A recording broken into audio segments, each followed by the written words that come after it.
Chapter 1, is the dungeon tasked to play prison warden? Brother Jia, no. It's over again. Watching the new chosen one, Zhao Yongwei, being mysteriously torn apart in the Brother Jia's sexual safety education dungeon, the Longhua people on the edge of despair fell completely into the abyss. Heaven's punishment followed, Longhua's crop yield dropped another 25%, and the river's pH value nearly hit decimal extremes. Being eliminated early for 7 rounds in a row was a disaster even for resource-rich Longhua. Hunger, disease, and unspeakable fear were no longer simple words. Extinction seemed only a matter of time, maybe next time, maybe tomorrow. The 8th round of horror stories is about to begin, now announcing the new chosen ones. In front of the screens, countless humans held their breath, waiting for the name that would decide their fate. Kanba, age 22, third-tier humanities student at Xinjiang University, orphan, no lifeline. Height, 170 centimeters, endurance, B, speed, C, strength, D, intelligence, B, specialty, law-abiding good youth, overall score, 58/100. Oh. As the new chosen one list for Longhua was announced, countless sobs and roars echoed in the night. Heaven has abandoned us. Even last time, a 6A level player couldn't last an hour in a 3-star dungeon. Can this weakling survive 2.5 minutes? Why pick someone fragile like a Longhua college student, a third-tier humanities student with no use? Law-abiding counts as a specialty? What a joke. Forget it, better just wait for the 5th heaven's punishment. Meanwhile, on major screens, foreign netizens mocked mercilessly. Farewell, Longhua. Condolences. R.I.P. Longhua people should all jump into the river together. Your water is so acidic, you save fuel for cremation. Longhua people, if you are willing to hand over all remaining resources to our Great Hua Empire, we might consider taking in all your women aged 9 to 28. Kanba was still staring at the screen, dumbfounded by all the despair, anger, and sadness in the comments. He was a traveler from another parallel world, just arrived here for 2.5 minutes. He hadn't had time to sort his memory when suddenly an orange-yellow light pillar descended from the sky, transporting him into an orange-yellow space. What the hell is this? Kanba was dizzy from the teleport, and only then started to piece his memory together. He was still Kanba, still a third-tier humanities student in Longhua. Personal info hadn't changed, but the world lacked many historical figures like Lauda, Kunken, Huashan, and others. 2.5 years ago, horror story rules suddenly arrived on Blue Star, and each country would have a chosen one sent into a horror dungeon. Meanwhile, everything the chosen one did in the dungeon was broadcasted by a mysterious force worldwide. Winning or losing decided the nation's fate. Longhua being eliminated early 7 times put it on the edge of extinction. F*******. Kanba cursed loudly. Other travelers had beauty, wealth, or powers, invincible in the world. But he arrived and immediately faced a catastrophic start, a horror dungeon that even special forces couldn't last half an hour in. What could a third-tier student like him do? The most hopeless death. Then Kanba felt the orange-yellow space gradually fade, and the surroundings became clearer. This is a school? Kanba looked around at the basketball court, plastic track, and teaching buildings, scratching his head. He suddenly felt taller, as if he had grown 20 to 30 centimeters, making him feel a bit uncomfortable. Looking down, he realized he was wearing a size 24 yellow basketball uniform. Holding a basketball in his left hand, and still clutching a bottle of iced black tea in his right, the skin on both hands had turned pitch black. Ha! Kanba looked around, confused, and then, turning his head to one side, he saw a vanity mirror, and through the mirror, Kanba was shocked to see that familiar bald head, that dark skin, that kind and friendly smile, that 6-foot-tall strong body. The self inside the mirror had turned into a figure he had dreamed about day and night. Lauda. I'm F*******ing turned into Lauda? Kanba was overjoyed. He was a huge fan of Lauda and knew everything about him. He loved watching videos of Lauda being resurrected and reorganized. He often used AI to revive Lauda and interact with him, giving him a cybernetic immortality. If he really had to play Lauda, he could probably handle the role and maybe even succeed in the mission. And then... Children, welcome to the school reorganization dungeon. If you want to become a real man and graduate smoothly, please strictly follow school rules, and within a week, find and eliminate the only out-of-control student on campus. At that moment, a deep, monstrous male voice sounded in Kanba's ears, deafening and chilling, yet Kanba felt a strange sense of warmth. This isn't that F******ing Lauda's voice? Then the voice began to read the rules aloud. Rule 1, this is Luoshanji number 24 Middle School, a beautiful and harmonious campus. Children here are innocent. As a real man, you cannot hurt them, you must unite with them, protect their smiles, and prevent them from going bad. Rule 2, your role is Lauda, a student in Class 8, living in Dorm 8. But you are only an actor, do not forget your true identity, and do not let the children discover you are not really Lauda, or they will be heartbroken, and the consequences are terrible. Rule 3, children like playing basketball. Always take them when you have time. Exercise keeps them healthy, or they will get sick, and the consequences are terrible. Rule 4. Children like drinking iced black tea and eating big pork elbows. When they are unhappy, you can take them to the cafeteria to cheer them up. Also, iced black tea and pork elbows are your favorites and will bring you strange effects. But remember, even delicious things must have limits, or you will get sick. Rule 5. As a real man, how can you not know your school song?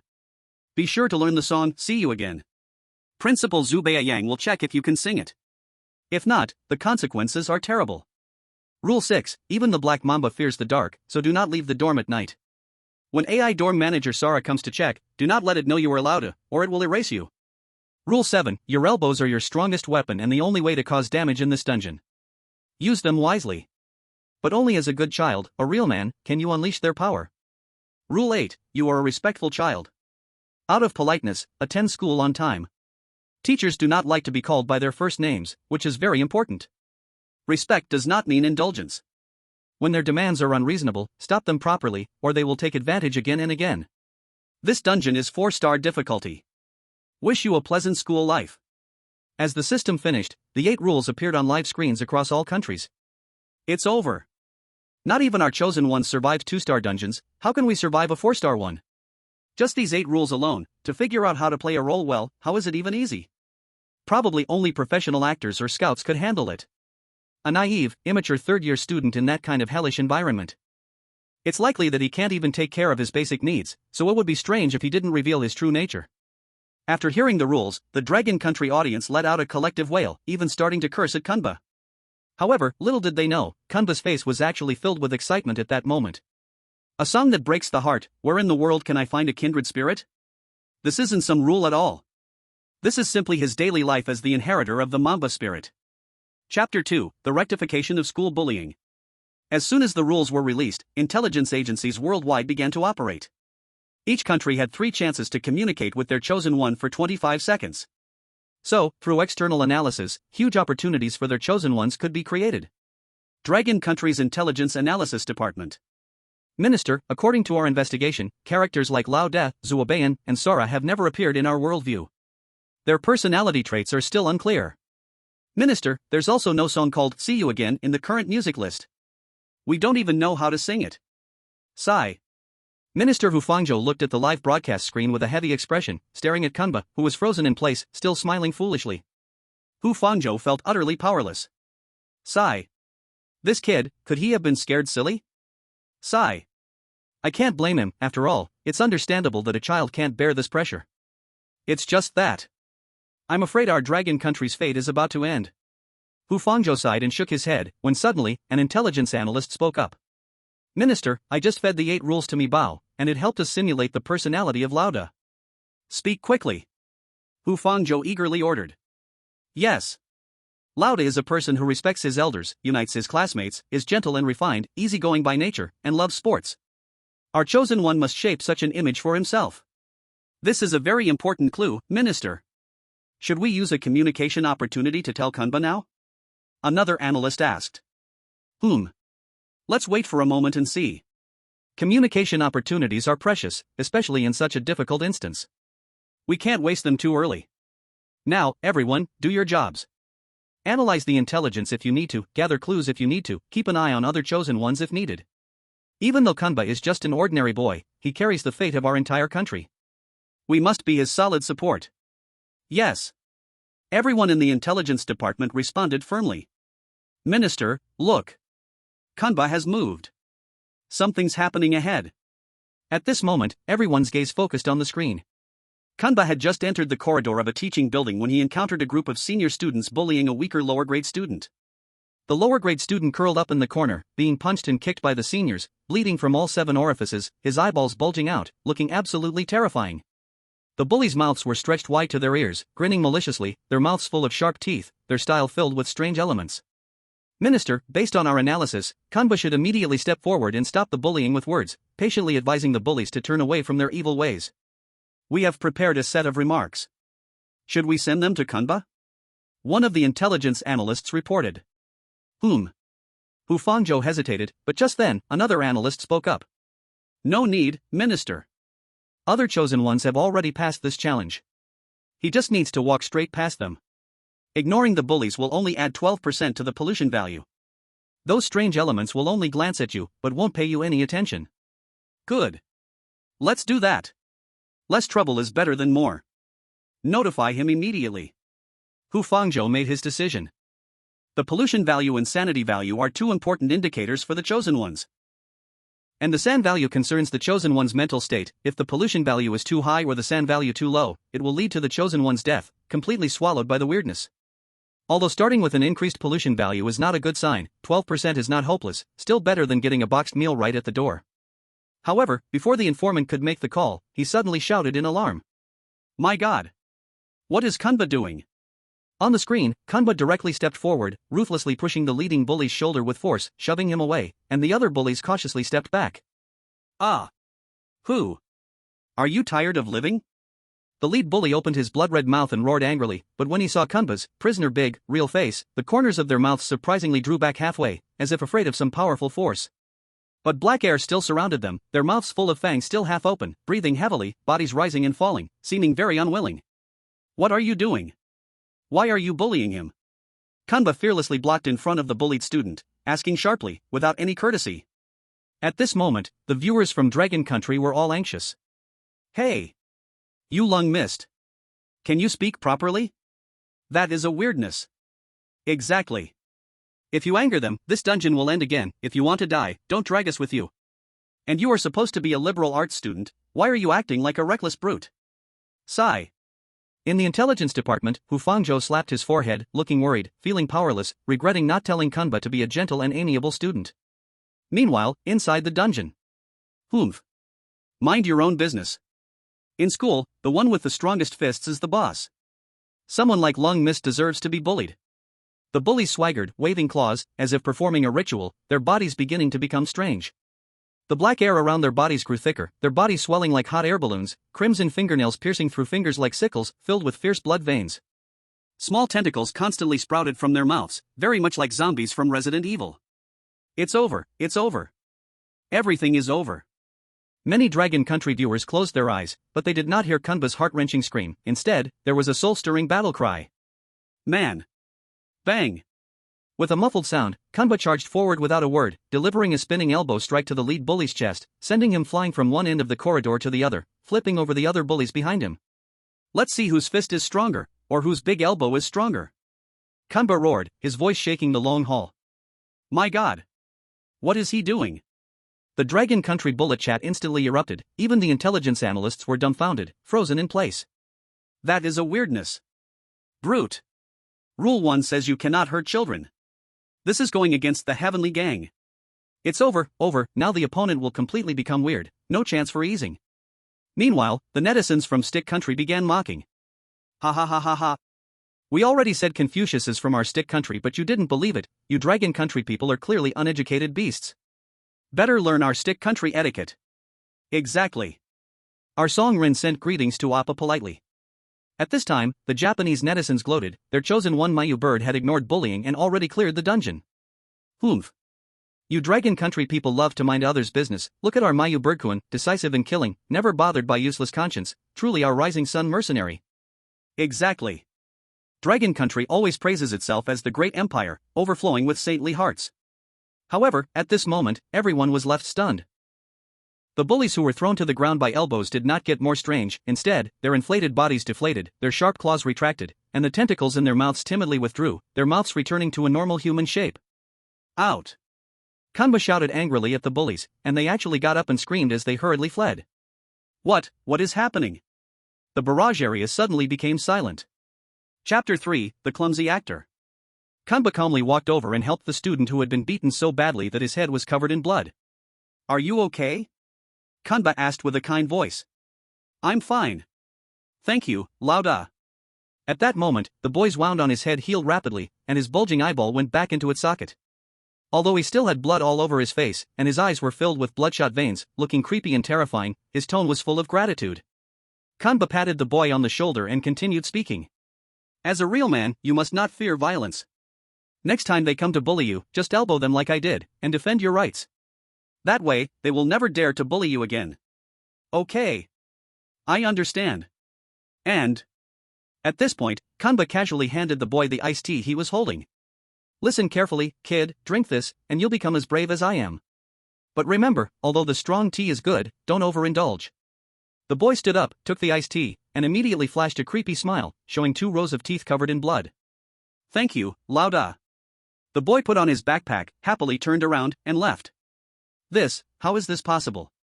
Kanba's actions directly silenced the barrage area. What was even more surprising was that Kanba's pollution value was still 0%, and his sanity remained at 100%, with no changes whatsoever. I get it now, Minister. We didn't fully understand the rules. At that moment, an intelligence analyst exclaimed. The first rule says that children are innocent and must be united and friendly with them. But can bullies be innocent? So, these bullies don't belong to the children category, and even if they are beaten, it doesn't matter. The first rule also says that we must protect the smiles of the children, so we must protect them from bullying. And the 7th rule says that the elbow is the most powerful weapon, so the way to protect children is to elbow those bullies. Kanba wasn't reckless, he found the optimal solution. I see now. Looks like this kid is not as weak as we imagined. Hu Fangzhou nodded with satisfaction.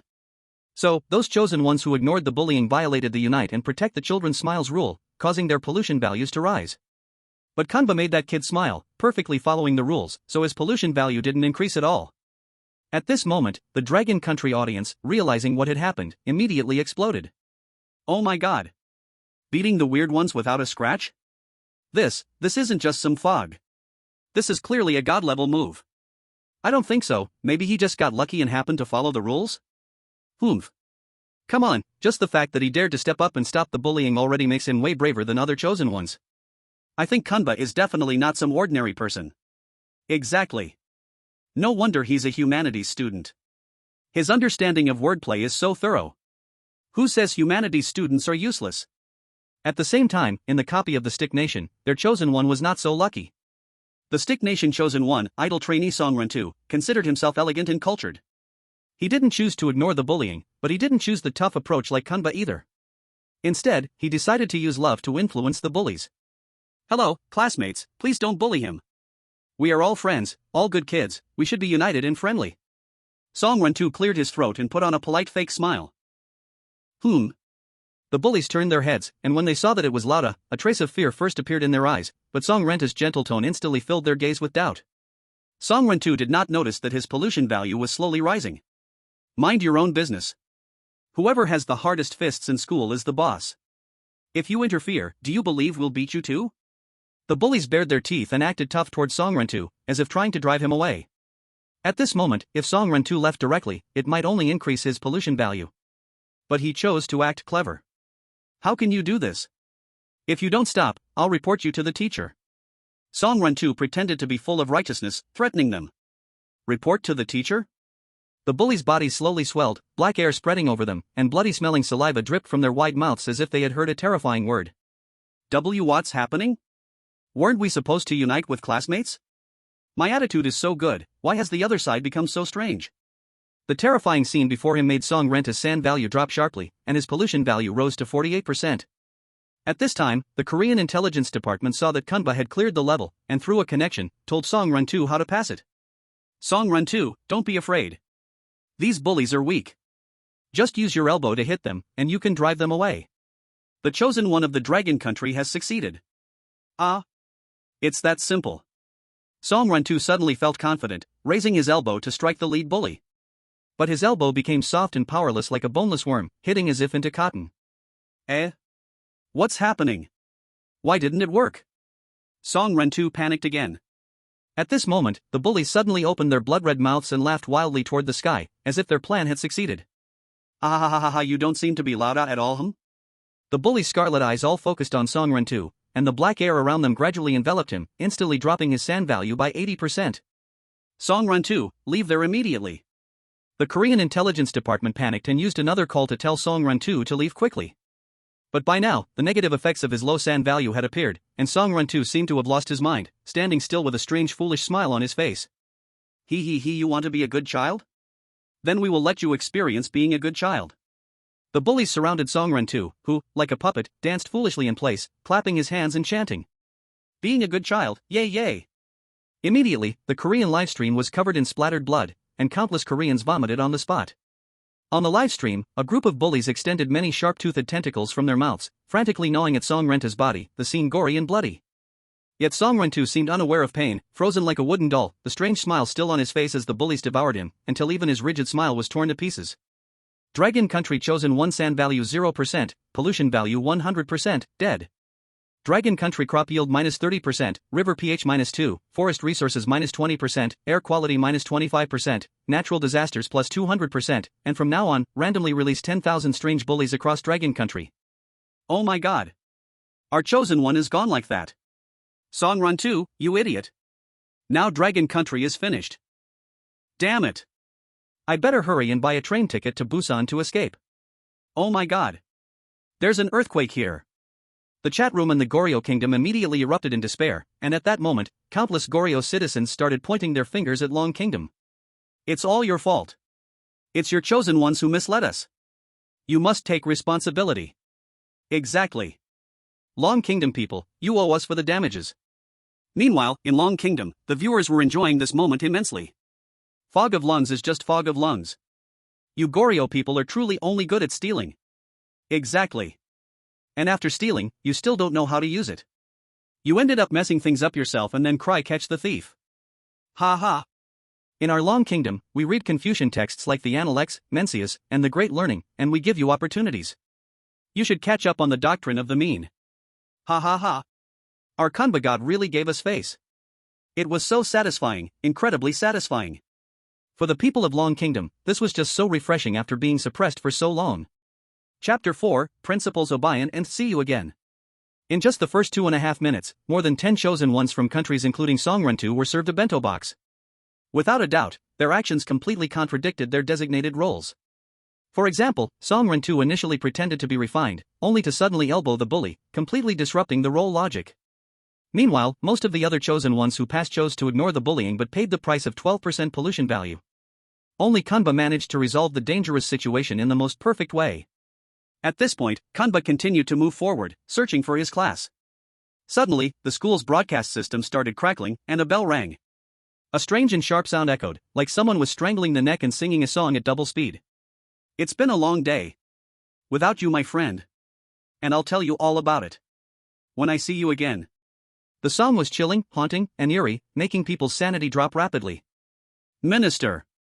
At this point, an intelligence analyst from Long Kingdom shouted. Minister, based on our analysis of the lyrics, this song is the school anthem, See You Again. We are recording it now and can send it to Kanba for him to practice later. Good job.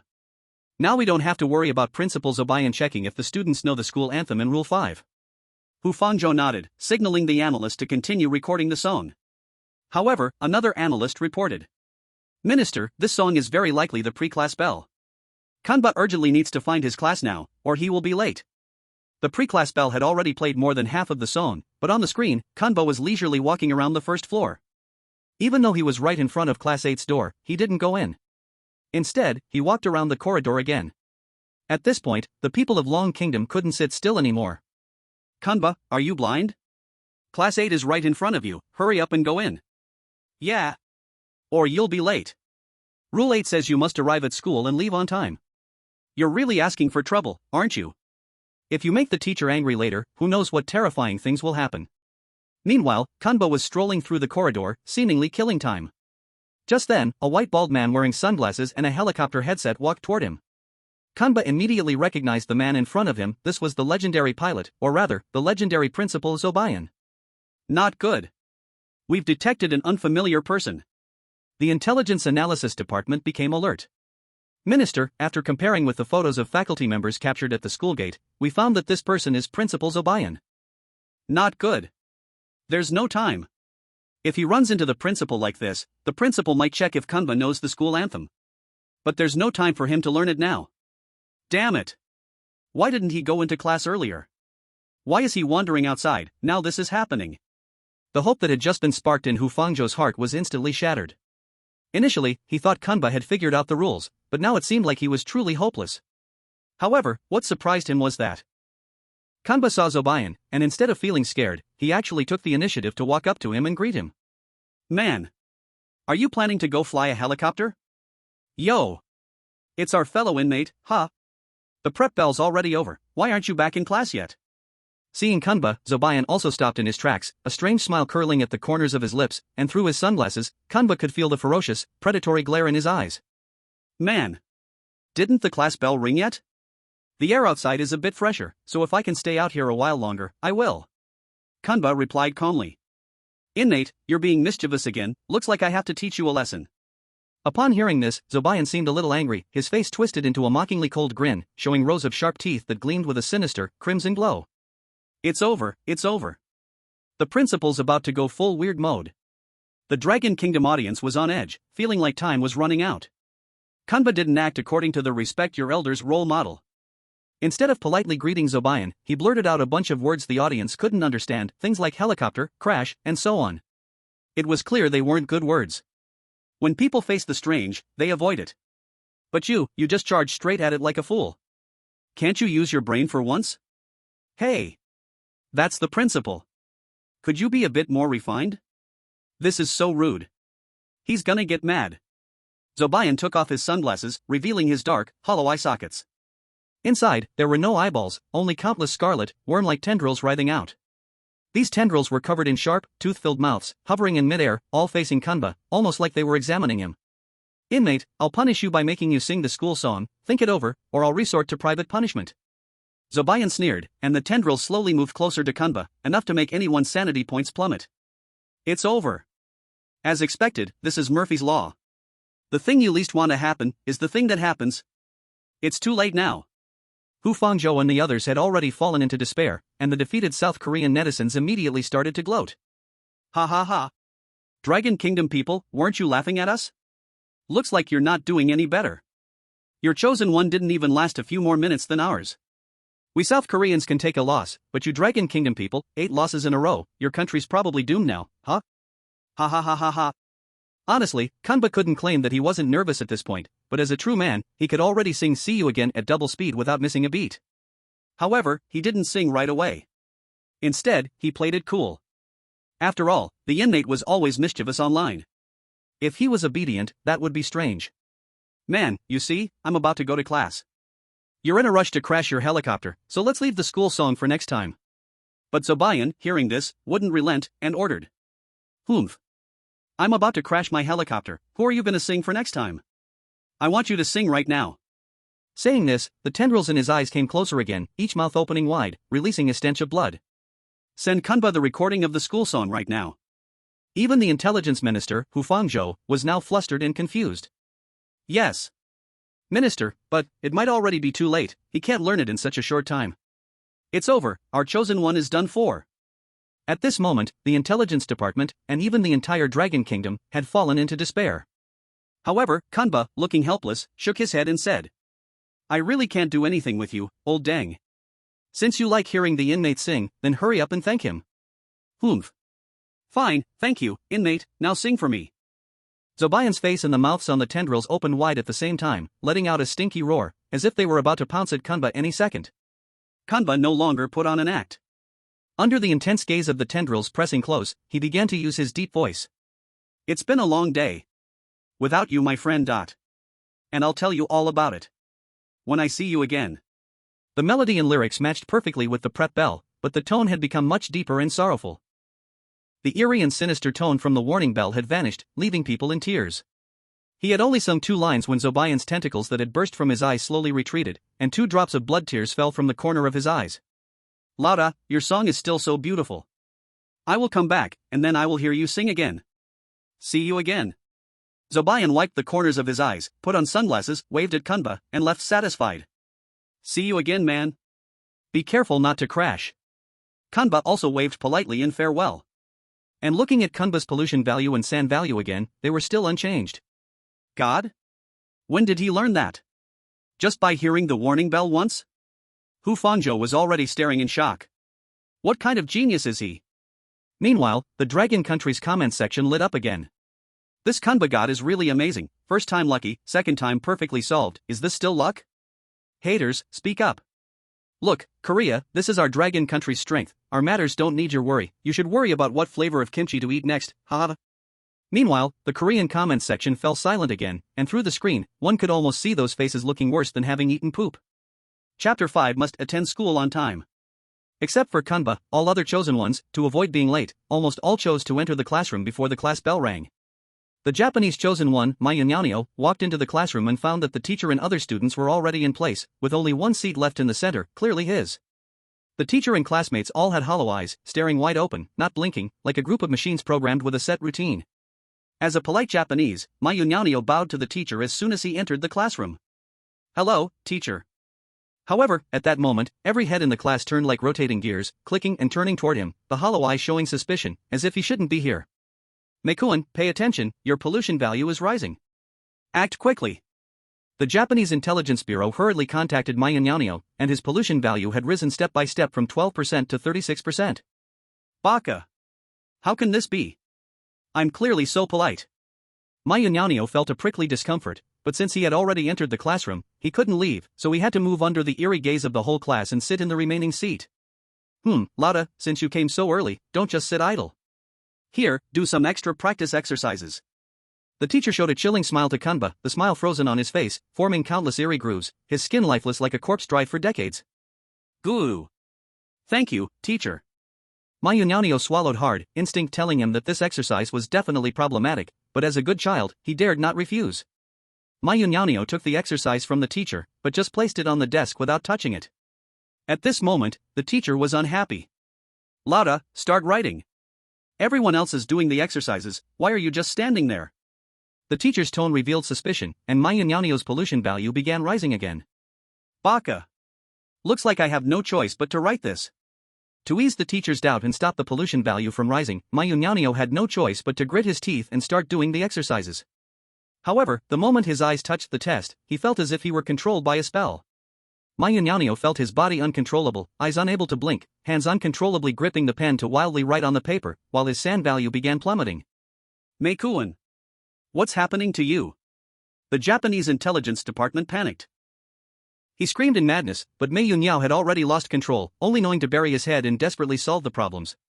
His eyes bulged, and since he couldn't blink, they started to dry out, forming countless scarlet blood vessels, while his wrist, due to the high-speed motion from writing, had its skin and flesh worn off, revealing the white, bony joints. Oh my god!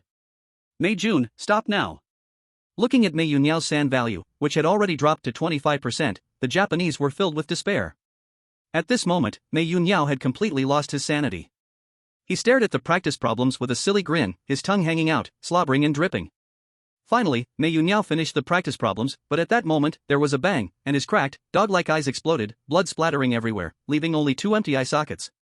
Due to the high-speed motion of his wrist, it had separated from the bone and flesh, with a snap, and fell to the ground. His san value had dropped to 8%, and at this point, the teacher walked over, retrieved the blood-stained practice paper, and nodded in satisfaction. Lauda, you did well today.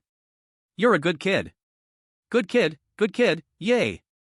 Mayunyanyo still maintained a silly grin, seemingly lost in the practice problems, continuously repeating good kid. It's over, our chosen one is ruined like this. The Japanese cried out in despair. It was only the first day, and they had already used up 2 of their communication chances. As a result, their chosen one's san value had dropped by more than 90%, his pollution value had risen by more than 50%, his eyes were gone, and one of his hands was broken. How could they pass? Not doing practice problems increases the pollution value, doing them lowers the san value. This is a deadlock. The Japanese complained, and at this moment, their gaze involuntarily shifted to the neighboring Dragon Kingdom's chosen one, Kanba, hoping to see him mess up and give them some psychological comfort. At this time, Kanba was still wandering outside, seemingly determined to wait until the class bell rang. At this point, the Dragon Kingdom's intelligence department could no longer stay calm. Minister, according to our analysis, Kanba should enter the classroom earlier. Rule 8 mentioned that to show respect to the teacher, students must arrive and leave school on time, otherwise, the teacher might get angry. Don't rush. At this moment, Hu Fangzhou's eyes were filled with seriousness. Kanba's perfect handling of the first 2 times made Hu Fangzhou have to reassess the boy before him. Perhaps every move he made seemed absurd, but there was a reason behind it. Let's respect his choice for now and not mislead him. Hu Fangzhou said to everyone present. Yes. Everyone remained motionless. At this moment, the class bell finally rang inside the dungeon. Kanba walked to the door and found that it had already been closed. It seemed that the teacher had already started the class. Class is starting. Stand up. Inside the classroom, the teacher's voice echoed, signaling the start of class. Kanba. Knock on the door quickly. Class has already started. Why are you still hesitating? You'll be late. Kanba stood at the door, and just as everyone thought he was going to knock, suddenly. Boom! With a huge sound, Kanba raised his elbow and shattered the door and wall together into pieces. Hello, teacher. In the dust and broken stone, Kanba stood before the entire class, looking as fresh as ever. A deadly silence. 2.5 seconds of dead silence. Then, the Dragon Kingdom's comment section exploded. Oh my god. Barbarian, what are you doing? It's over, it's over. Not only did he arrive late, but he's also so rude. Couldn't you knock on the door? Do you think you're a monkey? Do you have to jump out of a stone to get in? At this moment, the Japanese were all laughing.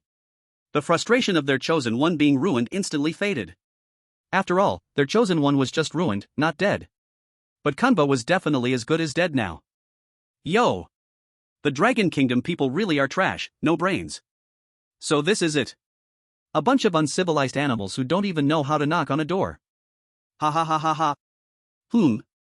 However, soon, their smiles froze, because they clearly saw that neither the teacher nor the students in the class seemed to care much about Kanba. It seemed like they had long been used to it. And Kanba's pollution value and sand value. How is this possible? Whether they were from Dragon Country or foreign, everyone was shocked. In the classroom, the teacher simply glanced at Kanba, then spoke indifferently, with no change in tone. Laude, if you don't want to study, don't disturb others. If the classroom door is still closed next time, just sneak in through the window. Do you understand? Yes, teacher. Just like that, Kanba sat back in his seat, his pollution value and sanity value still unchanged. The teacher didn't have him do any practice problems but instead started teaching the class. As for what was taught, Kanba didn't listen at all, and instead, he directly fell asleep. Nani? How is this possible? A strange rule, you must be favoring Dragon Country people. Isn't that right? Answer me. Baka. The Japanese were immediately furious. At this moment, the Dragon Country intelligence analyst suddenly realized. I see, Minister, the rule says that we must arrive at and leave school on time. The so-called on time means strictly according to the time, not a minute more or a minute less. Other countries' chosen ones who entered the class early were given extra practice problems. But if they enter on time, the teacher will directly start the lesson without assigning extra practice problems. Brilliant, really brilliant. Hu Fangzhou clapped his hands in praise. Kanba, this kid, seems to be really something. The future of Dragon Country looks promising. Chapter 6, After class, it's time for exercise. Kanba was sleeping, but pretending. Because from the very beginning, he had never forgotten that the system had said before announcing the rules that in order to pass the game, he must find the only out-of-control element on the campus. What could this element be? Kanba analyzed everyone and everything he had encountered since entering the school. First, he suspected the bullies, but they were in groups, so they weren't unique, and thus not the so-called out-of-control element. Then there was Principal Zobayan, who seemed just like the other strange figures, and it was still impossible to make a judgment. At the same time, Kanba was quietly observing the teachers and students in the classroom, all of whom had the same wooden expression, and it was impossible to tell if any of them were different. It seems that in order to find this out-of-control element, it's not enough to rely on just a few rules. I need to find more clues. Kanba thought to himself. At the same time, in the Ba Kingdom's instance. The Ba Kingdom's chosen one, Deng Duolang, was lucky. He went to the bathroom before class and just happened to wait until the class bell rang, thus avoiding the extra practice problems. His pollution value was 24%, which was relatively low among the many surviving chosen ones. At the same time, Ba Kingdom's intelligence department also noticed Kanba, who still had a pollution value of 0, and informed Deng Duolang of Kanba's actions. Deng Duolang, now sleep. Sleeping won't increase the pollution value. Deng Duolang understood and pretended to sleep on the desk. The teacher and classmates really didn't pay any more attention to him. NICE. Looks like imitating Dragon Country's chosen one's choice was the right move. Ba Kingdom's intelligence department immediately felt they had found the key to pass the game. The Korean and Japanese were watching their own chosen ones fail, so they started praising their own big boss. Deng Duolang is truly amazing, his pollution value is still so low, he will definitely pass the game. Exactly. Ba Kingdom truly deserves to be the world's strongest country, their chosen one is the best, way ahead of Dragon Country by several streets. Smart Ba Kingdom people, may we humble servants have the chance to serve you? At this moment, Deng Duolang was clearly very nervous and couldn't sleep at all. Although his pollution value hadn't increased for now, his thoughts were in turmoil, and he didn't know what to do next. Unconsciously, a class had ended. However, at this moment, the teacher had no intention of ending the class. Classmates, in order to consolidate the knowledge we learned in class, now let's do a little extra practice. It's over, can't escape the 1st and the 15th. It seems this exercise cannot be avoided. The people of Ba Kingdom immediately panicked, and at this moment, Deng Duarong tried to use his old trick again. He held his stomach and reported to the teacher. Teacher, my stomach hurts, I want to go to the toilet. But when the teacher heard this excuse, displeasure flashed across his face, then the flesh on his face began to rot and wither, countless worms started crawling out from his eye sockets, leaving only a bloody, messy skull. You want to poop as soon as you do homework, why don't you just poop in your pants? The teacher scolded angrily while his body swelled, black smoke spewing from his decayed 7 orifices, his hollow eye sockets staring straight at Deng Duarong, whose pollution value began to rise. It's over, this trick doesn't work. Deng Duarong felt something was seriously wrong. At this moment, the teacher's feet lifted off the ground, floating directly above Deng Duarong, holding 2 exercise sheets in his hands. Can't go out, huh? Then you are lying? A lying child is not a good child, I punish you with 2 exercise sheets. Motherfucker, it's over. The people of Ba Kingdom and their lackeys immediately lost their swagger. But then Deng Duarong suddenly had a clever idea. Since not being able to poop means lying and being punished, if I can poop, then I won't be punished, right? Deng Duarong decided to take a risk, using all his strength, and held out a big one. Pooh. Deng Duarong directly pooped on the spot, a burst of yellow-green gas spewed from his pants, and a foul stench immediately filled the whole class. Teacher, my stomach really hurts, see I didn't lie to you. Seeing that Deng Duarong really was not pretending, the teacher's floating body shrank back to the podium. Lazy donkey at the mill poops and pees a lot, besides sleeping and pooping, what else can you do? Hurry! Don't poop in the classroom and affect your classmates' learning. Yes, teacher. Deng Duarong immediately slipped away, secretly pleased with his cleverness. Unbeknownst to him, his classmates' eyes looked at him strangely, stiff with a hint of suspicion, while his pollution value silently rose from 24% to 48%. At this moment, the people of Japan and Korea, seeing their big boss temporarily safe, began to praise again. Soga! Deng Duarong-san is really clever, even thinking of this method, far better than that reckless guy from Dragon Kingdom. Exactly, I wonder what he will do now. Everyone turned their eyes to Koen Ba. After the class bell rang, Koen Ba slowly stretched, took out a basketball from under his desk, and prepared to leave his seat. At the same time, he didn't forget to wave at the classmates in the class. Children, class is over, let's go play basketball. Hearing about basketball, the children's stiff, wooden faces instantly broke into creepy smiles, standing up like robots, ready to follow Koen Ba. What are you all doing? I haven't dismissed class yet. Lao da. If you don't attend class, don't disturb other children's learning. Seeing Koen Ba leaving with other students, the teacher immediately became strange, floating in the air above Koen Ba's head. Koen Ba's pollution value increased by 8 points for the first time. This reckless guy is finally going to make a fool of himself. Get ready. Dragon Kingdom person. The lackeys from Korea and Japan barked excitedly. At this moment, Hu Fanzhou and others also tensed up. Is it okay to continue like this? Hu Fanzhou asked the intelligence analyst. Minister, I think we should trust Koen Ba's choice. Since he wants to attend school on time, he must leave on time. When the class bell rings, he should leave the classroom, otherwise the consequences will be worse. Koen Ba is right. This time, the intelligence analyst also chose to respect Koen Ba's choice. But, must he take the classmates with him? Hu Fanzhou clenched his chin, thinking. Leading classmates astray is not a good child, punish you with 2 exercise sheets. The teacher took out 2 exercise sheets. It was a forced situation for Kunba, and at that moment, the bootlickers from Japan and Korea were almost laughing out loud like pigs. However, Kunba still maintained a calm expression. Teacher, now that there's the double reduction policy, where's the extracurricular practice? The kids are already exhausted from studying, after class, they should rest. Do you know you're breaking the law by doing this? What did you say? You dare to talk back to the teacher? As soon as those words were spoken, the teacher's body swelled up even more violently. Dark energy covered the entire ceiling, and the teacher's rotten mouth kept opening and closing. Studying is exhausting? Why don't you go look at the sanitation workers, the construction workers, or the farmers in the fields? Are they not more tired than you? You're not tired now, but one day, you'll become one of them. The teacher babbled on like chanting a mantra, slowly descending from the air, circling around Kunba. The dark energy gradually engulfed Kunba, and his pollution level slowly rose to 16%. But suddenly, Kunba's expression changed. He raised his elbow and hit the teacher's rotting head with an elbow strike. Man! With one elbow, the teacher's decayed head exploded. The headless corpse flew out, knocking over tables and chairs, finally smashing the blackboard into pieces. Man. When you're tired, you need to rest, not compete on who's more tired. According to you, only the most exhausted people in the world deserve to rest. I think you, teacher, look pretty tired yourself. Kanba pointed directly at the headless corpse and cursed. And stop discriminating against any profession. What's wrong with sanitation workers? What's wrong with workers? What's wrong with farmers?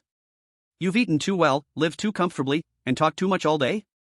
Kanba shouted, and the teacher's headless corpse actually deflated like a balloon, leaving only a skin sack. At that moment, Kanba turned around without a care, putting on a smile, and rushed out the classroom door, as if nothing had just happened. Kids, let's go play basketball. Yay!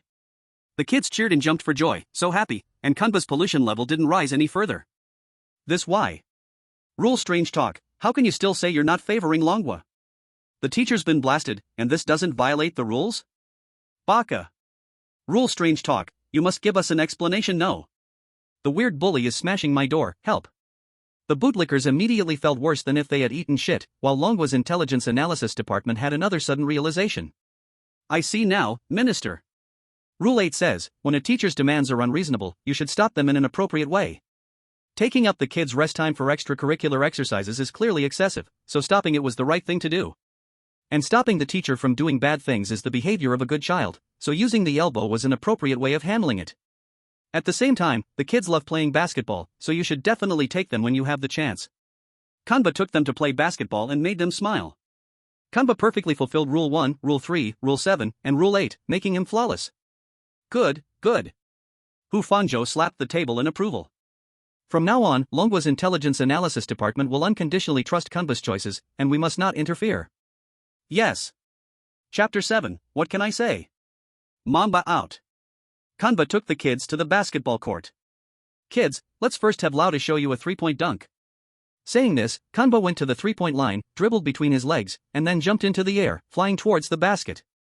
However, what Kanba didn't expect was that he overestimated his jumping ability. Although he inherited Lauda's body, Kanba didn't have the superpowers of Lauda, like being able to fly or shooting laser beams from his eyes, nor did he have his superb basketball skills. Not only did Kanba fail to dunk, but he also twisted his ankle just 2.5 meters from the jump. Ouch! Kanba staggered. He scrambled to get up, but at that moment, Kanba suddenly felt surrounded by countless sharp, dagger-like gazes. He looked up and found that the children were circling him with suspicious faces. Are you really Lauda? Why do you play basketball so badly? You are not Lauda. The children's eyes instantly turned bloodshot, and bloody tears streamed constantly from the corners of their eyes, leaving red streaks across their faces. Step by step, the children closed in on Kanba, shrinking the circle around him, and at this moment, Kanba's pollution value shot up to 24%. Not good. Kanba is in danger. Seeing Kanba's pollution value rise so much for the first time, Hu Fangzhou's heart almost jumped to his throat. Ha ha ha. Wash it inside, people of Dragon Country. You can hide on the first day of the month, but not the 15th. You fog-lunged fools will eventually make a fool of yourselves, ha ha. The sycophants immediately started showing off again. However, in the dungeon, Kanba wore a friendly smile, straightened his back, and looked at the children. Children, I am Lauda, how could I not be Lauda? Then why do you play basketball so badly? A real Lauda, how could he not even make a simple three-point dunk? The children opened their fierce eyes wide, stepping closer as they questioned him. Why? Ha ha ha ha ha ha. Kanba actually laughed heartily. Because. Kanba pretended to look deep and swept his gaze over the children. Because Mamba is out. Ha ha ha ha ha ha. Unexpectedly, at these words, the children's fierce expressions instantly faded, and then. Ha ha ha ha ha ha ha. The children actually laughed heartily together with Kanba. What can I say? Mamba out. Kanba shouted loudly. Children, my era is over. Now it's your era. Let this old Mamba pass you the ball and assist you, ha ha ha. Yay yay. The children who had surrounded Kanba instantly scattered, happily playing basketball together with him. Kanba, knowing his skills were poor, no longer tried to shoot but instead passed and assisted the children, and soon 10 minutes of class passed. Children, it's time for class. We'll play again next session. Being late is not good, you know. Okay. The children listened very well and followed Kanba toward the classroom. What is happening? The sycophants could not bark again. What did that kid say to the children? Why were they fierce just a moment ago, and now they are all so obedient? Meanwhile, in the Dragon Country Intelligence Analysis Department, everyone breathed a sigh of relief. Ah, truly heroes emerge young. Even though we don't know what Kumba said, to survive such a desperate situation with skill and courage is no ordinary feat. Hu Fangzhou looked at Kumba on the screen and shook his head in amazement. But at this moment, Kumba's mood was not very bright. He thought he had played the role of Lauda very well, yet in less than half a day, his pollution value had still risen by 24%. Rule 2 says I am just a player, not the real Lauda. Even if I act very much like him, many of Lauda's abilities I simply don't have. I must be more careful from now on. Kumba warned himself silently. At school, there were still the cafeteria, dormitories, and many unknown places he hadn't visited. With a whole week ahead, if the pollution value kept rising like this, he definitely couldn't clear the level. I must think of a way to reduce the pollution value. Returning to the classroom, the class bell rang just in time. Kumba found the classroom already cleaned, the damaged walls restored, and a new teacher sitting at the podium, as if nothing had happened before. However, from the teacher's expression and every detail, it was clear he was no different from the previous teacher, a strange NPC. Kumba returned to his seat. He went back to sleep, waiting for the next class to come. But through observation, Kumba noticed that the children seemed a bit different, not frozen like puppets as before, but as if they had thoughts. There was a bit of sparkle in their eyes, some classmates even began whispering and chatting, like a normal school illusion. But Kumba knew, everything had only just begun. At this moment, on the other side, the chosen one of the Ba Nation, Deng Zhilarang, was still hiding in the toilet, afraid to come out. Then, a voice from his own intelligence department came into his ear. Deng Zhilarang, please pay attention, your pollution level has risen to 48%, please take some measures. Then what should I do? Deng Zhilarang asked anxiously. After class, you must take the children to play basketball to meet Rule 3, otherwise terrible things will happen. Play basketball? Yes, we have copied a basketball plan from the chosen one of Long Nation, just follow it next class. The Ba Nation Intelligence Department described in detail how Kumba played basketball. Understood. Deng Zhilarang suddenly felt full of confidence, and at this time, the class bell rang. He dared not delay, dragging his legs that had gone numb, running to the classroom. However, when he entered the classroom, he was immediately covered by the angry eyes of the children. As soon as Deng Zhilarang entered, the children's eyes all turned blood red, staring at him, blood flowing from their 7 orifices, faces full of grief and anger, as if accusing him of not taking them to play basketball, causing them to do 10 more minutes of extracurricular exercises. Deng Zhilarang's pollution level instantly rose to 64%. Ugh! The negative effects of high pollution quickly appeared. Deng Zhilarang suddenly felt chest tightness, heart panic, nausea, even breathing became difficult, and blood flowed from his nose. Not good. Deng Zhilarang immediately remembered the content of Rule 3. Children like to play basketball, you must take them when free. Exercise keeps them healthy, otherwise children will get sick, consequences are terrible. No, next class I must take them to play basketball. Deng Zhilarang clenched his fists, his face full of pain. Hey, classmate Lauda, class has started, why are you still standing there? At this moment, the teacher cast a suspicious glance at him, and his pollution level directly rose 6 points, reaching 70%. Ugh, why yes teacher, I just my legs went numb, hee. Deng Zhilarang struggled, limping back to his seat, but the severe discomfort and tension made him restless. Chapter 8, Iced Black Tea can reduce pollution level, but... Chapter 8, Iced Black Tea can reduce pollution level, but in less than half a day, chosen ones around the world had almost all disappeared. At this time, Ba Nation's chosen one, Deng Zhilarang, was still standing firm, his pollution level now reached 70%. Finally reaching the second class break, Deng Zhilarang hurriedly took out a basketball from under the desk. Then, mentally prepared, he copied Kunba directly, giving the teacher a set of elbow greetings. Deng Zhilarang did it cleanly, but his pollution level still rose to 80%, he had difficulty even breathing, let alone play basketball. Thirsty, so thirsty. With such high pollution, Deng Zhilarang felt every cell in his body drying out, and he instinctively looked at the bottle of iced black tea in his hand. Deng Zhilarang didn't hesitate, opened the cap, and drank it all in one gulp. Woo! Refreshing! He felt his whole body much more comfortable, and his pollution level immediately dropped 24%, down to 56%. So iced black tea can reduce pollution level. But... Deng Zhilarang was surprised to find that as his pollution level dropped, his SAN value also dropped 24%, and he remembered Rule 4. Iced tea and Big Pig's knuckles are also your favorites, and they can work wonders for you. But remember, no matter how delicious something is, it should always be in moderation, or you'll get sick. Damn! Looks like although iced tea can reduce pollution levels, it reduces sanity points, causing mental pollution. Drink too much, and you'll lose your mind. But the taste of iced tea is just irresistible. Right now, Deng Dulan only had one desire in his heart, and that was to continue drinking iced tea. I can't stop, I must drink more. The rules clearly say, the cafeteria has iced tea. Yes, to the cafeteria. Deng Dulong snapped back to reality, ready to get up and head to the cafeteria. However, at that moment, he was surrounded by children, their faces showing displeasure, their scarlet eyes watching him like hawks. Lauda, why are you still dawdling? If you don't go play basketball now, class is about to start again. Lauda, why didn't you invite me to drink iced tea? You finished it all by yourself. I want some too, go buy it for me. Oh, okay. Let's go now. Seeing that the pollution value had just slightly decreased, Deng Dulong didn't dare to delay any longer. He picked up the basketball and led the children out of the classroom. First, I'll take them to play basketball, then to the cafeteria for iced tea. That's the plan. Deng Dulong thought to himself. Arriving at the basketball court, Deng Dulong followed the information provided by his intelligence team, passing the ball to the kids and not shooting himself. At first, the kids didn't seem to mind, but after a few minutes, their gaze started to shift, gradually becoming strange. Lauda, why are you only passing the ball, not shooting? Are you messing with us? The kids surrounded Deng Dulong, becoming bizarre, their 7 orifices spewing blood mist, black smoke swirling around them. This, ah. I'm not feeling well today, not much strength, hee. Deng Dulong didn't know the mantra Mamba Out, so he could only stammer. Lauda, your health is so good, how could you not feel well? Are you really Lauda? The kids slowly closed in, and Deng Dulong's hard-earned pollution value shot back up to 60%. Ah. F***CK. Deng Dulong suddenly felt unbearable pain all over his body. In a moment of desperation, he came up with Rule 4. Kids love iced tea and Big Pig's knuckles. When they're upset, you can go to the cafeteria and treat them to cheer them up. That's it. Everyone, don't be angry, let's go drink iced tea, alright?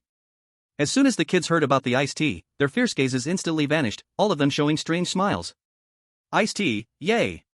With no choice, Deng Dulong had to lead the kids to the cafeteria. The old, flickering lights in the cafeteria gave off a dim glow. The entire cafeteria was filled with a mixture of moldy and corpse-like smells, making one feel nauseous. Deng Dulong led the kids to the food counter, where an ant from the cafeteria was preparing ingredients for lunch.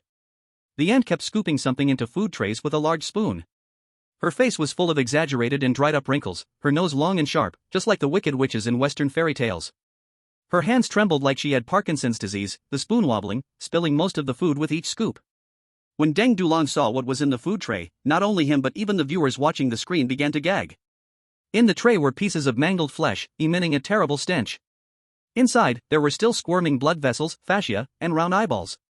Ugh! Deng Dulong forced himself to hold back the nausea and said to the cafeteria ant. Auntie, we'd like to buy some iced tea. Iced tea, how many bottles? The ant's hoarse, low voice was completely devoid of any energy. Deng Dulong counted the people behind him, including himself, there were 24 people in total. 24 bottles, auntie. 24 bottles, 5 yuan each. That's 120 yuan. Saying this, the ant took out 2 boxes of 1-liter cheap drinks. 120 yuan? Why do we have to pay? Deng Dulong suddenly found himself in trouble. The rules hadn't told him that he was wealthy. But as he looked at the old monster in front of him, and then at the hungry eyes of the children behind him, he had no choice but to grit his teeth and search for money all over his body. In the end, he actually found 240 units of currency issued by Falling Mountain Machine World Bank inside his large, inconspicuous basketball shoes. This is my living expense, why is it so little? Sigh, never mind, let's not worry about it for now. Deng Dulong didn't dare to slack off, he handed 120 units to the ant and took 2 boxes of drinks, dividing them among the children. Thank you, Lauda. The children's faces finally showed a smile. Deng Dulong, himself suffering from thirst, opened a bottle of iced tea and drank it.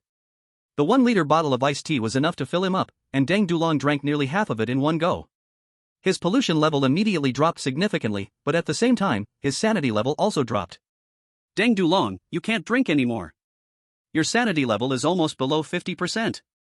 At that moment, Deng Dulong heard a warning from his own intelligence department. His mind was still clear, so he stopped drinking in time, though he was reluctant. He still dared not drink more. However, while he stopped, the children did not. One by one, they drank the iced tea in one go. At that moment, their bodies began to swell, growing several sizes bigger. Their mouths cracked open, revealing rows of blood-stained sharp teeth, their eyes fixed on Deng Dulong. Lauda, we are so hungry. We want to eat big pork knuckles. The children surrounded Deng Dulong once again. This is bad. Deng Dulong couldn't help but recall the fourth rule. This rule applied not only to him but also to the children. It was obvious that something unusual happened after drinking the iced tea. Lauda, we want to eat big pork knuckles. Buy them for us. The children grinned savagely and got closer and closer. Deng Dulong's pollution level began to rise again. Damn, there's only 120 left. Deng Dulong tightly clutched the remaining living expenses in his hand, but there was no way out. Life was more important, so he turned around and asked the ant at the cafeteria again. Chapter 9, The Chosen One of the Dominant Country and the Cafeteria's Secret. Big pork knuckles? 24 yuan each. The ant replied in a lifeless tone. Then hurry up. Give me as much as you can. In a flustered, slightly dazed state, Deng Dulong slammed his remaining living expenses onto the counter. The ant stretched out her dry hand to accept the money, then took out 5 items wrapped in aluminum foil from under the counter. 5 big pork knuckles, take them. The ant handed the 5 big pork knuckles to Deng Dulong, but he hesitated, afraid to take them. Because from the shape of the aluminum foil, it didn't look like traditional pig knuckles at all. It looked more like human arms. Wow! Big pork knuckles. As soon as the children saw the big pork knuckles, they all pounced on them like vicious dogs, rushing past Deng Dulong and attacking the counter, starting to devour the big pork knuckles. One by one, their mouths opened widely, revealing countless scarlet tendrils. Their chests and bellies cracked open, and countless sticky, scarlet intestines slithered out like venomous snakes, opening mouths with row upon row of sharp teeth. They devoured the big pork knuckles with the aluminum foil still wrapped around them. The blood and flesh flew in all directions, and the scene was so disturbing that it made one's sanity drop drastically. In just 25 seconds, the 5 big pork knuckles were completely consumed, leaving not a single star behind. At this point, most of the children's external tendrils and black mist retracted, and they returned to their normal appearance. Phew, finally it's over. Deng Dulong let out a long sigh of relief, but at that moment, 2 children suddenly stood in front of him. Their eyes were still blood red, like hungry wolves that hadn't eaten in a long time. Lauda, we're still hungry, so hungry. The 2 children stared at him fiercely. Black mist again poured out from their 7 orifices. Not full yet? But I already have no money. Deng Dulong was instantly troubled. He scratched his head, and suddenly thought of something.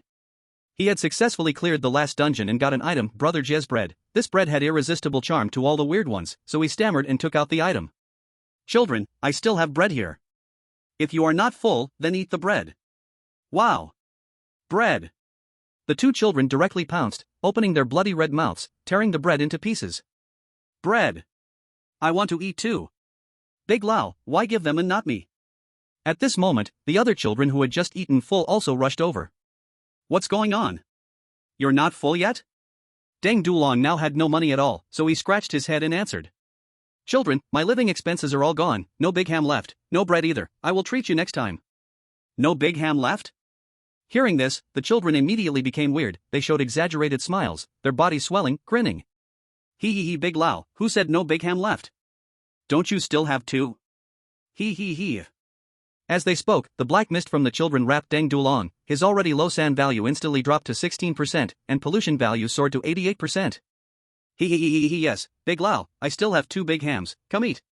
Deng Dulong instantly lost his mind, eyes rolling out, tongue sticking out, drooling endlessly, smiling foolishly.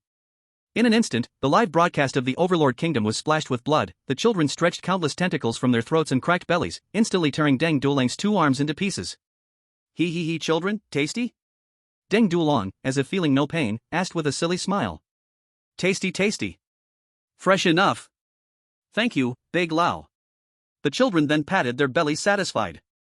Big Lao, class is about to start, let's go back to the classroom. Back to the classroom? Okay. Without arms, Deng Dulong jumped around carefree, then followed the children on the way back to the classroom. Meanwhile, the Overlord Kingdom's bullet screen was already full of whales. Oh my god, so bloody. It's over. Pollution value over 80%, san value only over 10%, dungeon item used, living expense and call chance all gone, 2 arms lost, only half a day passed, how to clear the dungeon now? Angry and humiliated Overlord Kingdom people could only vent on the countries that poisoned them, Stick Country and Wa Country. All your fault. All your fault for giving Deng Dulong poison milk, causing our intelligence to misjudge, not giving Deng Dulong proper guidance. Overlord Kingdom official. Now we demand Stick Country and Wa Country to unconditionally hand over all remaining resources to Overlord Kingdom for safekeeping, as compensation for misleading us. If not, anyway, nukes are useless in this world, we don't mind sending you a few. Stick Country and Wa Country instantly wailed. Daddy, spare us. Watching this dog-eat-dog scene, Dragon Country viewers all laughed happily. So satisfying. Really satisfying. But at this time, Dragon Country's intelligence analysis department was not idle. They organized the information observed in the cafeteria. Minister, the cafeteria info and ice red tea's effect, Kanba probably doesn't know, should we inform him? Yes. Can inform, after all the cafeteria will be visited sooner or later, better to prepare in advance. Hu Fangzhou also nodded. At this moment, Dragon Country finally used the first call chance. Kanba, ice red tea can lower pollution value, but also lowers the same amount of sand value, same for children, please use reasonably. Also, in your shoes there is 240 living money, ice red tea 5 per bottle, big ham 24 per portion.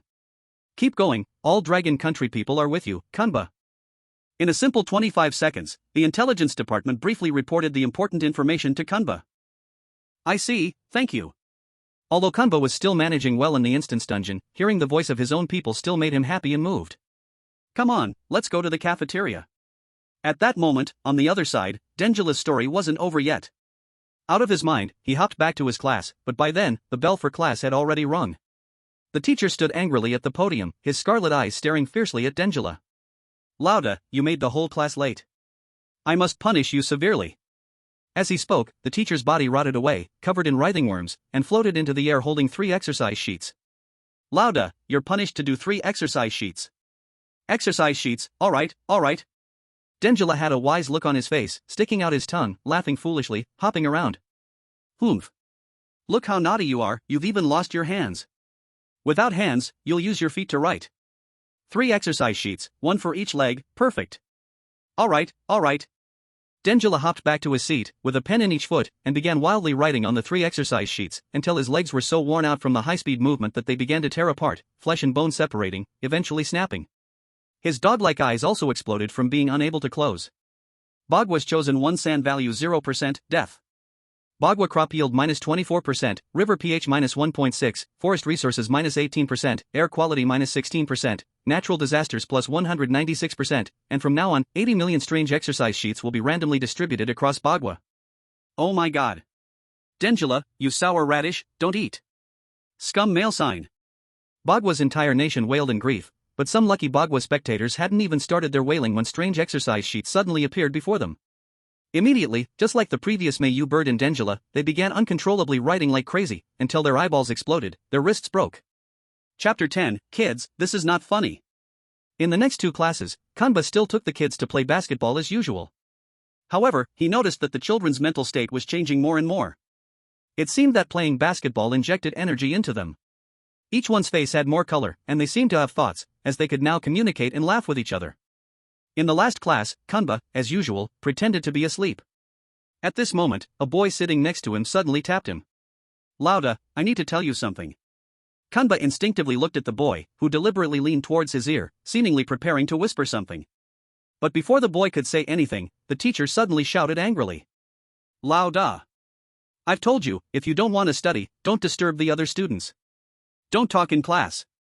The teacher immediately became bizarre, his body expanding, his face rotting with wriggling whitefly larvae, as he stood at the podium, surrounded by a dark aura. Teacher, I didn't say a word, he started first. Before Kanba could explain, the teacher floated into the air, his decaying mouth opening and closing. Yang Wei is the top student in the class. How could he come and talk to you first? Besides, a slap doesn't make a sound with just one hand. If you didn't want to talk, how could he come to you? The teacher's beast-like roar filled the whole classroom. A slap doesn't make a sound with just one hand? Hearing this, Kanba's eyes suddenly changed, and then... Man! Kanba suddenly exploded on the spot, stepping heavily through the center of the classroom, jumping over a few desks in front, and leaped straight onto the podium. Bang! With a crisp sound, Kanba, in front of the entire class and all the Dragon Country spectators, slapped the teacher's decaying face with lightning speed, causing the teacher's head to rotate 720 degrees on his rotten neck. Man! You see if my slap makes a sound? Kanba roared at the teacher, whose decayed mouth froze, and his scarlet eyes stared wide, seemingly still unable to react. Man! Bang! Bang! Bang! Kanba didn't say another word, and... 3 big punches hit the teacher's face again, his head spinning like a top on his neck, tiny white maggots scattering everywhere. Silence, 2.5 seconds of silence. You dare hit the teacher? You bad kid, I will. Man! Bang! After a while, as the teacher finally reacted to get even weirder, Kanba suddenly spun his elbow, sending him straight out the window. Crash! The sound of glass breaking, the classroom left with only window shards on the ground and fallen worms. Man, looks like only an elbow strike works. At this moment, Kanba looked at the boy who spoke to him before. The boy teasingly stuck out his tongue, as if it was on purpose. Damn, looks like these guys have learned to think, actively tricking me into making a mistake. Kanba didn't know if this was good or bad. After all, the weird isn't scary, but if it is smart, it can trick him into breaking rules, then he would be defenseless. Kanba's mind alarmed. The real warning came not from the weird teacher, but from the children who already had self-awareness. After the last class ended, Kanba left the classroom to go to the cafeteria, but as he stepped into the corridor, he suddenly felt something trip him. Ouch! Kanba screamed and fell to the ground. Seeing him like this, the classmates around laughed out loud. Ha ha ha ha, Lauda, you are so embarrassed. Ha ha ha ha ha. Kanba looked up and found a girl standing in front of him, grinning, with a long red tentacle in her mouth, dragging on the ground. The girl, seeing Kanba embarrassed, pulled the tentacle back into her mouth, looking proud, smiling with sharp teeth. Clearly, she had used the tentacle to deliberately trip Kanba. Humph. Black as coal, I never liked you. Go away, don't dirty the princess's eyes. Ah ha ha ha. Ha ha ha ha ha. A sharp ghost-like laugh came from her throat, and classmates laughed along, their laughter slowly turning cruel, twisting around Kanba's ears, making his sanity drop 16%. Outside the screen, the Dragon Nation intelligence team watched Kanba's every move anxiously. Minister, do you think Kanba will accept bad luck, fight back, or just give verbal education? If he accepts bad luck, it satisfies Rule 1, protect the children's smiles, because he made them laugh. But this girl's prank is not a good child's act. If not taught, it breaks prevent children from going bad, but verbal teaching might anger them. After all, psychology shows kids this age hate verbal teaching. But if he fights back, he could hurt a child, breaking Rule 1. The intelligence team hesitated. This was different from the first anti-bullying case. First, this is Kanba's first time someone deliberately provoked him after entering the instance. Second, a simple prank. Does it really make this girl no longer fit Rule 1's innocent standard?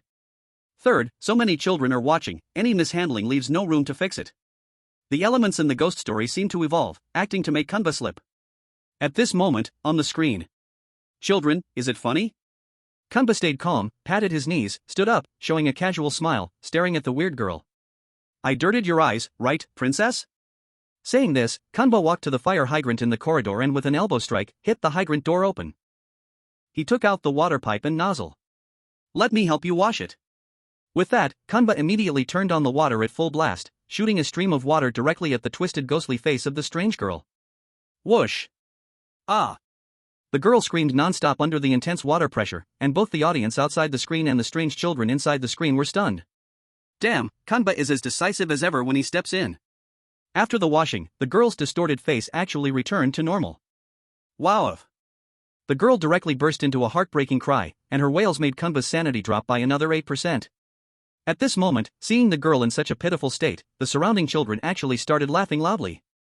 Ha ha, she's so funny. Ha ha ha, a female water ghost, ha ha ha. But at that moment, Kanba had a serious look on his face and glanced around at the children. Children, this is not funny. Kanba spoke coldly, with an immense aura, and the children were immediately silenced, stopping their sneers.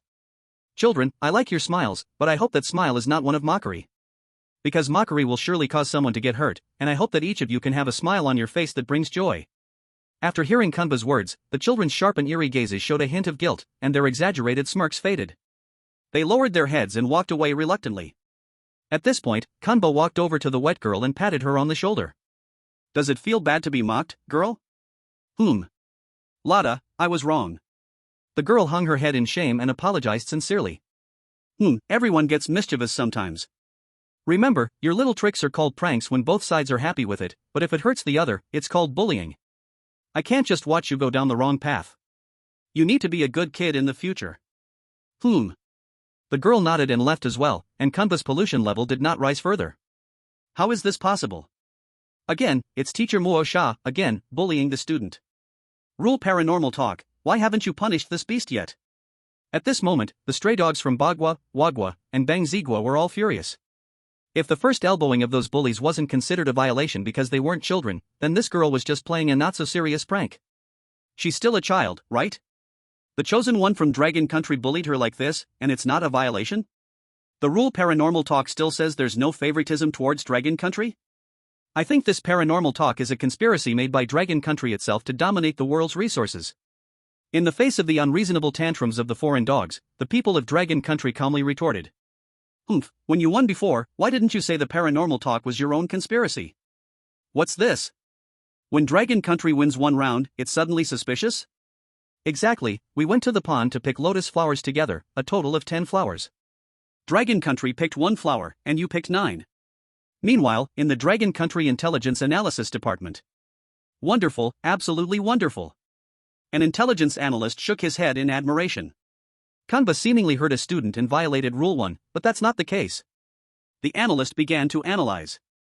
This girl's mistake is not serious. She is indeed part of children. Kanba seemingly hurt her, but Rule 7 says only an elbow strike can cause harm.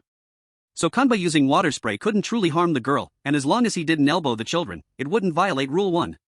And Kanba's approach of first force, then kindness didn't cause dissatisfaction or suspicion from other children, and it effectively followed Rule 1, stopping the children from going astray. Such a meticulous logic is truly frightening. Hufanzhou silently marveled and couldn't help but feel thankful that Kanba was one of his own. Chapter 11 Cafeteria Rules. At this moment, Kanba also arrived at the cafeteria, and at the same time, that familiar voice echoed in his mind. Children, if you can hear my voice, it proves you have successfully survived until lunchtime. If you want to enjoy every wonderful lunch, you must follow the cafeteria rules. Then, the voice began to read out the new rules. Rule 1, there are many delicious dishes in the cafeteria, but for men with special physiques, only big pork knuckles and iced red tea can be safely eaten. Other dishes may cause allergies, with terrifying consequences. Rule 2, to have enough energy to study, you must eat until full. Let the cafeteria ant serve you enough food. But remember, do not take too much to waste, that is the behavior of bad children. Rule 3, the cafeteria is the only place in school where you need to spend your living expenses. Every penny should have its proper use. Do not let opportunists steal it, because your living expenses are already not much. Rule 4, iced red tea and big pork knuckles have magical effects. Special methods of eating can make them work even better. Rule 5, you must queue for food in the cafeteria. Cutting in line is the behavior of bad children. Rule 6, food safety is very important. If you find food is unhygienic or unhealthy, as a true man, you should remind the cafeteria ant to replace it. Rule 7, the cafeteria ant has a somewhat bad temper. As an elder, she may have disagreements with young, hot-headed men when serving food. As a good child, you should not argue with her too much. The more you argue, the more impolite you appear. Rule 8, the kitchen is a restricted area. Idle people are not allowed. Asterisk, bonus, the anti-demon scripture part 1, by giving it its name, you can control its form. No way? Kanba scratched his head. After all, only half a day had passed, and the first 8 rules probably had not been fully digested by most people, and yet another set of new rules appeared. During the first rule broadcast, only Rule 4 briefly mentioned iced red tea and big pork knuckles in the cafeteria, but unexpectedly, even such a simple place could generate so many formalities again. No wonder it was a 4-star dungeon. Moreover, this set of rules even included a bonus message. It did not sound like a rule at all, but more like a mysterious spell. By giving it its name, can control its form? What does this mean? The Anti-Demon Scripture Part 1. Since the title says Part 1, there must be other parts. This sounds very likely related to eliminating the last uncontrolled monster storyteller. And what does the symbol under the title mean? It looks somewhat like an 8 rotated 90 degrees clockwise. Before entering the dark cafeteria, Kanba pondered the current information. Apart from the somewhat strange bonus information, based on the previous Rule 4, the new Rules 1 and 4 in the cafeteria, and clues from his own intelligence department, it could be inferred. Only iced red tea and big pork knuckles could be eaten in the cafeteria, and while providing certain effects, they also bring certain side effects. If iced red tea could reduce pollution value while decreasing sanity, then big pork knuckles might have the same or opposite effects. For example, they might reduce pollution and sanity at the same time, or restore sanity while increasing pollution. Based on Cafeteria Rule 4, it could also be inferred that with certain preparation, the side effects of iced red tea and big pork knuckles could be reduced, or their effects amplified. Thinking of this, Kanba suddenly understood. I see now. He slightly raised the corner of his mouth and then stepped lightly into the cafeteria. At this moment, the Longwa Intelligence Department. Minister, Kanba seems very confident. Looking at Kanba, who seemed so relaxed, the intelligence analysts were somewhat baffled. Even with so many of them, it was difficult to process such complex information in such a short time. Heroes come from the youth, we must trust the choices of young people. At this moment, Hufanzhou was filled with confidence in Kanba. He firmly believed that this young man could lead the dragon country to rise again. Entering the cafeteria, a large number of students were already in line. Kanba also followed the rules and lined up behind them. After waiting for a full 7 or 8 minutes, just when it seemed it would finally be his turn, a boy cut in front of Kanba, seemingly to provoke him. "Hey, man. I came first." Kanba pushed the boy in front of him and shouted. At that moment, the boy twisted his stiff neck like a gear, showing sharp teeth that extended to his earlobes, grinning as he turned his head, giving Kanba a backward slap. "Cut in line? He, I did, so what? What are you gonna do about it?" The boy's bloodshot eyes gleamed with cunning, seemingly trying to lure Kanba into making a move. "Man. This is outrageous. You're not a good kid." Kanba instinctively raised his elbow, ready to strike, but suddenly he realized something was wrong and stopped. Rule 5 of the cafeteria says, when getting food, we must queue up. Cutting in line is the behavior of a bad kid, but bad kids are still kids, and still part of the children. We can't use our elbows to hurt them. Reluctantly, Kanba pulled back his elbow, but his corruption level still increased by 8%, reaching 32%. He. I'm a bad kid. What are you gonna do about it? You think you can make me change? He. The boy completely turned around, his body swelling, black mist swirling around him, and blood-red tendrils shot out from his body and mouth, writhing in front of Kanba.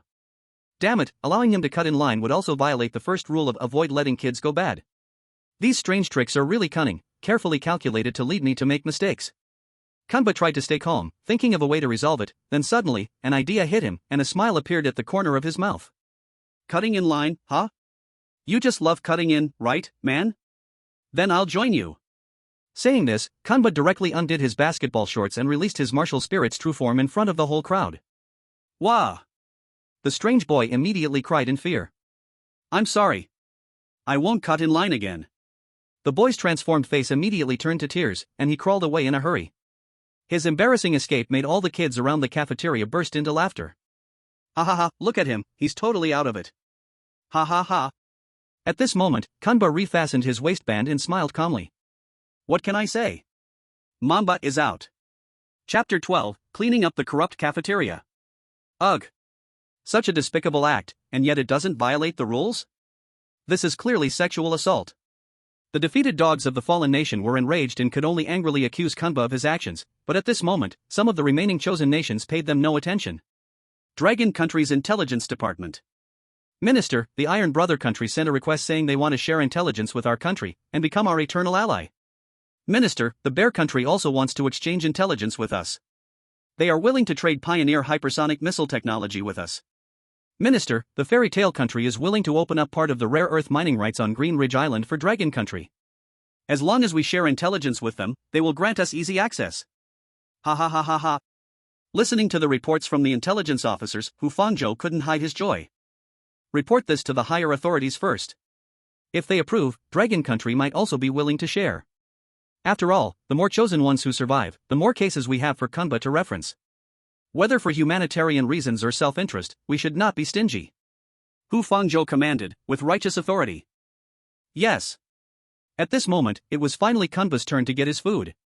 On the food counter, there were all kinds of drinks, in various bright colors, floating with disgusting greasy oil, covered in murky foam, and even soaking a rat's head. Among them, only a few bottles of orange-yellow drinks were bright and shiny, emitting an alluring glow, with the price clearly marked as 5 yuan. Iced tea. And it's the 1-liter bottle. Kanba's eyes suddenly sparkled, but soon the price of 5 yuan made him somewhat dissatisfied. At this moment. What do you want to eat? The cafeteria aunt's voice, hoarse and chilling, impatiently came from the counter. Big pork knuckle, auntie. Kanba snapped back to his senses and answered. Big pork knuckle is 24 yuan a serving. Kanba took out 24 yuan from his wallet and handed it to the aunt. At this point, compared to the previous foil-wrapped packaging, the big pork knuckle had been cut into small pieces, and was served in separate trays with other bloody meat chunks.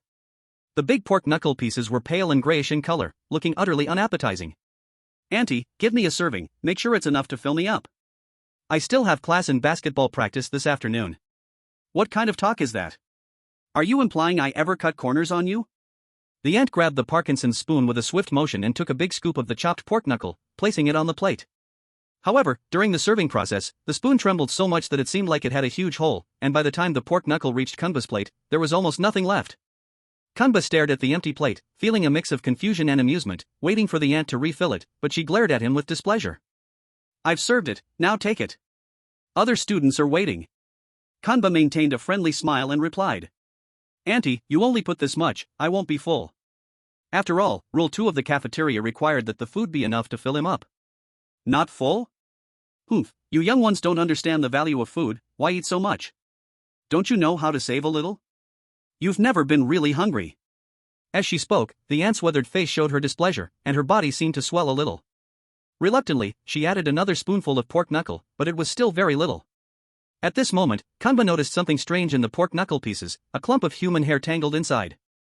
Auntie, there's hair in the food, please give me a new serving. Kanba smiled politely, as Rule 6 of the cafeteria stated. If he didn't follow this rule, something terrible might happen. Hearing this, the ant immediately flew into a rage, her body swelling even further. Hair? Our cafeteria is very clean, are you trying to scam me? If there's hair, it must have come from you. Why are you so picky, wanting to make a fuss over a meal? Do you want it or not? If you don't, just get lost, stop bothering other students. The ant's already shriveled face started to distort, revealing the writhing head underneath, with her dry jawbones clicking and mumbling incessantly. Cafeteria Rule 7, the cafeteria ant can be a little temperamental. As an older generation, she may clash with young and hot-blooded men like you when serving food. As a good child, you should avoid arguing too much with her. The more you argue, the more impolite you seem. Thinking of this, Kanba stopped talking. Man! Bang! Kanba jumped up, raised his elbow, and smashed the glass partition of the cafeteria food counter, landing directly in the food serving area, glaring at the ant. Auntie, I don't even have any hair. Kanba said calmly, then, in a flash, with lightning speed. Bang! Crack! Kanba delivered an uppercut, and with one swift motion, knocked the ant's rotting head off. Plop! The head flew straight into the nearby soup pot, splashing a wave of blood-red broth. What are you doing? At this moment, the cafeteria cook roared and rushed over at the sound, seeing his white chef coat splattered with red and yellow, unsure if it was oil or blood. The cook roared, his body swelling, the large spoon in his hand gradually growing grotesque tumor-like flesh, eventually turning into a crimson claw.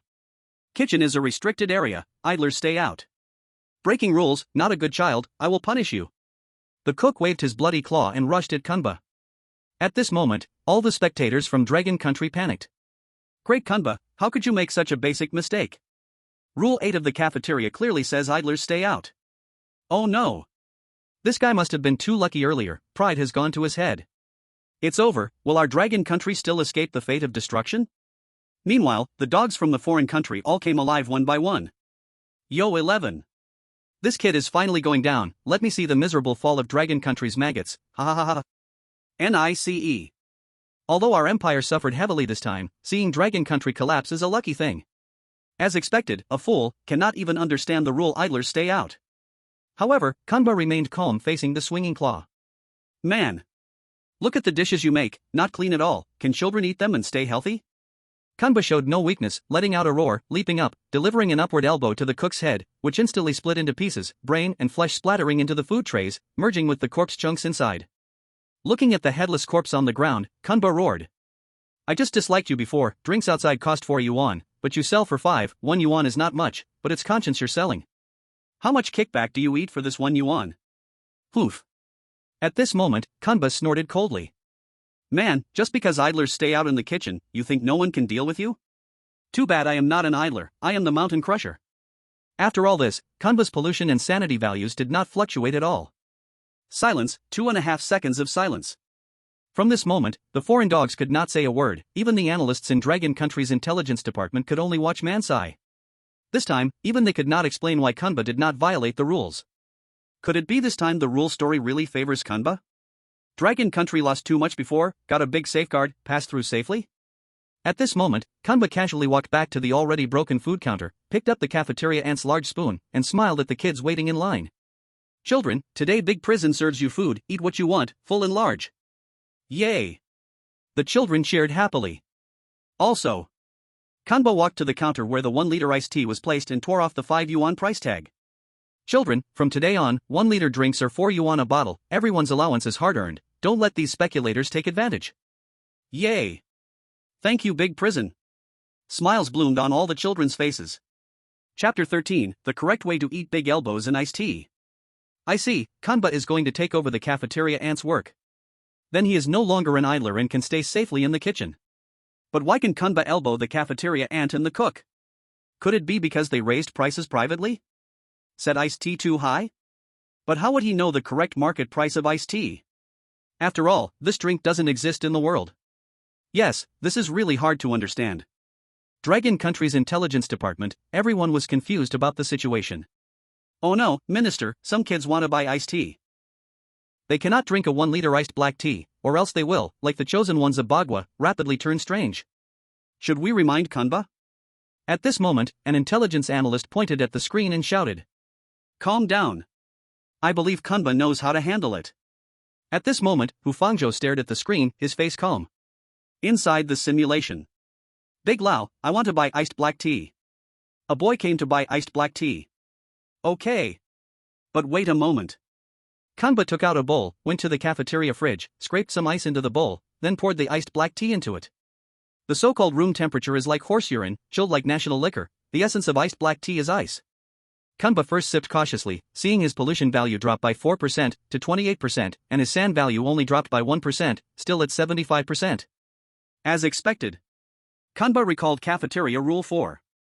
Iced black tea and big pork knuckle have strange effects, special ways of eating make their effects better. The correct way to drink iced black tea is chilled. At this proportion, a 1-liter chilled iced black tea can reduce 50% of pollution value but only about 12.5% of sand value. Even finishing a bottle won't be dangerous. Kanba handed the bowl to the boy buying iced black tea. Man! Try it. The boy opened his exaggerated big mouth and swallowed the iced black tea along with the bowl, then his eyes immediately shone. Awesome! Thank you, Big Lao. The boy left satisfied, full of energy, without turning strange. As expected. Success! Kanba trusted his guess even more. At this moment, another girl came for food. Big Lao, I want to eat big pork knuckle. Big pork knuckle? Kanba looked at the food tray, the dull-colored, unappetizing knuckle pieces, and felt uncomfortable. Wait a moment, girl, I will process it. Kanba carried the tray with the knuckle to the stove, turned on high heat, and poured all the knuckle onto the fire. Crackle! The stove immediately made sounds of frying oil and a burnt smell. The big pork knuckle's color turned as dark as Kanba's skin. Man! Skin color correct. The scorched machine burns people, must eat slightly burned knuckle. Kanba put a piece of knuckle in his mouth and tasted it. He was not worried about its edibility. The rules may only set text traps, not lie, and if they say big pork knuckle can be eaten, it can. NICE. The knuckle was crispy outside, tender inside, full of rich flavor. His sand value rose 4% to 79%, pollution value dropped 1% to 29%. Kanba served the processed big pork knuckle to the girl. She opened a huge mouth, dozens of sharp-toothed tentacles shot out of her throat, devouring the plate in an instant. Wow! The girl screamed, her twisted face full of amazement. Delicious. Thank you, Big Lao. The girl also left satisfied. After finding the correct ways to handle the two foods, Kanba's work went smoothly, quickly serving all remaining students. Finally, he bought a plate of burned big pork knuckle and a bottle of chilled iced black tea for himself, of course paying 28 yuan, leaving the money with other students' contributions on the counter.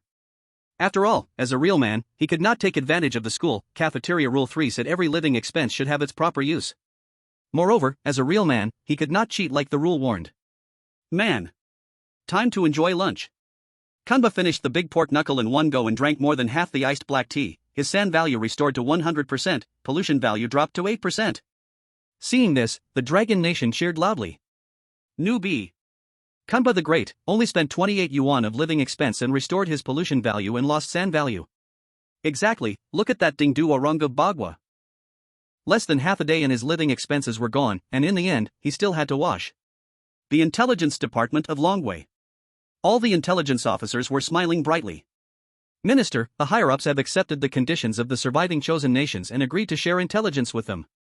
Good, immediately send them the information collected from Kanba. Hu Fangzhou had a proud smile on his face. Minister, Ba Tai Nation has followed Kanba's actions and successfully passed. They have already expressed their gratitude. On the screen, the words Long Live China Pakistan appeared. Mamba Out Nation has also passed. Minister, their advanced hypersonic missile information has already been sent. Wonderful. Although I never believed in gods, Kanba is definitely a being comparable to a god. Longwei is blessed by heaven, sending us a messenger to save the world. Hu Fangzhou was so moved that his eyes filled with tears, and a sense of national pride surged within him. At this moment, inside the instance, Kanba wiped his mouth, ready to stand up and leave, but suddenly, he felt a heat above his head. Splash! Countless scarlet soup and leftovers poured straight onto his head. Ha ha ha ha ha ha! The children around burst into laughter. Kanba angrily turned around and found that a boy was grinning at him, holding a greasy plate, obviously the one who poured the leftover food onto Kanba's head. Man! What are you doing? Wasting food is not what a good child does. Kanba questioned the boy. Ha ha ha ha ha, eat slowly, start from the head, ha ha ha ha ha. The boy didn't listen to Kanba's reproach at all, pointing at Kanba's greasy head and laughing loudly, and the surrounding children all gathered around Kanba, laughing as well. Their tentacles stuck out of their mouths, even their mouths filled with sharp teeth were laughing. Ha ha ha, yes, start eating from the head, eat slowly, ha ha ha ha ha ha. Good, very good, I'll start from the head. Kanba had a calm expression, then he suddenly stood up, grabbed the boy's shoulder, and, like lifting a chicken, he picked him up, then immediately bit the boy's head, taking a handful of his hair. Wah! The boy screamed, and his bizarre body immediately returned to normal. The surrounding classmates were all scared, their laughing faces froze in place. Kids, who else wants to start eating from the head? Lauda is coming to fish you out. Kanba directly threw the boy he had bitten onto the ground, smiling as he said to the surrounding classmates. Kids, if you waste food again, Lauda will start eating from the head with you. Lauda, we're sorry. The children immediately buried their heads and ate seriously, not daring to make any more little moves. Ah, kids did well, eat well to grow stronger and become a real man. Kanba enjoyed a wonderful lunch. Yes, it was wonderful. Chapter 14, Dormitory. After lunch, Kanba noticed that almost all the kids didn't return to the classroom but were preparing to go for a nap in the dormitory. Kanba followed them, planning to inspect the dormitory and sleeping arrangements during the day. After all, the initial rule number 6 said, even the black mamba is afraid of the dark, so don't leave the dormitory at night. When AI dorm supervisor Sara comes to check the dorm, don't let it think you are Lauda, or you will be erased. According to information from the previous life on the internet, Lauda had died twice and been reborn twice. The first time, he died in a plane crash caused by Zobayan. The second time, he died due to Sora's portrait rights ban. But people on the internet from the previous life missed Lauda so much that they had already come up with various ways to avoid Sora's review, allowing Lauda to return to the public's view. If Kanba really encounters the so-called AI dorm supervisor Sora, he has already thought of some countermeasures. Kanba searched through the dormitory building for his room, and soon found room 8. He pushed the door open and walked in. Creak! The old metal door let out a screeching sound that made one's teeth hurt, the smell of mold and rot hit him hard, and what came into Kanba's view were 4 old wooden tables and beds. The bed frames were extremely damp, already a little rotten, emitting a faint smell of mildew. What kind of dormitory is this? This is clearly a prison, this has truly become a big prison. What was even more shocking was the color of the sheets and blankets, all of them were a pale, grayish, dull color, with red and yellow spots on top, as if stained with rotten grease and bloodstains. There seemed to be sparse hairs growing on those blankets, those were clearly human skins with blood on them. Kanba initially didn't pay too much attention, after all, things from creepy stories are rarely not terrifying. However, when he leaned in closer, he noticed a small yellow tag on the blanket, clearly reading Rock 06. Kanba suddenly realized something, because this number was the identifier for the chosen one who died in the 6th instance from the country of the sticks. Kanba cautiously turned his gaze to the tags on the blanket, sheets, and pillows, which clearly read UK07, CHN05. These were the identifiers for the chosen ones who died in the 7th instance from the 3 Lions country and the 5th instance from the Dragon country. Gulp! Kanba's heart suddenly skipped a beat, he swallowed hard. At the same time, countless viewers in front of the screen were also taken aback. Could these blankets and pillows be made from the skins of the chosen ones who died earlier? They were all heroes who fought for their countries, but after their deaths, their bodies were made into creepy props, forever trapped in these creepy stories, never to be reborn. Looking at the horrifying scene in front of him, Kanba didn't have time to feel sad, forcing himself to stay calm and started observing the arrangements in the dormitory. This was a standard 4-person room, but right now, there was no one in the room.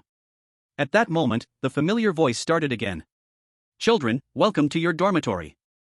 This is where you will rest and sleep. Please remember the following rules, or you might never wake up. Again? This was already the 3rd time in half a day. Even Kanba, who knew the prison setting so well, felt a little overwhelmed. As expected of a 4-star instance. Kanba silently listened to the new rules. Rule 1, you have 3 roommates, their names are Lao Tian, Lao Fei, and Lao Gang.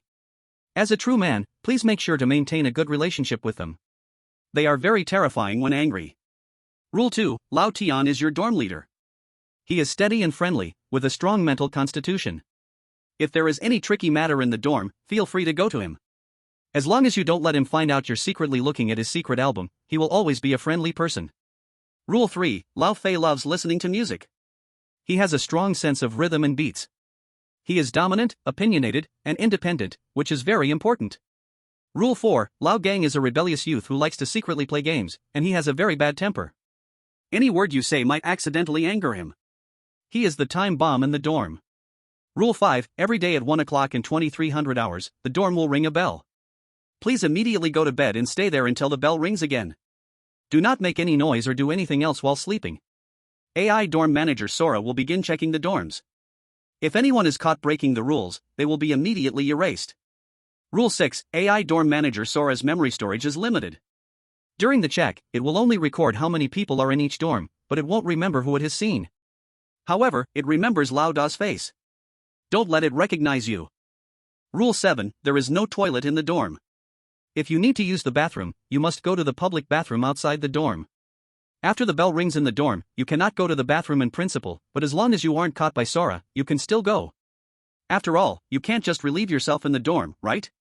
That would upset your roommates. Rule 8. Except for Sora, no normal person will walk around outside the dorm at night. If you hear the sound of footsteps, if you want to make sure you are safe, then just sleep calmly, don't care about it. Bonus, Exorcism Scripture Part 2. Evil things. Cut them with kindness. As soon as the rules finished playing, the dorm door was suddenly pushed open, the harsh metal creak made teeth ache, and goosebumps rose on the back of the neck. Kanba turned around and saw 3 classmates. The leader had a side-parted fringe covering half an eye, his frown didn't lift, his gaze empty, making people feel a little nervous. On the left stood a tall, thin boy, his eyes slightly open, head swaying, looking a bit sneaky. On the right stood a solid boy, his eyes blood red, bulging out of the sockets, fierce and demonic, like he wanted to eat someone, as if he had hyperthyroidism. Men. Back? Lao Da first greeted, pretending to be very familiar with them. Whom? The side-parted boy leader hummed lightly, saying little, and the 3 returned to their desks. Kanba observed their actions. The side-parted boy sat at his desk, pulled out his drawer, seemingly checking something. Kanba suddenly saw an old camera with a crimson case lying in the drawer, the lens cracked, and next to it lay a pile of something, like photos. Kanba remembered dorm rule 2. As long as he doesn't discover you are peeking at his secret album, he is always a friendly person. With a camera and album, Kanba guessed this side-parted leader must be the dorm leader, Lao Tian. The tall thin one sat on his bed, wearing Bluetooth headphones, eyes half-closed, calm and leisurely.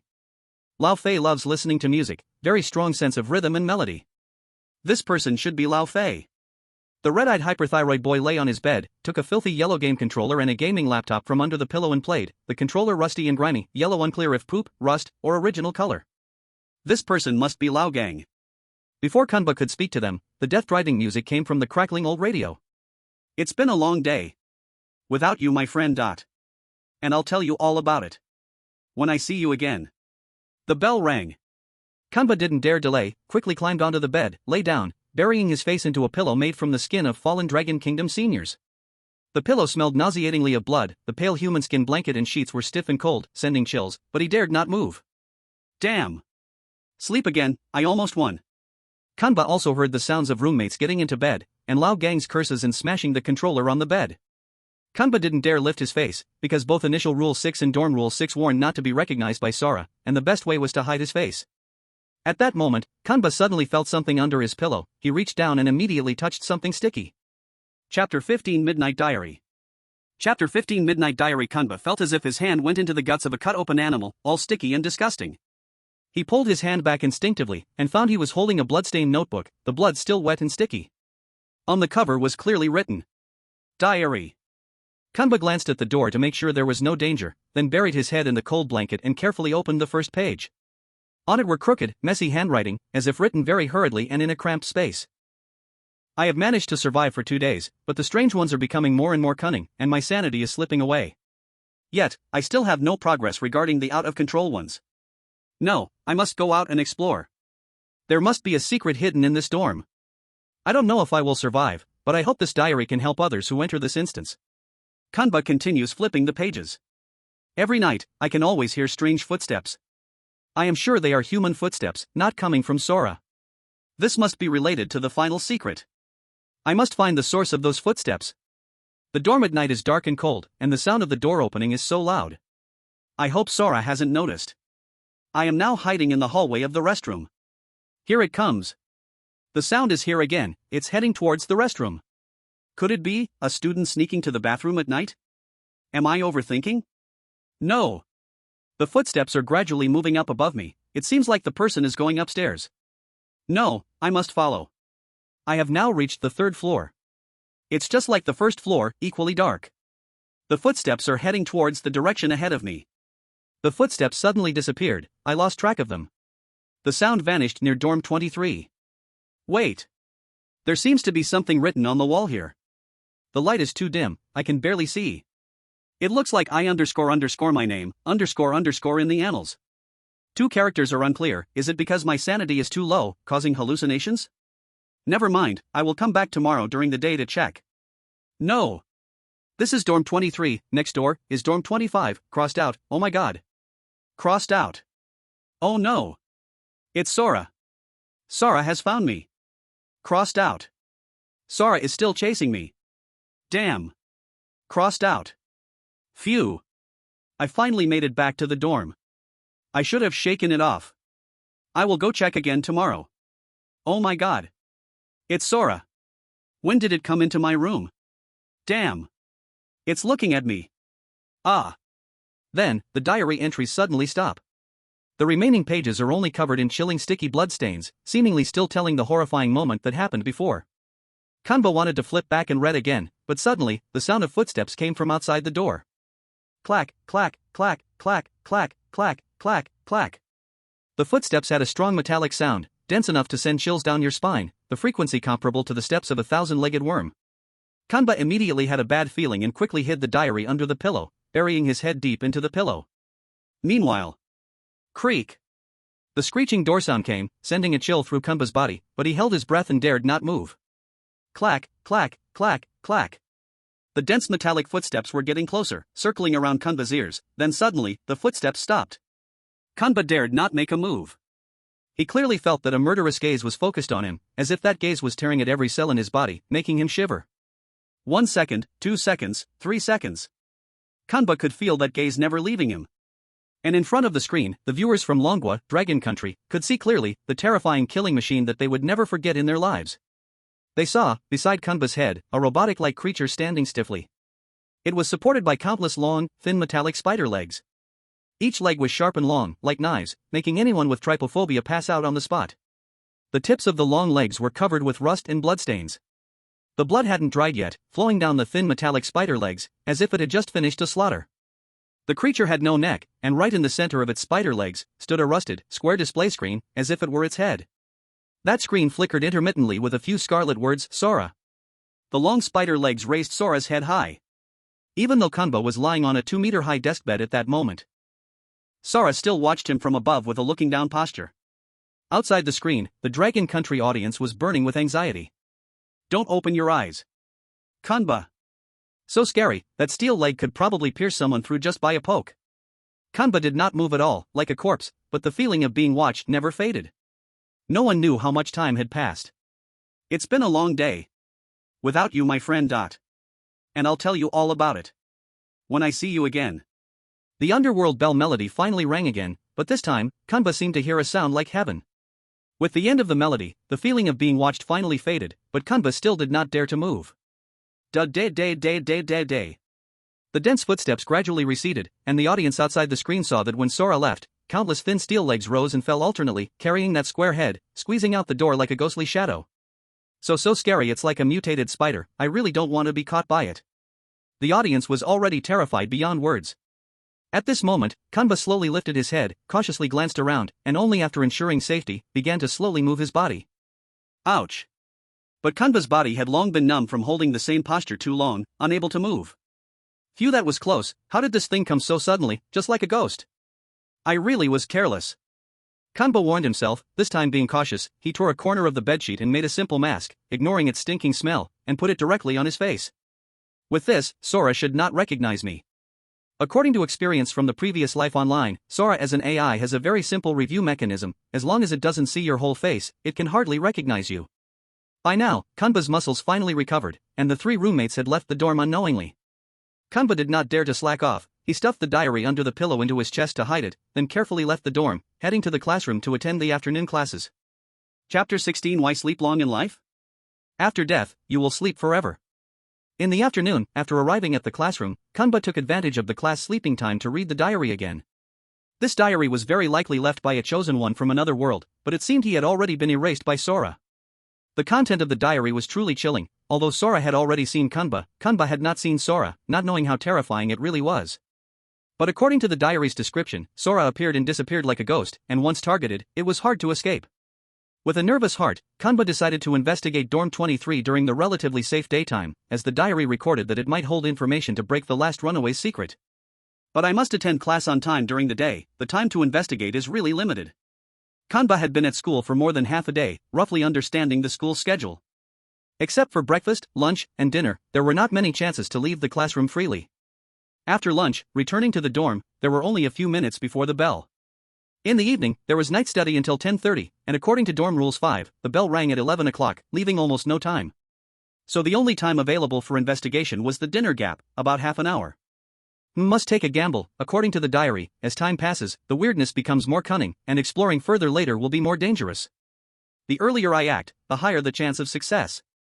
The person writing the diary was already out of tricks at that time, couldn't find more clues. Dorm 23 must be a breakthrough point. Now, I have found 2 parts of the Breaking Magic Sutra. Cast its name. Then control its form. Evil spirits. Cut them with kindness. And the diary also mentioned that there is a phrase on the wall of the 3rd floor dormitory, I underscore my name, underscore in the annals of history. According to the format and rhythm, it should also be part of the Breaking Magic Sutra, but the content is incomplete, and I need to go to the scene to fill it in. Yes. I must go. Kanba replayed the action route in his mind during class and then took the kids to play basketball after class, until the last class in the afternoon. Ding-ling-ling-ling. The class bell finally rang, and Kanba decided to start his action, but the teacher began to act weird again. Class is over, students, it's time to assign homework. Not much homework, just an hour of English homework to finish. Wait. I also have homework to assign. Another teacher suddenly jumped into the doorway. Today's Chinese homework isn't much, just an hour to finish. Today's math homework isn't much either. Just an hour to finish. One by one, more teachers jumped into the classroom, as if they had been waiting outside or just appeared out of thin air. Today's physics homework isn't much, just an hour to finish. Today's chemistry homework isn't much, just an hour to finish. Today's biology homework isn't much. 6 teachers waved their stacks of practice papers, their bodies becoming increasingly bizarre, expanding, squeezing the classroom door so tightly that not even a drop of water could escape. The students had no chance to escape. Do your homework. Only by doing more homework can you improve. The teachers chattered, their throats sounding like they had old phlegm stuck in them. Every syllable was dragged out with a long tail, like a beast murmuring. The students' faces were numb, seemingly brainwashed. Enough. At this moment, Kanba suddenly jumped up, leaped onto the desk, and roared at the distorted teachers. You all say the homework isn't much, and it only takes an hour. But when you add them up, it's 6 hours. Even if we add evening self-study, we won't finish before the bell rings in the dormitory. Upon hearing Kanba's roar, the 6 teachers were stunned for a moment, but quickly began to distort even faster, expanding into 6 black, gas-filled balloons that hovered above the classroom. They all growled in unison. Who said that you can't do homework after the bell rings? Don't you know that you can sleep less? While you're sleeping, others are studying. If you're lazy, others will surpass you. Facing the teacher's constant nagging, Kanba remained fearless, glaring at them and questioning. When do we sleep if we don't sleep during the prescribed time? We are still growing. How can we function properly without sleep? Dare to defy the teacher? The 6 black balloons grew more enraged upon hearing this. They descended from the air and began circling Kanba. Their bodies were rotting, with countless tentacles carrying sharp teeth emerging from them, while many white maggots splattered from their bodies onto Kanba. Kanba's recently restored sanity dropped by 32%. Such a young age, yet so greedy for sleep. Such a waste of precious youth. All day, you just know how to sleep. You sleep all day and still want to sleep at night. Are you a pig? So many naps. Why aren't we teachers like you, wanting to sleep? Why sleep so much in life? After death, sleep will come naturally. The black balloons roared in unison, charging at Kanba as if they were going to swallow him whole. Man. Kanba took a deep breath, scanning the surroundings. You'll all want to sleep soon. Man. Kanba raised both elbows and spun around in place, turning into a rapidly rotating top. Bang! Bang! Bang! Bang bang bang! The 6 black balloons were knocked apart in midair by Kanba's elbows. The classroom was immediately filled with blood and flesh flying, worms splattering. Kanba casually stopped spinning and jumped down from the desk as if nothing had happened. Kids, leave the classroom now and go eat. Yay! The kids immediately revealed sinister smiles. He stood up excitedly, stepping over countless chunks of shattered bodies and maggots, rushing out of the classroom door. Phew! Kanba let out a long sigh, collapsing back into his seat. The side effects of his sanity dropping so rapidly made him feel dizzy, and he struggled to keep himself awake. At this moment, the people from Dragon Country watching the screen were all holding their breath. Minister, should we order Kanba to go to the cafeteria and eat the big elbow? His sanity has dropped so much, it's dangerous. Hufangzhou clenched his fists, hesitated for a moment, and shook his head. We should not interfere with his choice. Inside the instance, Kanba caught his breath and stood up again. Now, he faced 2 choices. 1. Go to the cafeteria to eat the big elbow to restore his sanity, but he would lose valuable time to explore the dormitory. 2. Go directly to the dormitory. Kanba thought for a few seconds and decisively made his choice. Go to the dormitory. This is a rare opportunity, my sanity dropped by 32% today. Who knows what will happen tomorrow? I need to stay awake. Kanba gritted his teeth and walked firmly out of the classroom door. Chapter 17, Encounter with Zobayan again. At dusk, the night quietly descended. Under the reflection of the scarlet sunset, tree branches swayed, and shadows danced. Kanba, wearing his human skin mask, carefully made his way back to the dormitory. In the Dragon Country livestream, the audience watched in silence, their eyes moving along with Kanba in the dark corridor of the dormitory. Kanba quietly ascended the stairs. His steps were lighter than a cat's, as he was afraid of disturbing something terrifying. The dormitory was eerily quiet, and Kanba anxiously stepped onto the second floor. Phew! So far, everything is normal. According to Dormitory Rule 5, Sora will only start checking the dorms after the bell rings, but that doesn't mean it's not aggressive at other times, so I still need to be extra careful. With that, Kanba continued to tiptoe toward the 3rd floor. However, through the dim light, Kanba clearly saw that the closer he got to the 3rd floor, the more eerie and sinister the stairs became. On the steps, there were spreading crimson, root-like patterns resembling capillaries, and the floor was sticky, seemingly covered in fresh oil and blood, as if countless bloody killings had taken place here. The stench of decay and mold was even stronger on this floor. Ugh! The foul stench hit him in the face. Even though Kanba was wearing his already horrible-smelling mask, he still felt nauseous from the wave of smell. The 3rd floor, definitely something is wrong.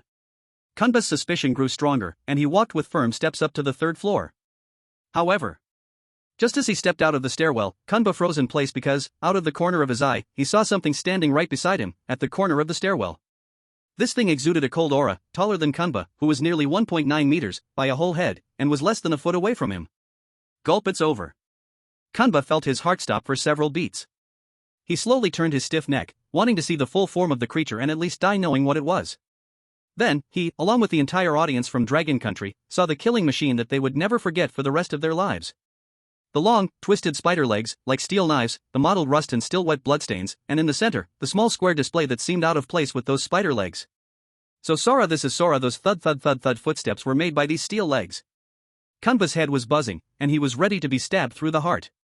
However, a full 25 seconds passed, and Sora remained frozen in place, not moving at all, with the square display still dark, seemingly in standby mode. Could it be? Sora really only works during check-ins? It's not aggressive right now? Kanba cautiously moved a few steps forward. Sora did not move either, which confirmed Kanba's guess. Outside of inspection time, Sora was safe. Kanba did not have time to feel lucky, continuing to walk forward, searching for dormitory 23 mentioned in the diary. 21, 22. The corridor on the 3rd floor was messy and filthy, with rust everywhere, pieces of white wall dust, and thick, decaying liquid on the ground. The metal dormitory doors were all covered with large patches of rust, much worse than Kanba's own dormitory. 23. Found it.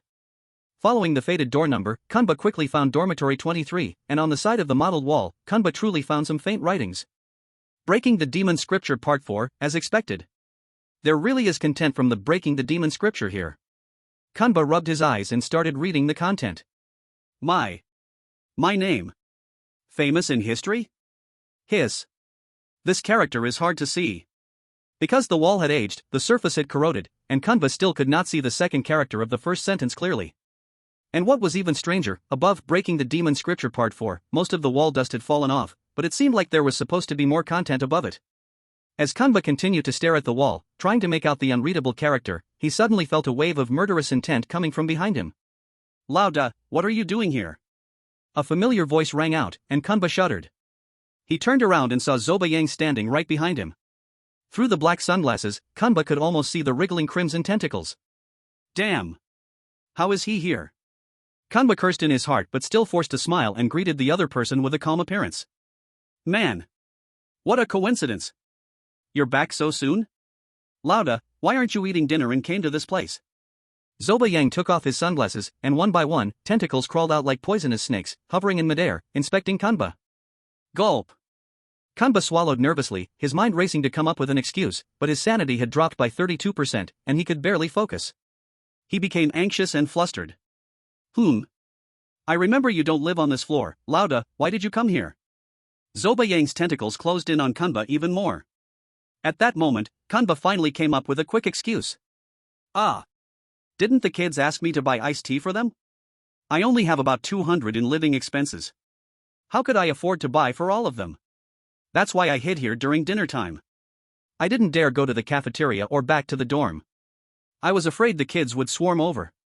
How could Lauda let me live then? Kanba forced a smile and explained, but Zobayang's face still showed doubt, and the tentacles continued to wriggle in the air. You're so naughty. Lauda, you must sing a song for me, or don't blame me for dealing with you harshly. Zobayang growled, his body swelling, black mist spreading everywhere. Old dang, if you want to hear Lauda sing, don't hesitate to say it. Thank you, Lauda. Before Kanba could make a request, Zobayang answered directly, as if he had already seen through Kanba. Gulp. Kanba immediately felt an unprecedented sense of tension. The feeling of his inner thoughts being completely exposed made his skin crawl.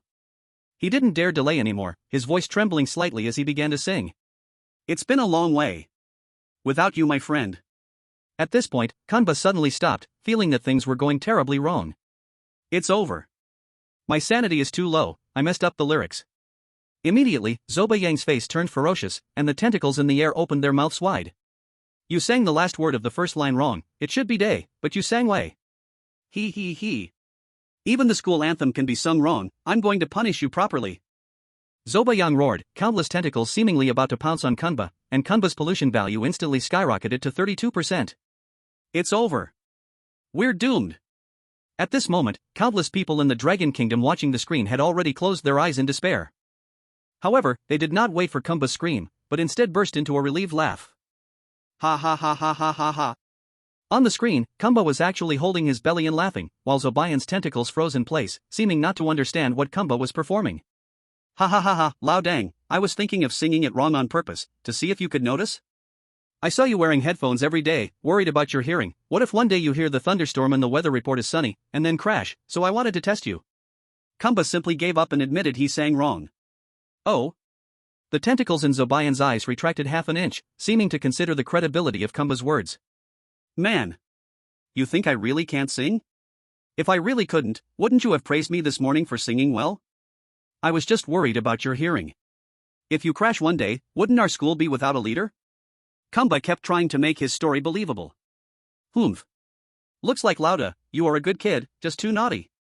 Hearing this, Zobayan actually withdrew his tentacles into his eyes and put his sunglasses back on. But remember, Lauda. In the future, eat when it's time to eat, and this is not your floor. Don't let me see you here again, or don't blame me for teaching you a lesson. Okay, man. Kanba nodded with a smile. Now get out. Zobayan shouted angrily, clearly hating Kanba staying here. Okay, man. I am leaving now. Kanba did not dare to linger, lying on the dirty messy floor, he really rolled down the stairs, escaping the third floor. Unaware, the look in Zobayan's eyes watching him had already grown a little strange. Lauda, you are getting naughtier and naughtier. Chapter 18, Lao Fei is a normal person? Chapter 18, Lao Fei is a normal person? Cough cough cough. The cold night wind stung Kanba's throat, he felt swallowing saliva hurt a little. Kanba walked with trembling steps, almost running away from the dormitory.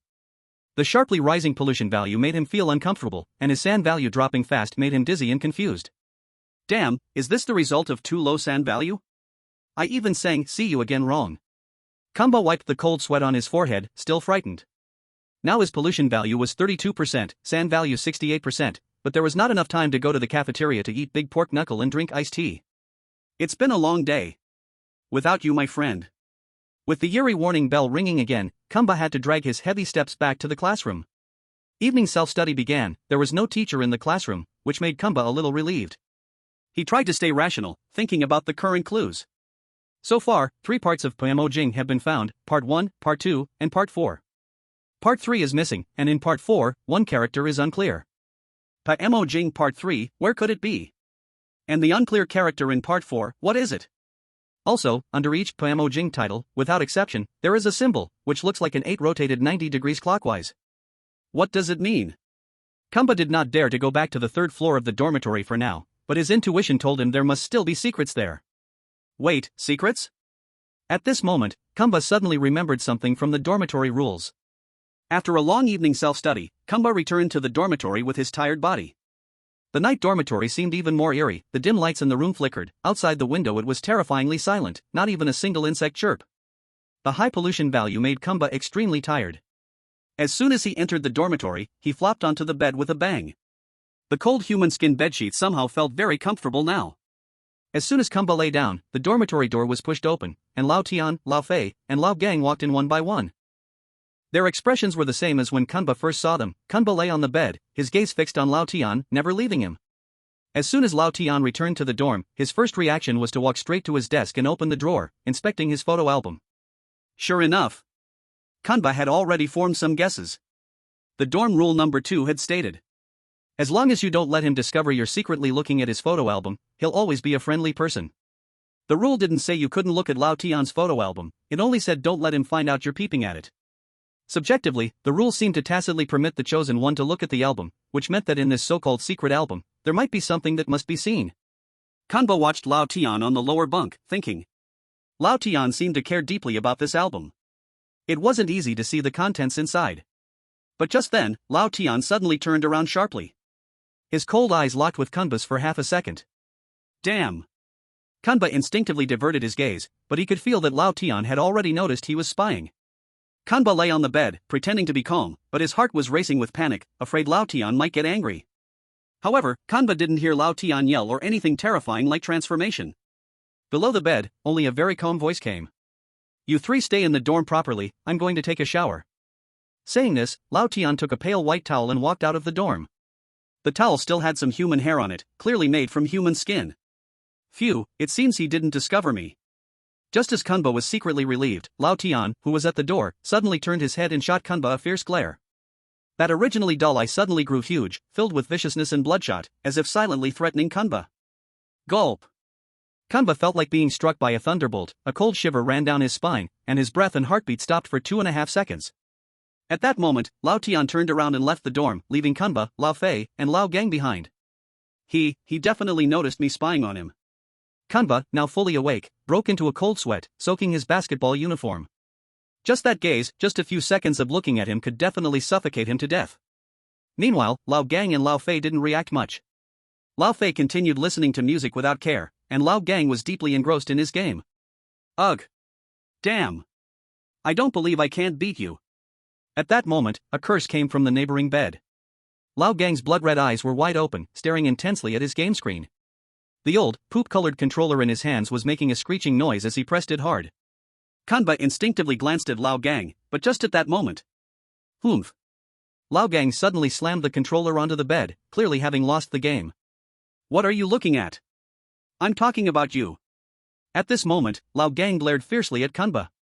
Even though Kanba had only looked at Lao Gang for 2 seconds and quickly averted his gaze, it still made him the target of Lao Gang's anger. Damn, this dorm is truly eerie. The difficulty of the dungeon really does gradually increase with time. Kanba cursed quietly, but it was too late. Lao Gang jumped off his bed, enraged, and stomped toward Kanba's bed. Hey! Are you looking down on me because I'm uneducated, or because my wallet is small? I'm talking to you. Did you hear me? Lao Gang's body began to distort strangely, his body expanding, gradually growing taller than Kanba's bed.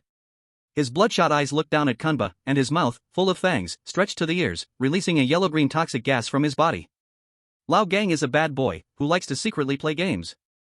His temper was really bad, any single word from him could accidentally make him angry. He was the dorm's ticking time bomb.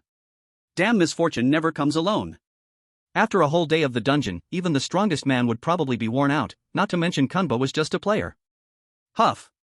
At this moment, Kanba could not focus at all. He couldn't think of any countermeasures. He only had his last chip left, the half bottle of iced tea left from lunch. Man. Cool down. Drink some iced tea. Help man strike back. Kanba pulled out that half bottle of iced tea. He could only gamble that Lao Gang would just calm down for now, and Lao Fei nearby would not pay attention to this half bottle, otherwise Kanba would truly be helpless. Humph. Lao Gang's blood-red eyes rolled twice, as if thinking about his choice. Not bad. I won't argue with you today.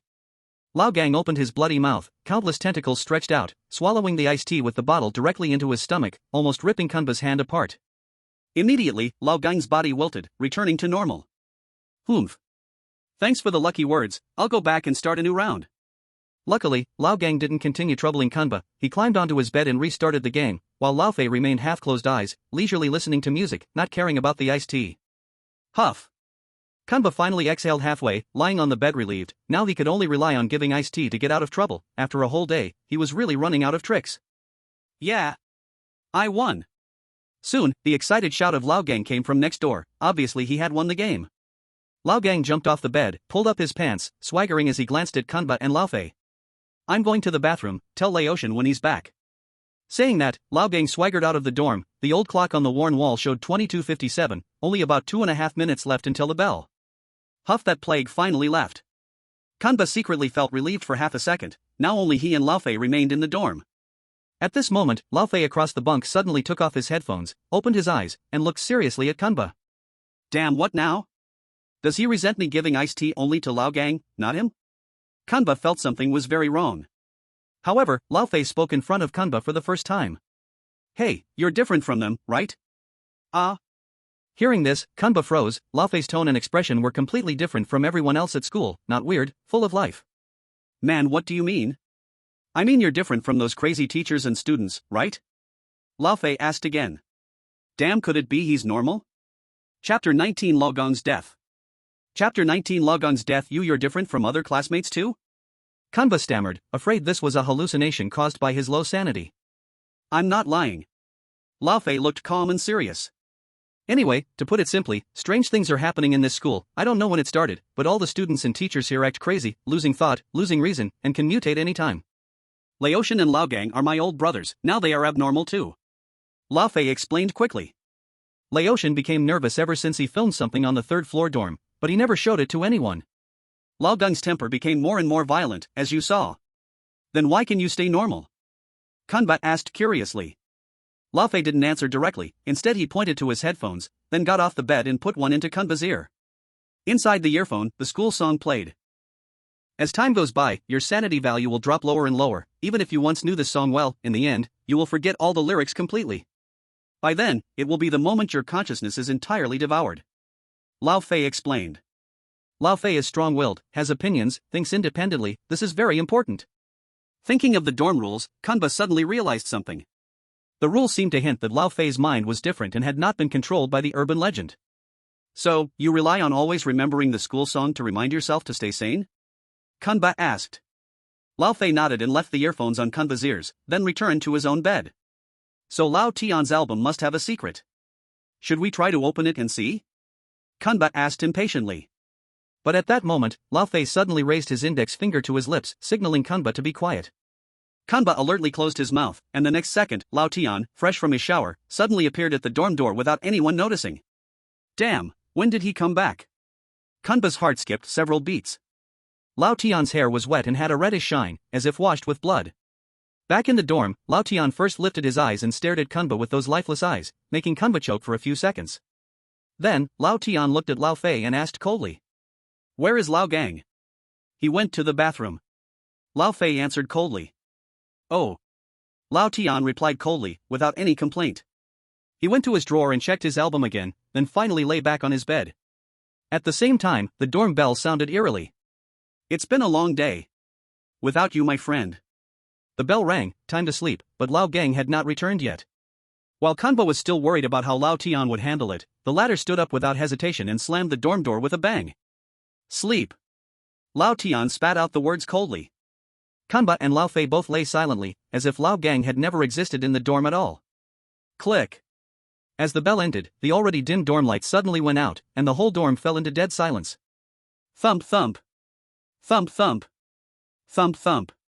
Kanba seemed to clearly hear his own heartbeat. Suddenly. Bang. The old metal dorm door was slammed violently. The huge noise almost made Kanba's heart jump out of his chest. Hey! Lao Tian. Why did you close the door? Open it for me. Bang. Bang. Bang. Outside came Lao Gang's roaring and violent banging. The metal knocking echoed endlessly in the silent dorm, shaking Kanba's tense nerves over and over. Open the door. Open it. Bang bang bang. The banging and roaring grew more intense. Kanba could almost see Lao Gang's grotesque, transformed face outside the door. But Lao Tian and Lao Fei lay on their beds, seemingly deaf, motionless. Da-day-day-day-day-day-day. At that moment, a dense, life-threatening sound of footsteps came from afar. Sora is here. As the de footsteps got closer, Kanba's heart tightened. Open the door. Open it quickly. Lao Gang's roars outside grew more beast-like, the pounding louder and deafening, yet the old metal door seemed incredibly solid, unmoving like a mountain. Open. Click. Ah. Suddenly, Lao Gang's roar stopped, and a sharp scream came from outside, with a crisp sound of metal being cut. Kanba saw, in the dark night, a cold glint pierce right through the door. That is Sora's leg. Click. The sharp cold glint was pulled out of the door again. It was obvious that Lao Gang was pierced through, his heart chilled to the core. Kanba didn't even know if this was good or bad. Lao Gang had drawn Sora here. But he had solved the problem himself, removing the ticking time bomb from the dormitory. At that moment. Bang! The door was suddenly thrown open, and a strong smell of blood wafted in from outside. Kanba lay flat on the bed, motionless like a corpse, not daring to move. Tat tat tat tat tat tat tat tat tat. The footsteps circled around Kanba's ears, dense and rapid, finally stopping at his side. Sora is watching me again. Kanba felt as though ants were gnawing at every bone in his body, but he couldn't move. Luckily, Kanba was wearing a human skin mask, and it seemed like Sora hadn't figured it out. Tat tat tat tat tat tat tat tat tat. This time, Sora stayed in the dormitory for only 2.5 minutes before leaving, and with the dense footsteps growing more distant, the dormitory door was slammed shut again. Huff. Kanba let out a long breath while lying on the bed, but still dared not make any big movements. He couldn't help but feel relieved. If it weren't for the fact that he had asked Lao Gang to drink half a bottle of iced tea before bed, Lao Gang might not have needed to use the bathroom and would have been locked outside, receiving a boxed meal. Perhaps due to fatigue from the high contamination levels, Kanba actually started feeling sleepy. Unknowingly, he fell asleep. Chapter 20, Wanting to go to the bathroom in the middle of the night? Chapter 20, Wanting to go to the bathroom in the middle of the night? Midnight. Severe pain, a sharp ache in Kanba's abdomen woke him up from his sleep. I need to use the bathroom. As the saying goes, there are 3 urgent matters: urgency to pee, urgency to poop, and urgency to fart. When these come, nothing else matters and must be dealt with first. There is no bathroom inside the dormitory. To go to the bathroom, you must go to the public restroom outside the dorm. After the dorm bell rings, you're not supposed to use the bathroom, but as long as you don't get caught by Sora, you can still go. After all, you can't just shit in the dorm, right? That would upset the roommates. Kanba got off the bed, but just thinking of the rules made his legs tremble. The bathroom was outside, but going outside might mean running into Sora. Besides, it was pitch black outside, and he couldn't see anything. He probably wouldn't even know how he died. Just as Kanba paced back and forth in place, Lao Tian suddenly poked his head out from the bed. What's up? Lao Tian's cold tone showed no emotion. Kanba looked at Lao Tian, initially scared, but then he remembered dorm rule number 2. Lao Tian is your dorm leader. He is steady, friendly, and has strong psychological resilience. If there's anything difficult in the dorm, you can always go to him. Kanba immediately felt like he had grabbed a lifeline. Man. I need to use the bathroom. Can you come with me? I'm afraid of the dark. Kanba asked in a low voice. To Kanba's surprise, Lao Tian agreed decisively, without even a grunt, getting up from his bed, putting on his slippers, and preparing to open the door. Hey! Man! Be quieter. Kanba didn't expect Lao Tian to agree so quickly, and he was still a bit caught off guard. He hurried to follow him. Screech! Lao Tian opened the door. The sharp screech of the metal door cut through the silent night, making Kunba's intestines churn in fear. Let's go, quietly. Lao Tian, still expressionless, waved his hand at Kunba and led the way out. Oh. Kunba tiptoed behind him, shrinking back, sticking close to Lao Tian, fearing that he might get separated in the dark hallway. Unknowingly, as soon as they stepped out, Lao Fei from behind the dorm sat up, staring fixedly at the backs of the two leaving. Kunba clearly felt the ground sticky as he passed by the door, as if fresh animal organs and blood had been spilled there. Without even thinking, he knew this was the mess left behind when Lao Gang was wiped out earlier. The hallway was eerily quiet. Feeling his way through the pitch-black corridor, Kunba was afraid that the tat-tat-tat of the rapid footsteps might suddenly come from some direction. We're here, go in by yourself. I'll wait outside. After what seemed like a long walk, Lao Tian suddenly stopped, speaking quietly to Kunba. Ahead. Kunba could already smell a foul, overpowering stench coming toward him, much worse than the smell from a school bathroom that hasn't been cleaned for weeks. 24 times stronger. Ugh. Kunba immediately dry-heaved, but quickly covered his mouth, swallowing back the sour bile that nearly came up, afraid of making even the slightest noise. But Kunba, with his sphincter already at its limit, couldn't care anymore. He groped his way into the pitch-black bathroom. On the floor, everything was sticky underfoot, both wet and dry, all kinds of filth covering the ground. Kunba didn't care where the toilet was, he just pulled down his pants and began to relieve himself wherever he stood. Phew, so good. Kunba finished as quickly as he could, pulled his pants up, and was ready to head back. However, at that moment. Thud thud thud. A sound of footsteps suddenly echoed down the hallway, sending a chill down Kunba's spine as he froze in place. Unlike the clanging metallic footsteps of Sora, these steps were more measured and human-like.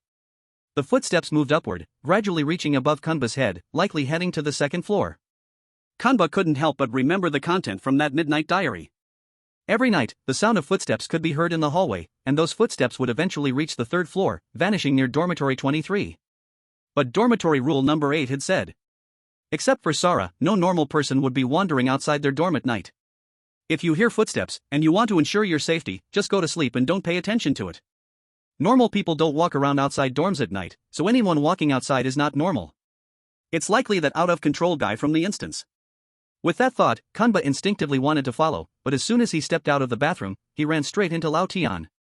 Go back to the dorm. Lao Tian said indifferently, starting to walk back with Kunba. Man. Did you hear those footsteps?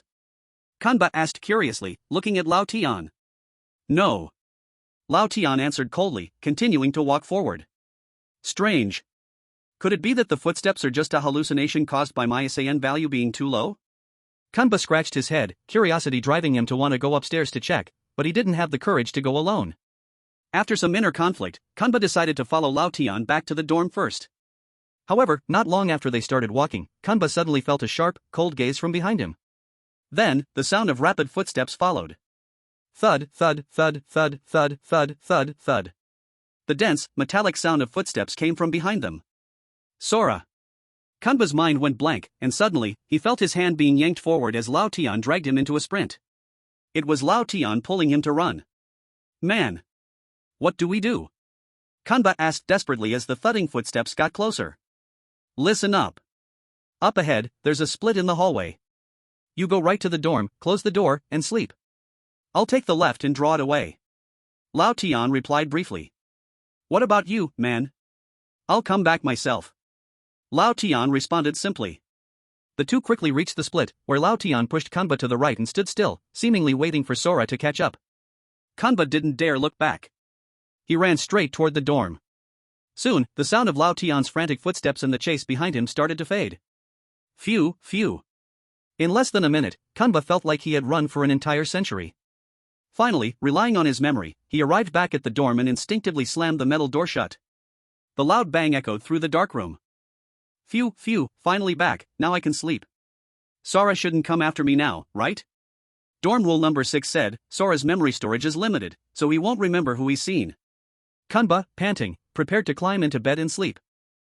Suddenly, as he turned around, a ghostly face appeared right in front of him. Man! Kunba almost screamed in surprise. Lao Fei seemed to have been waiting at the door for a long time, standing straight, staring directly into Kunba's eyes from less than 24 centimeters away. He's not a normal person, is he? Kunba's heart pounded wildly, terrified that Lao Fei would pounce on him at any second. Chapter 21, Lao Tian's Secret. Hey, where's Lao Tian? Kanba stood frozen, but Lao Fei spoke first. Lao Tian was chased by Sora. Kanba stuttered as he answered. While he's not here, hurry. Lao Fei suddenly grabbed Kanba's hand and dragged him to Lao Gang's desk, where he opened up a game book left behind by Lao Gang. The fluorescent screen of the game book instantly made the dark dorm room a bit brighter. Then, using the dim light from the screen, Lao Fei took out a stack of photo albums and placed them on the desk. What is this? Kanba stared at the photos, and he immediately understood. Man, this is the secret photo album stolen from Lao Tian? Lao Fei nodded without answering, then threw a pen to Kanba. Write down everything you see. I see. Kanba silently rejoiced, feeling that Lao Fei was definitely on his side, and he had been pretty clever in stealing Lao Tian's secret album while Lao Tian had taken him to the bathroom. Kanba didn't dare to waste any time and began looking through the photos with Lao Fei. Soon, a photo caught Kanba's attention. In the photo, there was a hallway of a student dormitory, with dim lighting, clearly taken at night. And with the help of the camera's flash, it was faintly visible that the door numbers read 21, 22, 23. Clearly, this was the third floor of the dormitory. At the far end of the hallway, Kanba saw 4 figures.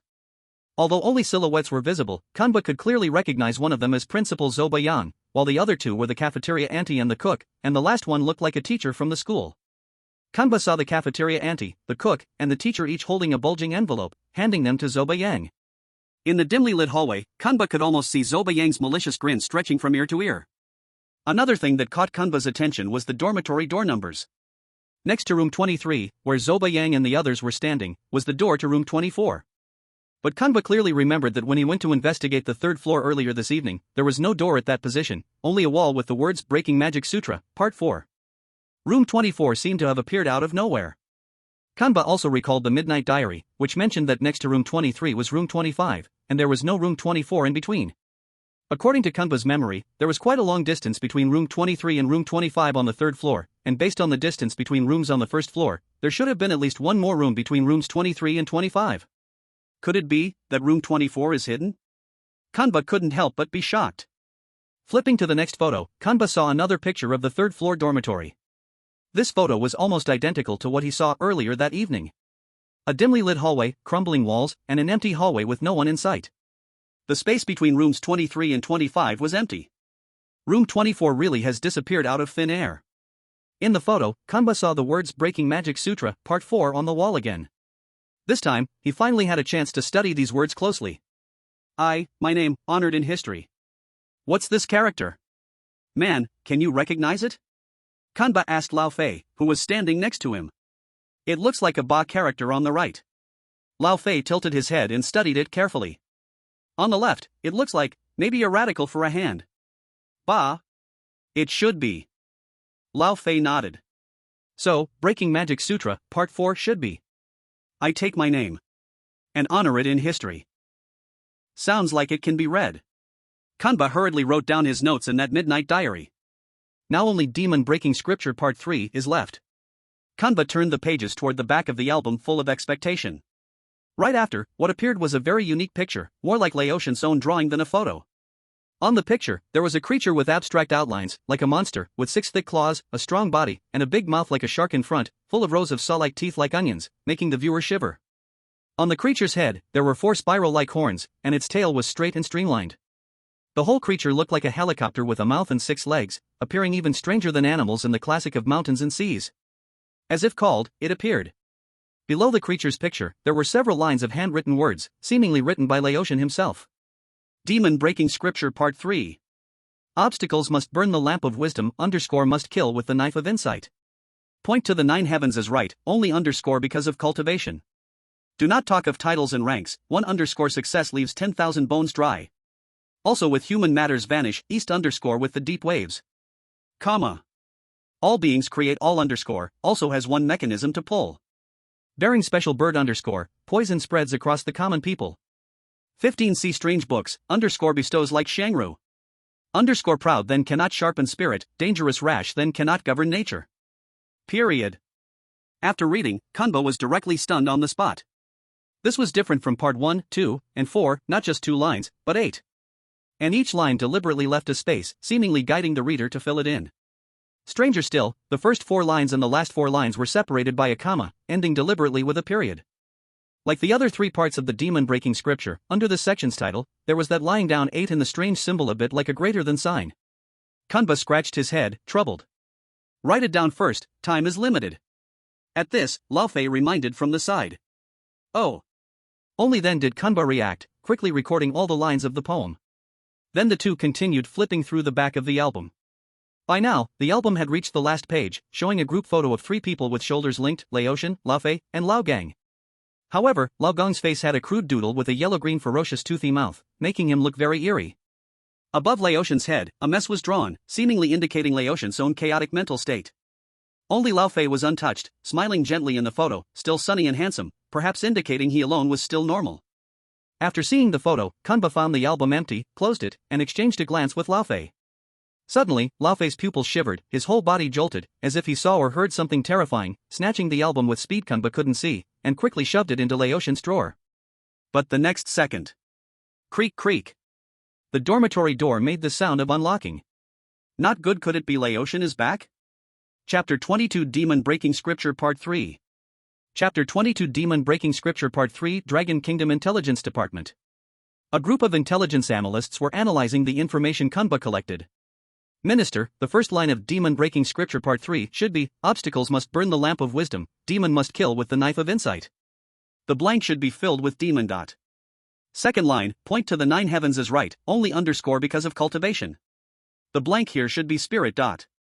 Third line, do not talk of titles and ranks, one general success leaves 10,000 bones dry. This blank should be general. Fourth line, also with human matters vanish, east pass with the deep waves. So this blank should be filled with the word death. The fifth sentence, all beings commit numerous evils, and there is also a chance of drawing a machine. This blank should be filled with the word evil. The sixth sentence, those who repay kindness with different birds and beasts, spreading poison throughout the common folk. The sixth blank should be filled with the word beast. The seventh sentence, 15 observe strange books, compose poetry surpassing Shangru. This word should be compose. Minister, this eighth sentence is, lust and neglect prevent one from stimulating energy, rashness and restlessness prevent one from correcting character.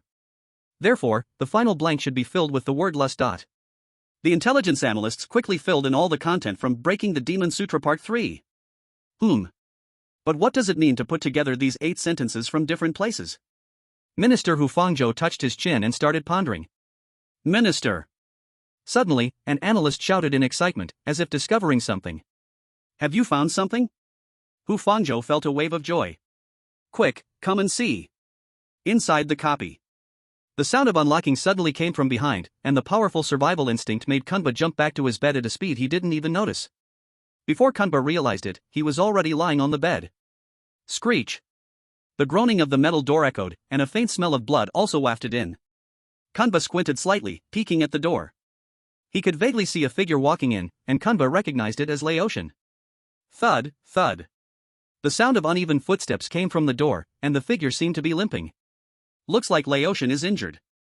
Kanba lay motionless on the bed, watching every move of Laotian. Perhaps it was too dark, Laotian didn't check his album but instead lay back on his own bed. Who? Kanba let out a long breath and gradually fell asleep. It's been a long day. Without you, my friend. With the sound of the ghostly bell ringing, the faint morning light shone through the window of the dorm room. Kanba woke up from his sleep. After a night's rest, Kanba didn't feel his physical fatigue lessen because his contamination value still hadn't changed. Ugh. Damn it, I must find the secret of the Breaking the Demon Sutra as soon as possible, otherwise, the copy will only get harder as time passes. Kanba grumbled to himself as he got out of bed, but the moment he stood up, he was terrified half to death. At this moment, Laotian was standing beside his bed, glaring at him with his eyes wide open. Man! Kanba screamed. Since it had gotten dark last night, Kanba hadn't seen it. Laotian's appearance now was truly horrifying. He was covered in blood, his left arm was gone, and blood was dripping from his shoulder. His right foot was also missing, leaving only the exposed flesh of his ankle. This was likely the reason he had been limping back yesterday, but under normal circumstances, no one should have survived in such a state. Man! Are you all right? Kanba didn't know what to say, the person now seemed rather unfriendly. Did you move my album yesterday? Laotian's eyes were wide open, his pupils filled with bloodshot veins, staring without blinking, his gaze suffocating. Album? Kanba suddenly realized things were bad. Did he find out about it? Before Kunba could figure out how to answer, Laotian stretched out his remaining hand and slapped it directly on Kunba's head. Zeei. Ah! Kunba screamed in pain. Laotian's hand felt like a red-hot iron, or like it had been dipped in sulfuric acid. Kunba's head immediately burned as if it was being roasted, crackling with the sound of sizzling, excruciatingly painful. Wah! Laotian didn't care about Kunba's screams. He directly yanked Kunba off the bed with one hand. Kunba's contamination value immediately surged to 64%. Anyone who has seen those things will die. Anyone who has seen those things will die. Anyone who has seen those things will die.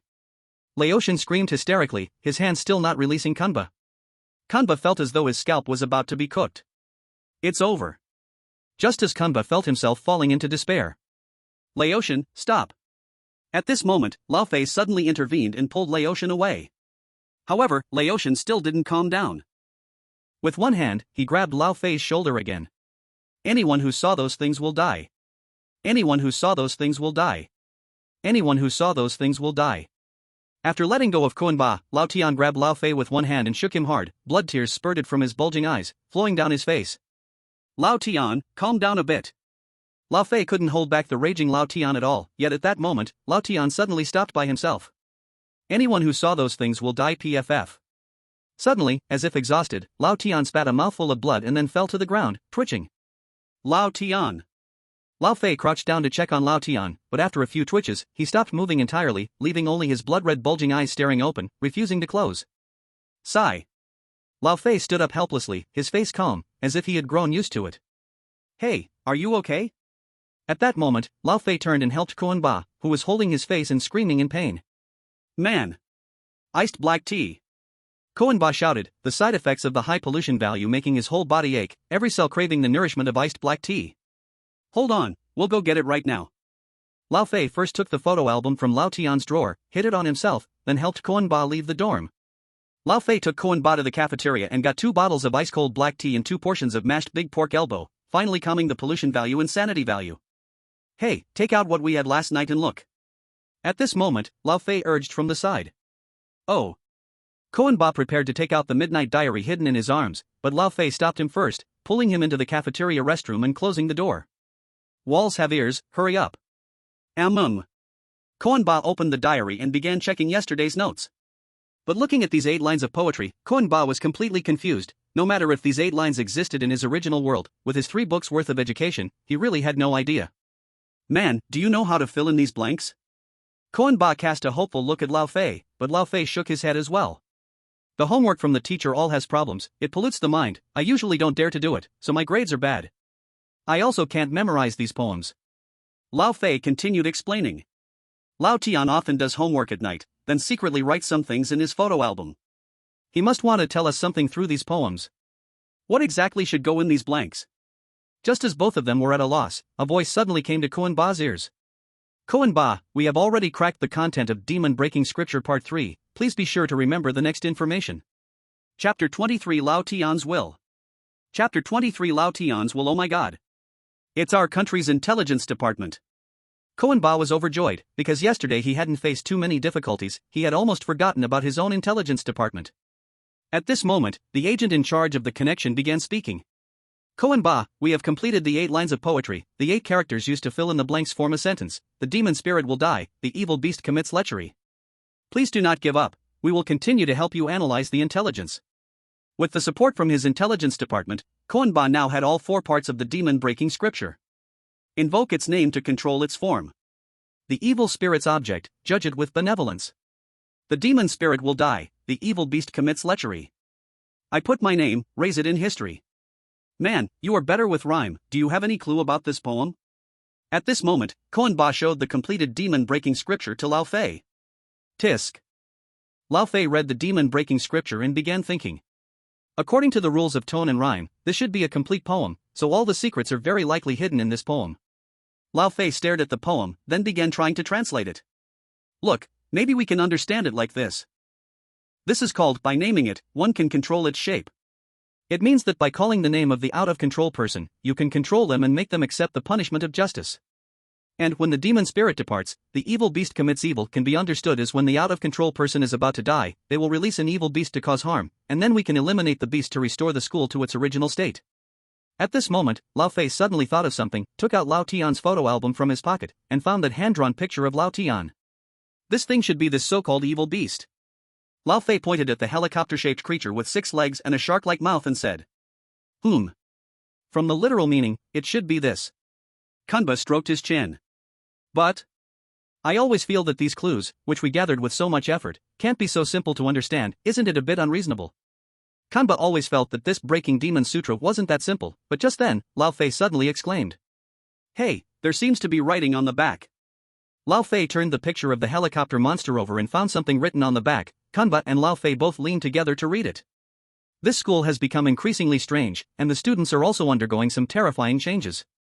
By chance, I discovered some secrets on the 3rd floor of the dormitory. This must be related to these changes. I found that room 24 would mysteriously disappear, and at midnight, footsteps could be heard in the dormitory hallway. One night, I followed the sound and went all the way to the 3rd floor. I saw a figure standing between room 23 and room 25, and the door to room 24 actually appeared out of nowhere on the wall. The door seemed to have a password lock. The guy entered a password and opened the door to go in. There must be a secret inside, but I dared not follow him for now. I didn't want to alarm them. So, the next night, I gathered a group of rational students to explore the 3rd floor, but it didn't include my 2 brothers. Because Lao Gang had already gone mad, and as for Lao Fei, I thought, if I couldn't survive or became abnormal, maybe he could be my backup. We discovered the 3rd and 4th parts of the Breaking Demon Sutra on the wall between room 23 and room 25, where room 24 had disappeared. My intuition told me that this was directly related to defeating the final evil spirit. However, the wall with the Breaking Demon Sutra written on it had been corroded too much, and I feared that the text would be eroded too, so I planned to take a photo of the Breaking Demon Sutra. However, Sora appeared at this moment. Everyone was dead, blood covered the entire hallway, flowing down the stairs. I was the only one left alive. Upon reading this, Kanba shivered. When he went to the 3rd floor earlier, the foul-smelling blood in the stairwell and corridor must have come from this. No wonder the mad Lao Tian grabbed him and said, anyone who sees those things will die. Kanba and Lao Fei continued reading heavily. The next day, when I prepared to take a photo of the Breaking Demon Sutra, the wall with the 3rd written on it had already fallen off, leaving only the 4th. And from that day on, Sora seemed to have increased its vigilance. It would come to my dormitory to patrol for a long time every day. I don't know if it remembers me, but I know I must do something. I secretly kept the photo of the Breaking Demon Sutra Part 4 in my album. I vaguely remembered the content of Part 3. To avoid being discovered by Sora and that guy, I could only hide the clue by leaving blanks for the verses. At this point, Kanba noticed that the handwriting in the article was becoming more and more sloppy, as if the writer had begun to lose control of themselves. Since that day, I found that my mental state was getting worse and worse. In order to find the right poem to hide the clue, I had no choice but to go through the exercises again. However, these exercises were attacking my consciousness. I feel like I can't hold on much longer. I may not be able to wait for the day when the evil is eliminated. But Chosen One and Laotian, as well as all the classmates who still have their sanity, I believe you will definitely succeed. Laotian. After reading what Laotian left behind, Kanba and Lao Fei both had complex thoughts. So, is this the reason Laotian went crazy? He witnessed so many classmates being slaughtered, and then had to write the exercises the teacher gave him. Under such a state, he could still manage to finish writing these things. No wonder the dorm rule number 2 says that Laotian has a strong mental fortitude. Kanba couldn't help but sigh inwardly. In that case, this out-of-control guy must be Principal Zobayan, right? Lao Fei looked at Kanba, then looked at the photo in his hand, which showed Zobayan receiving an envelope from the cafeteria aunt, the chef, and the teacher. The cafeteria aunt, the chef, and the teacher have all been dealt with. So, it seems that Zobayan is indeed the most likely candidate, but Kanba still felt something was off. Because Rule 8 had mentioned that it was bad behavior to directly call the name of a superior. And according to the Breaking the Demon Sutra, in order to eliminate an opponent, you must invoke their name. These two rules contradicted each other in Zobayan's case, but rules don't lie, so it proved that Zobayan was most likely not the one who lost control. Kanba had actually suspected Zobayan the first time he met him on the 3rd floor, but before finding the complete Breaking the Demon Sutra, he had refrained from making any rash conclusions. Hey, it looks like we have to go to the 3rd floor of the dormitory, and it has to be at night, so we can catch that guy. At that moment, Lao Fei suddenly said with some frustration. So many people went and died, can we really do it, just the 2 of us, man? Kanba asked with some hesitation. we have no choice but to act. As time goes by, this school will only become more bizarre. At that point, it will be harder and more dangerous to take action. Lao Fei said firmly. You're right. Kanba fell silent for a moment and nodded. He couldn't afford to delay anymore.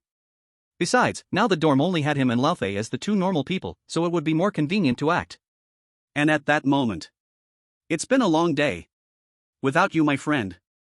The school's bell rang, signaling that it was time for class. Kanba and Lao Fei had to set off to prepare for their classes. Man. We'll analyze it when we return to the dorm today, and try to take action tonight. After agreeing, the two of them parted ways for the time being. Chapter 24, The Secret of the Breaking the Demon Sutra. Kanba still returned to class as usual. During class, he kept thinking about the feasibility of their plan. First of all, if they acted at night, to track down the one who lost control, it would be fine if it was Zobayan, because he could directly call out his name and subdue him. But if it wasn't Zobayan, and it was someone he didn't even know, and he couldn't call their name, wouldn't that be disastrous? Moreover, at night, Sora would also be active, and with the evil beast mentioned in the Breaking the Demon Sutra, if he could indeed call out the name of the one who lost control, would he be able to escape afterward? But if they acted at noon, they might avoid the one who lost control and investigate the secret of Dorm 24 first, figure out the details, and then take action. At the same time, both the Midnight Diary and Laotian's notes mentioned that the footsteps of the one who lost control would only appear at night, which meant that noon would be relatively safer. Then we'll act at noon. However, just as Kanba made his decision, the next second. Loud Eye, come out here. A beastly roar from the homeroom teacher came from outside the door. What is it, teacher? Kanba raised his head and asked, feeling confused. Are these strange things going to start actively picking fights again? Kanba had a bad feeling. Aren't you going yet? The teacher on the podium also roared angrily, and all the kids in the classroom turned to look at Kanba with surprised eyes. Kanba's pollution value, which he had barely lowered, rose again to 24%. Damn it! Kanba cursed quietly in his heart, but he had no better choice and had to follow the homeroom teacher out the door. The homeroom teacher led Kanba into the office and slammed the door shut with a bang. Speak, Koen-dae.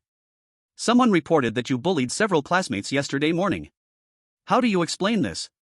The teacher's questioning tone dragged long, as if stuck with old phlegm. Bullying classmates? Kanba was confused at first, but soon realized the teacher was probably talking about the bullies he elbowed when he first entered the instance. Teacher, they bullied other classmates first.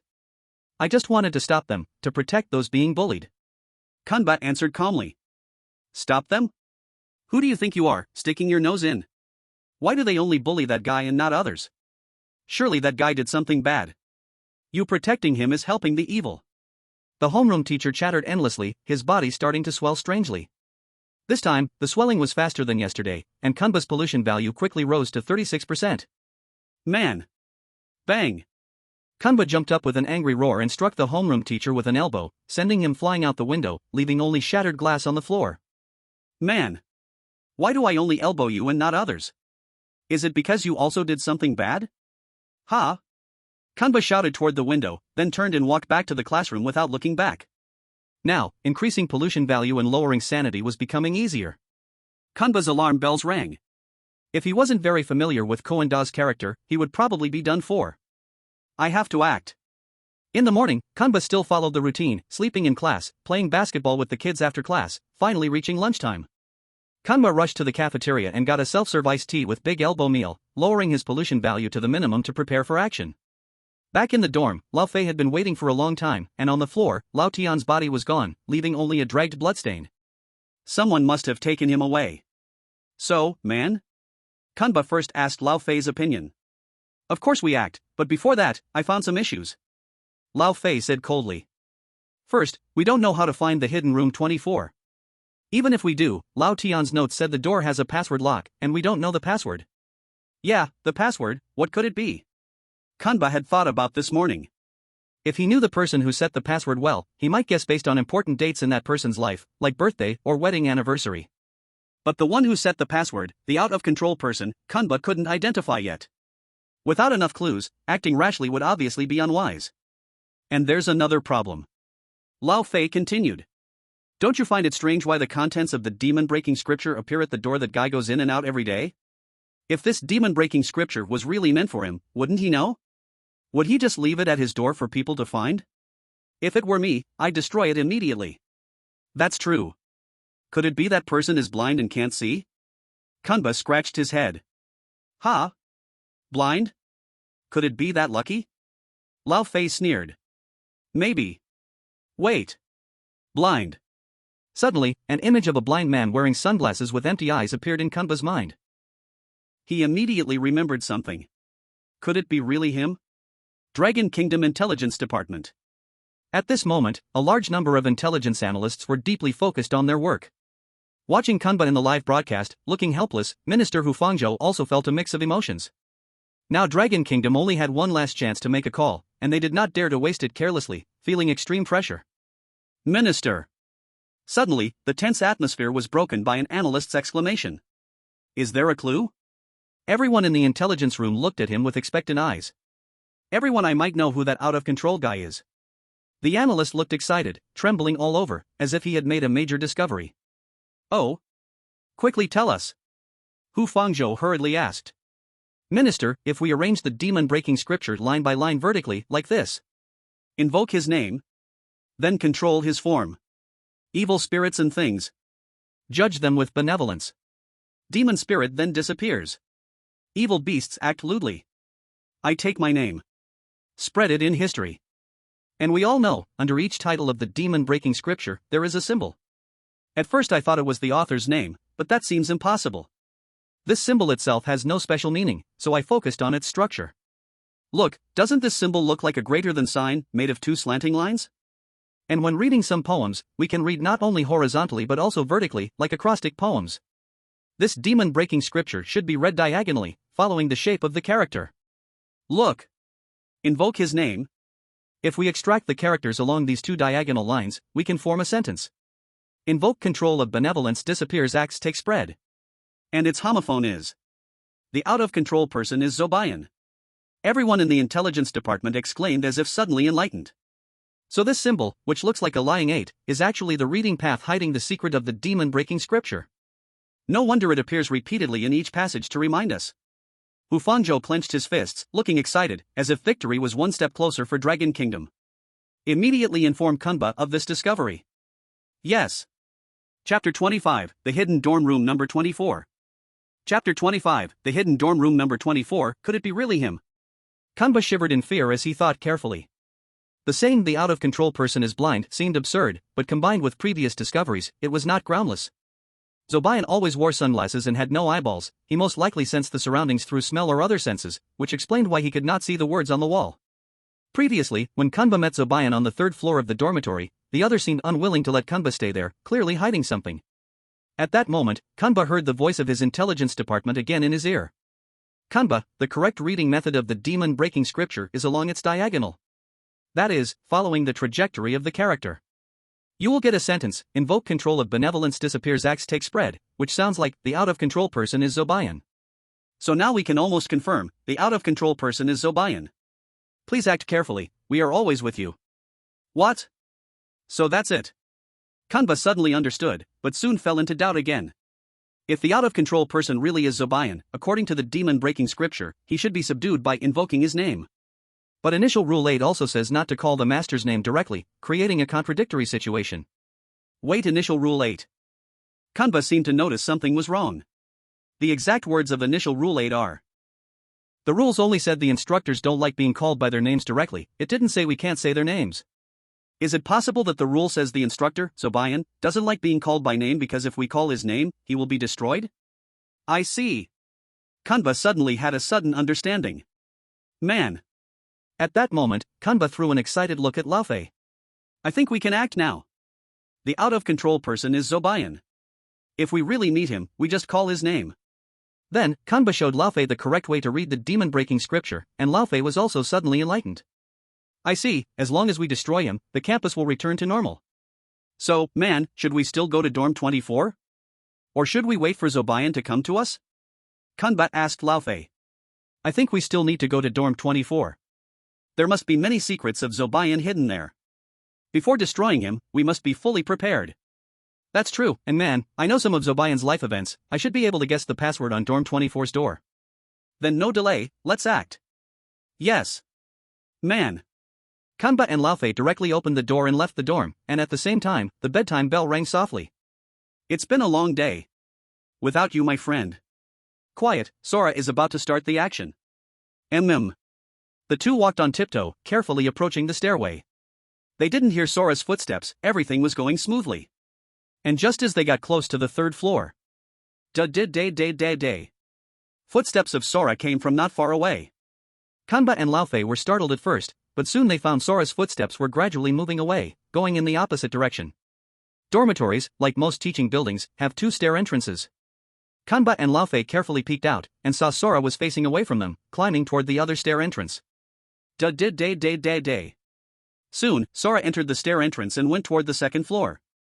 Good chance, act. Kanba and Laufey exchanged a glance, tiptoed, and teleported between Dorm 23 and Dorm 25. Man, judging from the pictures in Laotian's album, Dorm 24 should be here. Kanba and Laufey whispered to each other. There should be some kind of mechanism here. Laufey and Kanba began to feel along the wall. SSS. At that moment, Kanba's attention was on the place labeled Demon Breaking Scripture Part 4. He saw that the word BA in I place my name, raise it in history was more corroded than the other words. This was also why he didn't notice it during his first exploration. Kanba instinctively reached out to touch the word BA, suddenly he felt that the wall around this word seemed a bit loose, he pressed down slightly. Ka! A small square area around the word BA actually sank like a button. Man! It's a mechanism. Immediately. Lon. The old wall suddenly split in the middle with a roar, gradually moving to both sides, revealing a metal door with a password lock, much newer than the other dorm doors. Lon. The wall's mechanism made a terrifying loud noise, breaking the dorm's silence. Immediately. Day. Urgent footsteps of Sora came from downstairs. Not good. Sora heard it. Hide first. Laufey grabbed Kanba and hid in the bathroom. Soon, Sora's footsteps reached the third floor. Day. Sora's steps grew closer, then it seemed to stop at Dorm 24's door for 2.5 seconds, as if observing something, then it moved toward Kanba and Laufey's direction. Not good, if this continues, it might discover us. Laufey looked serious, he suddenly turned to Kanba and whispered. Hey! Listen, I will run out to lure it away, you use the time to open the lock. You must find Zobayan's secret. Laufey firmly prepared to run out of the bathroom door. However, at that moment, a voice suddenly rang out. Dong! It was the sound of metal colliding. Hey! You monster, come over here.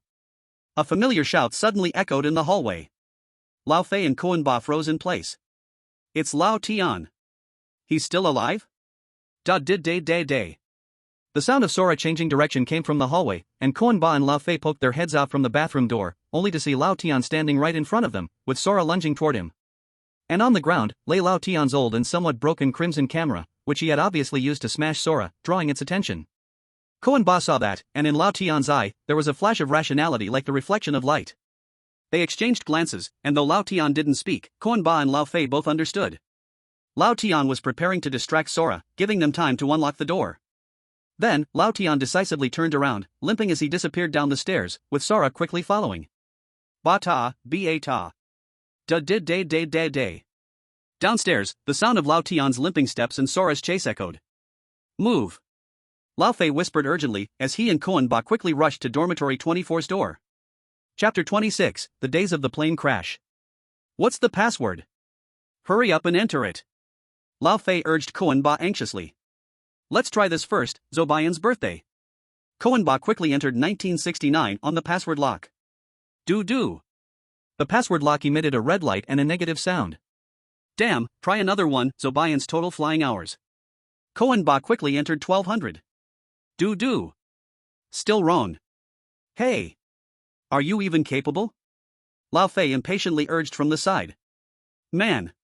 We can only keep trying. Trying slowly? But we don't have time left? Try Lauda's birthday. Koenba entered 0823. Do. Once again, the password lock emitted a negative sound, and the lock froze for 24 seconds due to continuous incorrect entries. Can you even do it? Laufey was losing his patience now. Man! I'm already trying. Koenba was also anxious, and the two of them were about to argue. And just then. Ah! A heart-wrenching scream from downstairs made both of them shudder. It seemed that Lao Tian was really dead this time. Day. At this moment, the sound of Sora coming up the stairs was heard downstairs. Hurry! Hurry! With mixed grief and anger, Lao Fei gritted his teeth, clenched his fists, and continued urging Koan Ba. Just then, the freezing time of the password lock finally ended. This is our last chance, man.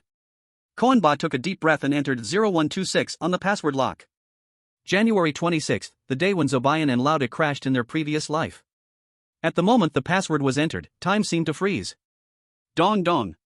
Dong dong. Koan Ba could almost hear his own heartbeat. Ding. The password lock emitted a green light and the crisp sound of the lock opening, symbolizing hope. The password is correct. Koan Ba and Lao Fei were overjoyed. At this moment, Sora's footsteps were getting closer and closer to the third floor. The two dared not delay and quickly entered the room, closing the door gently behind them. Phew. Lao Tian helped us divert suspicion. I hope Sora won't suspect us here. Koan Ba and Lao Fei let out a long breath and began to look around the room. However, they found that this wasn't a dorm room. The decoration here was more like an office. The room's decor was very luxurious, with yellow marble flooring that had natural blue and purple patterns, glowing with an inexplicable sheen under a dim orange light. The walls were decorated with sandalwood, extending from the floor all the way up to the ceiling. In the center was a heavy deep brown solid wood desk, piled with scattered papers, beside which, paired with a genuine leather office chair the color of human skin, it fully showed calm and authority. From the ceiling hung a crystal lamp shaped like a drink bottle, with flowing orange-yellow light inside, like a big bottle of iced black tea. On the sandalwood walls, there was also a photo in a delicate carved orange-yellow frame, showing Zobayan and Laude in front of a helicopter. Kanba and Lao Fei stared wide-eyed at the office. Though the decoration was luxurious, the dim light and tense atmosphere still made it feel eerie and suffocating. Man, this Zobayan's office? There must be his secret hidden here. Coming back to his senses, Lao Fei quickly went around to Zobayan's desk and started searching for useful information. Chapter 27 Hidden Evil. Chapter 27 Hidden Evil. Kanba and Lao Fei flipped through the documents on the desk together, each piece of information shocking. 2024 Class 8 Math Extracurricular Exercise Journal Subscription, 112 copies, unit price 480 yuan. So those teachers assigning extra exercises illegally were all authorized by Zobayan. Just a few sheets cost 480 yuan, one class subscribes over 100 copies in a year, almost 50,000 yuan, and that's just one class for 1 year. The whole school has dozens of classes. How much money is this guy embezzling? Kanba slammed that piece of information on the desk angrily. Hey! Look at this! At this moment, Lao Fei suddenly looked serious and showed Kanba another document stained with oil and blood. 2025 Canteen Iced Black Tea Revenue Sharing. Black Heart Canteen, as Party A, according to Article 24 of the Canteen Contract Regulation, shared revenue with Party B Zobayan. In 2025, the canteen sold 210,528 bottles of 330 milliliters black tea, 4 yuan per bottle, 3 yuan for Party A, Black Heart Canteen, totaling 631,584 yuan, 1 yuan for Party B, Zobayan, totaling 210,528 yuan. The canteen sold 276,336 bottles of 1L iced black tea, 5 yuan per bottle, 4 yuan for Party A, Black Heart Canteen, totaling 1,105,344 yuan, 1 yuan for Party B, Zobayan, totaling 276,336 yuan. Damn it! Kanba couldn't help cursing. By this calculation, just from iced black tea, Zobayan could make 400 to 500,000 yuan a year from overcharging and taking kickbacks from the canteen. Hey, look at this too. Then Lao Fei solemnly handed another document. 2024 School Human Flesh and Human Skin Processing Expense Reimbursement? Just reading this title already made Kanba shiver. He continued reading nervously. In 2024, the school processed a total of 1,280 rule-breaking students. On-site processing cost 1,536 yuan, transportation cost 240 yuan, canteen human meat processing cost 816 yuan, dormitory human skin processing cost 2,448 yuan. Total 5,040 yuan. Damn it! So those big pork knuckle dishes in the canteen, they were all made from students who were eliminated in the copy. And those human skin sheets, blankets, and pillows also came from their skin. Even though Kanba had guessed this before, the moment the guess was confirmed, he felt both angry and terrified. At this moment, the viewers in Longwo watching the livestream were already vomiting in disgust. Oh my god! So scary! Were the chosen ones from other worlds, and the failed chosen ones from our world, all made into canteen dishes and dormitory bedding after death? Oh my god, Kanba, you must not fail. I can't bear to watch such bloody scenes. At this time, the Longwei Intelligence Department also looked serious. They had already used all 3 call chances. Even if they wanted to help Kanba, they were powerless and could only pray silently. Inside the copy, Kanba's fists were already tight. He wished he could grab the fabricated Zobayan from this horror story and smash him immediately. Hey, look at this, their yearly processing cost is only over 5,000 yuan. You turned around and sold it to students for so much money. At this moment, Lao Fei handed over another document, a pricing table for dormitory fees. Double rooms, 4,998 yuan per person per year. 4-person rooms, 3,498 yuan per person per year. 6-person rooms, 2,698 yuan per person per year. 8-person rooms, 2,298 yuan per person per year. Bedding, 498 yuan per item. This is insane. This is just sucking people's blood. Kanba shouted angrily, not to mention the prison-like living conditions, but just the bedding with processing fees of only a few thousand yuan a year, being sold to a student for 498 yuan per piece. And with over 1,000 students living on campus, this is a black market worth hundreds of thousands. Every document Kanba and the others flipped through, without exception, all had one thing written on them: eating people. However, what Kanba and the others were seeing now was just the tip of the iceberg of these dark sides. How absurd. Kanba was still lost in anger when Lao Fei started checking the drawer under the desk, which was filled with open envelopes and greeting cards. Kanba couldn't help but recall the midnight photo in Lao Tian's album, where the canteen lady, the cook, and the teacher were all handing envelopes to Zobayan. Kanba didn't need to think hard to know what was inside. Look, here's a safe. It seems to be an 8-digit password. At this moment, Lao Tian suddenly opened a cabinet under the desk.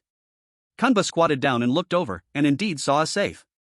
8-digit password. Based on the experience with the password lock on the door, the password for the safe should also be Zobayan's crash date. Kanba speculated and then entered 20200126 on the password lock, January 26, 2020, the day Zobayan and Lauda crashed. Click. A crisp sound was heard, and the safe door really opened, revealing stacks of bloodstained, greasy money with human hair, marked with Luoshan Jintian Bank 10,000 yuan bills. My god, how much money did this guy eat? Lao Fei flipped through the money, wanting to see if there was anything else.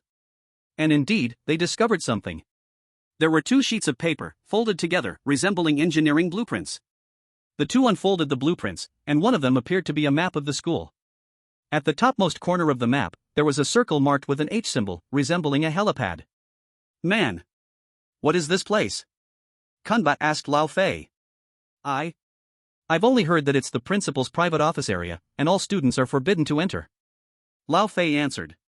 Then, the 2 turned their attention to the other blueprint. On the other blueprint was the design of a large aircraft, with the words, Zobayan Automatic Pilot Aircraft, Artificial Intelligence Driving, No More Crashes. According to the parameters on the aircraft image, this plane was over 240 meters long, with a wingspan of over 180 meters, and a capacity of over 2,000 people, enough to fit all the students at the school. Its cost was at least over 100 billion. This guy actually spent so much money to build such a huge private plane for himself. Kanba and Lao Fei both couldn't help but exclaim. Below the plane image, there was also a startup manual for this AI aircraft. Take these blueprints, they might be useful. Man. Kanba quickly folded the 2 blueprints and put them in his pocket. Just as the 2 were about to continue searching the office, suddenly, the sound of a password lock opening came from outside the door. Chapter 28, The Demon Spirit Departs, the Beast Commits Depravity. Click. The sound of the lock being turned echoed, and the office door slowly opened. Not good. Kanba and Lao Fei suddenly looked up, and immediately, the familiar demonic shadow appeared in their sight. Children, why aren't you sleeping well and came here? The one who entered was none other than Zobayan. When he saw Kanba and Lao Fei, there was no surprise on his face. What appeared instead was a sinister, mocking grin, as if he had succeeded in his evil plan. Breaking into the staff office during sleep time is an unforgivable crime. I will teach you all a lesson. Zobayan sneered, his mouth twisted back to his ears, showing rows of sharp teeth like onion scales. In his eyes, countless scarlet tentacles wriggled under his sunglasses, his body surrounded by black mist, expanding and blocking the door. It's over. Zobayan. Kanba directly called out the other's name. Ha! Zobayan froze for a moment, stopped his transformation, and a trace of astonishment and fear flashed under his sunglasses. You dare to call the commanding officer by name? No manners. Not a good child. Zobayan roared, attempting to pounce forward. But his body began to twist, and the tentacles in his eyes shot out like they were struggling, shattering his sunglasses and nodding in the air. His limbs twisted painfully in unspeakable ways, and his roar became hoarse. Wearing Zobayan's skin and committing all these monstrous acts, you are unworthy of being human. Zobayan. Roar. Shut up. Kanba once again shouted Zobayan's name, and the latter screamed in agony, like a deflated balloon, falling to the ground, convulsing. How is this possible?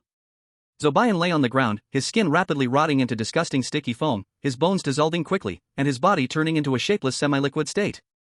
Since you have taken everything from me, I will make you suffer terribly. Sora, start the purge program, leave no one. Before completely dissolving, Zobayan screamed in despair, and then turned into a bubbling orange-yellow liquid. Da da da da da da da da da. Outside the door, the sound of Sora running wildly towards the third floor could be heard. Not good. Sora is coming. Kamba and Lao Fei didn't dare to delay, quickly evacuating from the office. Da da da da da da da da da. From the right side staircase, the sound of Sora climbing the stairs could be heard. Go this way. Man. Could the evil beast in the demon scripture where the demon spirit dies, and the evil beast runs wild refer to Sora? Kamba and Lao Fei quickly retreated to the left side staircase, but at this moment. Squeak. Squeak. Squeak. Every dormitory door on the third floor suddenly opened at the same time. Inside the doors, one by one, children walked out as if waking from a deep dream, rubbing their eyes and stumbling out into the hall. Ha! What happened? So noisy. The children seemed a bit dazed, but judging by their expressions, they were no different from normal people. After Zobayan's death, the children seemed to have returned to normal. Children, danger! Run! Kamba shouted to the children, but they still looked confused. Just then, behind them, Sora had already climbed to the third floor staircase. At this moment, Sora was glowing with a deep scarlet light, his spider legs twisting and wriggling in a grotesque manner, like an infected person on the verge of mutation. Da da da da. Seeing Sora, Kamba opened his mouth to shout something to the children, but Sora, with lightning speed, dove straight into a dorm room that had just opened. Ah! Crack, crack, crack. Crash. In an instant, there were screams like pigs being slaughtered from the dorm room, with countless severed limbs, rolling heads, and bloody internal organs flying out from the door. Sora had completely lost his mind, now indiscriminately attacking every student in the school. Children, run! Oh! At this point, the children, now fully awake, were in a panic, scrambling and following Kamba and Lao Fei as they rushed toward the stairs. Ah! Crack, crack, crack. Kamba could hear, behind the crowd, the constant screams and the sound of a meat grinder, as Sora was still chasing them.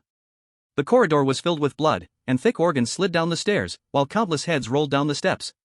The second and first floors were no different from the third, as the children all woke up and walked out of their rooms. Children, run! Run towards the school gate! Leave here! Kamba shouted hoarsely while running. Click click. Suddenly, Kamba felt a mechanical squeezing sound behind him. The sound effect was like a battle-damaged transformer transforming. Right after that, the sky above him seemed to be covered by a huge dark cloud. Beep beep beep beep beep beep beep. In the air, a loud helicopter propeller sound echoed.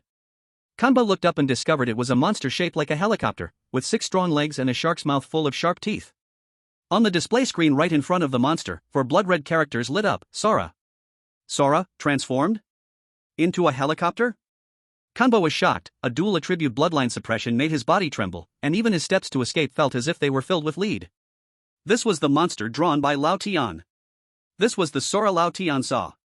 The final form of Sora. Click.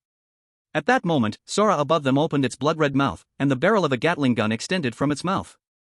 Kids, spread out quickly. Kamba instantly realized that things were about to go terribly wrong. Tata tata tata tata. Eh ha ha. The Gatling gun began to unleash firepower, and the kids who couldn't dodge fell in groups. Then, Sora opened its 6 claws in the air and dove down.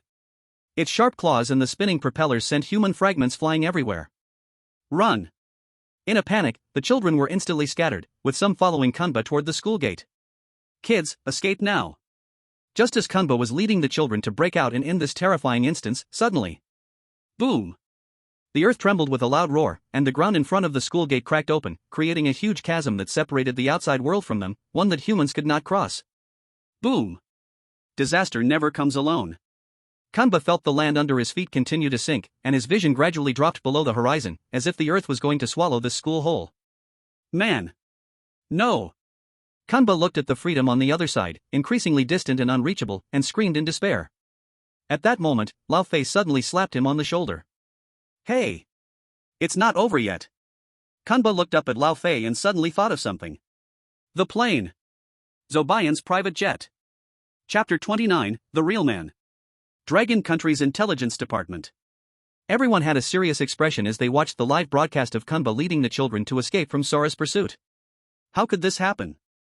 According to the initial rules of the instance should end as long as we eliminate the out-of-control beings in the ghost story. Zobayan is clearly dead, so why is this still happening? Hu Fangzhou rubbed his chin in frustration. Minister, could it be that the conditions for ending the instance are also bound by the rules of the instance itself? At this time, an intelligence analyst spoke up. Right now, the children are in a state of panic, and the initial rule mentioned that we must protect the children's smiles. This rule has not been fulfilled at this moment, so the instance cannot end. Sigh, maybe. Hu Fangzhou sighed deeply. I hope Kunba can look out for himself. Inside the instance. Kids, don't stop. Run towards the north. Kunba was leading a small group of children, charging through the battlefield, running toward the helipad on the northern side of the school map. Zobayan's private jet was large enough to fit all the children, and that was their last hope for escape. Tata. Ha! Around them, there were constant screams from children who were scattered and slaughtered by Sora. Beep beep beep beep. The sound of Sora's propellers lingered behind Kunba, getting closer and closer. This won't work. Many more kids will be hurt. Kunba's heart ached, and suddenly, perhaps because of the Mamba spirit, he stopped. Hey! Why are you standing there? Run! At this moment, Lao Fei urged from the side. Man! Kunba didn't say much. He took out the school map and the operation manual for Zobayan's private jet from his pocket. A slap landed on Lao Fei's chest. Man! Take the kids and leave. I'll go save the others. Are you crazy? Do you think you can defeat that monster? It's better to protect the kids here, save one if we can. Lao Fei grabbed Kunba's hand, signaling him to keep running north. Man! Kunba pushed Lao Fei's hand away and calmly said. As a true man, I must protect every child's smile. Even if my ability is limited, I must take action and strike against evil as much as I can. This is the Mamba spirit. Lauda, you have no obligation to face an enemy that can't be one. Lao Fei wanted to persuade him further, but Kunba just shook his head with a sense of relief. Man! We can't win, I don't understand. Ha! At that moment, Lao Fei also smiled with relief. Yeah, since when did I start believing in the Mamba spirit? I must come back alive, man. In Lao Da's name. With those words, Lao Fei resolutely turned around and led the kids toward the direction of the helipad, leaving Kunba standing still. As long as people remember Lao Da, the Mamba spirit will live forever. Lao Da will never be out. Kunba's gaze was firm as he turned to look at the roaring helicopter. At that moment, the live chat in the Dragon Country's livestream showed two different voices. Kunba, are you stupid? Run away. Why go back? Kunba, you must save the kids. As a true man. In the Dragon Country's intelligence department. Hu Fangzhou's gaze followed Kunba's steps, filled with worry, but also determination. Doing everything I can to protect every child's smile, I think that's the answer to what a man should be in the dungeon. Inside the dungeon, in a dark corner. A group of children, being chased, huddled in a gray corner, with nowhere to run, crying helplessly. Above them, Sora, like a demon, hovered. The cold muzzle of the Gatling gun was already aimed at the defenseless children below. Lao Da, where are you? I'm so scared. The children cried helplessly. And just as the situation became critical. Man! A tall figure leaped into the air from the side, raising his hands above his head, holding a basketball, making a dunk motion. Boom! With a loud crash, Sora was directly dunked from the sky. Even the screen displaying Sora cracked from the impact, and the propellers scratched sparks and debris across the ground. Man! The tall figure landed gracefully, dribbling the basketball with his right hand, left elbow across his chest, preparing to go for a layup. It was Kunba. It's Lao Da. Hope gleamed in the children's eyes. Kids, run north. Kunba pointed toward the helipad. Everyone, run quickly. The children quickly fled obediently, while Kunba, dribbling the basketball, stood between Sora and the children. Bzzzzzzzzzzz. At this moment, Sora adjusted the propeller again, flying back into the sky. It seemed unharmed and once again aimed its gun at Kunba. Kunba, however, removed his human skin mask, exposing his face to Sora's line of sight. Come catch me, you monster. Kunba, still dribbling the basketball, ran wildly in the opposite direction of the helipad, trying to draw Sora away. Bzzzzzzzzzzz. After locking onto Lao Da's face, Sora, as if it had found a bitter enemy, immediately pursued him, pouring firepower onto Kunba. But the dense Gatling bullets were always one step slower than Kunba's feet. Kunba felt his body seemed different. His once weak 1.7-meter frame now seemed to contain endless strength. He had never run so fast before. Is this the power of Mamba? Lauda's Black Flash? Am I running this fast because I've become a real man? Have I gained the dungeon's recognition? After running a distance, Kanba suddenly turned, using a fake move to dodge Sora's shots. Man! Kumba took a step back and slammed the basketball towards Sora's propeller. Crack! Bang! The basketball was instantly sliced apart by the sharp propeller, and Sora wobbled in the air as the propeller was obstructed. Now's the time. Man! Seizing the moment while Sora was unstable, Kumba jumped 3 yards high, soaring into the air, both elbows aimed directly at Sora's propeller. Your elbows are your strongest weapon, and the only way you can cause damage in this instance. Please use them wisely. But only as a good person, a true man, will you unleash the true power of your elbows? As a true man, Kumba's elbows were invincible. Bang, crack! A crisp breaking sound rang out as Kumba's elbow shattered Sora's propeller completely. Boom! Sora, out of control, plummeted toward the ground, kicking up sparks and dust. Man! Man! Man! Thud! Thud! Thud! On the ground, Kumba firmly rode on top of Sora's head, wildly elbowing its display screen, sparks flying from Sora's shattered monitor as its body spasmed uncontrollably. At this moment, as Sora struggled to survive, it twisted a thick claw above its head and grabbed Kumba. Crack, crack, crack! Ugh! Man!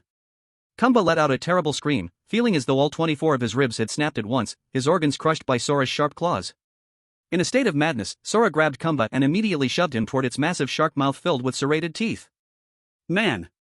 Kumba instinctively braced his hard elbows against Sora's upper and lower jaws, putting up his final resistance. The immense pressure caused blood to pour from Kumba's 7 orifices, his sanity slipping away, his vision growing blurry, and his strength weakening. Not good. Kumba! It's over, our chosen one is done for. At this moment, all the viewers from Longwa were anxious and frantic, but suddenly, the Longwa livestream went black, and the entire nation was plunged into a deathly silence. Did Kumba die? We lost again. The people of Longwa lowered their heads, even though their chosen one had given everything he had, it seemed they still lost. Meanwhile, in the pitch-black screen, the sound of an airplane taking off roared. Chapter 30, The Eternal Outman. It's been a long day. Without you, my friend. And I'll tell you all about it. When I see you again. We've come a long way. From where we began. Oh, I'll tell you all about it. When I see you again. When I see you again. The soft, mournful melody wrapped around Kumba's ears. Man, where am I? Kumba opened his eyes and found himself back in the same orange space from the beginning, his body returning to its original form, no longer Lauda. In the orange space, the song See You Again played softly over and over. Before him, Kumba saw an escalator, its metal body and curved handrails shimmering with a warm, dazzling glow in the orange-yellow light. The steps extended steadily upward, like a golden path, with the escalator leading directly to a circular opening in the dome, through which a bright beam of white light poured down, as if leading to heaven, filling him with a sense of limitless ascent and hope. Am I out now? Kumba gazed at the elevator to heaven, his thoughts complicated. Man! At that moment, a familiar voice came from behind Kumba. He turned around to see. That towering, 6-foot frame, that yellow number 24 basketball jersey, that dark skin. Lauda. Kumba realized Lauda was standing right in front of him. Lauda, am I out? Why can I see you? Kumba turned again to look at the elevator to heaven and asked Lauda, who stood behind him. No, man. That's not the path for you. That's the one I take. Lauda said this as he passed Kumba, stepping onto the escalator and slowly ascending toward heaven. Man. Look over there. From the escalator, Lauda pointed down at Kumba from a higher vantage point. Kumba turned to look and saw, outside the semi-transparent orange space, a massive airplane slowly rising into the sky. It was the private jet built by Zobayan, filled with corruption. Through the airplane's windows, Kumba saw the faces of children, all smiling, gazing out the windows toward the world outside. It's the children. The children have successfully escaped. I did it. I protected their smiles. Kumba also smiled. Man. With heirs like you inheriting the Mamba spirit, I can leave in peace. Lauda looked down at Kumba, speaking earnestly. His body was gradually enveloped by the holy light of heaven, appearing sacred and grand. Lauda, will we meet again? Kumba shouted loudly at Lauda. Man. As long as people remember me, I will forever live by your side. Lauda will never be out. Death is not the end, forgetting is. Saying this, Lauda vanished into the holy light of the dome. Kanba felt the light before him so blinding, and the surrounding orange-yellow space began to flicker violently, as if it was about to explode in the next second. Under the intense light, Kanba gradually lost consciousness. Dragon Country Campus Reorganization Dungeon Challenge successful. Congratulations to Dragon Country's chosen one, Kanba, for becoming the true man. Rewards are now being distributed. Dragon Country crop yield plus 48%, river pH value rises to 5, forest resources plus 32%, air quality plus 24%, natural disasters minus 200%, and from now on, random quantities of iced tea and pork elbows will be distributed to every citizen of Dragon Country. Hooray! Long live! We actually won! At this moment, countless people of Dragon Country were crying tears of joy. 8 rounds, 8 whole rounds. The people of Dragon Country had finally welcomed their victory. The gray sky began to clear, the thick acidic river began to ripple with life, and fish began swimming again. On the ground, cracked ravines healed, and tender, fragrant flowers, grasses, and trees quickly grew, while in the withered fields, rice and wheat shot up like bamboo shoots after rain, rapidly maturing at a visible speed, forming golden waves. Hungry people now found iced tea and pork elbows that had mysteriously appeared in their hands. Although Dragon Country had not yet recovered its former vitality, at least at this moment, hunger and illness had already crumbled. Dragon Country Intelligence Department. Yay! Everyone was celebrating, hugging and crying, excitedly celebrating. Hu Fangzhou also finally breathed a sigh of relief at this moment, showing a faint smile, and turned to walk out of the intelligence analysis room. Minister, where are you going? An intelligence officer saw Hu Fangzhou leaving and asked. Is that even a question? Of course, I'm going to meet our hero. Right. We've been so caught up in celebrating that we forgot about our man. Minister, wait for us. Dragon Country refuge area, in an old apartment. Ah. Kanba opened his eyes in a daze, realizing that he was lying on an old bed. The worn-out sheets and somewhat thin quilt were, at this moment, an incredibly familiar comfort to Kanba.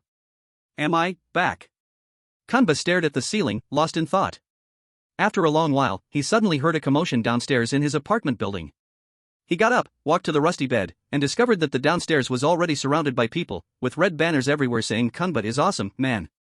What can I see? Man. Man. Man. Man.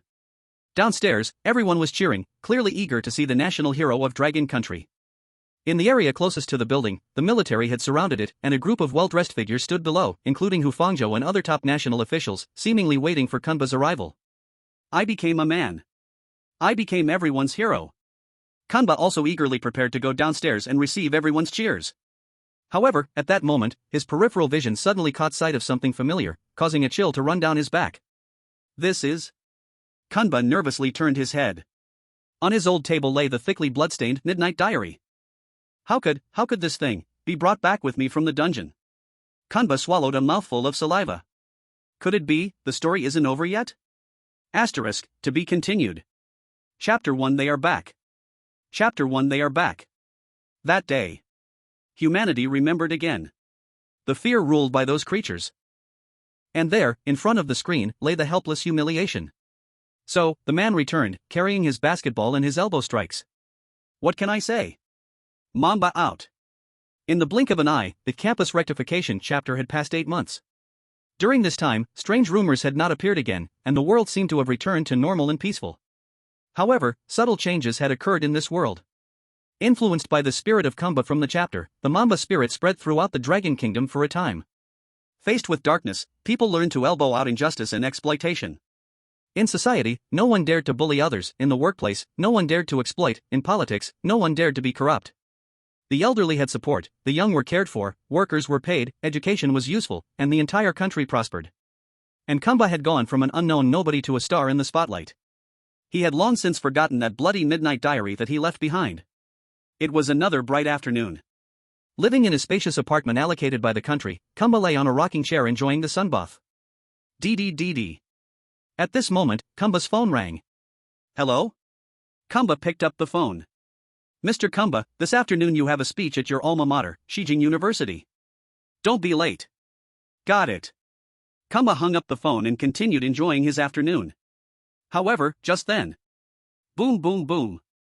The sky suddenly darkened, thunder rumbled, and the scene looked like a disaster from heaven. Ha! Why did the weather change? Someone upstairs exclaimed. The 9th round of strange rumors is about to begin. The list of the new chosen ones is as follows. The familiar cold voice echoed in the sky of the Dragon Kingdom once again. Oh my god. The strange rumors are back. On the streets, alleys, tall buildings, and houses, everyone screamed in fear. People who had just returned to a peaceful life were back in the anxious and fearful era. No way? Why so suddenly? Kamba got up from the rocking chair, just as he was about to lean over the balcony to take a look. Unexpectedly. Bang bang bang bang bang. A knocking sound suddenly came from a drawer in Kamba's nearby bookshelf. That was where he had stored the midnight diary he brought from the chapter. What's going on?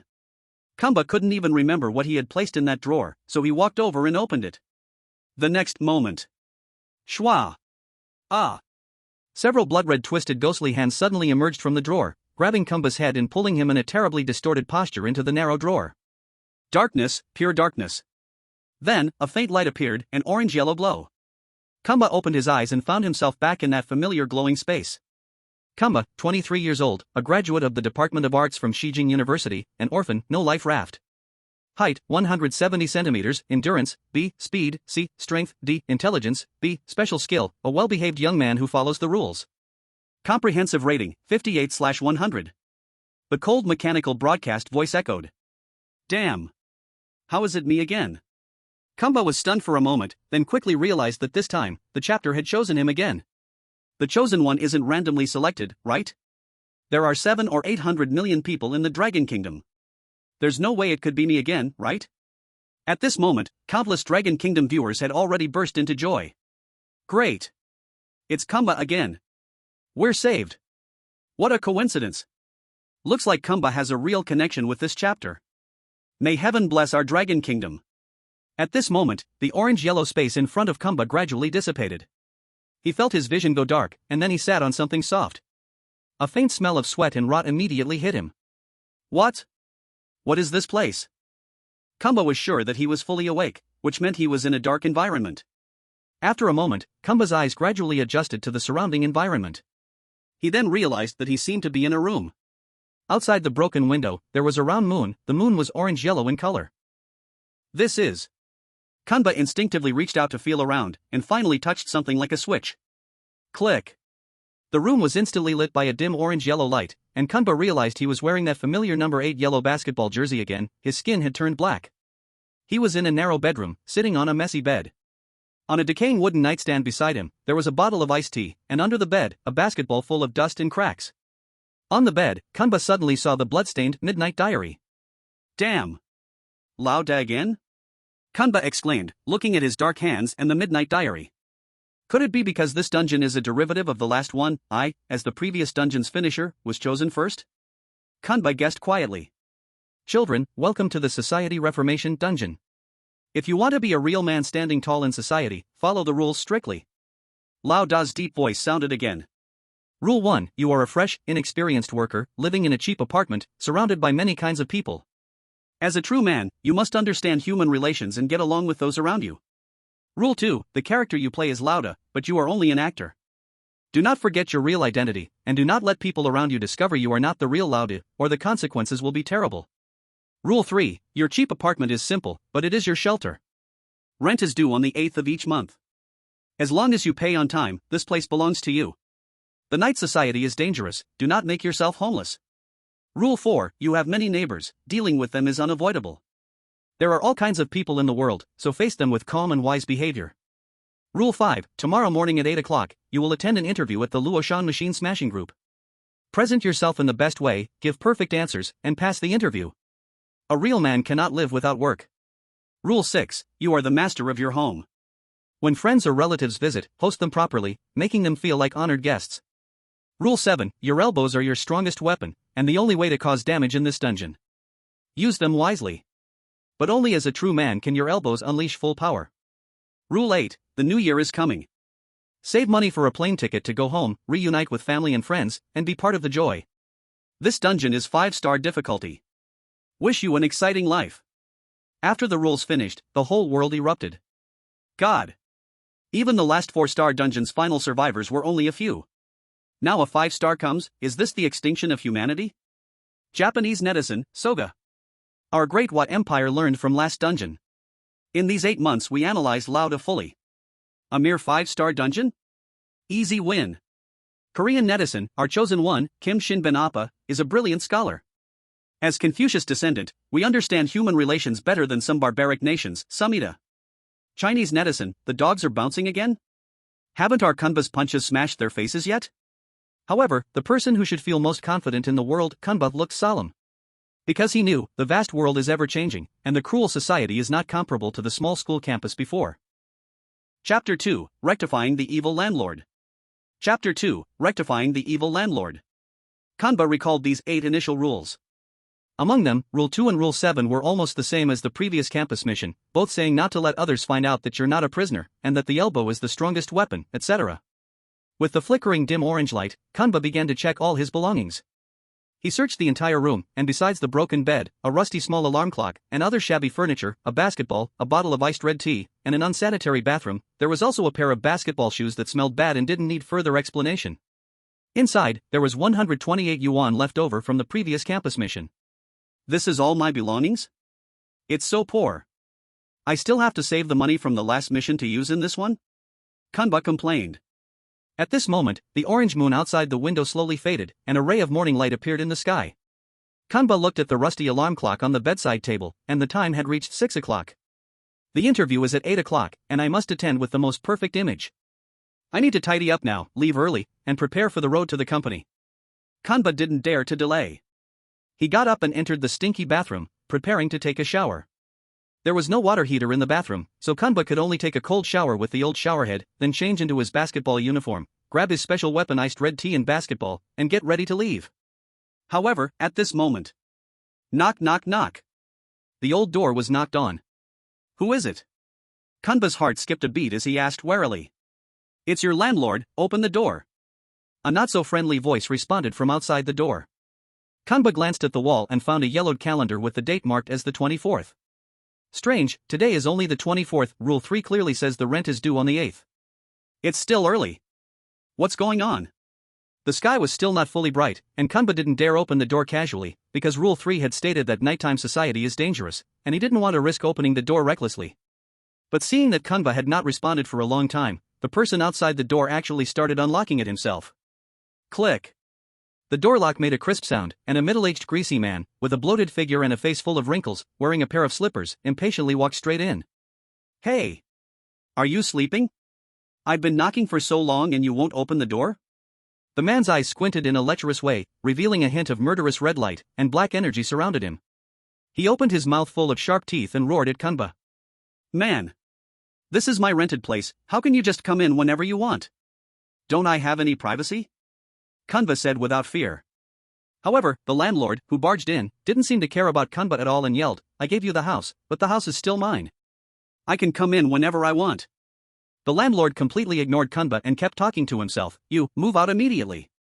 The housing prices are dropping, I need to get rid of this old house to minimize the loss, don't waste my time, or you'll have to compensate me for the losses. Man. It's only the 24th. The contract isn't even up yet. Why should I move out? Kunba was furious, but the landlord didn't care about him at all, continuing to speak with his foul-smelling mouth. Also, you need to pay me 800 yuan as a penalty for breaking the contract. It clearly states in the contract that if you leave halfway for personal reasons, you have to pay an 800 yuan penalty. The landlord took out a wrinkled contract stained with blood and pointed to the clause, ordering Kunba. What the heck? Kunba was both laughing and crying, and he was furious beyond measure. Man! My contract isn't up yet, and you're forcing me to move out and then asking me to pay you a penalty? Otherwise, what? The landlord's already bloated body expanded even more, the black energy surrounding him grew more violent, and it was about to reach Kunba. The contract says due to personal reasons, but it doesn't say if it's your personal reason or my personal reason. Hurry up and pack your things. Pay the money, and then get out. O-U-T. Bang. Dong. Kunba finally could not bear it anymore, raised his elbow in a heavy strike, and directly knocked the fat-headed landlord out the door. With a bang he flew straight downstairs. Rule 3, the rent day is the 8th of every month. As long as you pay the rent on time, this place belongs to you. If you want to steal money, go to the bank, don't come to my house. Kunba shouted angrily at the door, and with a bang he closed it. Not a real man. Wasting so much of my time. Because of the landlord's delay, the time had already dragged to 6:48, and the sky was already dimly bright. Kunba did not dare to dawdle, quickly packed and went out. At this time, live stream comments came with the Koreans' mocking voices. Humph. Still so crude and unbearable. Do you think this cruel society is like your old school? Hitting people at any time, do you think this is a game among students? Humph. This guy will fall into someone else's hands sooner or later. I really want to see him beaten by this cruel society until he has nothing left. Ha ha ha ha ha. Only our Kim Shinbin University master knows how to behave. See how he talks so well with that landlord.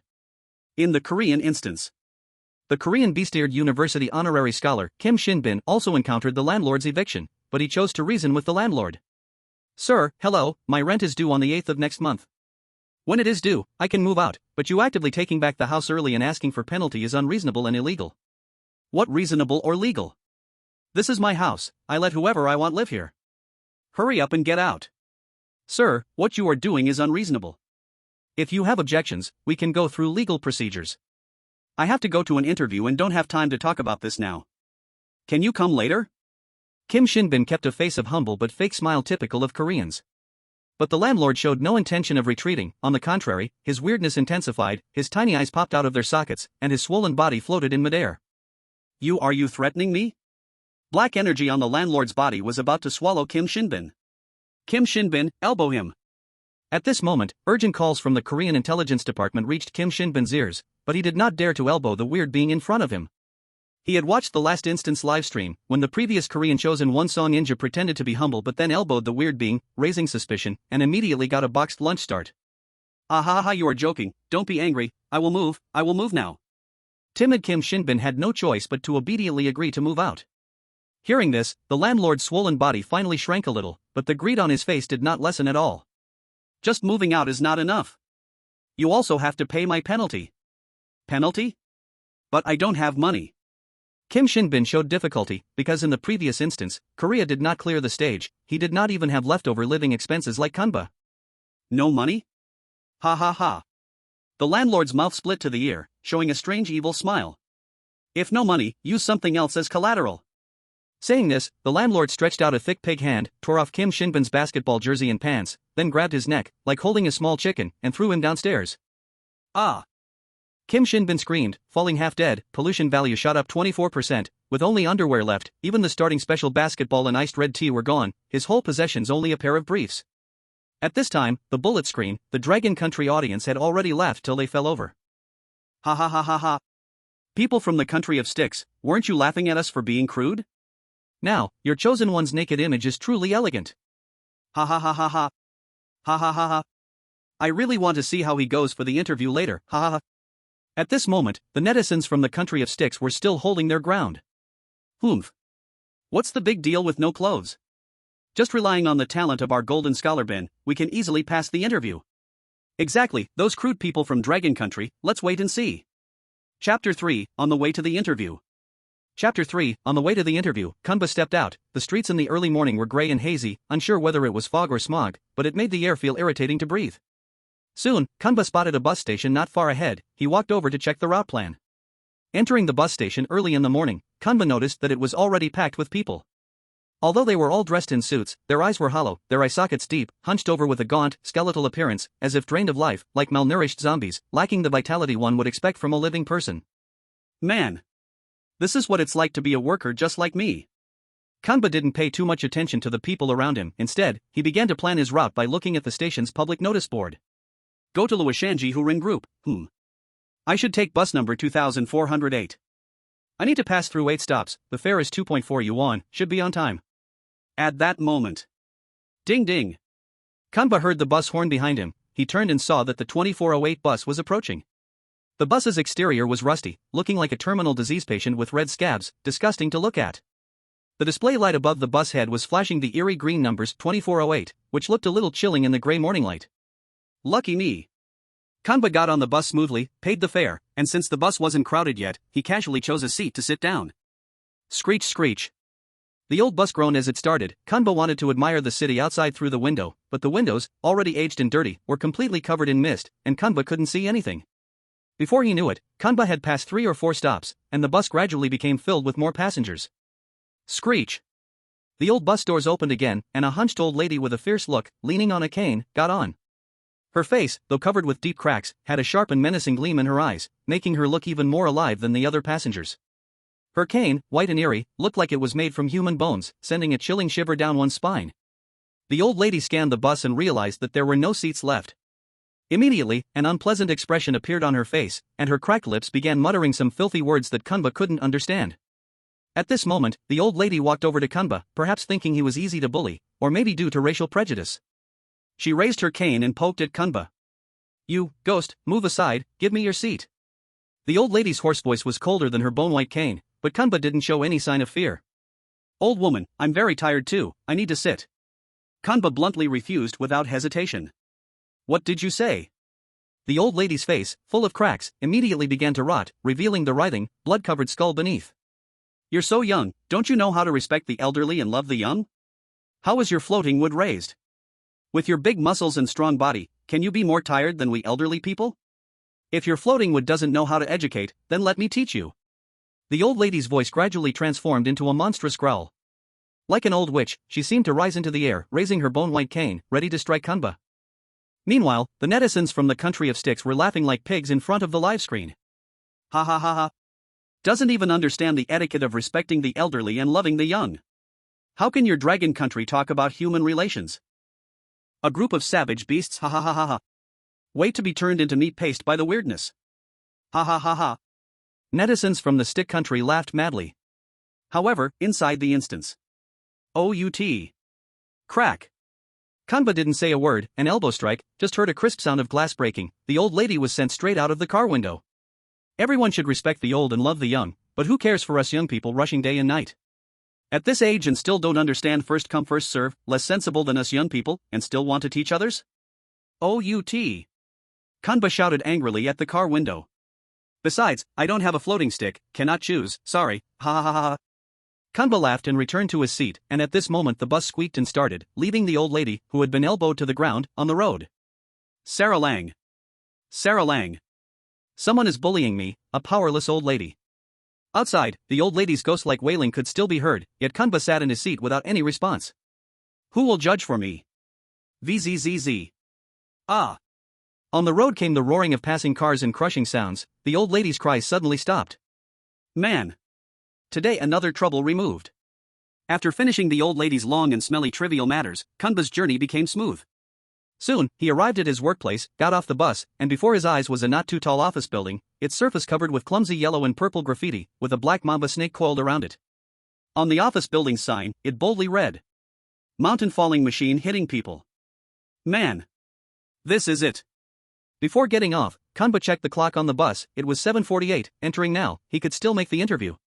However, just as Kunba was about to enter the building, two guards with blank faces like iron plates suddenly stretched out their hands to block him. "What are you doing?" The two guards, like robots, spat out 4 cold words. "Men. I am here for a job interview." "Sorry, non-group employees are prohibited from entering." The two guards' tone remained stiff, their dead fish eyes didn't blink at all. "If I don't go in, how can I attend the interview, become your group's employee?" Kunba asked, puzzled. "Then have the person interviewing you come down to get you." The two guards answered stiffly. "Men. I don't even know the person interviewing me, how can I make him come down?" Kunba laughed and cried at the same time, a sudden strange anger flared in his heart. "Don't know? Then just go in and find him." The two guards still answered coldly. "Go in and find? Then you at least have to let me in first, right?" "Sorry, non-group employees are prohibited from entering." OUT. Kunba could not bear it, raised both hands, and delivered an elbow to the foreheads of the two guards. Bang bang bang bang bang bang. The two guards fell like stiff iron rods, hitting the ground repeatedly with metallic sounds, then went silent. "Wasting my time. Almost late." Kunba stormed into the group's gate. At the elevator, a black and white banner, like for a funeral, hung with white background in black letters. "Interview, please go to 8th floor." Kunba pressed the elevator button. At the same time, a few employees were also waiting, finally entering together. Not sure if Kunba's luck was bad or someone wanted to make it difficult. He was going to the 8th floor, but the others in the elevator were going to 2nd, 3rd, and 4th floors, keeping Kunba stuck in the elevator for 3 or 4 minutes. Damn it! Going to such low floors still need the elevator? Kunba cursed inside. His time was originally enough, but delayed by the guards and these colleagues, he only had 2.5 minutes left, almost late. Finally, after all these unlucky people got off, only Kunba and an employee with a child were left in the elevator. Ha ha, this is so much fun. At that moment, the kid suddenly leaned forward to the elevator buttons and mischievously pressed the buttons for the 5th, 6th, and 7th floors, instantly causing Kunba to break down. Man! Whose brat is this? Can't someone control him? Kunba quickly rushed to press the buttons again, trying to cancel them, but the button for the 5th floor wouldn't go off. And just as Kunba managed to cancel the 6th and 7th floor buttons, the kid pressed them again, sticking out his tongue and mocking Kunba like a snake, challenging him with a playful grin. Sorry, sir. At this moment, a light, floating voice came from behind Kunba. He turned around and saw a suit-clad man, pale like a zombie, standing still without any intention of stopping the kid. Who the hell are you? Get a grip on this kid. Kunba yelled at the man. Sorry, this is young Master Jai's son, young Master Jai Jr., please adjust your attitude. The suit-clad man spoke coldly, as if warning him. The bastard's son, little bastard? Ha ha ha ha ha ha. Kunba burst out laughing. No wonder he's a little bastard. Out. Kunba swung an uppercut elbow, landing a solid hit on the kid's chin. The kid was instantly launched into the elevator ceiling, bounced back to the floor, and then bounced back to the ceiling again, repeating the cycle 8 times. The kid lay on the floor, motionless. Man! Youth is such a gift, just fall asleep instantly. Kunba smiled contentedly and cancelled the 6th and 7th floor buttons. You dare hit young Master Jai's son? Oh. The suit-clad man suddenly widened his eyes, his mouth dropping open into an O shape. His face almost doubled in size, and he began screaming like he was possessed. His white, thin hands, looking like dried corpses, extended long, crimson nails over 30 centimeters and were about to lunge at Kunba.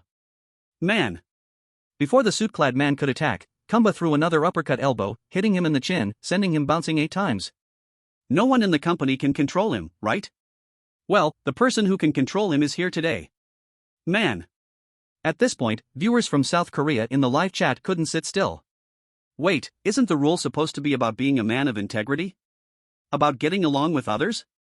How is beating up an old man and bullying kids considered being a man and getting along with others?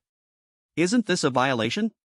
The South Korean viewers were frantic, and through the screen, it seemed like you could see their faces twisted with disgust, unable to swallow what was stuck in their throats. Meanwhile, the Chinese intelligence department. Hu Fangzhou nodded in satisfaction. As expected, someone who can easily clear a 4-star dungeon truly understands the rules. Yes, Minister. The intelligence officers nodded as well. A real man is born between heaven and earth, how can he stay down for long? If you humble yourself, how can you talk about being a man and getting along with others? Kunba did the right thing. Inside the dungeon. Finally, the elevator arrived at the 8th floor. The time was already 7:59, and the interview was imminent. Kunba walked out of the elevator with grace, heading towards the interview location. Chapter 4, The Interview. Good luck, Gold God Bin, Grandpa. Hurry up. Grand Scholar Gold God Bin. In the South Korean live chat, the screen was full of cheering and encouragement for Jin Shinbin. Since Jin Shinbin was only wearing a pair of shorts and had no money for public transportation, he was running naked towards the interview location, with the time already reaching 7:59. It's okay, 8 o'clock should just be a rough time, there should be many interviewees, so it's not necessary to be there exactly at 8 o'clock. A little delay shouldn't be a problem. At this moment, a South Korean viewer appeared in the chat, trying to comfort themselves. Right, and besides, Grand Scholar Jin Shinbin is running, sweating heavily, out of breath. Just this level of sincerity should be enough to move all the interviewers. China. Ding. The time has come to exactly 8 o'clock. Mr. Lauda, please enter for the interview. A notification came from an office. Phew. I finally made it. Kunba, weary from the journey, pushed open the door and walked in. He saw a young interviewer, wearing a suit, with a distinct hairstyle, but with a rather stiff and rigid expression. Hello, please take a seat.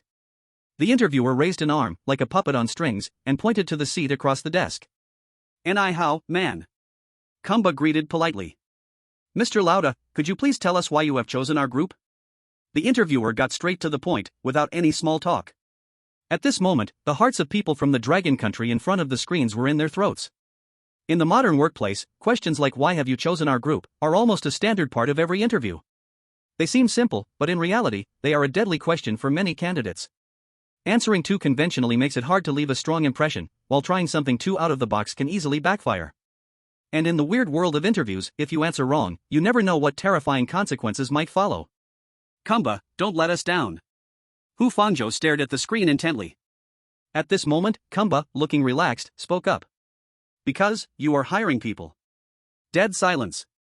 The live broadcast chat was completely silent, then suddenly. Oh. The people of Dragon Country felt like they had been struck by 5 thunderbolts at once. Kamba, your brain works so simply. You could have answered more simply or flattered them a bit, at least that would be down to earth and still have hope, but what is this answer? It's over. Kamba is still just a rookie college student, he's still too weak in dealing with people. Ha ha ha. Dragon people, is this your level of social skills? Ah, just like uncivilized savages. The Korean netizens went crazy with laughter. Ha ha ha. Our golden scholar bin is almost at the bottom of the group building, soon he'll show you what culture is. What social skills are. Ha ha ha ha ha. As the people of Dragon Country felt completely disappointed and even desperate, unexpectedly. Very good, continue. The interviewer didn't show any dissatisfaction on his face. Mr. Lauda, could you tell us what you can bring to our group? A new employee. Kamba answered casually and easily. Interviewer, then why should we hire you? Kamba, because no one else came.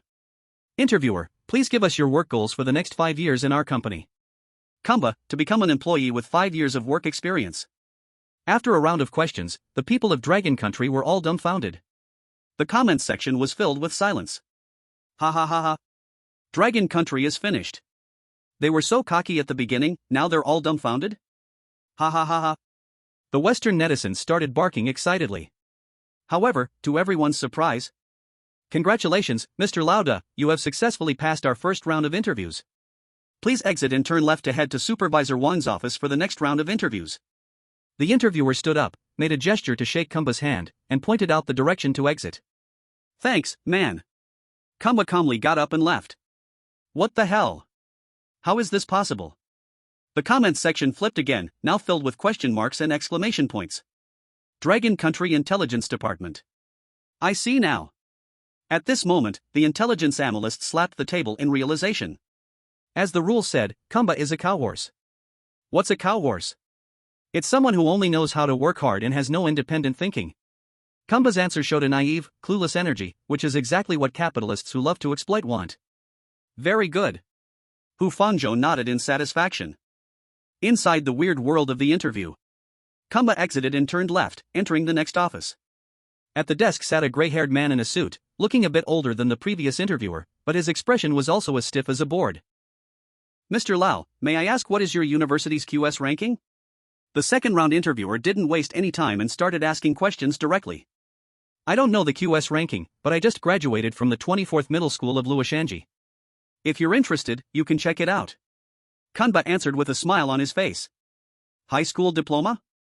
Your education level is a bit low. So, what do you think gives you an edge in competing for this position with talent from other world-class universities? The interviewer's stiff face twitched slightly, seemingly showing a hint of disdain. Kamba just smiled slightly and asked in return. Then, what do you think is your company's advantage compared to the top 100 global companies? Hearing this, the interviewer's stiff face sank again. Mr. Lau, do you really think a top 100 global company would look down on you? Kamba replied. Well, do you think the talents from the world's top universities would look down on your lousy company? The air seemed to freeze for 2.5 seconds at that moment. Oh my god. What is Kamba saying? Isn't he going to offend them completely? The Dragon Kingdom audience panicked again, as they couldn't figure out how he could win. But within the instance. Ah ha ha ha ha ha ha ha. The two gray-haired interviewers actually looked up to the sky and laughed. Their eyes bulged out, their mouths opened in an O shape, and their whole faces twisted in laughter, stretching out twice as much. Mr. Lau, your answer is truly humorous. Our company has many social gatherings, and we really need someone like you who can liven up the atmosphere. Congratulations, you passed the second round of the interview. Please turn left as you exit, Secretary Huang is waiting for you in the next room. 3 pills, feed them to your mother. Man.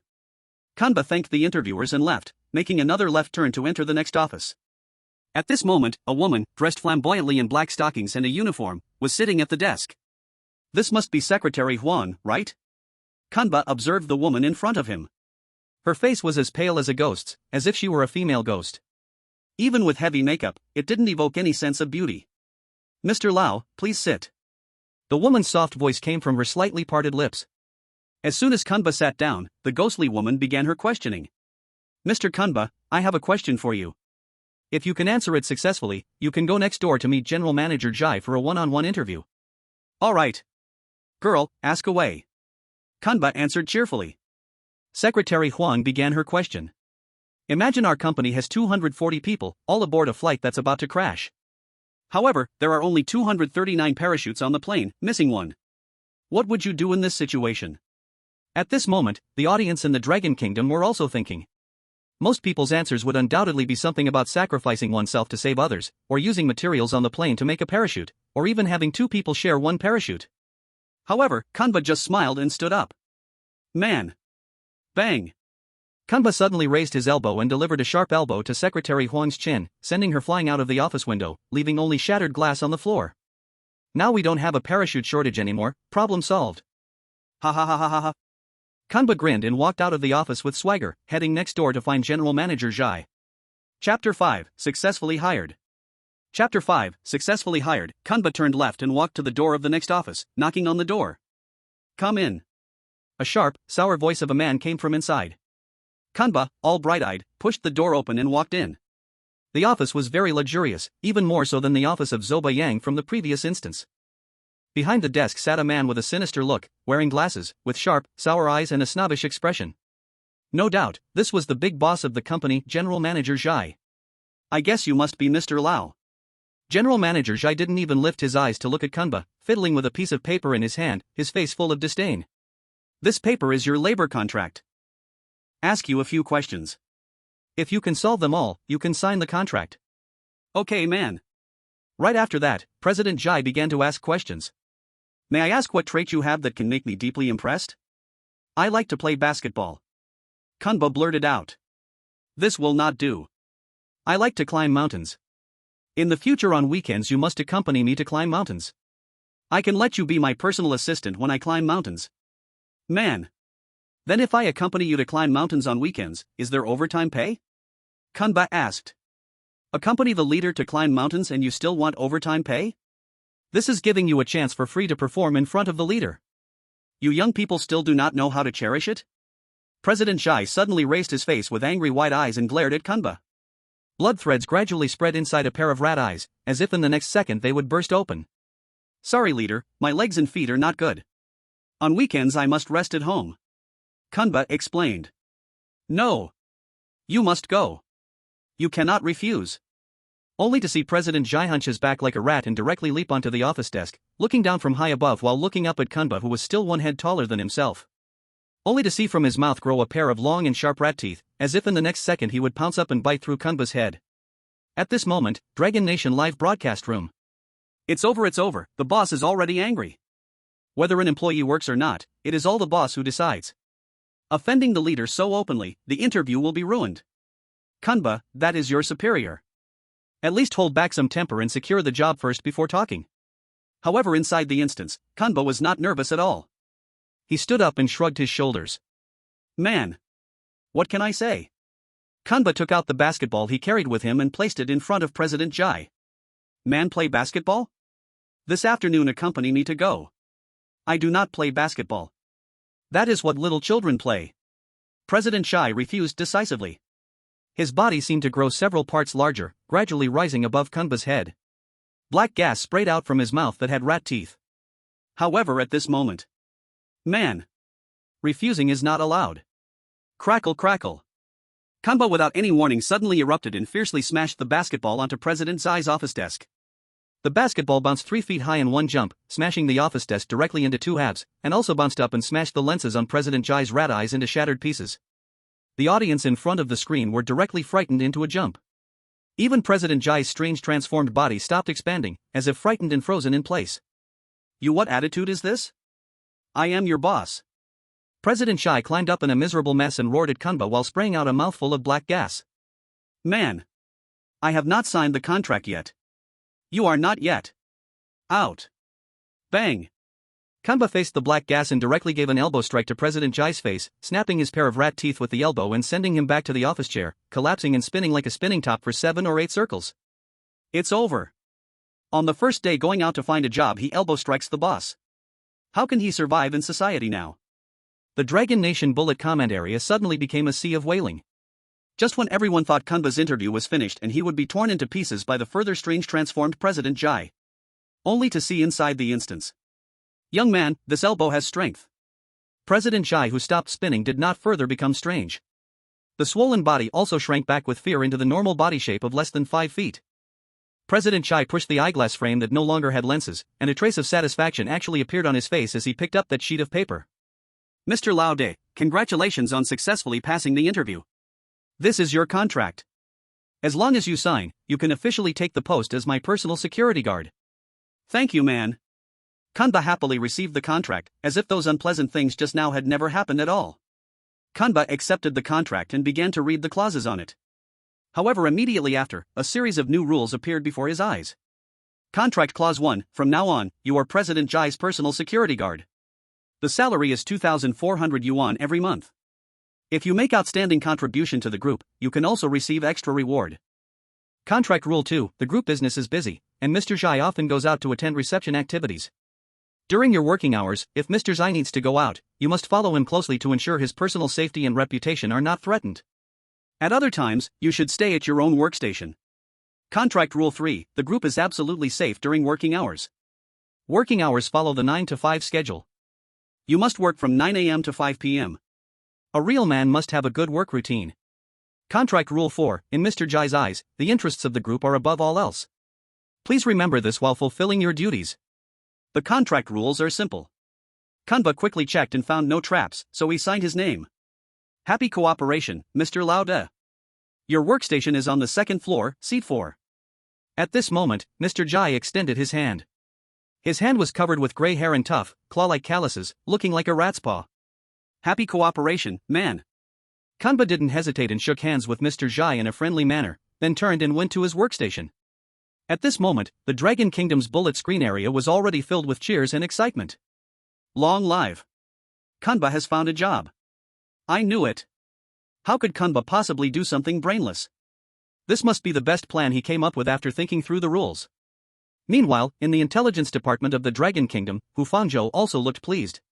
Good kid, he really found a job. Although the salary is not high, the contract says there will be bonuses later.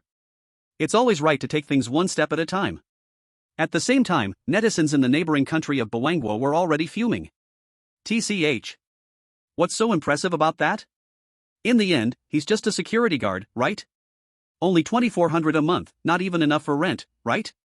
Exactly, our Golden Shimbun, the great scholar, has already reached downstairs, ready to start the interview. With his high education, he can definitely be a lobby manager or the head of the group. After a while, in Bawangguo's copy. Hoo.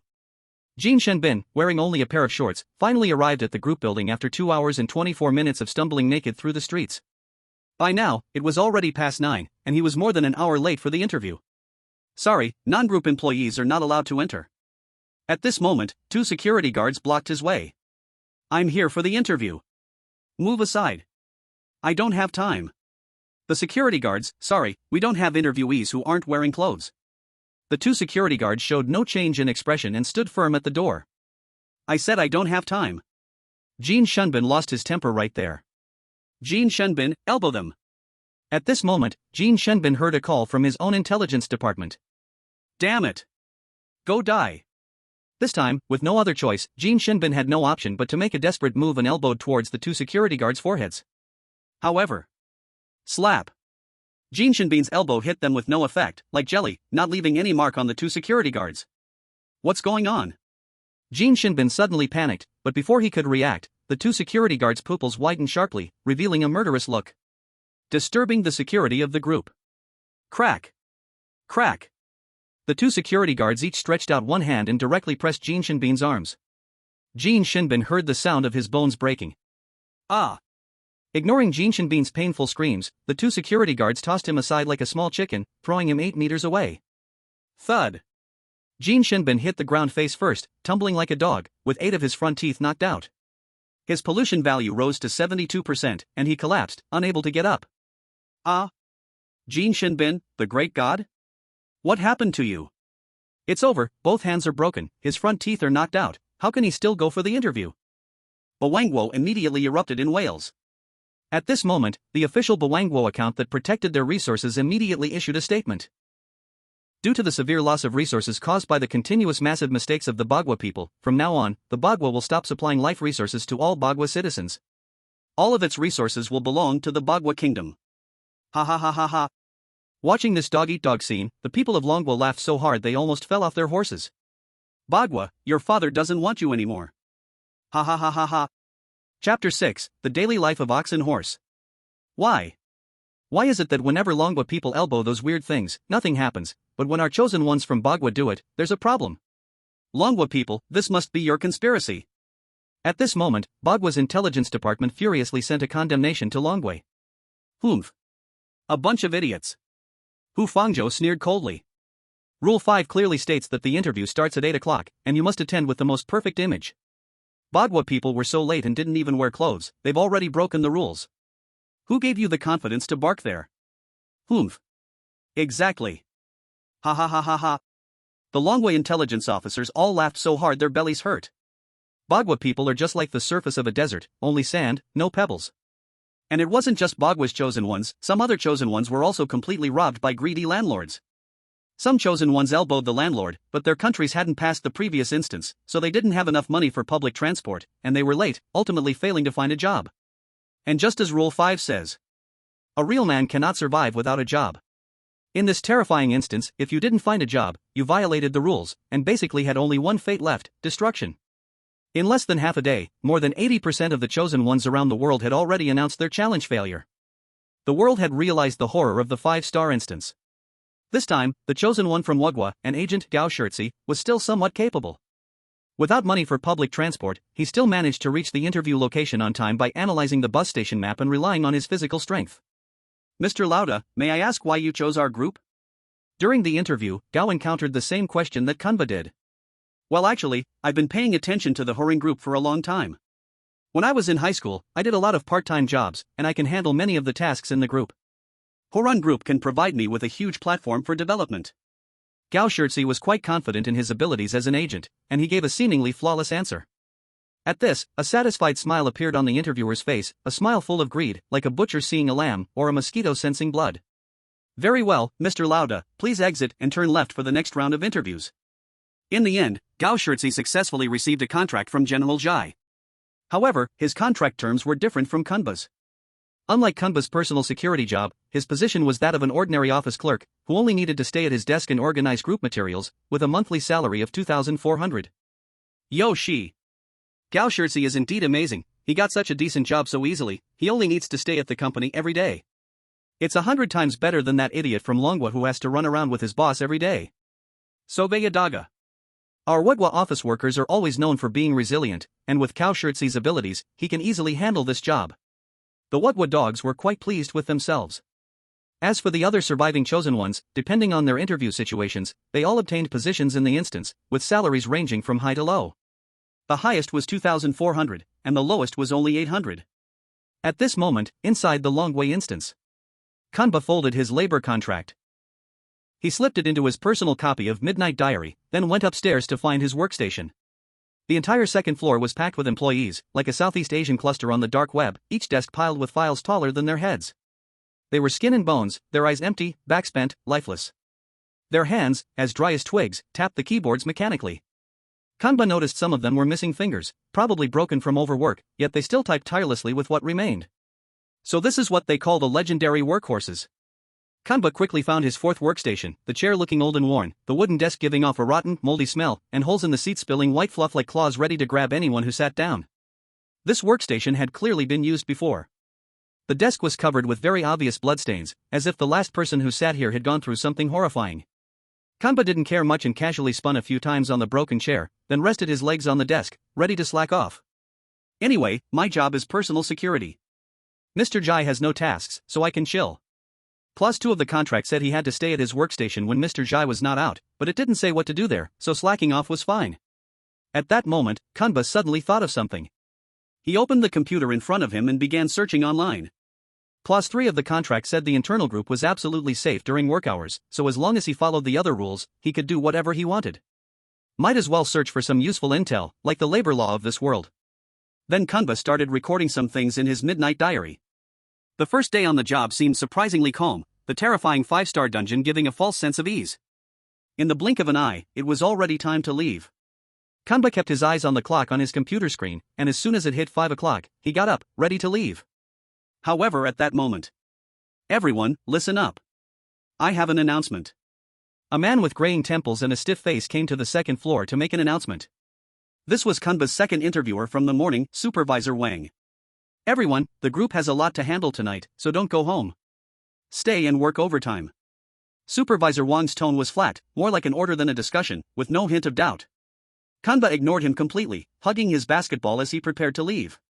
Prisoner. Where do you think you're going? Seeing Kanba ready to leave, Supervisor Wang's face twisted into a snarl, red veins spreading across his face, his eyes rolling white, looking like a demon crawling out of hell. Man. Obviously it's time to get off work. I'm a bodyguard, staying in the group won't help much. Kanba shrugged indifferently. Bodyguard? Isn't a bodyguard part of the group? Stay and work overtime. The muscles under Supervisor Wang's skin bulged violently, red veins protruding, his cracked lips sprouting writhing tentacles, gradually turning him into a terrifying beast. Man, is there overtime pay? Kanba asked the monster casually, showing no fear. Overtime pay? You are part of the group, a member of this family. What need is there for overtime pay? The group is at a crucial stage of development, serving the group is your honor. The monster opened its huge bloody mouth and roared at Kanba, orange-yellow rotting saliva dripping out with a plop-plop. Man, what can I say? According to the labor law of falling mountain machines, overtime pay must be 2.4 times the normal salary, and daily overtime cannot exceed 2.4 hours. Your request is already illegal, do you understand? Kanba calmly flipped open the notes he had made during the day and said without panic. Hearing labor law, Manager Wang's inflated body seemed to shrink back in fear, but soon he started roaring again. Illegal? Rules are dead, people are alive, in the group everyone is family, don't you know how to be flexible? Out. Boom. Kanba stopped wasting words and delivered a direct elbow strike to the manager's chin. His huge body seemed unreal, flying backward, his head stuck in the ceiling, body hanging midair, instantly motionless. Man. Rules are dead, now the person is dead too, you have no more complaints, right? Kanba shrugged mockingly, then turned and waved to his colleagues. Men. Time to go home. Immediately. Oh. The skinny office workers suddenly widened their eyes and opened their mouths, like prisoners released from madness. Seeing the light of day again, all howled hysterically. Auw. Then, screaming, they stood straight up, moving so fast Kanba almost could not dodge, all rushing out of the company, leaving Kanba behind.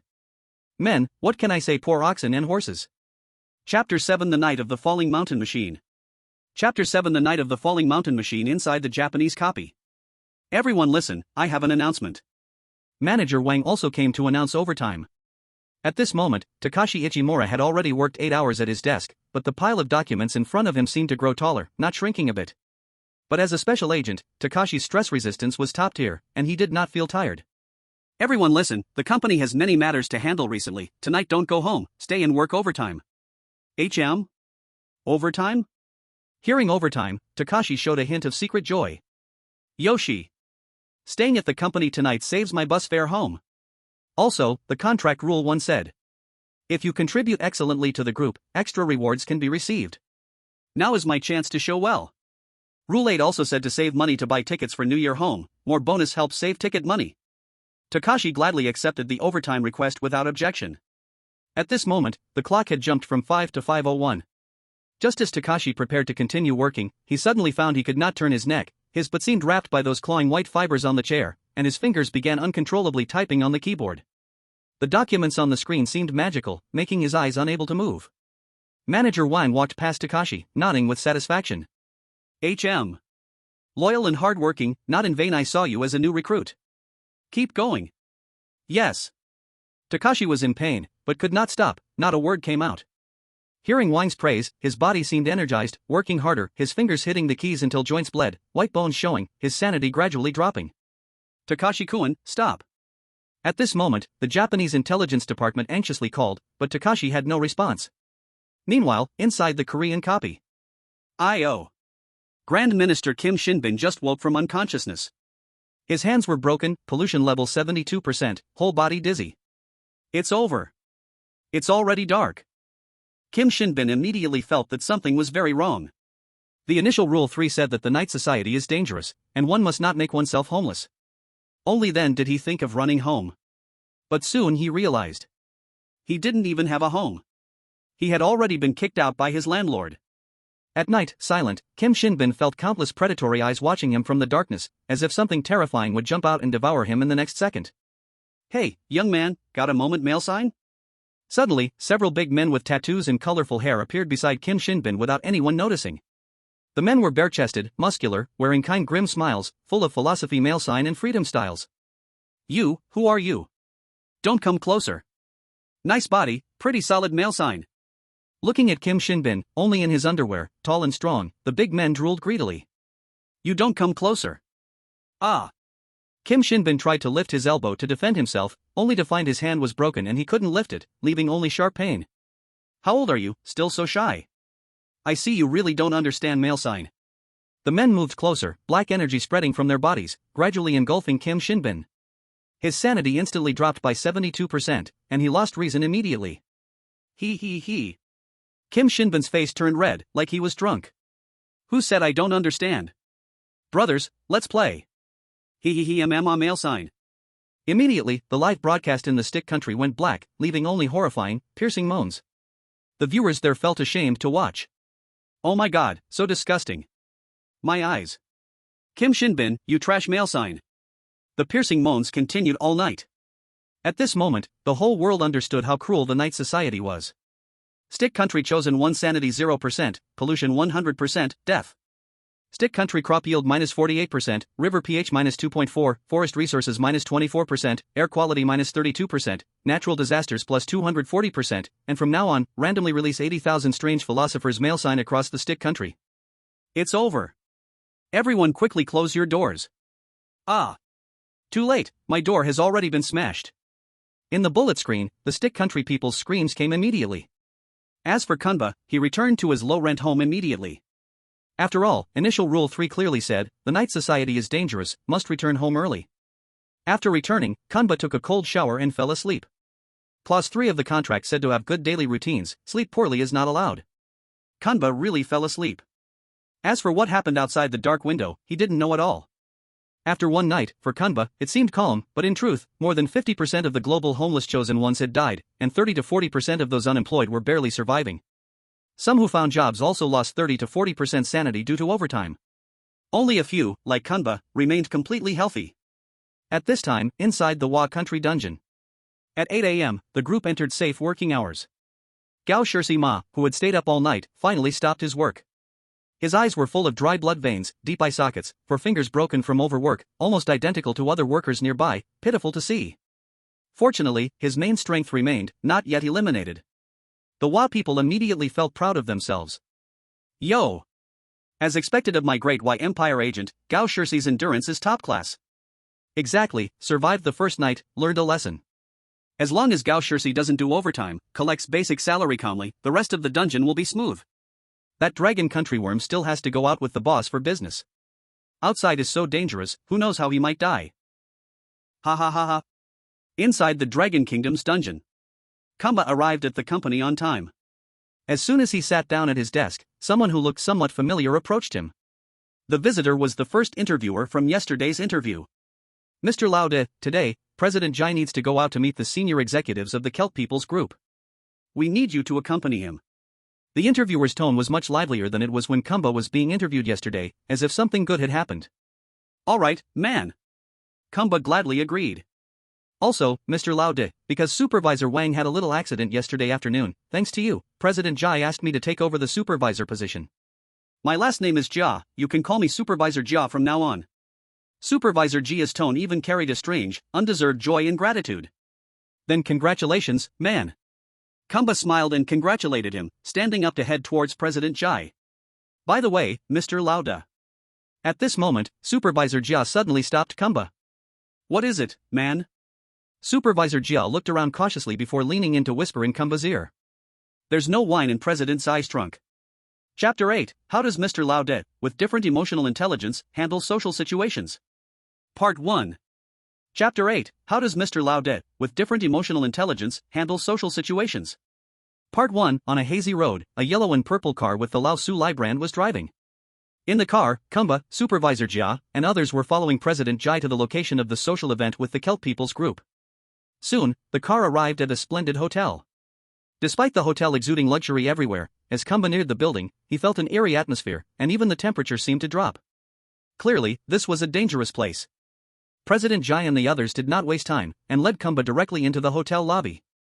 The lobby was crowded with people, many of them NPCs with pale faces, dressed in formal attire, walking around holding bottles of wine, whispering to each other, occasionally casting surprised glances at Kamba, which made him feel uneasy. They passed through the elegant and ancient corridor, and President Jai led Kamba and the others into a large private room. Inside, several people dressed in suits with stern expressions were already seated. Without a doubt, they were from the Kelp People's group. "Oh my, President Jai, why are you so late? We've been waiting for you for a long time." A greasy, fat man who was the leader of the Kelp People's group stood up to greet President Jai, but his face was filled with displeasure, as if he was upset about Jai's tardiness. "Oh, sorry, Mr. Liu, the visibility on the road was bad, so the car was driving slowly." President Jai squinted his small eyes, apologizing to the fat man, Mr. Liu. "Hoof. This must be your bodyguard, right?"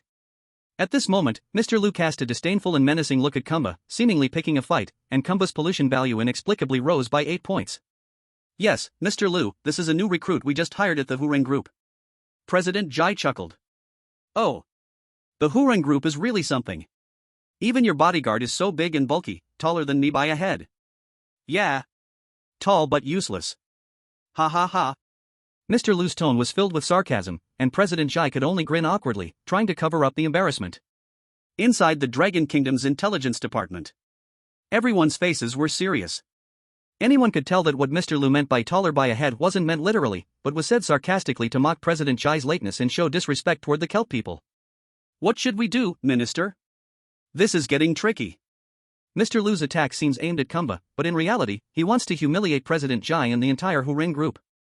And in Contract Clause 2 and Clause 4, it stated that we must protect President Jai's dignity and also preserve the company's interests. Kamba must come up with a response with high emotional intelligence to handle this. We need to protect Mr. Jai's face, and also not ruin this gathering. Immediately give Kamba a set of high EQ responses.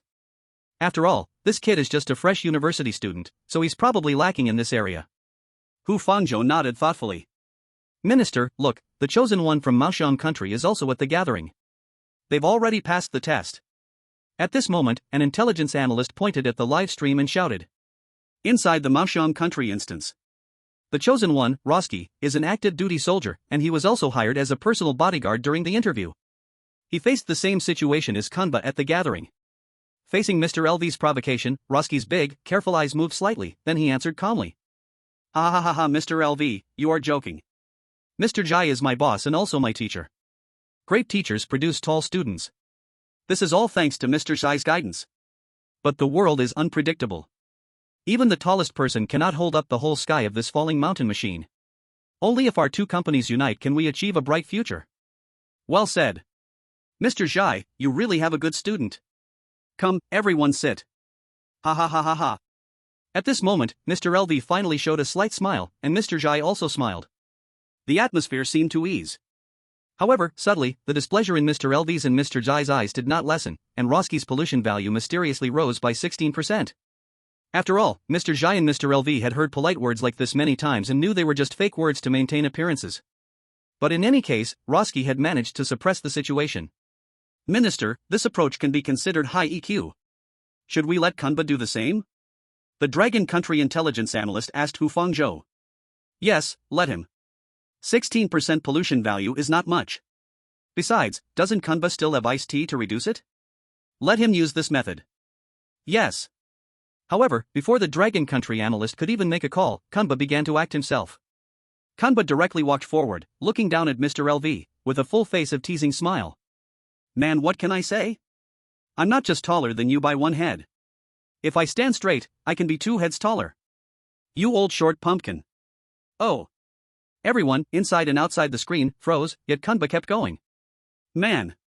Besides, I'm young and still growing. Look at you, old thing. Half of your body is already in the ground. If I'm not taller than you, that would be impossible." Ha ha ha ha ha ha ha. Kanba burst out laughing on the spot. "Oh. Has Kanba gone crazy? Won't this ruin the business?" Everyone from Dragon Country was stunned. Meanwhile, the foreign dogs started celebrating. Dragon Country is finished. Ha ha ha, this EQ, even a dog would be better. A dog would at least wag its tail to be cute. However, to everyone's shock, Mr. Jai did not get angry. Ha ha ha ha ha ha ha. Next second, everyone in the room, from both the whoring group and the Celt group, burst into laughter. What can I say, man? My height really benefits you, old short pumpkin. Kanba kept going. Look, if I were short, and went to your house to deal with your lady, I could hide behind any cabinet, and you wouldn't even find me. Ha ha ha ha ha ha. Ha ha ha ha ha. Everyone in the room, except Mr. LV, whose face turned green, was grinning strangely, mouths forming O's, faces twisted, stretched twice their size. Strangely, Kanba's pollution value did not continue to rise. This is impossible? Even Dragon Country's own audience was spamming question marks and exclamation marks in the live comments. I see. This is the legendary social skill, cannibal technique. A Dragon Country intelligence analyst shouted. First, I remember Kanba searched online yesterday for information about the whoring group. He also took notes. Among them was the rumor about the recent collaboration between the whoring group and the Celts. The Celts come from a city called Bosidun. They are coming to invest in Luoshanji and cooperate with the whoring group. They are the guests, and we are the hosts. They are asking us to do something, the advantage is mine. Secondly, Kumba's reasoning is clear-cut, completely on the side of the whoring group. By suppressing the other side, we make them understand their position. This way, from the very beginning of this meeting, the whoring group is taking the initiative. It satisfies Contract Clause 4. The interests of the group outweigh everything. Moreover, Kumba let Mr. Jai vent his frustration, thoroughly restoring his face, while also adhering to Contract Clause 2. Ensure Mr. Zai's face is protected and will not be threatened. The reason Kumba's pollution level didn't increase like the celestial chosen of the Bear Nation is because these pollution values were not initially from Mr. LV, but from Mr. Zai's dissatisfaction after losing face. By letting Mr. Zai vent his anger, the pollution level naturally didn't rise. Well.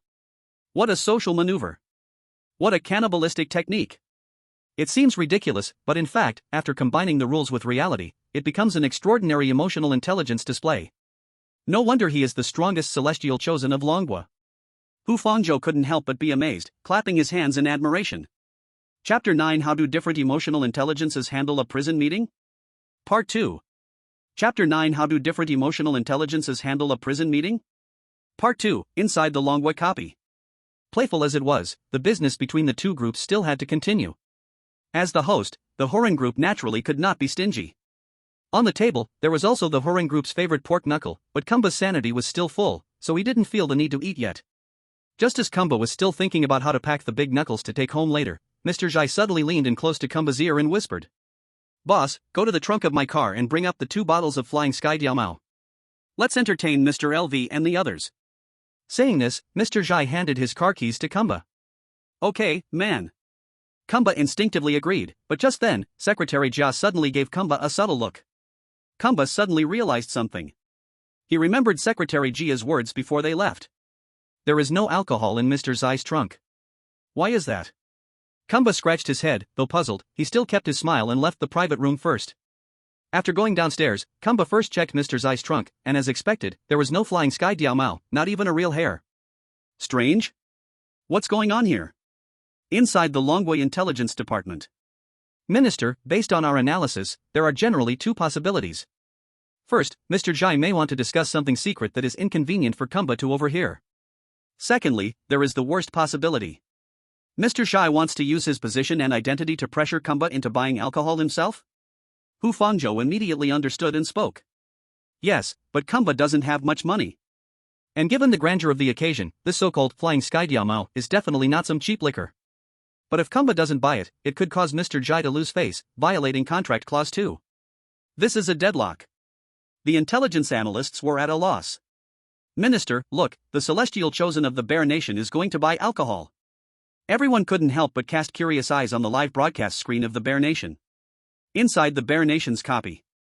At this moment, the active duty soldier, Laoski, was also in the garage getting alcohol, but just like Kumba, he didn't see any alcohol at all. What's going on here?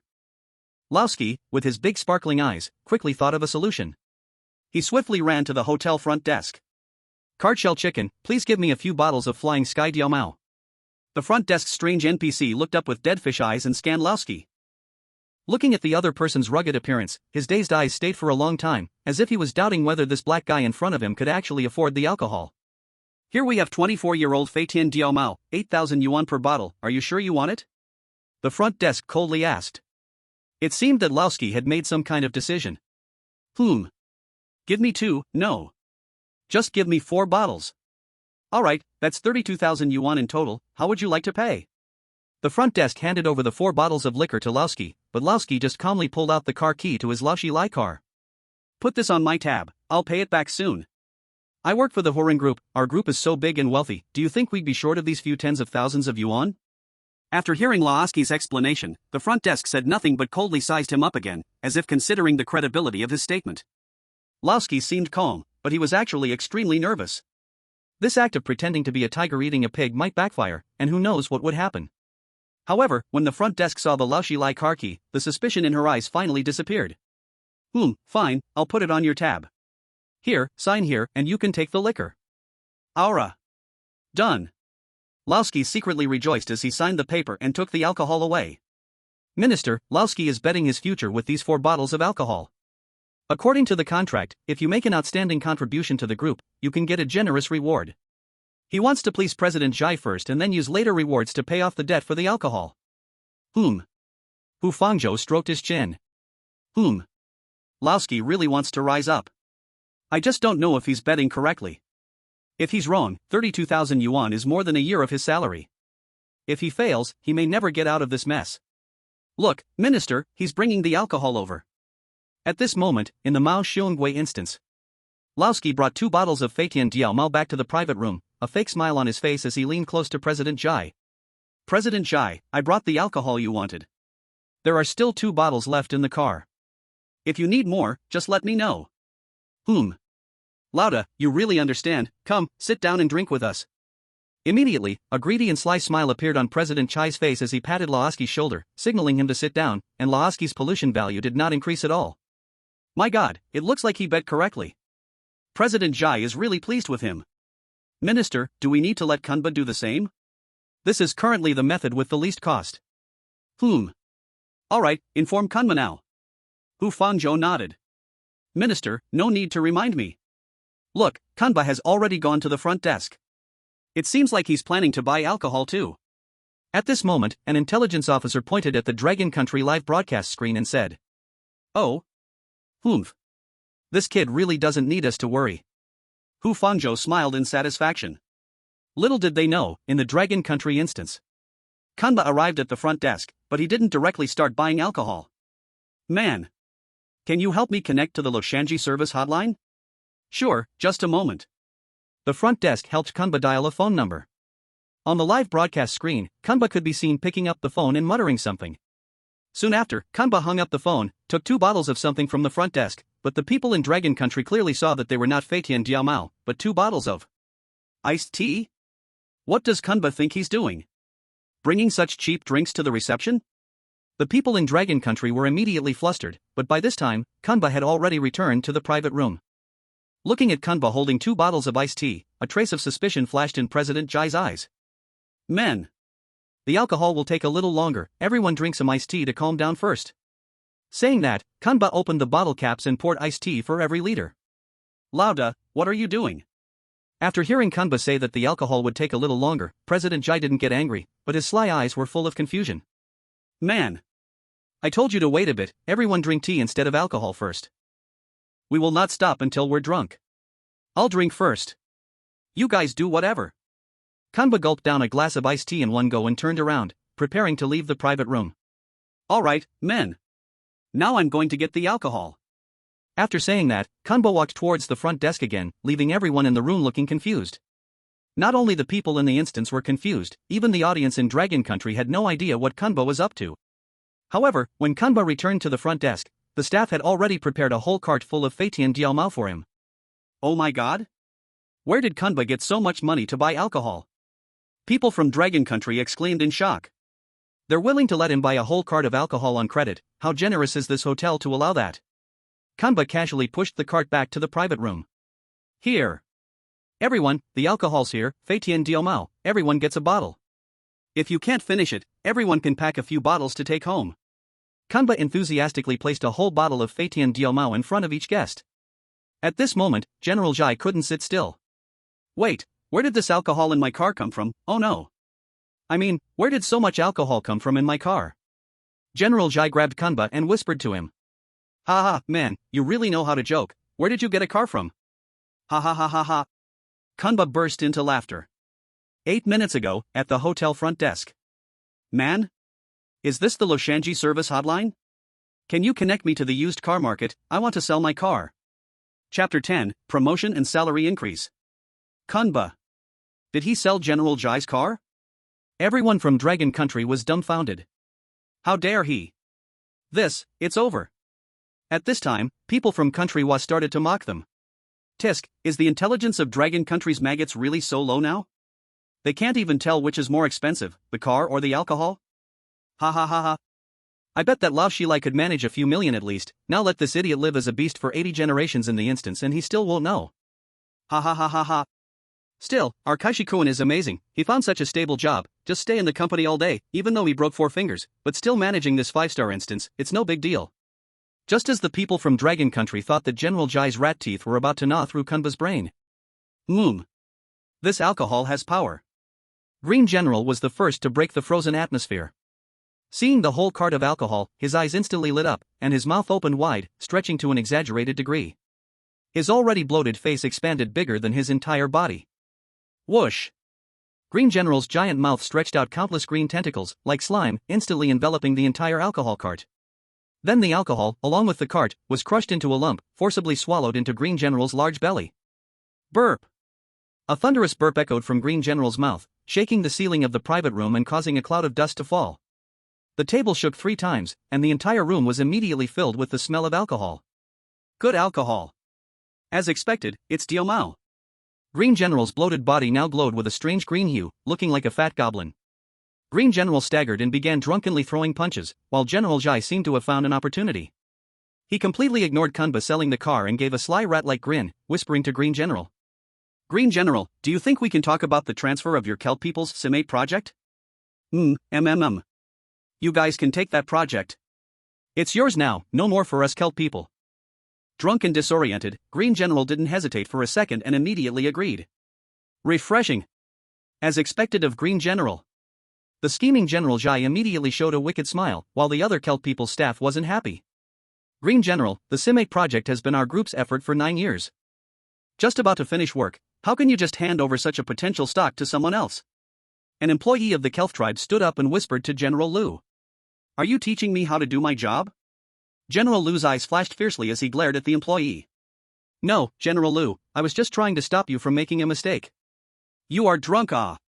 Before the employee could explain, a scream was heard, and the drunk General Liu opened his green abyssal mouth, swallowing the employee whole, still smacking his lips inside. General Jai is treating us with so much fine wine, showing respect. How can we Kelp people lack sincerity? General Liu's mouth was still filled with the smell of wine and blood, chattering endlessly, while the other Kelp employees dared not say a word. Alright General Liu, here is the transfer agreement, please sign it. General Jai handed a document labeled free transfer to General Liu, who signed it without even looking. Chirp chirp chirp. General Liu, happy cooperation. You continue eating slowly, we won't disturb your mood. General Jai laughed out the chirping sound, ready to leave, taking advantage of the moment. Kamba and the others also followed General Jai to leave. Men. I haven't even gotten all the wine yet. If you haven't drunk enough, go to the front desk, drink as much as you want. Before leaving, Kamba waved to the Kelp people and packed the unfinished big pork knuckle to take away, with a main dish of shrimp and pig heart. Without the car, the Horan group had to walk out of the hotel, but General Jai's eyes were full not of anger, but of greed and admiration for Kamba. The live stream was full of confusion again. What is happening? Why have Kumba's pollution value and sanity value barely changed? General Jai's car was sold by Kamba, and he didn't get angry? Could it be the project is more valuable than the car isn't even worth mentioning? Kamba is taking a huge gamble. And he guessed right. It's not that the wine is more expensive than the car, but the project is more expensive than the car. Dragon Country Intelligence Department.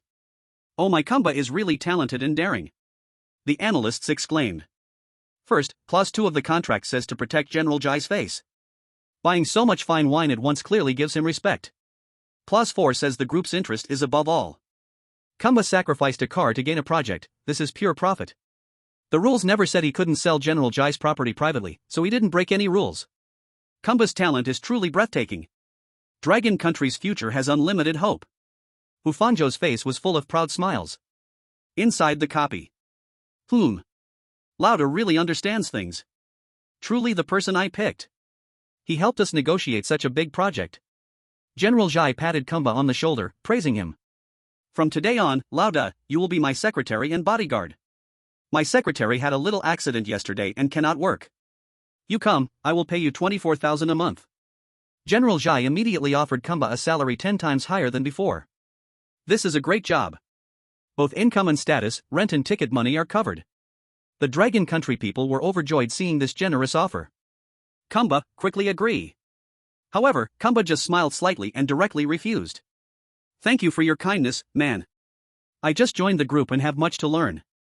I think Supervisor Jia is more suitable for the secretary position, his work experience and rank are higher than mine, so he should have priority logically. At this moment, Kumba became humble. Oh. Lauda, you really know when to advance and retreat. A person of great potential. General Jai was also pleased. Then fine, let Supervisor Jia be the secretary, you take his supervisor position, but the salary can only be 8,000 plus 2,400. 3 pills for your mother. Man. Kumba politely thanked, while Supervisor Jia's stiff face unexpectedly brightened with a few more smiles. It seems that the favorability towards Kumba has risen again. Since Kumba joined the company, he has already been promoted twice, going from an ordinary staff member straight to being a secretary. There is a reason why Kumba did this. First, he never really wanted to be a secretary. As the saying goes, when the boss has something to do, the secretary does it, when there's nothing to do, the secretary still has work. The more things one has to do, the greater the chance of making mistakes. Secondly, Kumba felt that Supervisor Jia, or rather, now he should be called Secretary Jia, was someone who could get along with others. Previously, Jia had even tipped him off and reminded him that there was no alcohol in President Dai's car. No matter what his purpose was, if Kumba could win him over, he might become a helper just like Lao Tian and Lao Fei in the last mission. Men. Today is a good day. Let's go. I'll treat everyone to a bus ride. It's on me, don't be shy. In a good mood, Kumba waved at the group and walked toward the bus stop, feeling full of confidence. Chapter 11, an old acquaintance comes in for the interview. Chapter 11, an old acquaintance comes in for the interview. Today is a good day. It only took Kumba 2 days to sit in the office of a supervisor. Although the office wasn't as luxurious as President Jai's, it was 100 times better than that old, blood-stained and filthy desk used for cattle and horsework. However, the office was filled with an inexplicable smell of blood, as if this had once been the lair of vampires, making it quite uncomfortable to be in. As soon as Kumba sat down in the somewhat cold leather office chair, he was startled to find a very noticeable document lying on his desk, with the title clearly written on it. Supervisor's Code of Conduct. What is this? Is this the new rule for supervisors? Kumba continued reading. Rule 1, from now on, you are the supervisor of the group. Your responsibility is to manage the group's personnel scheduling, work assignments, and other operations. As a true man, you should ensure the group runs smoothly and efficiently. Rule 2, the group's business is quite busy, but fortunately, the employees are hardworking. As a true man, you should allocate work reasonably, ensuring the group is in a healthy and efficient operating state. Rule 3, President Jai and his secretary will check the employees' work at any time. It's inevitable that there will be dissatisfaction with some aspects of the work. Always be prepared to provide reasonable explanations to them. Rule 4, except for changes in job duties and salary adjustments, other terms in the labor contract will remain valid. After reading the rules, Kumba scratched his chin. His position seemed easy, just sit in the office and delegate work to his subordinates. But in reality, there was a lot to consider. For example, how to allocate work reasonably to keep the group running smoothly, how to interact with the employees, and also balancing his job as a personal bodyguard. At this moment, Supervisor Lau, I've arranged 2 things for you. Secretary Jia suddenly appeared out of nowhere, floating into the office like a ghost. Man. You scared me. Promoted too quickly, now you're floating?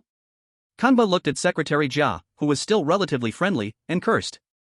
It's all thanks to you, Lau. A greedy, cunning smile spread across Secretary Jia's face. Come, President Jai is preparing to launch a big project.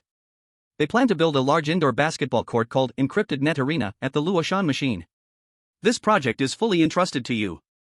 President Jai hopes you can complete the basketball factory planning and budget within 2 days so we can start construction as soon as possible. Man? 2 days? What can I say? Kumba's heart skipped a beat. Yeah, starting early can save on labor costs. The construction site has already been sent to your computer. Anyway, both President Jai and I believe in your work abilities. This is all set. If you succeed, you'll become a big shot in our group in the future. Secretary Jia smiled and turned to leave. His tone seemed friendly, but in reality, it was the most cunning, leaving Kunba no chance to refuse. It's over now. I'm in big trouble. I have to plan a basketball court in 2 days, and with only my 3 books of degrees, how can I plan it? Kunba was immediately at a loss. At this moment, Secretary Jia suddenly struck again, poking his head like a ghost at the door. All right, today the group has a new person coming for an interview. Director Lau, remember to take a look at him. Okay, man. Kunba had no choice but to agree, and Secretary Jia immediately left. Phew, this is difficult now. Kunba opened the computer and began checking the construction site information for the basketball court. Longwei Intelligence Department. Everyone, can we help Kunba complete this project and send the project data through the call opportunity? Hu Fangzhou asked the intelligence analysts. I'm afraid not, Minister. The call opportunity only supports voice calls. If we need to show pictures or text materials, like using AirDrop, we need other multimedia tools. Other tools. Hu Fangzhou pinched his forehead, thinking, then ordered. Now. Immediately. Go to Kunba's residence and search for anything that can be used as a tool. It seems Kunba's current copy and the last copy are in the same worldview. If we can find something he brought from the last copy, maybe we can transmit the documents to him. Understood. Some analysts immediately got up to take action. Also, mobilize everyone in Longwa with related knowledge, use the nation's power to draft the best basketball court plan for Kunba. Yes. Inside the copy, just as Kunba was helplessly looking at the nerve-shaking basketball court foundation plan, the office door suddenly knocked. Dong dong dong. Could it be the person coming for the interview? Kunba murmured to himself. Please come in. The door opened, a young man walked in. Kunba hadn't yet looked up, but he suddenly felt the rare presence of a living person. Kunba instinctively looked up and saw a familiar face.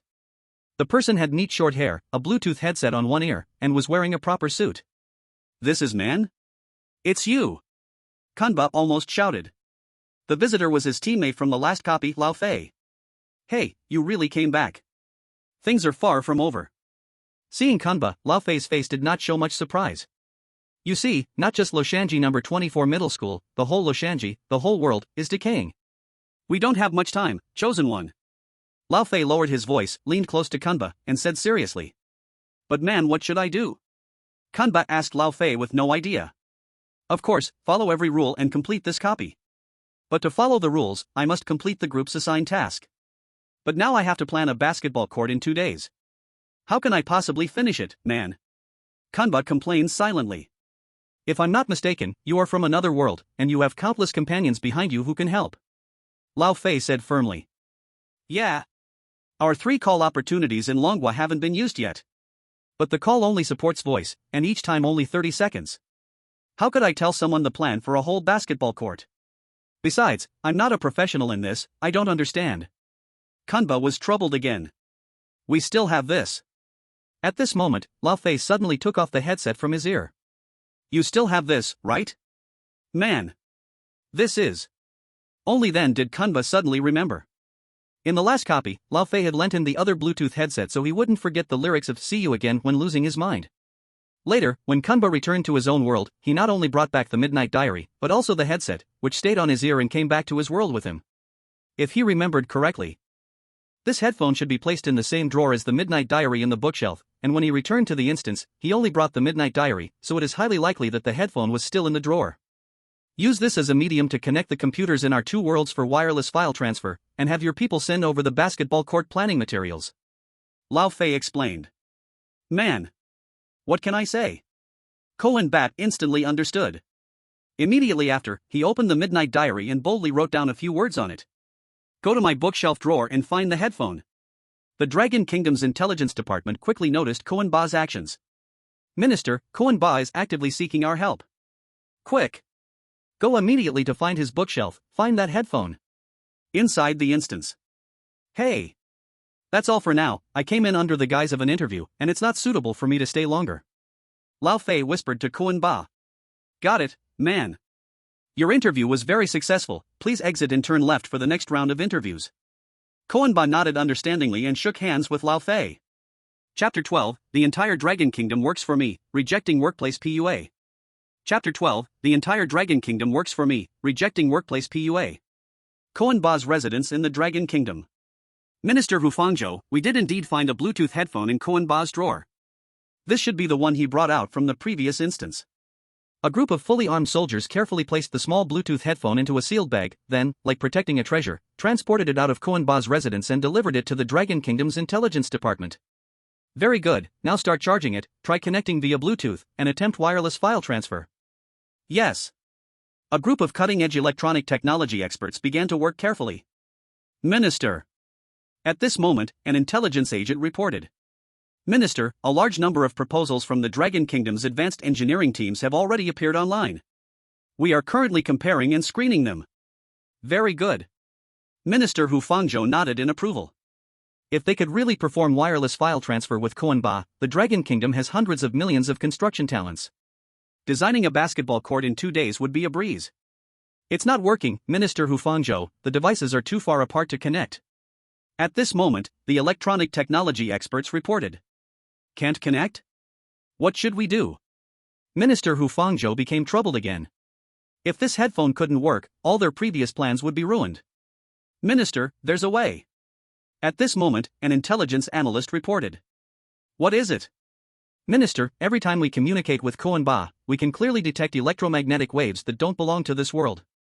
We can infer that during the communication, a small passage between our two worlds briefly opens. If we attempt wireless file transfer at this time, the device contact will be much better, and the chances of success will greatly increase. Is that so? But we only have 3 communication chances, we can't waste them. Minister Hufangzhou hesitated. Meanwhile, inside the Dragon Kingdom's instance. Lauda, the newcomer passed all 4 rounds of interviews today. Here's his file, take a look, and then assign him a task.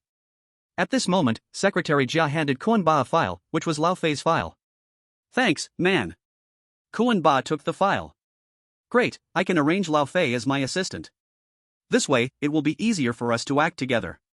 After all, the supervisor's rules 1 and 2 say that I have the right to assign tasks to employees. Koanba secretly rejoiced. By the way, man. Can you help me call Lao Fei over? I need to talk to him about work. Koanba asked. No problem. Secretary Jia agreed quite readily and left. Soon after, Lao Fei arrived alone at Koanba's office. Man. I've now arranged for you to be my assistant, this way it will be easier for us to act. Okay. But do you have a plan? Did your people give you any feedback?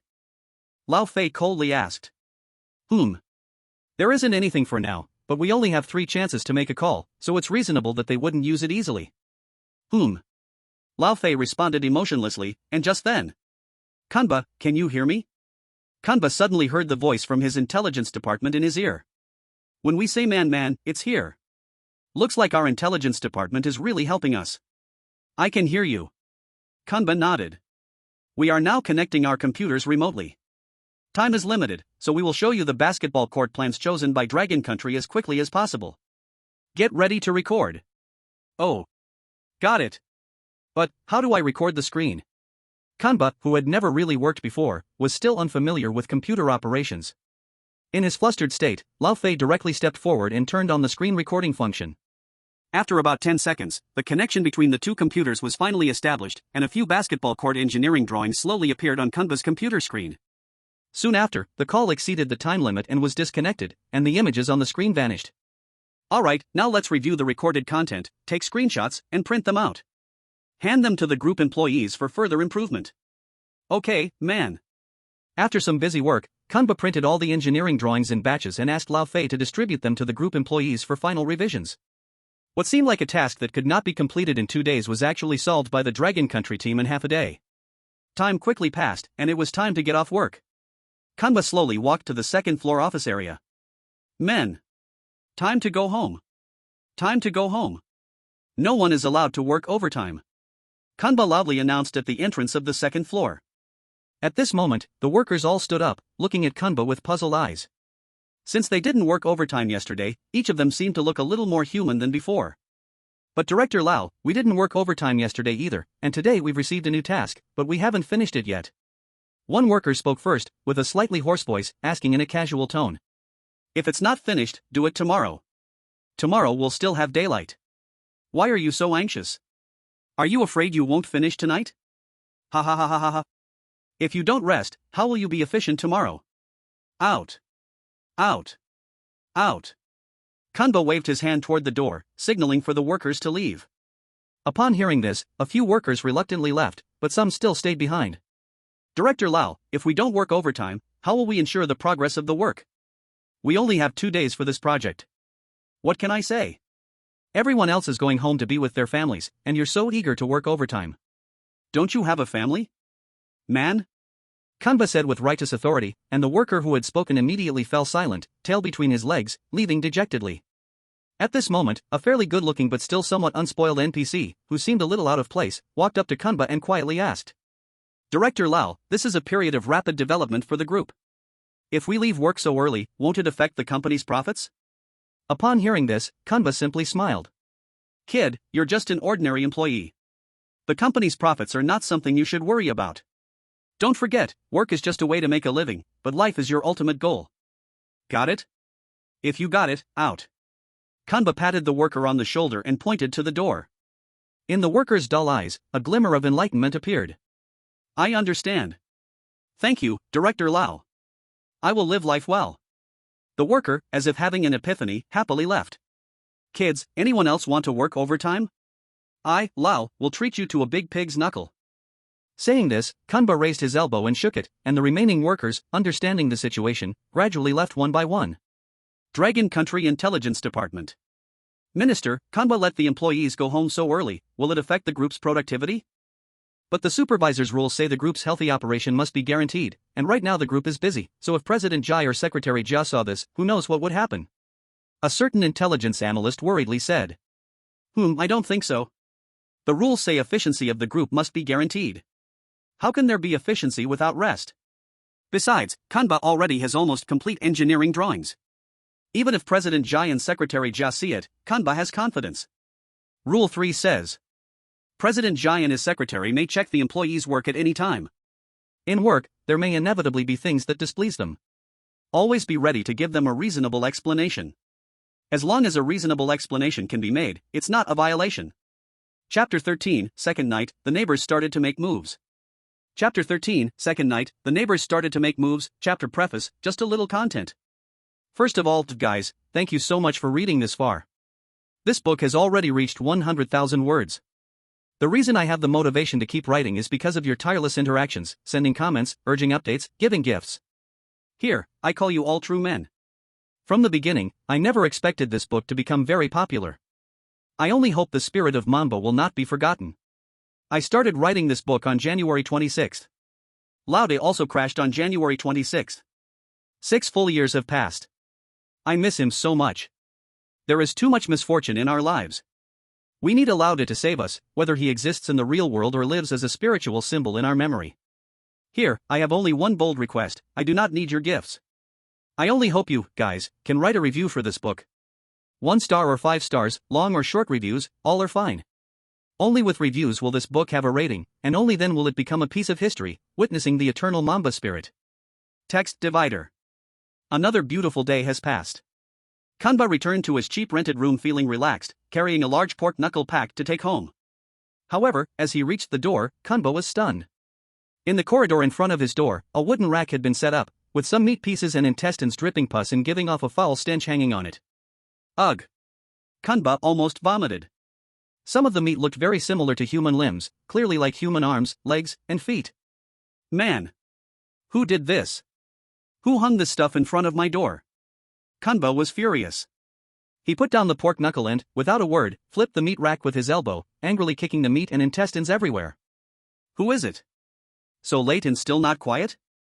At this moment, the door next to Kanba suddenly opened, and a sharp, mean voice of an old woman came out. Kanba turned and saw an old, feeble woman step out of the next room, her face full of deep wrinkles almost reaching her chest. Her features were already hard to see, but Kanba could still feel her sharp and cruel ugly expression. You beast! Flotsam taught you nothing early. Look at what you did to my sausages and cured meat. Seeing the rotten meat scattered on the ground, the old woman's face immediately rotted and withered, her cataract eyes popping from the mountains of wrinkles, staring fixedly at Kanba. Her dry, branch-like claws wriggled as she lifted them to her chest, advancing toward Kanba. But Kanba was fearless. This is my doorstep. Not a place to hang your sausages and cured meat. If you want to hang them, take them home. Hearing this, the old woman did not retreat. Her claws stretched even longer, and black energy spread from her decayed skull. A toothless, decaying mouth opened and closed. This is the shared area. I can hang whatever I want. Who are you, you little beast, to tell me what to do? The old woman floated into the air, her sharp framework pointing directly at Kunba's eyes, as if it would pierce him at any moment. What can I say? The shared area, huh?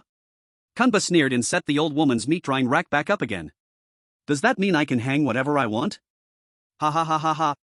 O-U-T. Without saying a word, Kunba threw an uppercut elbow, lifting the old woman's head clean off.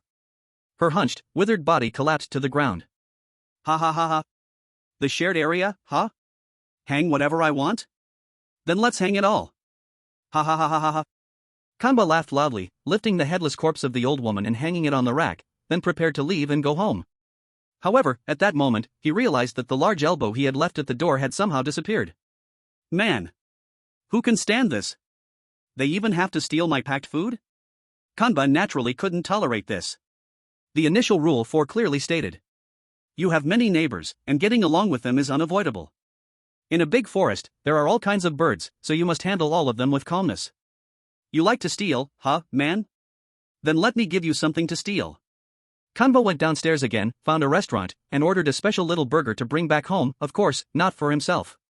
Back home, Kunba went straight to the bathroom, did some work on the little burger, then wrapped it up and placed it outside his door. He squatted down by the peephole to keep an eye on the situation outside. Sure enough, after a while, the door of a neighbor opened, and a sly-eyed man came out.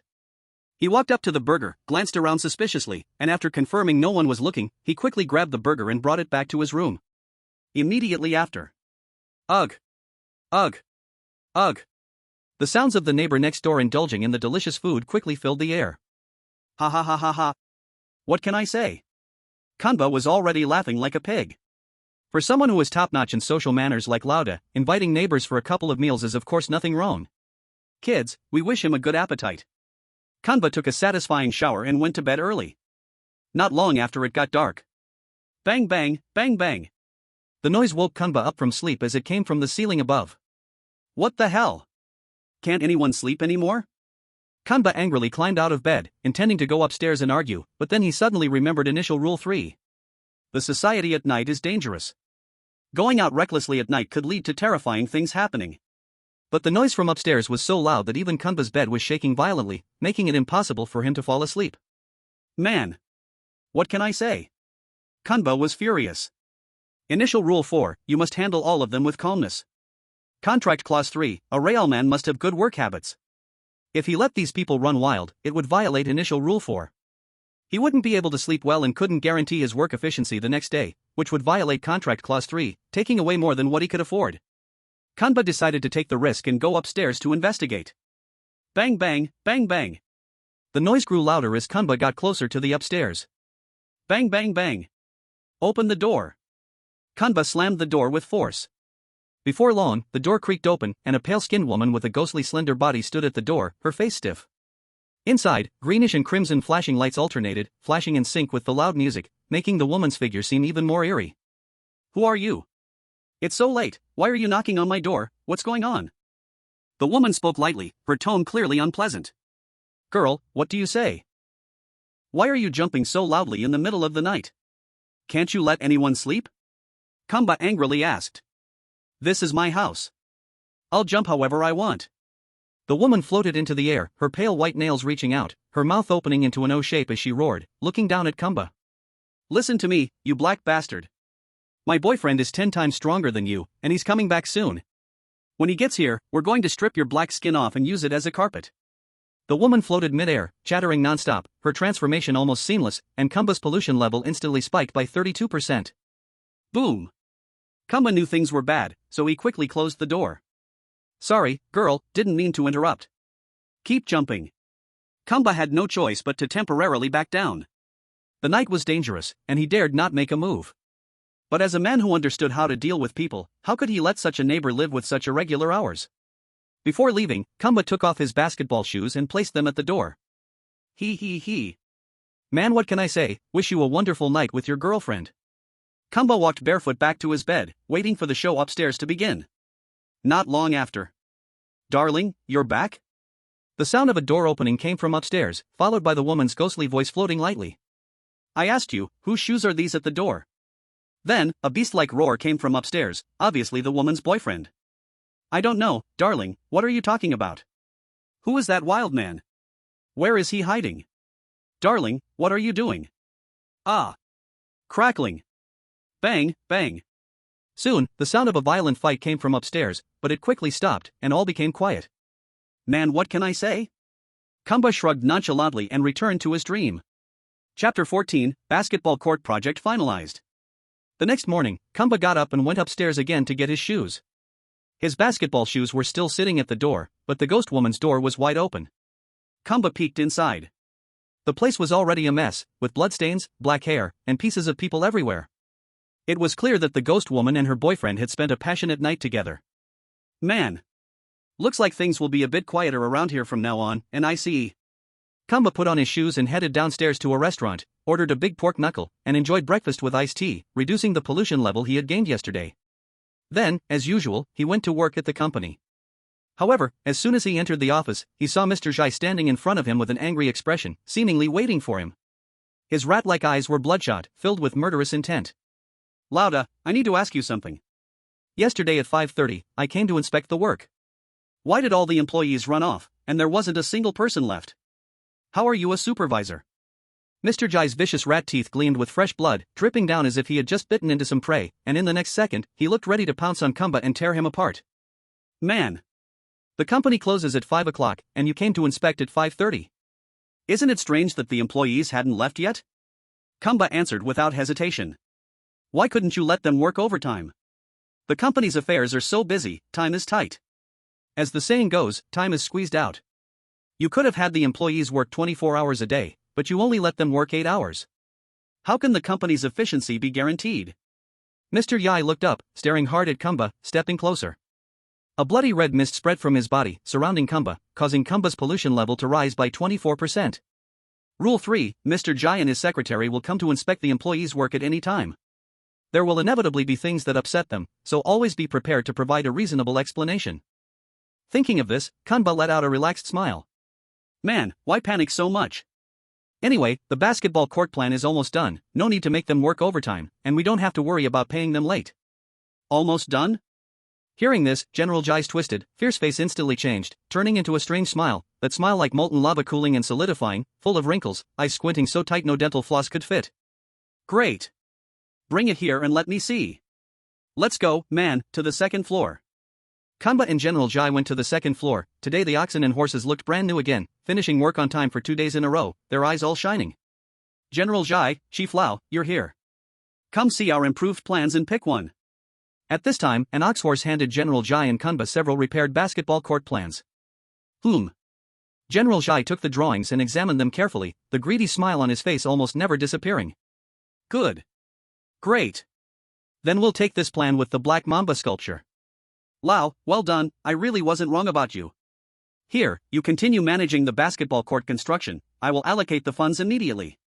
I give you 1 month to finish it. General Jai slammed a drawing onto Kumba's chest, walking away with his feet pointed outward, hands behind his back, ready to leave. Man? 1 month? There are only about 20 days until New Year. The employees will go home for the holiday, you want us to build a basketball court in 20 days? Kumba shouted in disbelief.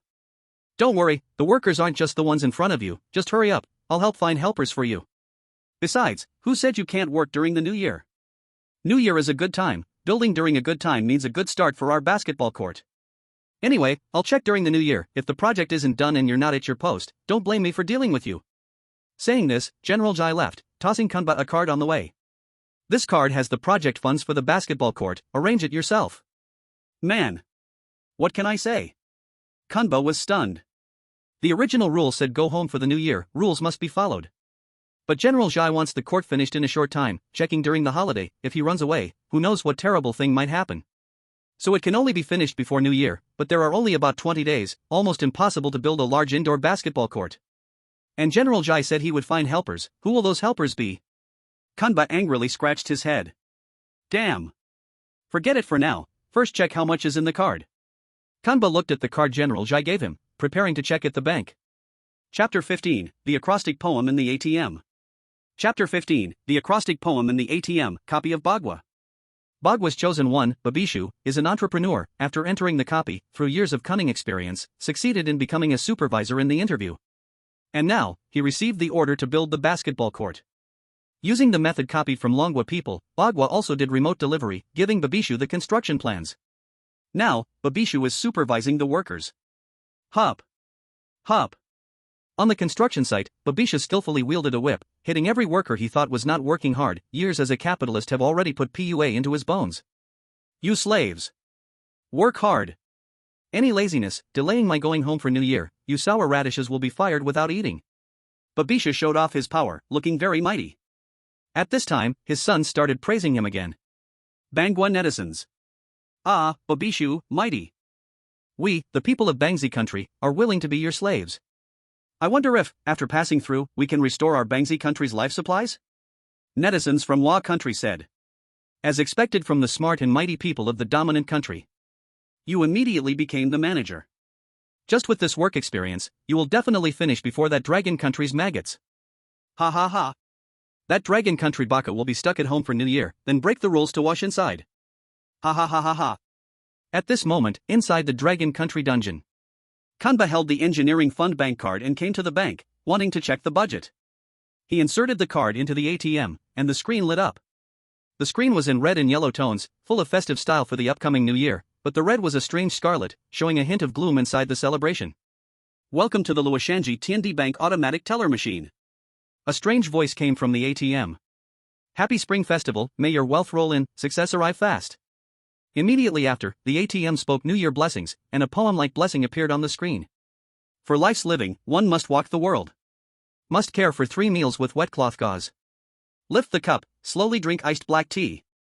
The road ahead has wind and frost with evening glow. Looking back at the cold lights of the construction site. Home mountains thousands of miles, dreams attached. Pass Mamba, welcome new horse. The year belongs to the future, should depart early. Reading this poem, Kanba immediately felt there must be a secret inside. Rules and strange tales never give you random unique things, just like the broken Demon Sutra in the last dungeon. Kanba immediately took out his midnight diary and wrote down the poem. Then, the poem disappeared. The ATM withdrawal page appeared on the screen, and Kanba began to check the savings. 80 million. This money first made Kanba, a worker with only a little over 10,000 monthly salary, eyes shine, but soon he became worried. He never did engineering before, and didn't know if this fund was enough. Leaving the bank, Kanba first put the budget aside and began to examine the poem he just wrote down. The first 6 lines roughly described the hardships of the worker now, mentioning things like walk the world, wet cloth gauze, wind and frost with evening glow, cold lights of the construction site. When he read the last 2 lines, Kanba paused. Pass Mamba, welcome new horse. The year belongs to the future, should depart early. Kanba's language skill was not good, he couldn't fully understand the meaning, but he had some clue about Pass Mamba, welcome new horse. Mamba is a kind of snake. Pass Mamba, welcome new horse should mean the year of the snake has passed, the year of the horse arrives. It was coincidental, Lauda's birthday was August 23, 1978, which was also the year of the horse. This year was Lauda's zodiac year. Dragon country has a tradition called Ufen Taisui, meaning in one's zodiac year, people conflict with their zodiac, causing fortune fluctuations, meaning they will have bad luck. As for the last line of the poem, the year belongs to the future, should depart early, what does it mean? Could it be understood as, the year belongs means Lauda's zodiac, which is horse. Before the horse comes, one should depart, meaning go home before New Year? Kanba analyzed, but with poor language skills, he had little confidence in his translation. Then, he tried another method of analysis. Based on the previous dungeon's broken Demon Sutra experience, if the poem really hid a secret, it might not be in the literal meaning. For example, the correct reading path of broken Demon Sutra was reading diagonally, so this poem might also have a special reading method. Kanba subconsciously began to read the poem's starting characters. Kanba really found something. For life's living, one must walk the world. Must care for 3 meals with wet cloth gauze. Lift the cup, slowly drink iced black tea. Road ahead has wind and frost with evening glow. Look back at the cold lights of the construction site. Home mountains thousands of miles, dreams attached. Pass Mamba, welcome new horse. Year belongs to the future, should depart early. Must go home early for New Year? Kanba was shocked, this poem was actually an acrostic. The first letters of each line formed a sentence. You must go home early for the new year. Could this be a hint for me to run early? To go see relatives before the new year, then come back during the new year to work on the project? Kanba stroked his chin. It made perfect sense. First, Rule 8 had already said. It's almost New Year, remember to save money for the plane ticket, go home and gather with family and friends, become one with everyone. The rule only said to go home for New Year, it didn't say it had to be during the new year. This was another word trap. Also, Boshai said he would check work during the new year, so as long as Kanba was at his workstation during the new year, going home before it might be safe. And his zodiac year of birth brings bad luck. If he really went home during the new year, who knew what could happen? Even a midair crash wasn't impossible. Man. I get it now. Kanba suddenly understood. At that moment, Kanba walked down to the company building entrance. Lo Fei Joan was standing there, as if waiting for him all along. Hey, the basketball court work starts today. You should leave quickly. If you leave now, there's still time to go home and come back before the new year. I'll handle the project for now. Lo Fei Joan stepped forward and spoke right next to Kanba's ear. Man? Will this really work? Hey, move fast. Boss Shai is busy with the transfer from the Kale project, he won't notice you for now. You have money anyway, go book the plane ticket, or if you wait for the peak, you won't even get a seat. Lo Fei Zhong advised, then handed Kanba a phone. I'll contact you on the phone if anything happens, be ready to come back anytime. Got it, man. Kanba took the phone, nodded, and stood up to book the ticket. Chapter 16, The Vanishing Flight. That night, Kanba sat on the flight heading to his hometown, the ruined city. At this time, the seat next to Kanba was still empty. The plane felt old and dark, filled with a moldy, corpse-like stench that made one gag. The weak orange-yellow light flickered, the cabin floor was sticky with many dirty stains, looking like dried animal guts crawling everywhere, as if it had never been cleaned. There were no multimedia devices to pass the time, only a few worn, fuzzy magazines tucked behind the front seat backs. The foldable tables in front were red and yellow stained, maybe oil, maybe blood, definitely some liquid mark that years could not clean. The torn seats had white fluff sticking out everywhere, the gaps between seats were very narrow, making the space feel ruined and cramped. The whole cabin felt like hell.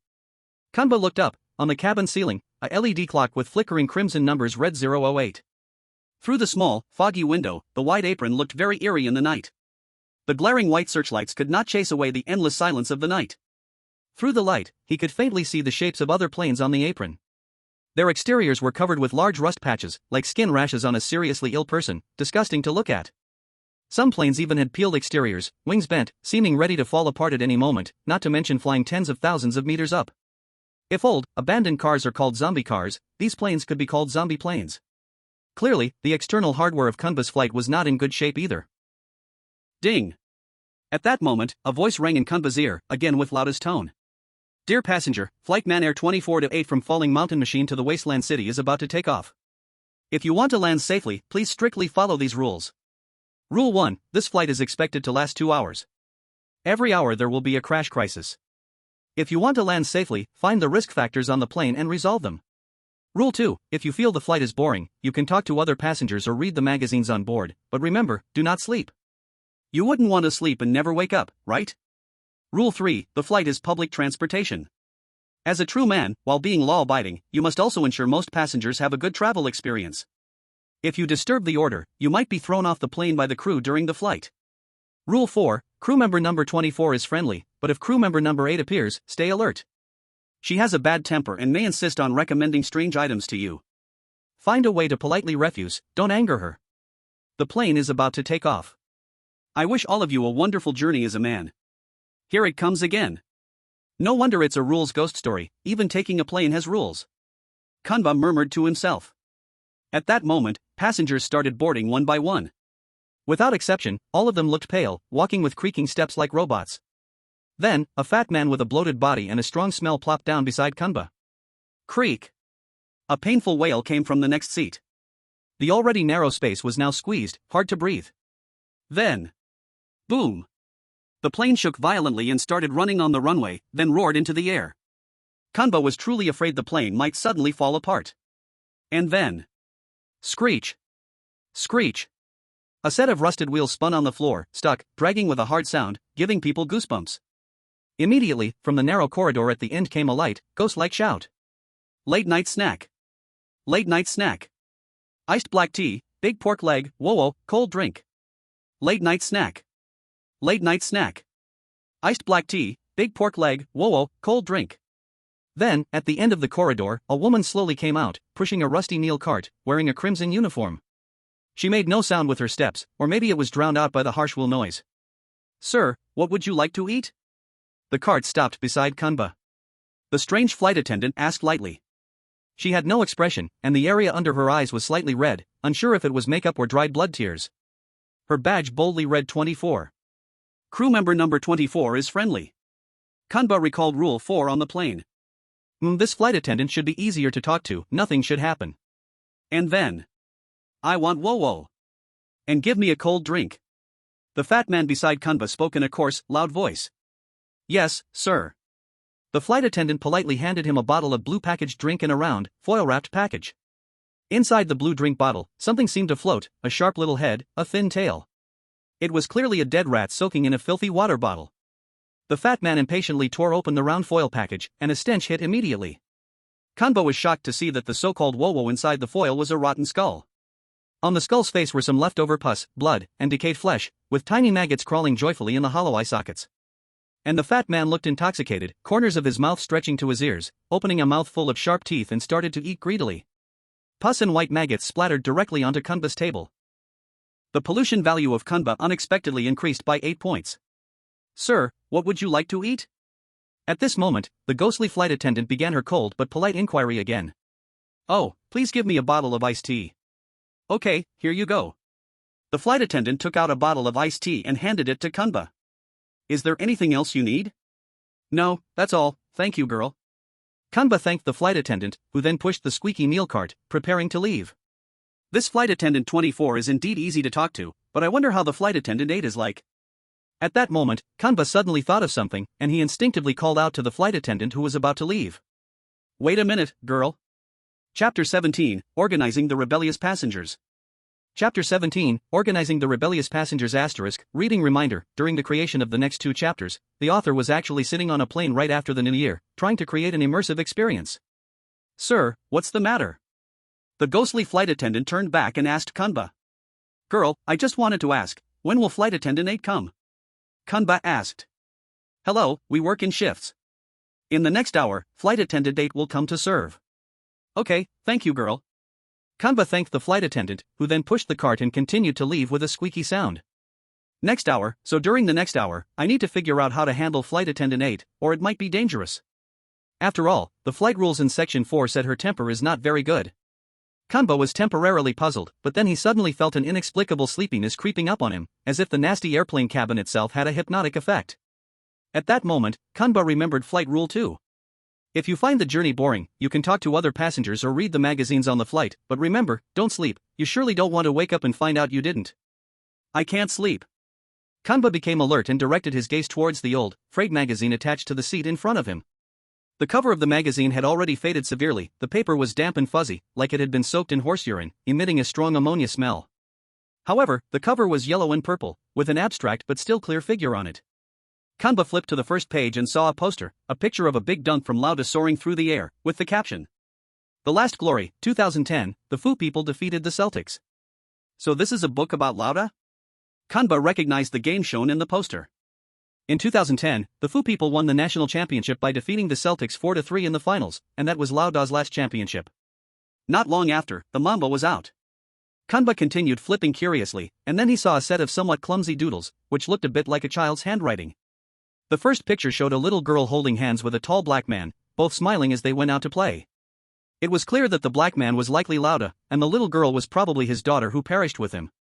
Under the picture, the caption read, Heaven above, Sue below. Ha? Another fill in the blank? Kanba looked at the incomplete sentence, suddenly having a vague recollection. It was from his elementary school textbook, and he could barely remember it. Heaven above, Sue hang below? What's this about? Just as Kanba was about to flip further, suddenly, a burst of yellow-green gas floated into Kanba's nostrils, and he immediately felt his senses being tortured as if by mustard. What the hell? Kanba covered his nose and turned around, only to find that the fat-headed neighbor beside him had taken off his shoes and displayed a pair of size 45 sweaty feet. A very strong and unpleasant smell was rising. Kanba's pollution value suddenly jumped up by 24%. Damn. Scared, Kanba quickly took a sip of iced tea to calm his nerves. Man, can you put on your shoes? The smell is too much. Kanba politely poked the large, fat arm of the person next to him, asking. Shoes? That fat head didn't show any sign of restraint. Instead, he turned his head with an unfriendly expression, his beast-like face full of raw flesh, making anyone who looked at it shudder. I bought the seat, I can do whatever I want here. Can you control that? The fat head roared arrogantly, and orange-yellow, decaying saliva dripped down onto the table. What can I say, man? You're affecting the other passengers. Kanba shouted angrily. I bought the ticket, I'm the one being served, so of course I'll do whatever I want to feel comfortable, I don't care about others. Unlike you, managing everything. The fat head coldly turned back without a care for Kanba's feelings. Kanba silently cursed in his heart, this damn biological weapon was raising his pollution level nonstop, and he'd probably be dead from it before the flight attendants brought more iced tea. Kanba, furious, was about to raise his elbow and jab it into the fat head's forehead, but suddenly, he remembered rule number 3 for the flight. While you are abiding by the rules, you must also ensure most passengers have a good travel experience. If you disturb the order, you might be kicked off the plane by the crew during the flight. Damn it, I can't act rashly. If I cause a scene, I'll be thrown off the plane. Kanba had to abandon the idea of violence. He stroked his chin, thinking for a while, then decided to outsmart him. Man, what can I say? As the saying goes, fight fire with fire, let me counteract. Kanba casually took off his pungent shoes and socks, revealing his big feet. Scientific research shows that in ancient times, human ancestors used their own scents, like urine, sweat, and feces, to mark their territory. Their own smell always gave them a sense of security. If you're covered in the stench of death and can't wash it off, the best thing to do is jump into a manure pit, because the sense of safety brought by the smell of dung can drive away the fear of death's stench. This principle still works in the strange world. Immediately, Kanba's feet released an overpowering smell that reached the top of his head, overpowering even the fat head's foot odor. Sure enough, Kanba's pollution level stopped rising. Man! What can I say? This is my seat, I can do whatever I want. Ha ha ha ha. Kanba took another sip of iced tea, lying back in his seat, ready to continue reading his magazine. But before he could turn the page, a strong push suddenly came from behind him. Creak! Creak! Creak! Creak! The old seat groaned under the shaking. What the heck? Can't I even relax and read my magazine? Kanba cursed silently, and just then, he heard a child's cheerful laughter from behind. Ha ha ha ha. This is so fun. It turned out that behind Kanba sat a little brat, who kept kicking Kanba's seat, making it impossible for him to be at peace. Great job, son. You've grown taller. Behind him, Kanba heard the brat's mom praise him. TCH. Kanba was seething with anger, but he knew he couldn't act rashly on the plane. If there was any chaos, even without needing the plane to crash, the crew would throw him off. Kanba turned his eyes around, thinking deeply. Man, don't blame me. At that moment, Kanba suddenly called out to the flight attendant at the end of the aisle, number 24. Girl! Please come here, I have something to report. What's the matter, sir? The flight attendant swiftly arrived in front of Kanba, walking lightly with quick steps. Girl! I want to report the woman behind me. She's a human trafficker. Just now, this kid was kicking my seat, and the pattern was just right with 3 long and 2 short. This is an SOS distress signal.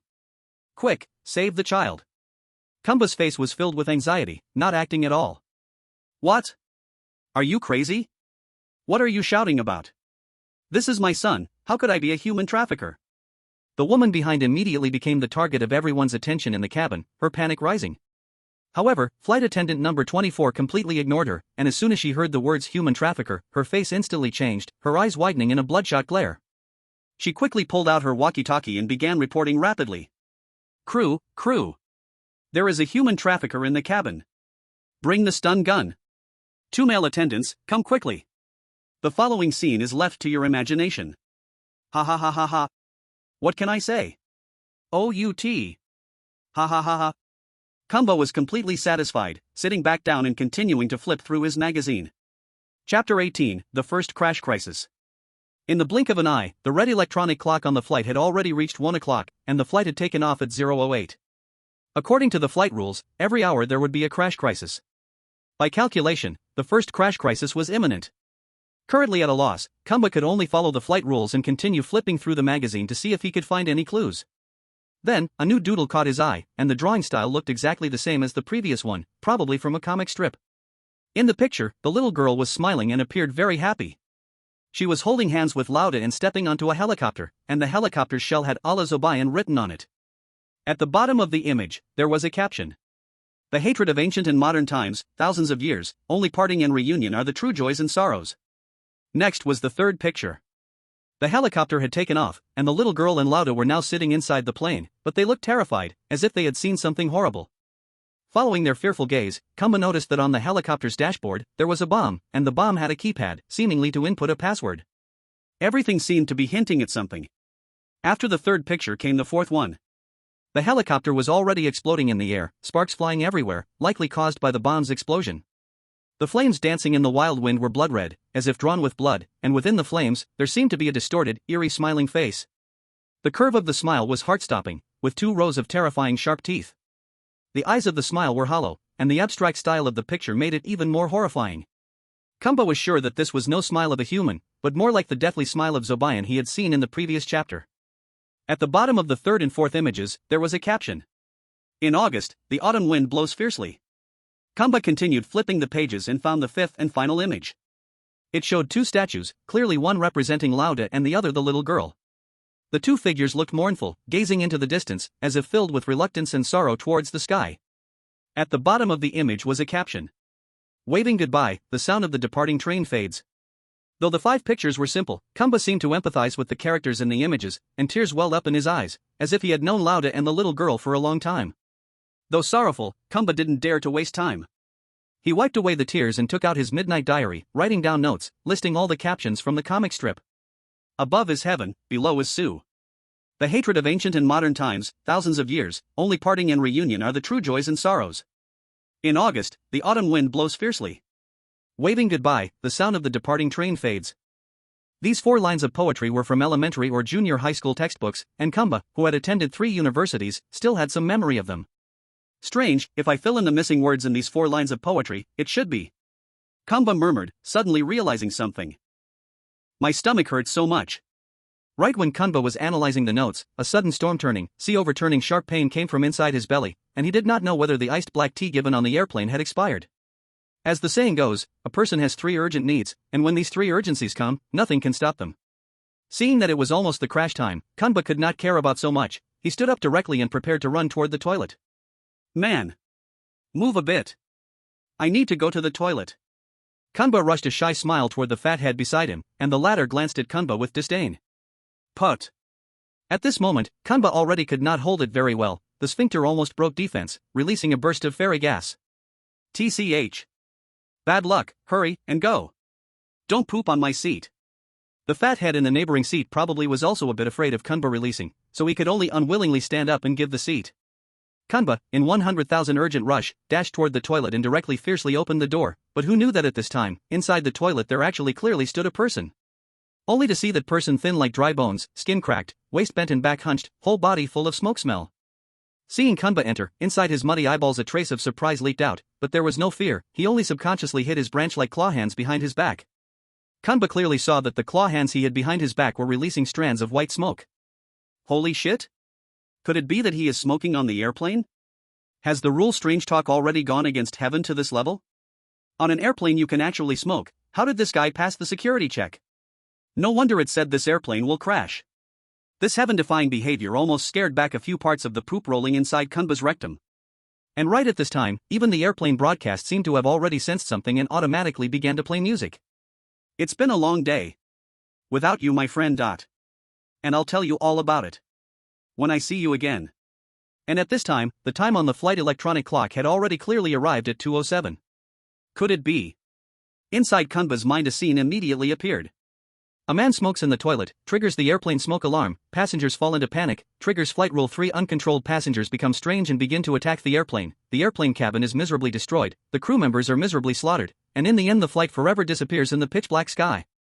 Thinking to hear, Kumba shivered with cold. Man! Stop your hand quickly! Kumba hurried forward wanting to stop him, but he was easily dodged by that seemingly weak smoking ghost. Kumba crashed onto the wall, and inside the narrow airplane toilet came a loud kong-dong sound. No good, Flight Rule 3 said it before, cannot disturb order, I must use a silent method to finish him. However, at this moment, only hearing behind Kumba came a hoarse smoke voice. I only smoke a cigarette for a while inside the toilet. What the hell does it have to do with you? Why don't you quickly get the hell out? Wait until I finish smoking this one, then I will let you come in. That smoking ghost was actually extremely arrogant and even wanted to drive Kanba away. Man. What can I say? At this moment, Kanba's sphincter was already unable to bear the heavy load. He suddenly had a clever idea, only to see him directly take off his pants and turn his back toward that smoking ghost. Pfffff. Wah wah. Watery shit sprayed out violently, immediately extinguishing the cigarette in that smoking ghost's hand, and Kanba's urgent matter was also solved at the same time. Hugh man. What can I say? Kanba let out a long breath. Wah ha. Only to see that smoking ghost covered in filth scream sharply and rush out of the toilet without choosing a road. Help! Help! I only smoked a cigarette in the toilet, and someone wants to molest me. That smoking ghost wailed sharply inside the cabin. However, it was better if he did not say it. Once he shouted this, the flight attendant directly took out a walkie-talkie. Crew! Someone is smoking inside the cabin, quickly bring pistols. Send 2 male flight attendants. Immediately after. Bang! Bang! Only hearing 2 crisp sounds, the cabin entered silence again. Chapter 19 Cabin Chaos. Chapter 19 Cabin Chaos. Kanba wiped his butt and left the toilet. Only to see that inside the cabin there was only a trail of freshly dragged blood left. It should be that smoking ghosts from just now. Probably at this moment his corpse was already doing free fall movement outside the airplane. But fortunately the surrounding passengers were not greatly affected. Still sitting in his own seat, the scene was relatively stable. Kanba returned to his seat and sat down, continuing to organize his notes. He completed the 4 poems he had collected from the comic books. Above there is heaven, below there is Su Hang. Ancient and modern hates, thousands of ban, only separation and union are sorrow and joy. In August the autumn high wind roars how. Wave your hand and leave from here, the neighing of the ban ma rises. And putting these 4 supplemented characters together, it becomes Hang ban how ma flight number. Kanba suddenly realized, but did not fully understand. Strange, the flight number is 24 to 8, isn't it just a few numbers? What is it used for? While Kanba was thinking, from the dark corridor ahead, suddenly came a rough, coarse shout. Blanket! Blanket! Night snack! Night snack! Iced red tea, big pork knuckle, nest, super cold. Night snack! Night snack! Iced red tea, big pork knuckle, nest, super cold. Immediately after, a series of terrifying footsteps echoed in the corridor. Kong dong! Kong dong! The footsteps sounded like hundreds of pounds of cement bags falling from the sky, the huge noise covering the squeak of the meal cart wheels. Then, a figure also wearing a flight attendant uniform, but plump and cube-like, pushed a meal cart through the narrow corridor. Kanba saw, this new flight attendant wore a crimson uniform, the thick body stretching the tight uniform without a single wrinkle, a round belly sticking out like a swim ring. Her thick legs, like utility poles, were tied in black stockings, dense leg hair poking out from tiny holes like steel needles, standing straight up. Her face was collapsed into a mass, except for squished eyes, the features were invisible, with a circle of dense small mustache around her mouth. Her flower-like appearance alone was a torture for body and mind to look at. On her chest badge, it clearly read 8. Man, this is attendant number 8? Kanba swallowed, wiped his eyes, forcing himself to stay awake, afraid this blob of spiritual pollution would drop his sanity points. Attendant number 24 is friendly, but if attendant number 8 appears, stay alert. Her temper is bad, she may insist on recommending strange items, try to refuse politely, do not anger her. Hey! What do you want to eat? At this moment, attendant number 8 pushed the meal cart to Kanba's side, asking roughly. Gulp! Kanba swallowed again, perhaps because he looked better to her. This attendant number 8 first looked at him, not the fat neighbor sitting further out. Girl, give me a bottle of iced red tea, and a big pork knuckle. Kanba replied politely, watching the attendant take from the cart a long foil-wrapped object shaped like a human arm, and a bottle of iced red tea, handing them to Kanba. Rather than handing, it was more like slamming into Kanba's hand, causing sudden sharp pain, even his palm cracked. Thanks, girl. Kanba dared not speak in anger, planning to eat the night snack first, but the attendant number 8 did not stop. Hey! Want a blanket? It's late, the cabin is cold. She took from the cart a stack of something, dripping with a crimson sticky liquid. Kanba clearly saw, on that so-called blanket, human hair, clearly a piece of freshly peeled human skin. If this thing is put on, who knows what will happen? Flight rules 4 say, if attendant number 8 offers strange things, you must refuse politely, do not take it. Kanba looked again at her swollen unformed face, in her squinting eyes seemed greed and mockery, like seeing a lamb to be slaughtered. Cough. Kanba cleared his throat and answered plainly. No need for a blanket, I'm not cold. Not cold? The moment the flight attendant heard Kanba's answer, her chaotic features twisted even more, and a beastly low growl came from her throat. How could you not be cold? You're just wearing a basketball suit, bare arms and bare legs. I can see you must be freezing, but you despise me for not being as capable as flight attendant number 24, huh? I care about you, and you still despise me? Ungrateful wolf, ordinary man steaming shrimp head. As she spoke, black smoke sprayed from all her orifices, rolling thickly toward Kanba. Girl, I really am not cold. Look at you two, short skirt and stockings, half your belly exposed? Wearing so lightly, aren't you cold either? Kanba explained rationally. Hearing this, the flight attendant seemed to consider it reasonable. The black smoke hung in the air, neither advancing nor retreating. This uniform is good quality. Looks thin, but warm when worn. Of course I'm not cold. The flight attendant growled irritably. At that moment, Kanba continued speaking. Girl's uniform is good, so is my basketball suit bad? This is a world-famous sports brand, sponsored by Nice. Looks thin, but inside it's burning. If you don't believe me, I can take it off for you to try. Since you care about me, you can also take off your high-quality uniform for me to wear. We swap, then we'll know if I'm lying. With that, Kanba really began taking off his basketball suit. No need. I don't want an ordinary man's stuff. Kanba's offensive defense probably caught flight attendant number 8 off guard. She quickly refused. Though showing displeasure and disdain, she gave up on Kanba as a target. Then, she turned her gaze to Kanba's neighbor, the fat head. Hey! What are you eating? The previously failed flight attendant seemed dissatisfied, asking impatiently. Big pork knuckle, iced black tea. Fathead answered impatiently, but now flight attendant number 8 seemed unhappy. He also wants big pork knuckle and iced black tea. You also want big pork knuckle and iced black tea. Do you all think the food and drink on this plane taste bad? The flight attendant yelled. I ate a snack and drank iced tea just an hour ago. Why can't I change the taste? I'm the one being served, and you, fat woman, still pick and choose? Fathead immediately stood up, displeased, his narrow eyes meeting flight attendant number 8's gaze. Fat woman? You dare call me fat woman? You. Suddenly, flight attendant number 8 seemed triggered by some switch, her mouth forming an O, face twisted as she began ghostly screaming. Thump! Thump! Thump! She jumped up wildly, feet leaving the ground, and the whole plane began shaking violently. Dear passengers, it is now 2 o'clock exactly. The plane is about to arrive at the ruined city. The plane is descending, there may be turbulence. Please sit tight and hold on. The announcement from flight attendant number 24 came through, but anyone could see that the violent shaking was not caused by the plane's descent. Then, the completely crazed flight attendant number 8 cracked her mouth to her ears and lunged, biting off a large chunk of Fathead's neck fat. Shit! Blood and flesh flew from Fathead's neck, but he seemed not to feel pain, strangely transforming, opening his bloody mouth to roar. Fat woman is fat woman. Looks like a pig, still dares to be a flight attendant? Today I'll show you how I deal with you. Fathead leapt from his seat, clashing with flight attendant number 8. The two huge bodies were evenly matched, rolling and struggling like a giant round ball, with beastly roars and gnawing sounds, squeezing through the narrow airplane aisle. Crack, crack, crack, crack, crack. All the strange NPCs in the cabin turned their attention to the noise, all twisting their necks like gears. Curious and stiff eyes were cast by both sides of the conflict. And at this moment, clang! The two fighters directly flipped over the dining cart in the corridor, the old cart shattering into pieces, countless human skin blankets, drink bottles, and oddly shaped foil wrappers scattered all over the floor. However, among these messes, Kanba suddenly saw something on the floor that looked somewhat familiar. The tubular objects tied together, the 9 keyboards and 4 monitors, and several wires of different colors. That is a bomb. The bomb from the comic. Only then did Kanba realize that this was the bomb from the comic that had caused Lauda and his daughter to die tragically. Oh wow, oh wow, oh wow. At this moment, the strange passengers also saw the bomb, each mouth forming an O shape, beginning to scream in fear, some leaving their seats, jumping around in panic, some starting to smash the airplane windows, probably trying to escape, and others attacking the cockpit door. In the corridor, crew member number 8 and the chubby passenger were still fighting intensely. The entire cabin instantly fell into chaos. Meanwhile, static sounded in the broadcast system. It's been a long day.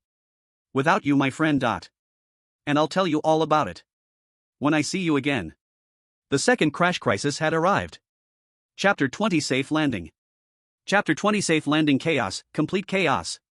But strangely, the NPCs in the cabin, though extremely terrified, did not focus on the real culprit, the bomb, instead bumping around like headless flies. Kanba was quick and sharp, a black flash, and he grabbed the bomb on the floor, rolling away from the fighting number 8 crew member and the chubby passenger, cleanly dodging into the bathroom and closing the door. Phew. Kanba took a long breath, trying to calm down, and only then began carefully inspecting the bomb. Just like in the comic, the bomb had a keyboard device like a combination lock, and a 4-digit display, probably a 4-digit code lock. Kanba opened his magazine again. In the comic, after Lauda and his daughter saw this bomb, the helicopter exploded. This very likely foreshadowed that this plane could also be destroyed by this bomb. The time was now just after 2 o'clock. According to flight rules, there is a crash crisis every hour, and the second crash time was coming soon, making this bomb very likely the final cause. The code lock needs a code, a 4-digit code, and if entered wrong, judging from the movie scenes, the bomb might trigger early. Kanba hesitated. Actually, he already had some clue for the bomb's code. Based on the fill-in-the-blank in the comic and the magazine, 4 characters could be obtained. Hangban Haoma. Pronounced, it meant flight number. Kanba's flight number was 24-8, turned into 4 digits it became 2408, and 24 and 8 just happened to be Lauda's 2 different jersey numbers at different times. In the Lauda side story, this was extremely meaningful. This was definitely no coincidence. At this moment. Roar. Bang. Air swipe. 2222222222. The cockpit must not fall. From outside the door, sounds of frenzied passengers and crew fighting filled the cabin. Meanwhile, in the broadcast. The song See You Again had reached its final emotional climax. Judging by its buff effect, once the song finished, this plane was definitely doomed. Phew. Kanba swallowed, then took a deep breath. He knew time was running out. This feeling was familiar. At this moment, the Dragon Country people in front of the screens from various countries all held their breath. The entire bullet screen area was dead silent. 2408. Beep beep beep beep. Kanba steadied himself, carefully pressing the 4-digit code. Dong dong dong dong dong dong. 1 second. 2 seconds. Even though the noise outside was deafening, Kanba could still clearly hear the nervous beating of his own heart. Boom. A loud bang, and the body of the plane violently shook. Kanba and the many viewers from Dragon Country in front of the screen all jumped, cold sweat breaking out all over them. Then, they realized, the plane had landed. The bomb hadn't exploded. However, outside the door at that moment. Roar. The frantic passengers' roars grew louder, and as long as the plane hadn't fully stopped, the threat still wasn't over. Kanba couldn't care less. He pushed the door open and rushed out of the bathroom, raising the bomb in his hand and shouting loudly. Men. A roar echoed throughout the cabin. The frenzied passengers were immediately frozen, their bizarre bodies paralyzed in midair as if they had been frozen stiff. Men. The bomb has been defused. We're safe now. Stop. As he spoke, Kanba shook the bomb in his hand, then elbowed a window with force, smashing it, and threw the defused bomb out of the cabin. It's over? It's over. It's over? It's over. The passengers' faces immediately returned to their previous blank state, stopping their bizarre behavior. Like a broken record, they repeated the 3 words "it's over," and obediently sat back down in their seats, stiff and motionless. It's over. The howling night wind blew into the cabin through the broken window. Kanba slumped in his seat, his back soaked with cold sweat. On the floor, there were still the bodies of the frenzied passengers who had been shot dead by the crew, and the narrow aisle was flooded with blood. Kanba finally understood why, when he first boarded this plane, it was covered in bloodstains and smelled of rot. It turned out that each of its flights was this dangerous. Screech. A harsh screech of the brakes echoed, and the plane finally came to a stop. Dear passengers, your flight, Man Airlines Flight 2408, has arrived at its destination, the wasteland. Please check your belongings and exit in an orderly fashion. The voice of the stewardess came through the broadcast, eerily angelic. Yay! We landed successfully. Ha ha ha ha. The Dragon Country livestream immediately erupted in joy. Chapter 21, The Lost Homeland. Chapter 21, The Lost Homeland, The Wasteland, the large prison-like homeland. The sky was forever shrouded in a layer of dirt that could never be washed away. The low houses huddled together crookedly, with large patches of peeling walls, revealing moldy and disgusting red lesions like scabs. The muddy paths glowed faintly in the rain and fog, sticky and heavy to walk on, as though they were dragging the entire town down into despair. The wind carried the smell of mildew and decay. After leaving the airport, Kanba had been walking along the pothole-filled road all night. With the first light of dawn still faint, Kanba could see some hunched, emaciated figures moving along the sides of the crumbling buildings, like zombies without consciousness, aimlessly wandering. They must have been long-term consumers of flour and ice. Kanba could feel it, the hungry gazes from both sides of the street, like they were trying to tear him apart from a distance.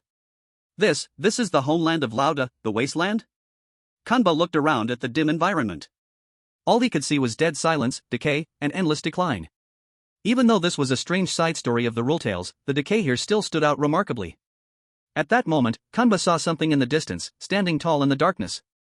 It seemed like a human figure, but it also looked somewhat large. Kanba walked closer, only to find that it was a statue. The head was missing, and the body was covered with cracks left by time. The surface of the statue was coated with a sticky, rotting grease, devoid of any shine, as if its soul had been drained. On the statue's body, Kanba could vaguely make out a basketball uniform, with a worn-out number 8. This is Lao Da's statue. Kanba stared at the headless statue, wondering what it had been through. Only the statue's arm was still raised high. The elbow pointed straight ahead, as if it was guiding Kanba in the right direction. At this moment, the pale morning light dimmed even more, and Kanba finally noticed that at the very bottom of the statue, there was a stone platform with carved words. The words had been weathered, covered in mud, but Kanba could still barely make them out.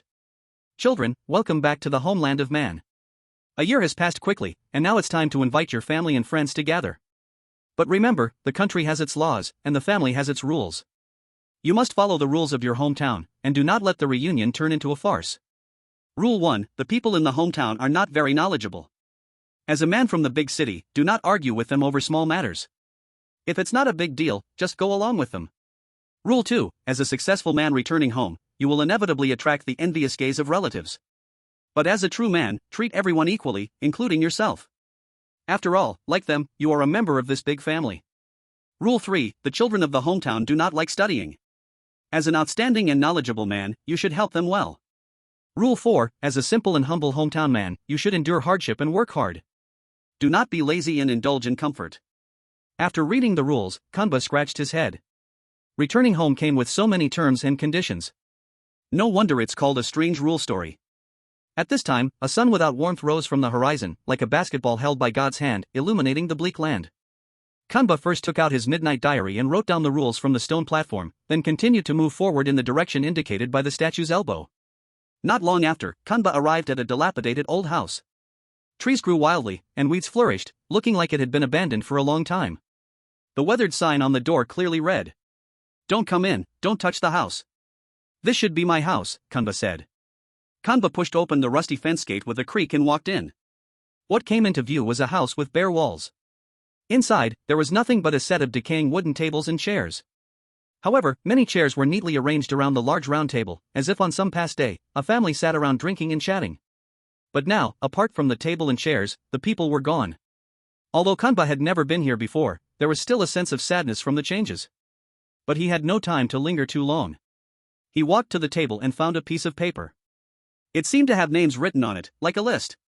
The family of the eldest uncle, Waste City number 78. The family of the second uncle, Waste City number 80.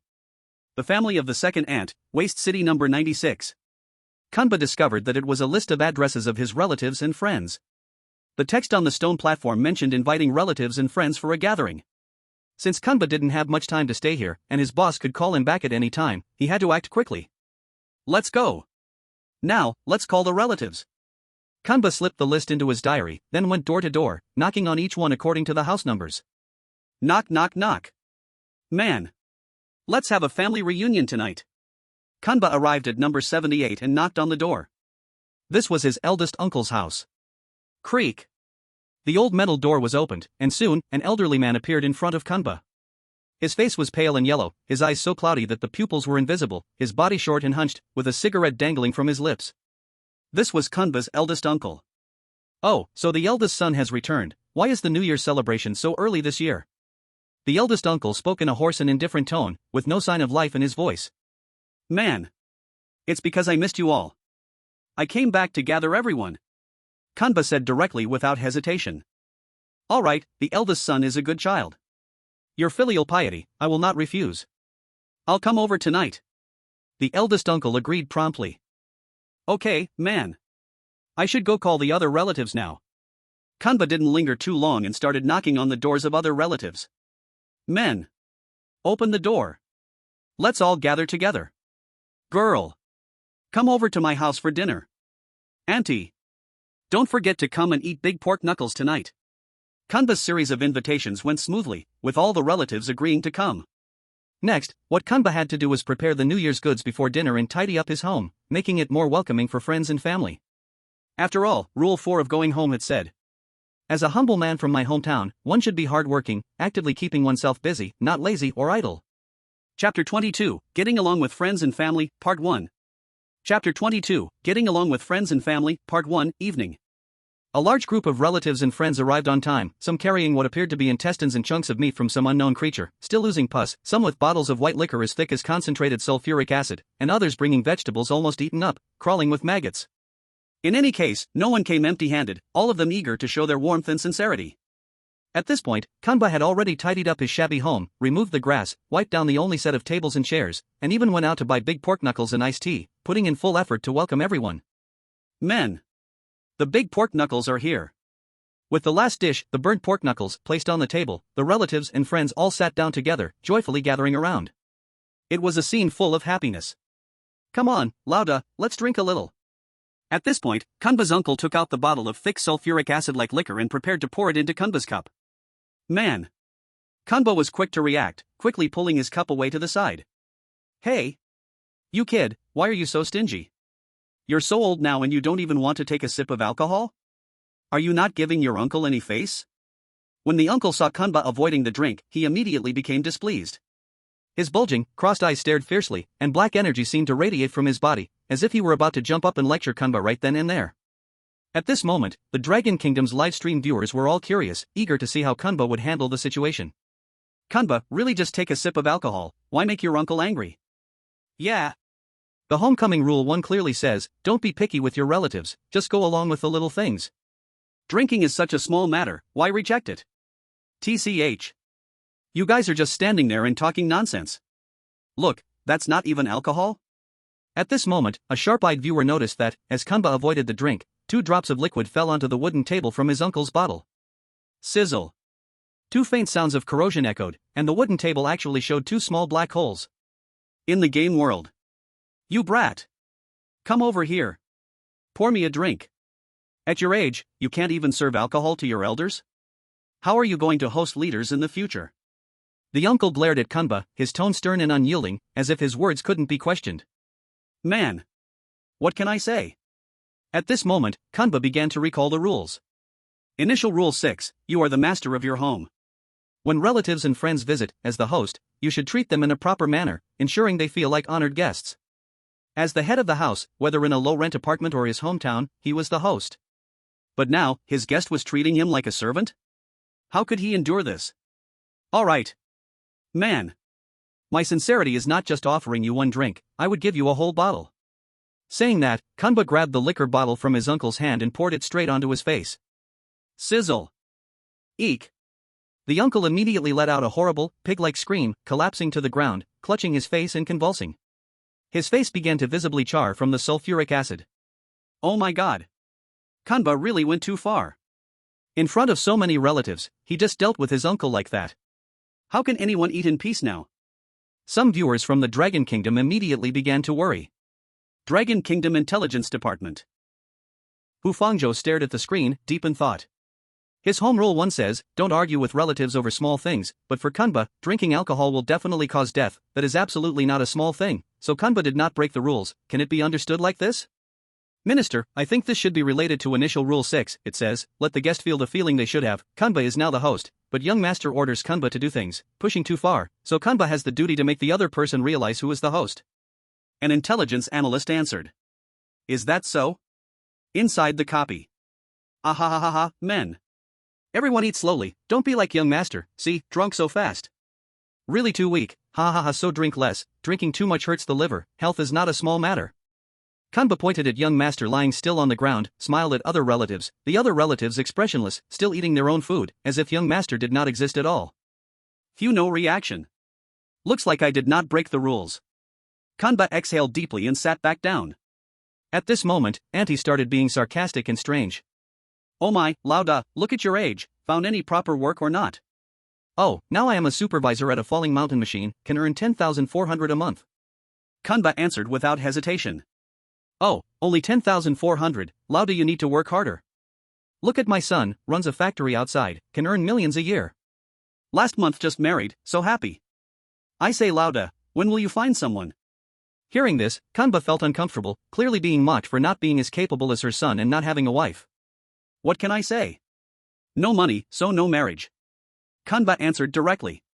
Look at you, child. Auntie said this, but her snake-like face was already smiling broadly. That proud ugly look made Kunba's sanity drop 8 points. Child, not finding a wife, what will you do when old? Auntie continued pretending to ask. What can I say? Just ask around like you, isn't it? Ha ha ha ha ha. Hearing this, Auntie's smile froze, her features twisted, lower body became snake, upper body standing in air, staring at Kunba fiercely. Humph. You not young, attended so many weddings. Don't want to experience yourself? What can I say? You also old, attended many funerals, right? I will send you to personally experience it. Out. Bang. Kunba jumped up, raised hand, elbowed Auntie, sending her out the door, smashing the old metal gate into pieces. Lauda. What are you doing? You dare hit an elder? At this moment, Uncle saw Auntie lose, jumped up, pointed at Kunba's nose, cursed, his rotten spit splashed on Kunba, raising pollution by 16%. Auntie scolds you for your good, so rude, no relative like you in our family. Oh. Such good thing?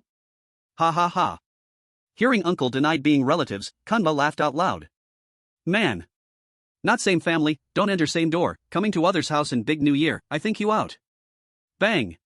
A sound, Uncle also flew out the door. Chapter 23 Getting Along with Relatives and Friends, Part 2. Chapter 23 Getting Along with Relatives and Friends, Part 2. Kunba and relatives had a very lively dinner. Yes, extremely lively. After dinner, Kunba followed Home Rule 4, to keep busy, started cleaning the messy table, but then, Uncle suddenly very earnestly started helping. Uncle bent over, back hunched. Skin thin as bone, eye sockets sunken, skin dry, looking like someone suffering from a serious illness. As the saying goes, no good deed is without a hidden agenda, it's either deceit or theft. Sure enough, the uncle approached Kunba and started whispering quietly. Nephew, I heard you become a supervisor, that's impressive. When you were little, I always knew you were extraordinary, bound for something big, and it's come true. The uncle's sugary smile, like hardened lava, twisted with deep cracks, turned fake as he faced Kunba. Oh man, what are you doing? Kunba could immediately tell the other had no good intentions, asking impatiently. Oh man, could you lend me 80,000? I've been craving flour and ice lately, and it's been unbearable. Once I get over this craving, I'll pay you back. Kunba immediately understood the situation. Lending money to an addict? He would never get it back, plus he didn't even have that much money himself. Oh man, I just started working this month, where would I get that kind of money? Kunba refused. No money? How could you not have money? The uncle's dried-up skin tightened, and his dead fish eyes glared fiercely at Kunba. You, a supervisor, can't even take out 80,000? The uncle's body twisted like a boneless creature as he growled at Kunba. Man. Don't be in such a hurry, I never said I wouldn't lend it to you. Kunba answered calmly. Oh. Then give it to me now. The uncle, craving the drugs, crawled on the floor like slime, twisting towards Kunba. No can do, man. I don't have that much money right now. I'll have to save it up. If you want 80,000, you'll have to wait at least 8 months. 8 months? How will you give it to me then? The uncle roared hoarsely. Of course, I'll burn it for you, man. Ha ha ha ha ha. Kunba burst into laughter. You beast. How can you bear to see your uncle tortured to death by this craving? You ungrateful thing. Watch me teach you a lesson. Man. Bang. Crack. A sharp sound echoed as Kunba elbowed the uncle. The already thin uncle crumbled like a clothes rack, flying a great distance before falling to the ground, lifeless. Man. Of course, I can't bear it, so let me put you out of your misery. Ha ha ha ha ha ha. Kunba laughed heartily again, then turned to continue cleaning the dining table. Rule 2 for going home. As a successful man returning in glory, it's inevitable that relatives will look at you with envy. But as a true man, treat everyone equally, including yourself. After all, you are just like them, part of this big family. What can I say? Ha ha ha ha ha ha. Just after Kunba finished his task, without even wiping off his sweat, his eldest uncle came over. Oh, nephew. You know, our Ruaji is about to take his high school entrance exam. You come from the big city, you're well educated. Could you help tutor him? Oh man? You really won't let me rest, huh? Kunba silently complained, but to abide by Rule 4 for going home, he didn't refuse. Kunba followed his eldest uncle into the shabby living room. Inside, there was a child holding a textbook that was his eldest uncle's son, Ruaji Bulayante. Ruaji's textbook suddenly shone brightly, casting a pale light on his face in the dimly lit living room. Ruaji looked wise as he stared intently at the glowing textbook, but when he saw Kunba and his uncle entering, the light from the book instantly vanished. Ruaji quickly hid a square object behind the book and stuffed it into his pocket. Oh, look! Nephew, our Ruaji is so dedicated to his studies. I even saw the textbook glowing. The saying "there's gold in the book" really isn't wrong. His eldest uncle proudly praised. Kanba could only wear a helpless expression. Everyone can see that the glowing object is clearly not the textbook. But uncle still hasn't noticed at all. It seems these two are indeed like father, like son, just as the saying goes, like father, like son. Ahem. Come here, good child. Let me see where you don't understand. Kanba was no slouch either, directly sitting next to Ruaji and looking at his textbook. On the textbook, there were some basic exercises that Ruaji had done, such as 24 plus 8 is equal to 248. 32 times 2.4 is equal to 6.8. 24.8 minus 4.8 is equal to 2. What can I say? Kanba was momentarily speechless. Kanba had no idea what kind of logic his cousin Ruaji was operating on, so he could only ask Ruaji to explain his thought process first, to be able to treat the issue accordingly. Come on, man. Let's start with this division problem. Can you tell me why when you divide 300 by 8, it equals 3? Kanba asked. Simple. Ruaji gave a wise look and began to explain. First, 300 has 2 circles and 8 also has 2 circles. When you cancel out the 2 circles, you're left with just 1 3. Ruaji proudly answered. Man. Big fool. So dumb. As expected, people are just like their names. This kind of talent doesn't even need to take the high school entrance exam. Kanba patted Ruaji's shoulder with a contented expression, then turned to face uncle. Man. Ruaji is truly a talent. He should enter society earlier, don't let him waste his talent by staying in school. Look at me, I have a high school diploma and became a supervisor. Ruaji only has a middle school diploma, and he saved 3 years of working time compared to me. In the future, he will definitely be the chairman. Really? Uncle smiled sweetly as he heard this. What trash homework? Out, out. Kanba grabbed Ruaji's textbook and ripped it into pieces. Yay, yay. Ruaji danced with joy on the side. Dragon Kingdom livestream. Why did Kanba tear up his nephew's homework? Didn't the third rule of returning home say that you should help the kids back home with their studies? Isn't this the opposite of helping? Yeah. This is so strange, neither uncle nor the older nephew is acting suspiciously, instead, they look really happy. Dragon Kingdom Intelligence Department. Could it be that the rule from the beginning was a trap? The exact wording of the third rule of returning home is: the kids in the hometown don't like studying, and as an excellent and knowledgeable man, you should help them. The correct interpretation of this sentence should be: the kids don't like studying, so you should help them not to study, to relieve them from the pain of studying. All the intelligence analysts suddenly realized. This is the kind of thinking a man should have. Chapter 24, Arranging a Blind Date, Earthquake? Chapter 24, Arranging a Blind Date, Earthquake? After dealing with the messy family issues, Kanba finally sent off the remaining relatives. At this moment, the last relative to leave, the 8th aunt, suddenly grabbed Kanba's hand. Her cloudy eyeballs turned in circles as if she was calculating something. Popo, is something wrong? The 8th aunt's dry, shriveled hand touched Kanba's arm. Even though the other person didn't exert much force, the thick calluses and sharp, steel-like nails still scratched Kanba painfully. Ouch, you're getting old too, and you're not that young anymore. At this point, the 8th aunt opened her dry lips and began to say something sour. So, here's the thing. I've found someone suitable for you and I want to introduce her to you. Oh? Someone? Never mind. Kanba instinctively rejected her. Oh, why are you so anxious to refuse? Let me tell you, this girl is really good. Don't talk about anything else, just go take a look first. Oh? Not sure if it was because of the 8th aunt's oddly persuasive power, but after hearing what she said, Kanba did get a bit interested. He had never had a girlfriend up until now. Oh, wait. Kanba should have thought of the rules first. As Rule 1 of returning home said. As a man from a big city, don't fuss over trivial matters with them. If it's not a big deal, just follow their wishes. Anyway, as Aunt Biao said, it's just a quick look. There's nothing to it, and from a rules perspective, I shouldn't refuse Aunt Biao. So, Papa, can you introduce me to that girl first? Kanba asked. Ah, let me tell you, that girl, she's a graduate student from a 985 university, with a stable job, working from 9 to 5, and never finishing all her work. She's got projects all over the country. She has many siblings, so don't worry about her having to rely on you in old age. A lady with a noble background, an elegant woman. Aunt Biao's dry mouth sounded like a machine gun, non-stop, listing endless praises that made Kanba feel a little shaken. What can I say? Is what you're saying true? Kanba couldn't help but ask out of curiosity. Me, being an elder, would I lie to you, a younger one? If I'm lying, may I be struck by lightning? Aunt Biao answered with conviction. This. Kanba hesitated. Although the pale, ghostly faces of those women in the strange place didn't seem beautiful to Kanba, just judging by her figure, background, and abilities, the woman Aunt Biao was talking about was definitely a standout among the ghosts. Kanba was really a bit curious. Hiss, oh no. As a successor of the Mamba spirit, how can I be moved by beauty? Kanba felt a bit guilty, but to avoid breaking the rules, he finally decided to agree to Aunt Biao.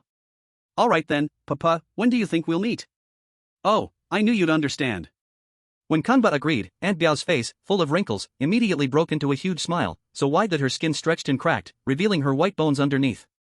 Lauda, you don't need to worry about this. You just relax and get some good rest today, clean yourself up, and tomorrow I'll bring her over to see you. Okay, Papa. Kanba readily agreed, then saw Aunt Biao off. At night, Kanba tossed and turned, wondering if he had made the right decision.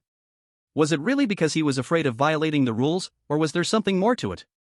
The second initial rule says, I am just a player, not the real Lauda. I can't fully embody the Mamba spirit. Kanba thought to himself, and without realizing it, he fell asleep. Dong dong dong. Dong dong dong. In the morning, before the sky had even lightened, Kanba was woken up by a knock on the door. Who is it? Kanba asked impatiently.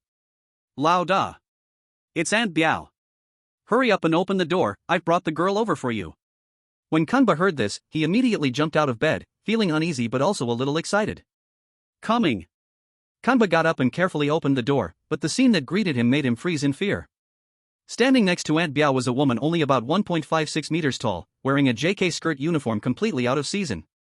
Her figure had no curves, and her short, stiff body looked awkward in the ill-suited uniform. Her facial features weren't delicate, quite plain actually, but the makeup on her face was thicker than her skin, giving off a high and mighty attitude, definitely a typical little Xian girl image. Her face was ghostly pale, yet heavily made up, with an eerie, strange look, and together with Aunt Biao, they stood at the door before dawn, creating a two ghosts knocking on the door vibe that made Kanba shiver in fear. What the hell is this? Even in the real world, Kanba wouldn't give this little Xian girl a second look, let alone in this strange copy world. Kanba was so scared that he almost slammed the door shut, but Aunt Biao slipped in like an eel, squeezing through the gap before Kanba could close the door, opening it wide and welcoming the strange girl inside. Let me introduce her, Lauda. This is our local most capable fairy, Fu Dimu. You two should chat for a bit. Aunt Biao pulled Kanba to sit down, then sat Fu Dimu across from him. At this moment, Kanba deeply regretted agreeing to Aunt Biao. But now that everyone is here, it's not good to drive them away directly. Who knows if things will continue to escalate, after all, this mess happened because of my own misjudgment. Humph. You look all dark and gloomy, if it weren't for hearing from the old lady that you're capable, I wouldn't have come. At this moment, Fu Dimo instead took the lead and spoke in a sour tone. How much is your monthly salary? Where is your house? What car brand do you drive? How much savings do you have? Fu Dimo directly entered the check the household registration mode, and started to chatter non-stop, questioning Kanba in front of her. Enough. Girl. I now make 10,400 a month, the house is a rented low-rent apartment, the car is a bus, and my personal savings are 48 yuan. Kanba was not shy and answered impatiently, hoping that this little girl would quickly realize the difficulty and give up. What attitude is that? I tell you. I've heard from the old lady, you're the supervisor at the Horen Group, with so many projects under your hand, how could you not have money? Fu Dimo, instead of retreating, became even more arrogant. Her body floated up like a ghost, and her body was stretched vertically by several centimeters, transforming into a twisted ghost. Her mouth was open in an O shape as she looked down on Kanba. I'm telling you, if you want to marry me, the dowry must be 800 million, the house must have over 200 bedrooms, so my floating wood, brothers, and male best friends can come live anytime. At the same time, you must prepare 24 different brands of sports cars for me, at least one of each, with prices no less than 2.4 million, so I can drive a different car every day when I go out shopping. Listening to Fu Dimo's ghost-like, drifting mumble, Kanba only felt a splitting headache, and his sanity value was dropping. Damn it! Go eat some big pork knuckles. Kanba's elbow was already stiff, ready to elbow this little girl away, but unexpectedly. Kong Long. With a loud sound, Kanba felt the ground under his feet shake violently, and then the land around his house collapsed. A giant rift in the earth opened up like a massive mouth of an abyss, swallowing Kanba and his house into the ground. Dragon Kingdom Intelligence Department. What happened? Hu Fangzhou was extremely anxious at this moment. Could it be because Kanba violated the rules and was punished? No. Minister. It's not just Kanba. At this moment, an intelligence officer shouted. Minister, look. In the Ba country instance, the chosen one Babik Ben was still wielding a whip at the construction site, but the next second, he and the unfinished basketball court were swallowed into the ground. In the Wa country instance, Takashita Ma was still organizing documents, but the office building collapsed and he was swallowed. In the Bear country, Lusky was napping at his workstation, and after a violent shake, he too blacked out. All the surviving Chosen One's live broadcasts around the world suddenly began to flicker chaotically, and in the end, the entire screen was left with only one live broadcast. Chapter 25, The Chaotic World. Chapter 25, The Chaotic World. 8 minutes ago, Falling Mountain Machine Hurin Group. Chairman Jai, the transfer of the CMate project has been almost completed, and the encrypted network arena progress is also going very smoothly. In the chairman's office, Secretary Jia reported to Chairman Jai with a sycophantic smile. Good. It's time. Prepare the ceremony. Chairman Jai smiled with a cunning expression, extending his rat-like claws and snapping his fingers. Con long long. With a loud noise, the sky tore apart, the ground collapsed, and then countless mysterious lands squeezed in from all directions, forcibly stitching the entire city together. Countless buildings from different worlds were forcibly pieced together, forming an abstract and awkward landscape. Encrypted network arena. Countless half-finished basketball courts from different surviving chosen ones directly gathered together, forcibly assembled, pieced together, and finally, they somehow forced themselves into a complete, but twisted building. Ha ha ha ha ha ha. Chairman Jai stood on top of the office building that had been squeezed into a mountain. Looking down at the basketball court, his eyes were full of greed. Finally built. A basketball court built by oxen and horses from another world. Boss Jai, what do we do next? Secretary Jia asked with a cheerful smile. This basketball court carries the mark of oxen and horses from another world. It will become a bridge connecting to that world, helping them invade it. Them? Yes, I made a deal with them. I helped them build an expansion channel, this basketball court, to descend into another world. In return, all the oxen and horses from that world will be under my control. Then becoming the richest person in the world is just a matter of time. Ha ha ha ha ha. Boss Jai raised his head proudly, a pair of rat teeth sticking high. Congratulations, Boss Jai. Then I will be the secretary of the richest person in the world. Secretary Jia's face was all smiles. Exactly, but now, those guys have completed their mission. They can be dealt with. No one can leave this world alive. Yes. Kanba's cheap rental house. Whoa. Kanba suddenly opened his eyes and found himself back in his rental house. No, the rental house had changed greatly. To be precise, the room from his old home had somehow merged into his rental house in a very strange way. The rental house not only had the original furniture but also items from his old home. The whole room had 2 layers of walls, 2 doors, and 2 windows. What is going on? Before Kanba could understand, a sharp, mean voice rang in his ear. Hey! Are you even listening to me? Kanba turned and found that the little Sen girl Foodie Mo and his 8th aunt had also been transported here. I tell you, black guy. If you want to marry me, you must buy houses and cars for my 8 brothers, 24 sworn brothers, and 78 male friends. The houses must be over 240 square meters, so their wives, girlfriends, and sisters can live there. Every car must cost at least 800,000. Otherwise, it will embarrass me. Out. Bang. Bang. Already annoyed, Kanba stopped talking, lifted his elbow, and sent the little Sen girl flying, smashing through 2 layers of windows and landing downstairs. Ouch. Lauda, what are you doing? Fudiyama was such a good girl, why did you throw her out? At this moment, the 8th aunt was unhappy. Her eyes turned blood red, 2 lines of fierce bloody tears ran down, her legs stretched violently, turning into stilts, standing taller than Kanba. You child really don't understand. I introduced such a good girl to you, and you don't know how to cherish her. I will teach you a lesson. The 8th aunt extended a pair of ghostly claws, stepping closer to Kanba. What can I say? You said the girl is a 985 graduate student, stable job, 9 to 5, busy business every day. Projects all over the country. Her brothers and sisters are many. Elegant lady, mature lady, right? Didn't you say if you lied, thunder would strike? Look at the people you introduced to me. Kanba showed no fear, only full of anger. Lying? Where did I lie? The 8th aunt shouted hoarsely in rage. Fudimo works in a bar, she dances, likes to smoke and drink, isn't that bar dance smoke drink life? Day drinking, night dancing? Her male friends are many, flying across the country every day, isn't that busy enough? She has 32 brothers, isn't that enough brothers and sisters? She has fought, been to prison, isn't she a fighting lady, prison lady? Out. Bang. Bang. Kanba roared and sent the eighth ant out the window as well. What can I say?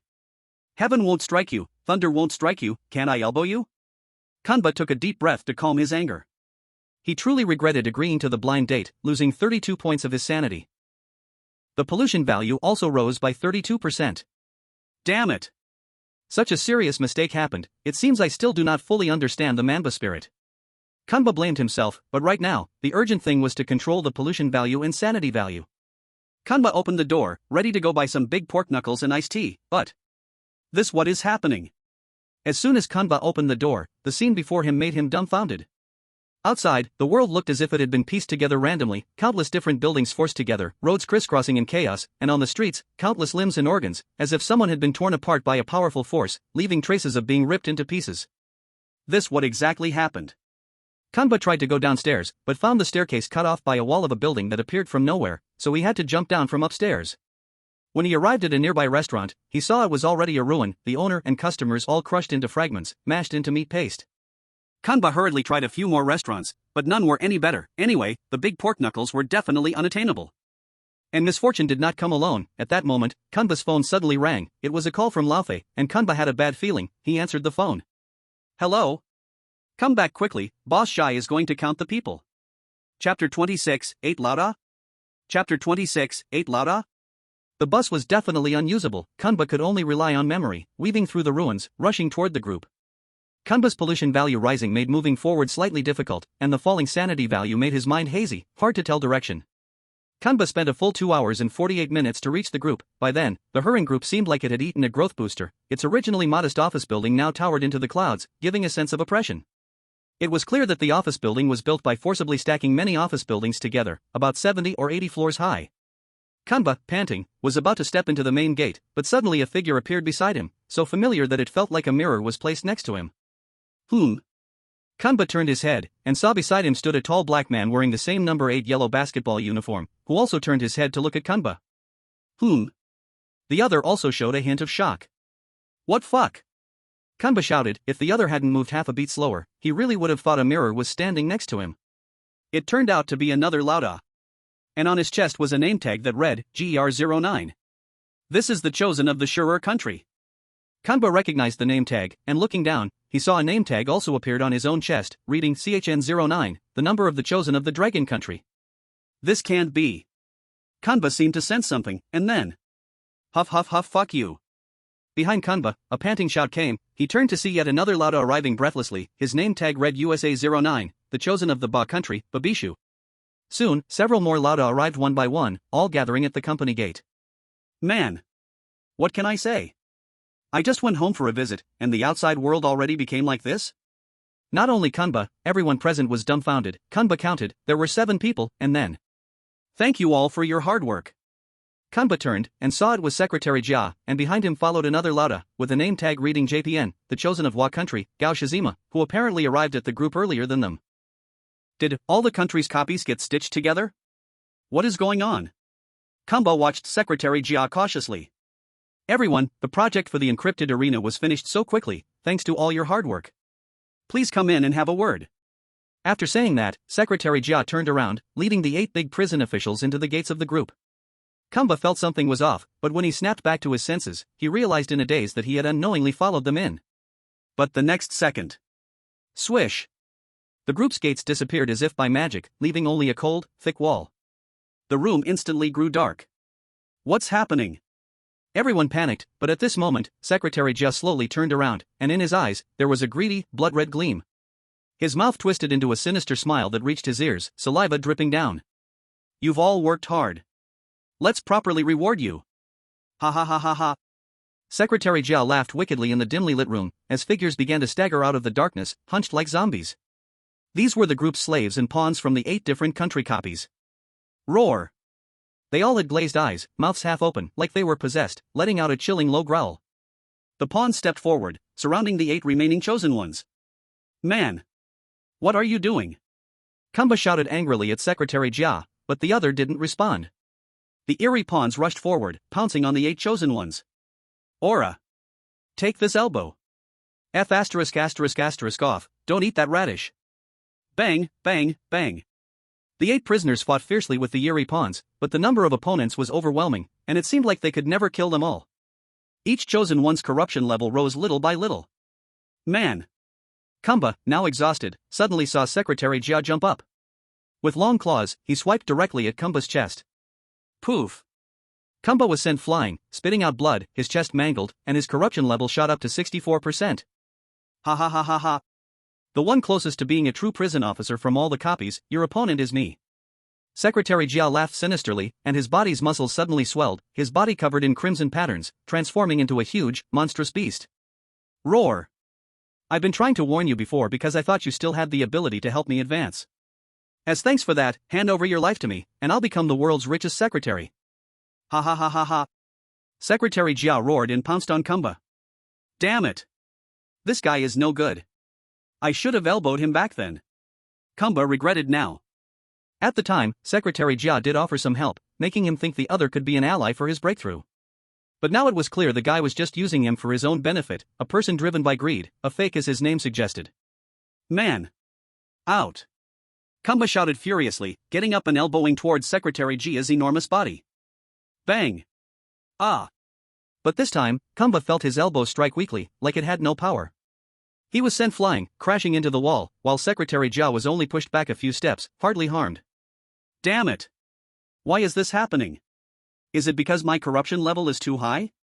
Is it because my sanity is too low, and I can't focus? Or is it because my will is not strong enough, and I'm not a true man? Kamba once again fell into self-doubt. Initial Rule 7, your elbow is your strongest weapon and the only means of attack in the copy. Use it wisely. But only when you are truly a man can you unleash its full power.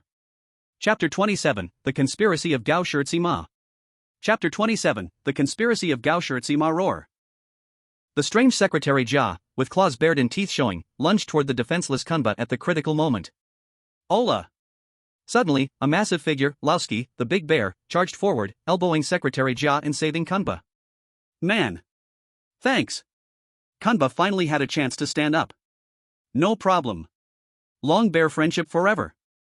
Laoski, speaking in broken Chinese, protected Kamba. In the previous mission, the Bear Nation successfully passed thanks to observing Kanba's actions and the series of real-time analysis reports provided by the Dragon Kingdom. Although the Bear Nation paid the price of supersonic missile technology, claiming friendship on the surface, both sides were actually acting for their own benefit. Even so, Kanba was still moved to have another man step forward to help. Unfortunately, Laoski did not understand the spirit of the Mamba as well as Kanba did, and the power of the elbow strike was insufficient. Secretary Jia was still alive. Roar! Secretary Jia got up, roaring, and charged toward the two of them again. Man! Ola! The two of them braced themselves for battle, but Kanba, whose pollution level was too high, was clearly weaker, and his legs wobbled. Whoosh! Suddenly, a flash of electricity flickered in the dark hall, and a figure descended from the sky. A flying kick struck Secretary Jia, knocking him down again.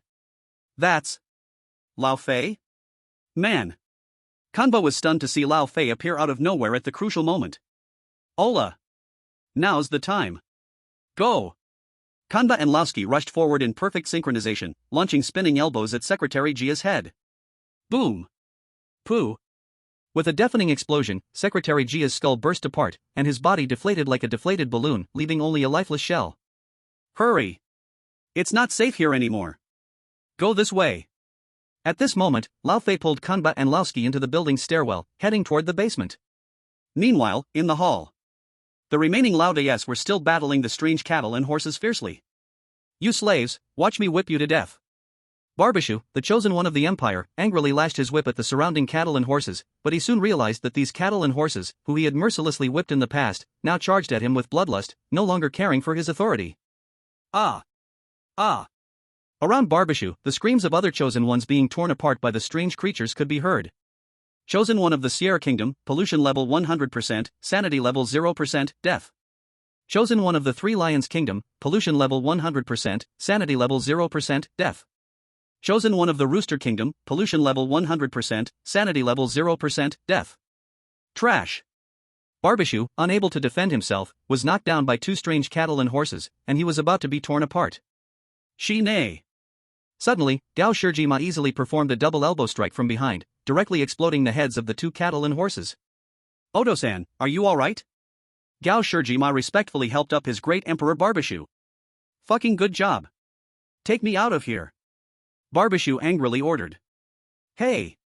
You go ahead, to the garage. I'll cover you. Barbashu didn't think much of it and immediately stood up, heading toward the underground garage. At this moment, in the live broadcast room. Good doggy. Gao Shiji. Nice job. If you can help our empire pass, we'll give your country half of the empire's rewards. Gao Shiji-sama is awesome. Helping the empire pass the mission means that your country will become the second strongest in the world, only below our great empire. The barrage was filled with praises from the empire's people for Gao Shijima, and the people of Japan flattering the great emperor. Gao Shijima escorted Barbashu to the basement garage. Nice. Go find a car. Take me out of this hell. Barbashu continued to order. Odo-san, I think we don't need that anymore. Gao Shijima's cold response came from behind. Fuck. What tone are you using to speak to me? Upon hearing Gao Shijima dare to refuse him, Barbashu immediately flew into a rage, but before he could turn around. Crack. Ah. To the astonishment of all viewers, whether from the Empire or Japan, the scene unfolded in a shocking twist. Takashi Teruma from Gao City suddenly drew a knife and stabbed Babisha straight through, sending a chilling pain through him. What the fuck? Gao City dog, how dare you? In the barrage area, a flood of angry shouts from the people of Ba country erupted, and the Ba country officials immediately issued an order. Hexagon Building, immediately send 24 nuclear warheads to Japan with free shipping. Unexpectedly, Takashi Teruma showed no fear at all, instead a sly smile hung on his face. And at this moment, boom! The roar of engines sounded, and Lao Fei was seen riding a blue motorcycle, its headlights tearing through the darkness of the underground garage, carrying Kanba and Laoski, charging out. Soga! 2 of you still escaped, but I don't need to worry about you anymore, you will soon die soon. More than 2 hours earlier. When all the copies collapsed and reorganized, the surviving chosen ones were either working at the construction site, supervising, or like Kanba, went home early to visit family, but Takashi Teruma stayed in the office building as an ordinary clerk organizing documents. He was also the only person who started in the group after the copy reorganized, and during the reorganization, all live streams in every country went briefly black. No one knew what happened during that time. Little did they know. Lauda, I need you to do something. Secretary Jia suddenly found Takashi Teruma. What is it, Secretary Jia? Takashi replied respectfully. It's like this, I see that you are really capable, like someone who can do big things, I won't hide it anymore. President Jai wants them to enter your world, and I need your help. Nani? Them? Yes, I promise you, once they descend into your world, your country will definitely benefit from them. You must know, all the previous rewards in your world were given by them. Then, your country will be the only ruler besides them. Yo Daga. Such a good thing exists? Takashi's eyes went wide, instantly losing his mind. Of course, as long as Mr. Lauda can help me with one thing, eliminate the other chosen ones. Chapter 28 The World Swallowed by Weirdness. Chapter 28 The World Swallowed by Weirdness. Man. What exactly is happening here? On the motorcycle, Kanba shouted at Lao Fei. This copy seems to have completely broken free from the rules. In the previous campus cleanup copy, Kanba at least knew that to clear it, they had to find the uncontrolled ones in the campus, and in the end they saw through Zobayan and cleared it smoothly. But this copy, from the start, had no clear condition to pass, only a vague instruction to become a man standing tall, to survive in society. Maybe this is the difference between 5-star and 4-star. Not clear. But the problem is definitely at that basketball court. I secretly heard something. They seem to be waiting for something there. Now we must destroy the basketball court before they and it arrive. Lao Fei replied. Man. With what to destroy it? Kanba asked. Listen. The Luoshan police station has standard grenade launchers and armed helicopters, we must use force to directly blow it up. We are on the way to the police station now. I am an active soldier, I can fly a plane. At this time, Laoski volunteered. Man. Is this the legendary physical exorcism? Good. We are almost there. And on the other side. Japanese people, you sour radishes don't eat. Just wait. Our nuclear warheads are already on the way to send you home. People from Ba country cursed wildly in the barrage area. Tisk. Gao City-kun, what are you doing? Why did you kill Ba country-san? The Japanese dogs were also panicking, afraid that the next second a nuclear warhead would fall on their heads. Unexpectedly, inside the copy. Takashi Teruma showed not a trace of fear, a crazy grin on his face. Ha ha ha. From launch, the Ba country's nuclear warheads take at least 20 minutes to reach Japanese territory. But before this, our country had already become the ruler of the world. The entire world belongs to us, who would care about a few nuclear bombs? Takamachi ran straight to the encrypted web competition arena in one breath. At this moment, he saw General Zhai holding a torch, standing there, seemingly waiting on the basketball court for a long time. The color of the torch was a strange yellow-purple, swaying in the air like the claws of a beast. Very good. Everything is ready. Upon seeing Takamachi arrive, General Zhai showed a perverse grin. General Zhai, the task you gave me, I've completed. You see, shouldn't you give me my reward now? Why the rush? General Zhai slowly walked toward the center circle of the basketball court. Inside the circle, there was a yellow-purple number 24 jersey, a yellow-purple number 8 jersey, a bottle of iced tea, and a basketball. Disappear forever. From tomorrow, no one will remember you, they will only remember how to work for me. Ha ha ha ha ha ha. Saying this, General Zhai threw the yellow-purple flame torch into the center circle. Immediately, fierce flames ignited, and the jersey, basketball, and iced tea began to burn. At the same time, on the line of the center circle on the basketball court, a scarlet smoke slowly rose, like a ghost being unsealed, starting to wreak havoc in the air, spreading, as if looking for something. Very good, weren't you looking for a reward? At this moment, General Zhai's pair of rat-like eyes looked meaningfully at Takamachi, who was smiling foolishly, already driven mad. Come, accept your reward. General Zhai, what are you doing? Ah. General Zhai stretched out a rat-like paw, grabbed Takamachi's neck, and threw him directly into the fire circle. Ah! Takamachi was immediately enveloped by flames, struggling in pain, while the scarlet blood mist seemed to have found its prey, rushing toward Takamachi and flowing into his body through his 7 orifices. Gathering greed, insidiousness, cunning, cruelty, depravity, birth, and all kinds of negative elements, this is the ideal vessel for the strange messenger. Ha ha ha ha ha ha. Looking at the struggling Takamachi, General Zhai muttered to himself, while laughing wildly and looking up at the sky. At this moment. Whoosh! Boom! A grenade was shot directly into the basketball court, blowing off large chunks of debris. Tat tat tat tat tat tat tat. From the sky outside the basketball court, the sound of armed helicopters firing could still be heard, and the roof of the court began to collapse with a loud crash. Who? General Zhai suddenly turned around to look. At this moment, Lao Fei was riding a motorcycle, rushing into the venue with Kanba. Kanba was holding a grenade launcher in his hand and fired another grenade at the burning spot in the center circle of the basketball court. It's over. Men. Humph. No one can stop me. But unexpectedly, General Zhai suddenly transformed in an eerie way, like a vicious dog guarding its food. He stretched his rat-like mouth to an exaggerated 80 centimeters in diameter and jumped into the air, swallowing the grenade directly into his stomach. Boom! The grenade exploded inside General Zhai, immediately bursting him into pieces in the air. Some of his broken pieces fell into the burning center circle, and instantly, the red mist seemed to get a chemical reaction catalyst, becoming more agitated. The red mist began to accelerate into Takamachi's body, and he began to gradually transform eerily. Uproar! Takamachi roared, his body twisting in pain, growing rapidly. He knelt on the ground, a propeller grew from his head, and a long, streamlined tail sprouted directly from his back. His mouth split along his jaw, directly reaching his chest, forming a hideous, large mouth. His limbs also swelled dramatically, forming 4 thick claws. Not good. Attack quickly. Kanba quickly loaded his gun and fired towards Takamachi. Boom! The sand and rocks flew, and Lao Fei's motorcycle plunged into the dust. Immediately after. Bang! Ah! With a dull sound, Lao Fei, Kanba, and the motorcycle were all sent flying out. The motorcycle smashed onto the ground, instantly exploding with a loud crash into pieces. My bike! Lao Fei cried out in pain, now their land combat vehicle was gone. From the dust, there came a sound. Do. A roar of a helicopter, and a huge crimson helicopter-shaped creature rose into the air. It was Gao Shima who had turned into a monster.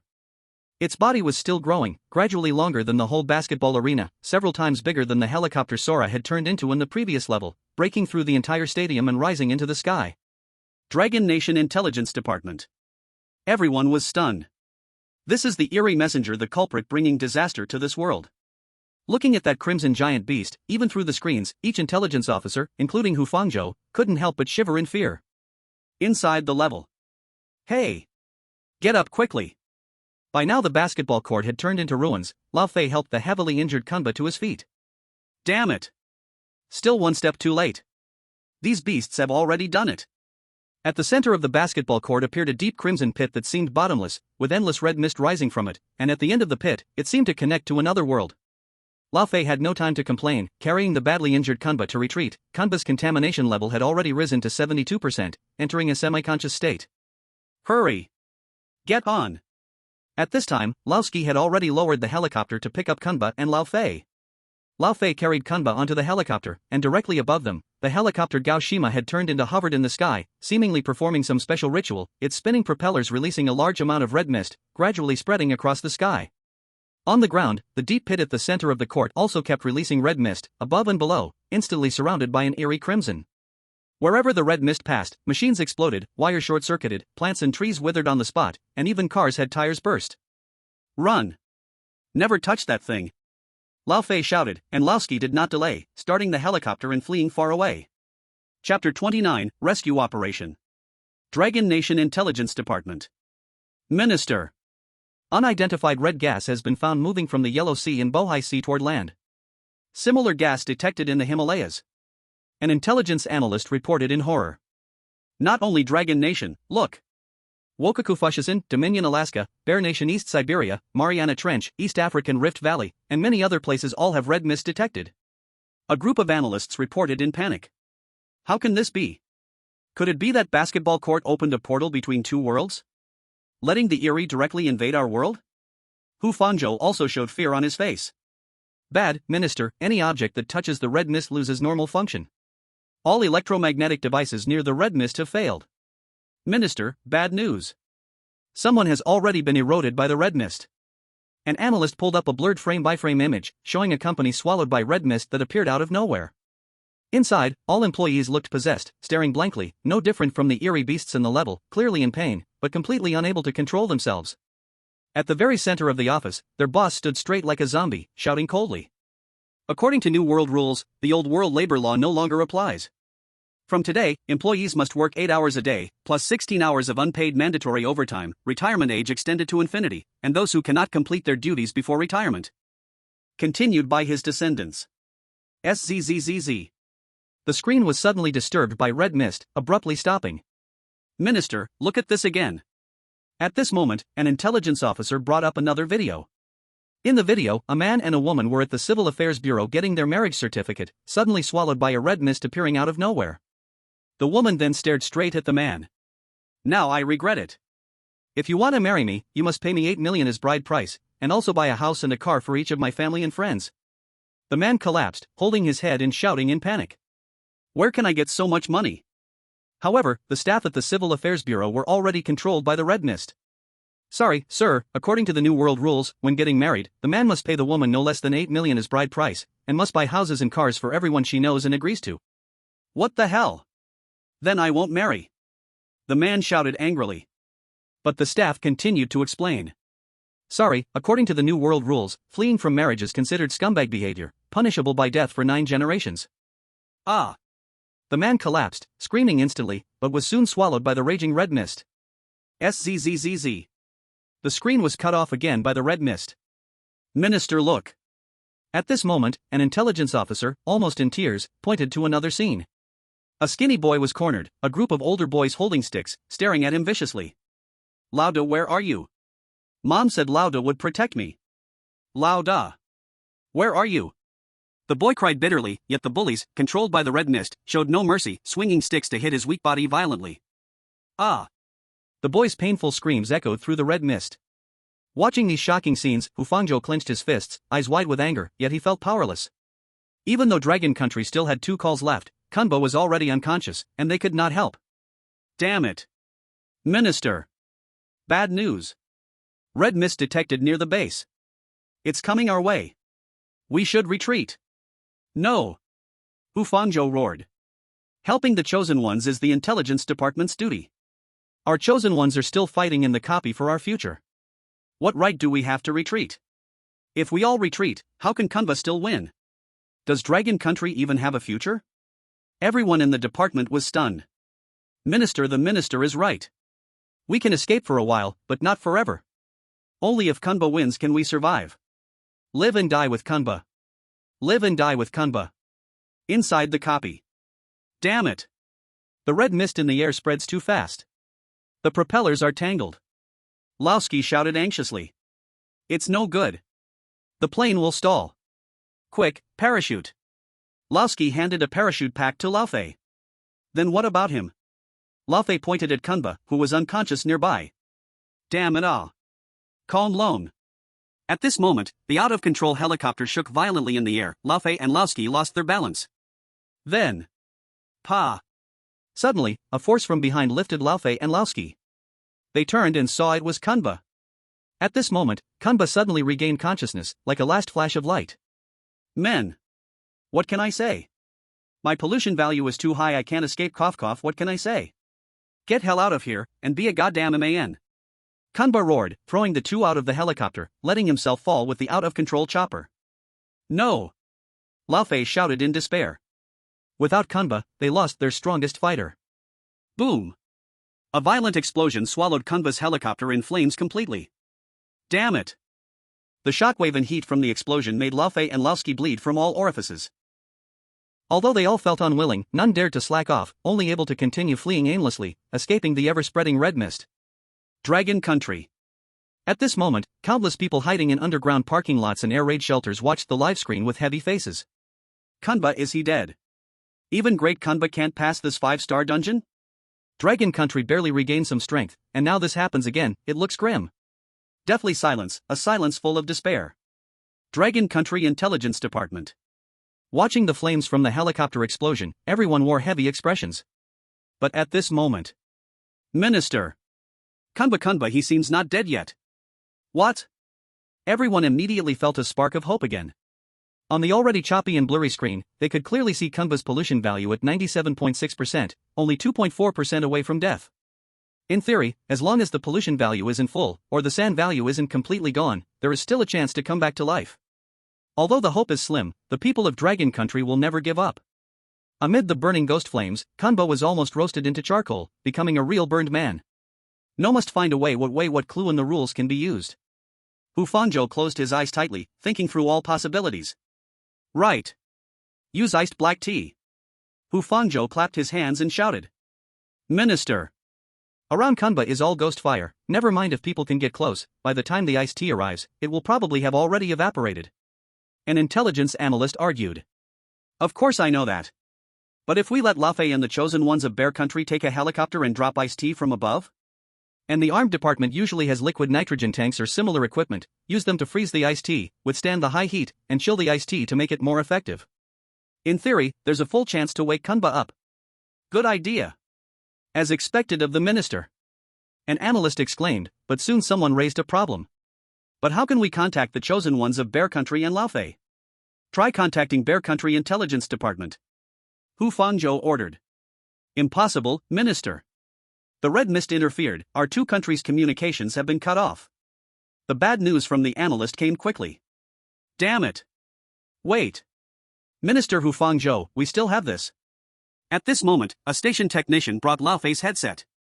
If we use one call opportunity, maybe we can send the message to Laufey. Action. Hu Fangzhou gave the order directly. Chapter 30, To the Glorious Men. Cold, piercing cold. Kunba opened his eyes, finding himself in total darkness, unable to see a hand in front of him. Am I out? Kunba looked around, face full of confusion. At this moment, a faint orange-yellow light appeared behind Kunba. Man. Ha? Kunba turned around, finding Lauda smiling at him. Lauda. Kunba looked at Lauda, suddenly at a loss for words. Sorry Lauda, I could never understand the Mamba spirit, as the rules said, I could never truly become you, replace you boohoo. Kunba blamed himself and said. However, Lauda only smiled calmly, beginning to speak with weight and care.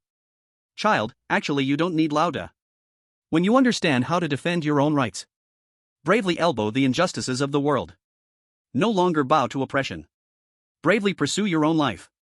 The true man never left, as long as the Mamba spirit exists, Lauda will never be out, because everyone is their own Lauda. But I already failed. I have no more chance to become a man. Kunba cried out. Man. What can I say? Lauda said no more, left Kunba with a meaningful smile, then disappeared into the darkness, and the space returned to complete black. Lauda. Don't leave. What should I do? Kunba screamed hysterically. Ah, useless. At that moment, strange sounds began echoing around Kanba, and figures started to appear from nowhere, surrounding him and mocking him. Zoba, Director Jai, Secretary Jia, the class teacher, the cafeteria aunt, the landlord, and various relatives, all emerged from the shadows, laughing at Kanba. This world is naturally a survival of the fittest, the weak are born to be enslaved and controlled by the strong. Ha, you actually thought a dead man, a being that doesn't even exist, could come to save you? How absurd. Since you like to play his role so much, then follow him forever and be left out. Ha ha ha ha ha ha ha. The eerie laughter swirled around Kanba's ears, and he felt his head pounding, his vision almost tearing apart. No. Inside the instance. What do we do now? Losky and Lao Fei were still running around like headless flies, dodging the red mist. Let's get another helicopter. We'll fight that thing. Lao Fei roared. At that moment, a voice suddenly came through his headset. Can you hear us? Ha? Lao Fei pressed his headset to confirm it was coming from inside. Who are you? We are the fellow survivors from the plane crash earlier, he's not dead yet. Please save him, we beg you. Use armed liquid nitrogen and iced tea, drop it from the air. In theory, it will instantly reduce his pollution value and bring him back to life. Got it. Lao Fei understood immediately. At this moment, they had no choice.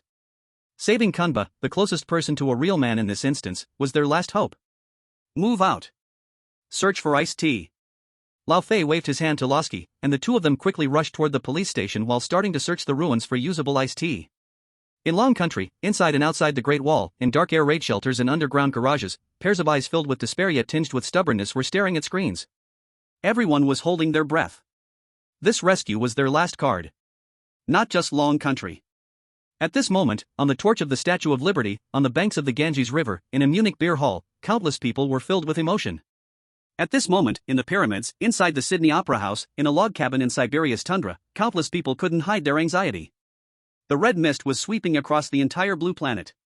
Facing the threat from another world, this was no longer a competition between nations. This was the survival of all humankind. Bzzzzzzzzzzzzzzz. At this moment, a helicopter's propeller roared in the sky of the instance, flying towards Kanba's crash site through a narrow gap between the black mist. They're here. At this moment, Hu Fangzhou's heart was in his throat. It has to succeed. At this time, Losky, who was piloting the helicopter, also heard a call from the Russian intelligence department. Do whatever it takes to carry out the rescue mission. The entire world is being eroded by the red mist. Losky, this mission is about the survival of human civilization. Failure is not an option. Understood. With the red mist encroaching, the helicopter flew over Kanba's crash site. Lao Fei had already tied several liquid nitrogen tanks around a circle of iced tea, ready to drop it. You must wake up. Trust the power we give you. Man. Lao Fei gritted his teeth and pushed the liquid nitrogen tanks one by one out of the helicopter. Boom. Crash. As the liquid nitrogen tanks fell from the sky, they exploded upon hitting the ground, releasing cold white vapor that instantly swallowed the burning ghost flames. A large amount of iced tea was also released, and the surrounding red mist retreated a little. At this moment, in the space where Kanba was.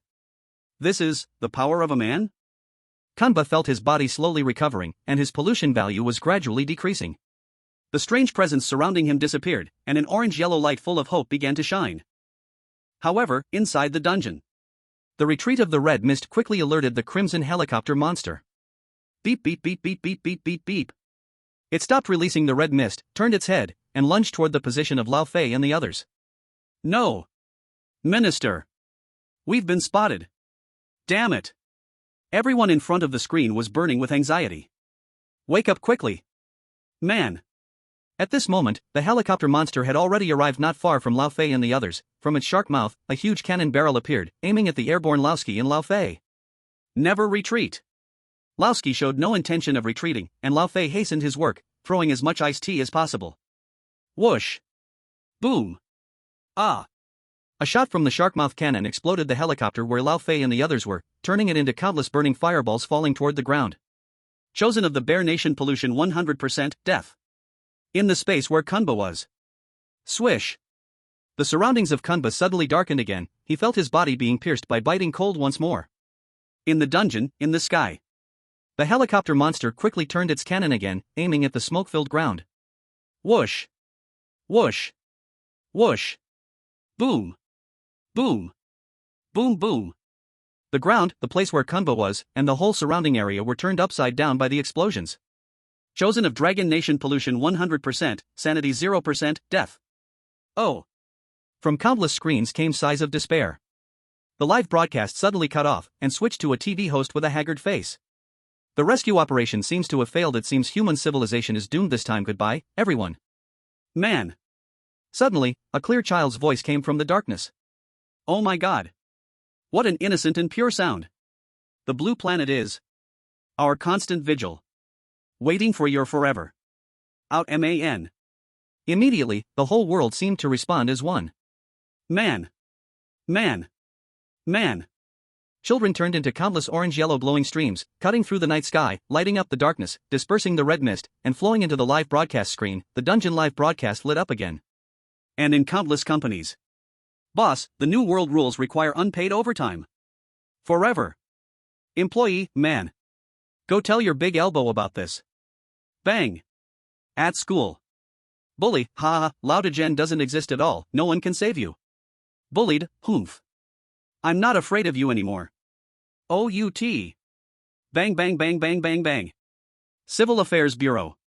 Woman, want to marry me? My demands aren't high, 24 billion for the bride price, buy houses and cars for all my brothers and male friends, not many people, I only have 80 brothers and 240 male friends. Man, are you giving me a family tree here?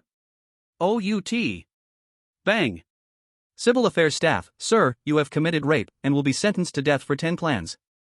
Man, OUT. Bang. Oh my god. Minister, look at those. Are they iced tea? Looking at the countless orange-yellow streams inside and outside the screen, the intelligence officer exclaimed. No. Hu Fangzhou replied calmly, his body beginning to glow. That is the embodied Mamba spirit. In the space where Kunba was. Swish. In an instant, everything seemed to light up. Kunba looked around, a little at a loss. Man. Man. All around, children shouting ran toward him, along with groups once helped, saved, and inspired by the Mamba spirit. What can I say? This is the real men. Kunba raised his elbows, beginning to embrace the power from everyone. Inside the dungeon. The helicopter monster proudly rose into the sky, continuing to release red mist, but at that moment, an orange-yellow light suddenly floated in front of it. Man. It was a glowing Lauda. How is this possible? From the shark mouth of the helicopter monster came countless eerie, incredulous low growls of lost souls. You are already an out person, you don't belong to this world. How can you come back here? The helicopter monster roared in uncontrollable fury. But the mighty Lauda only smiled calmly. What can I say? Because people's longing for each other can cross time and space. Roar. Rumble rumble rumble rumble rumble rumble. The monster let out an angry roar, a huge machine gun protruded from its mouth, firing all at once, wildly sweeping toward Lauda's position. Man. Unexpectedly, an orange-yellow flash pierced through the sparks and smoke of the explosion, and Lauda raised his elbow, a black flash, directly striking the machine gun in the monster's mouth. Boom. The monster's mouth instantly shattered into pieces. Roar. The monster screamed miserably, turning its head to escape, but behind it, Lauda moved calmly, shooting 2 orange-yellow lasers from his eyes, directly blasting off the monster's propeller. Roar. The monster screamed, falling toward the ground, crashing perfectly onto the strange tunnel in the middle of the encrypted arena. At this moment, inside Lauda. The oppressed cattle and horses, I am man. The bullied students, I am man. Those trampled by friends and family, I am man too. Koan Ba, we have all become real men. Man. At this moment, in the sky, Lauda roared, gathering both hands in front of his chest, forming a shining basketball. Out. Lauda slammed the basketball toward the monster and the tunnel entrance, then. Boom. An explosion bright enough to whiten the screen, everything seemed to turn to dust at this moment. Asterisk, for the following, everyone can choose your own preferred, more lyrical background music as reading accompaniment. Asterisk. Dragon Nation. The red fog gradually dispersed, the sky gradually cleared, bathing everything in orange-yellow warm light. Downstairs from Koan Ba's suite, it was already packed with people. Man. Man. Man. Man. Downstairs, all were shouting man. Near the staircase area, a caution tape was set up. Hu Fangzhou and other national leaders quietly waited downstairs. At this moment, a figure, surrounded by cheers, slowly walked down the stairs. It was Koan Ba. We have one. Hu Fangzhou stepped forward, looking at Koan Ba proudly. Thank you, the chosen of Dragon Nation, our hero, our man. However, Kuenba just smiled quietly, taking from his chest the bloodstained, scorched midnight diary. I heard all of your voices. Saying this, Kuenba handed the diary to Hu Fangzhou. When he opened it, twisted words leapt off the pages like living beings, flying into the air like pigeons. Then, the diary in Hu Fangzhou's hand began to disappear, turning into streams of orange-yellow warm light, spreading over the earth, reviving the withered flowers, grass, and trees. At this moment, Kuenba looked up at Hu Fangzhou, speaking calmly. Actually, everyone can become a man by their own power. You became one too, didn't you? Hu Fangzhou smiled knowingly. Yes, everyone can become their own man. Perhaps, in each of our lives, there will be difficulties and setbacks, and our lives may be ordinary. But that does not stop us from becoming a true man. We may not live out the heroic fighting spirit of Beethoven's Victory or the grandeur of the Hero Symphony. But each of our lives is like Wagner's opera, The Ring of the Nibelung, as brilliant as the scened Twilight of the Gods. Yes, in the Twilight of the Gods, you will see a setting sun and the orange-yellow warm glow that is Lao moving his basketball, drinking his iced tea. R.I.P. Asterisk, end of Lao Da's story. Asterisk. Asterisk, everyone, don't leave, there will be more Easter eggs later. Asterisk. Chapter 8 Easter Egg. Asterisk, some extra content from the main story. The author is currently working on a new side story, needs time. To maintain serialization, some discarded ideas were reused. If you, the man, don't like it, feel free to scold me, please understand. The new side story will come soon. Asterisk. Dormitory section of the campus side story discarded ideas. Rule X, your neighboring dorm is a double room. There were 2 preparatory students from the aerospace school living here, their names were Xinqing and Daegu. They were very kind people, you could ask them for any help, but remember, never let the 2 of them stay together with you for too long, it would not be good for you. Here, the author originally wanted to use the joke about Daegu and Xinqing as a duo who would inevitably crash the plane. Rule X, Daegu has a very magical flashlight, the dorm is very dark, and when you want to go out at night to use the bathroom, you can borrow it for lighting. You don't need to worry that the light will attract Sora, because Sora wouldn't dare to touch that light. But as the author was writing the outline, they realized that this setting seemed difficult to progress the plot smoothly, and it would also reduce the threat of Sora greatly, losing the sense of pressure, so it was scrapped. In fact, when evacuating the campus, the author's initial idea was to have Daegu and Xinqing lead the children to run. These 2 could both fly planes, and that line, you are not obligated to face an enemy that you cannot win against. Originally, this was meant to be said by Daegu, a tribute. And when evacuating, if you choose to abandon the remaining children and escape with Daegu and Xinqing, it would trigger the rule that the 2 of them must crash the plane together. For example, some chosen ones, lacking the Mamba spirit, are about to escape, so they choose to abandon the children and flee, but in the end, they crash the plane, failing the mission. But Kanba chooses to confront Sora, save the remaining children, seeming like he is going to die, but in fact, he succeeds in the mission. But because such a plan was hard to push through the middle part of the story, and if they were to crash Sora's private plane, the children on campus would never escape, and a happy ending couldn't be achieved. So, after considering everything, the plan was scrapped. Since no other characters who could fly planes were found in the school, the author made Sora's private plane autonomous. However, this backup plan gave the author a lot of inspiration. In the second dungeon's finale, the author directly borrowed from the ending style of Digga. Actually, this was largely influenced by a comment from a man who suggested this idea, and the author also saw a pun on Outman on Bilibili. This ending could perfectly wrap up the Mamba spirit spread by the protagonist and elevate and deepen the theme once again. Actually, during the flight home, I also considered having Joseph Joestar, the vehicle expert, as the captain to trigger a plane crash crisis. But in the end, the author couldn't think of any way to handle our 2 elbows, so this idea was abandoned. Moreover, every time you create an important new character, you have to write a lot, which would dilute the main storyline and weaken the portrayal of the protagonist's image. Of course, the prison dungeon concluded, and there must be a happy ending. Here is the story after the dungeon ends. On a reef not far from Japan, a group of seagulls were talking while looking at the opposite shore. Look, there are many things flying in the sky over there. What is that? At that moment, one of the seagulls stretched its neck and tried hard to look ahead. It looks like a group of children. Children? Another seagull also looked curiously. I see it. It's a group of little boys. Wow. I also see it. And I see a lot of mushrooms. In the dungeon world, everything has returned to order and peace. The land that once served as a dungeon has now returned to its original form, as if yesterday was just a nightmare that has passed. 3 young people stood by the sea, gazing at the blue ocean in the sea breeze. Hey, Lao Fei, what do you think happened while we were sleeping through this time? Lao just asked Lao Fei. Humph. This, you still better not know. You sleep well, that is the biggest help to us. You say, right Lao Tian? Lao Fei again looked toward Lao Tian, but the latter only stayed silent. I indeed did not see wrong, they really did it. Lao Tian turned his head away, showing a trace of a smile with deep meaning. Mao Bear Country. Sigh. Although the crisis of the strange invasion was removed, the people of Mao Bear Country could not become happy. Their hero Laoski fought until the last moment, but in the end bravely sacrificed, and was forever left inside the instance. This day, the people of Mao Bear Country held a grand funeral for Laoski. His relatives and friends, and even many high-level leaders of different countries all attended.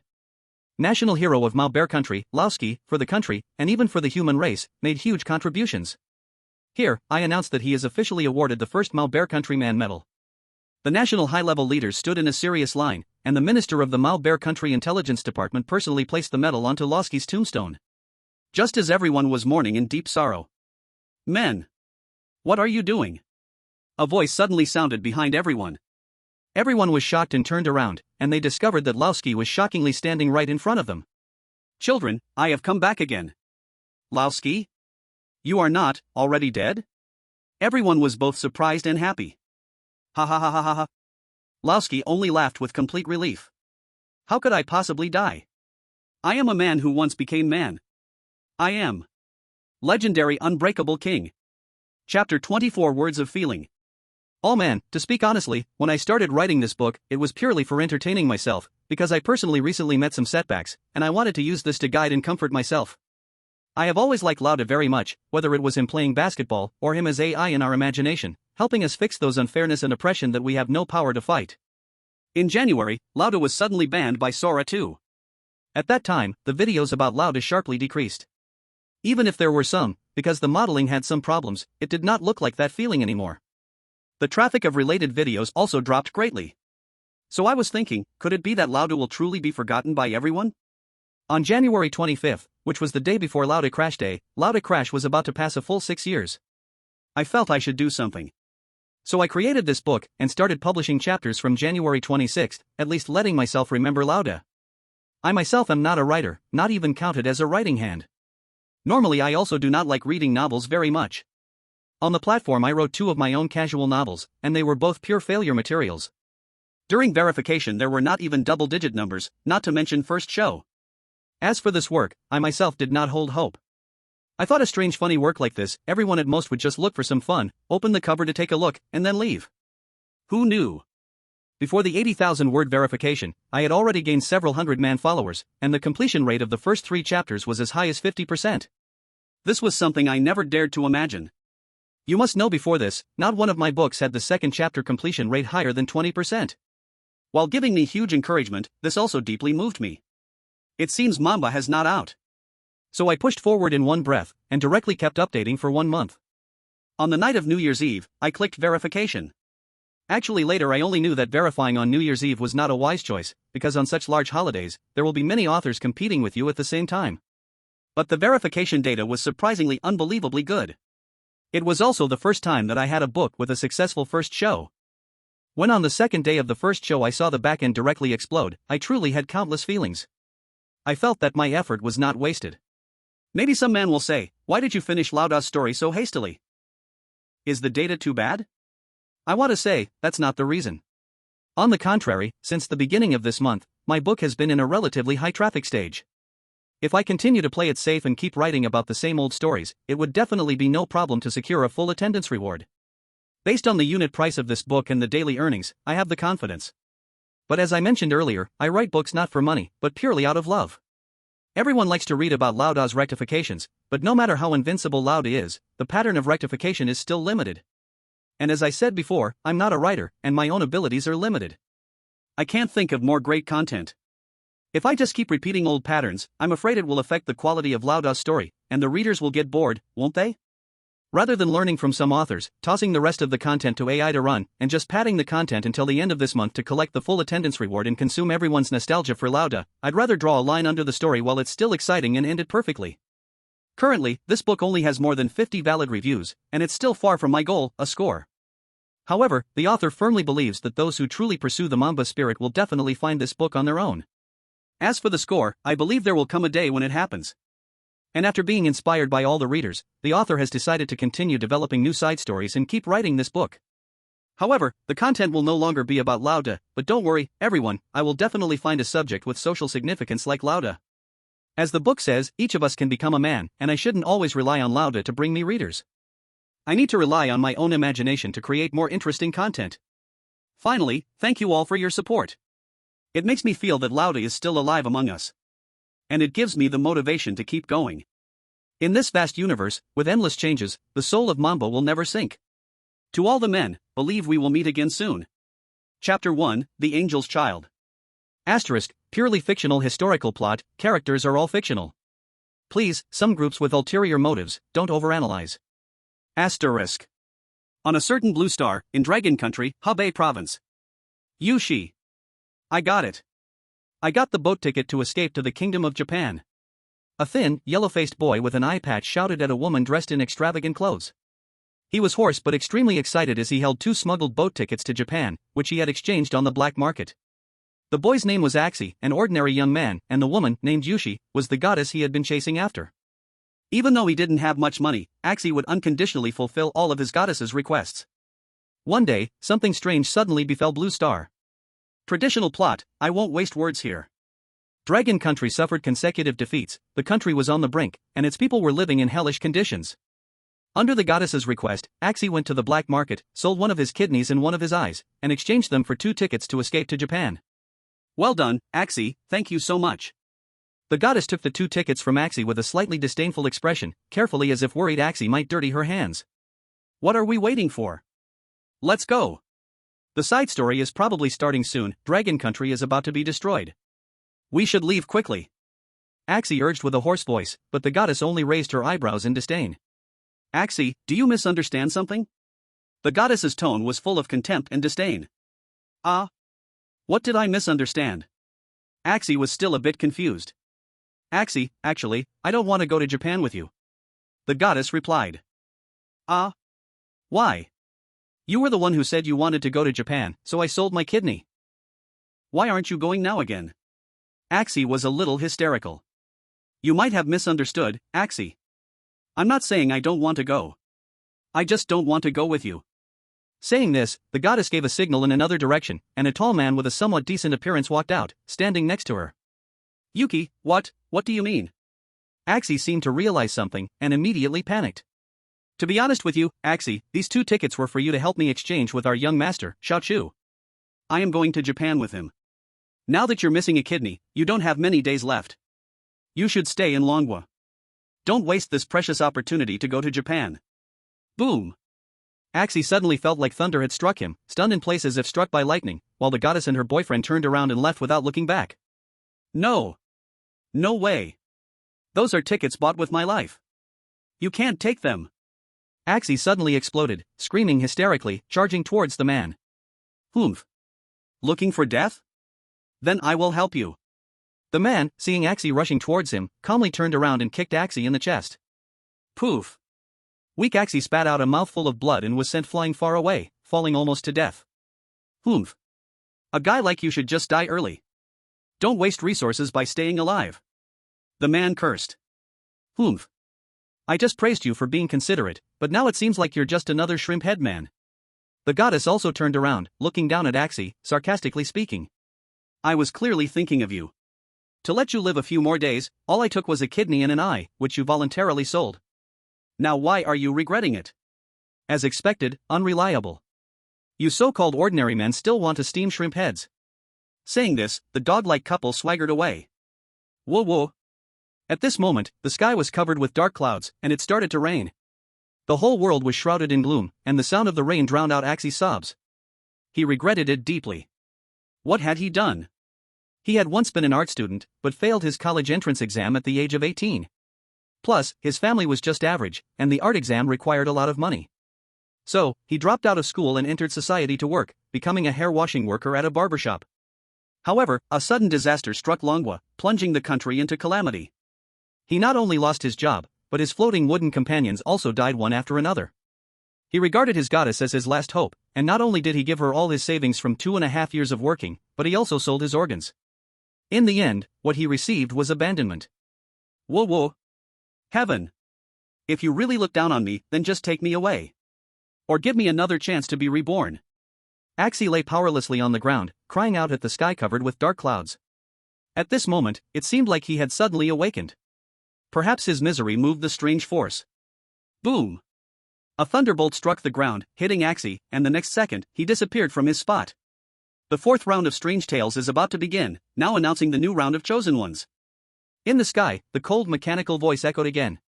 At this moment, countless people in Longwa held their breath, waiting for the name that would decide their fate. Axie, age 20, failed art student, hair washing worker, both floating wooden companions deceased, missing a kidney and an eye. Height 176 centimeters, endurance, D, speed, D, strength, D, intelligence, B, specialties, hair washing, painting, also decent at speaking. Overall score, 40 to 100. Oh. Suddenly, the entire country was in an uproar. Even though the people of Longwa had already given up hope, this chosen one, who seemed like a joke, still made their hopes fall to rock bottom. An art student? And he failed? He's also a disabled person? How is this going to work? Is this strange force doing this on purpose? We have so many talents in Longwa, yet every time, they pick someone like this to show up? Forget it, I'm going to the coffin market tomorrow. Now Longwa doesn't even have much wood left. The coffin must be grabbed early. Foreign country netizens, at this time, had already sent wreaths and candles in the barrage area, with phrases like farewell and others like it. Welcome to the My Struggle instance. If you want to successfully pass through and return to your previous world, please strictly follow the rules below. A voice rang in Axie's ears as he woke from his coma. Even though the place where his waist had been cut still ached faintly, and his left eye still couldn't see clearly, he felt much lighter all over, filled with vitality. This is the voice of the system? I was chosen as the chosen one? Axie seemed unable to describe his feelings at that moment, he just reflexively began to listen carefully to the rules. Rule 1, you are called the scavenger, remember, you are the scavenger. The world you are in is an uncivilized, primitive area called Aodili.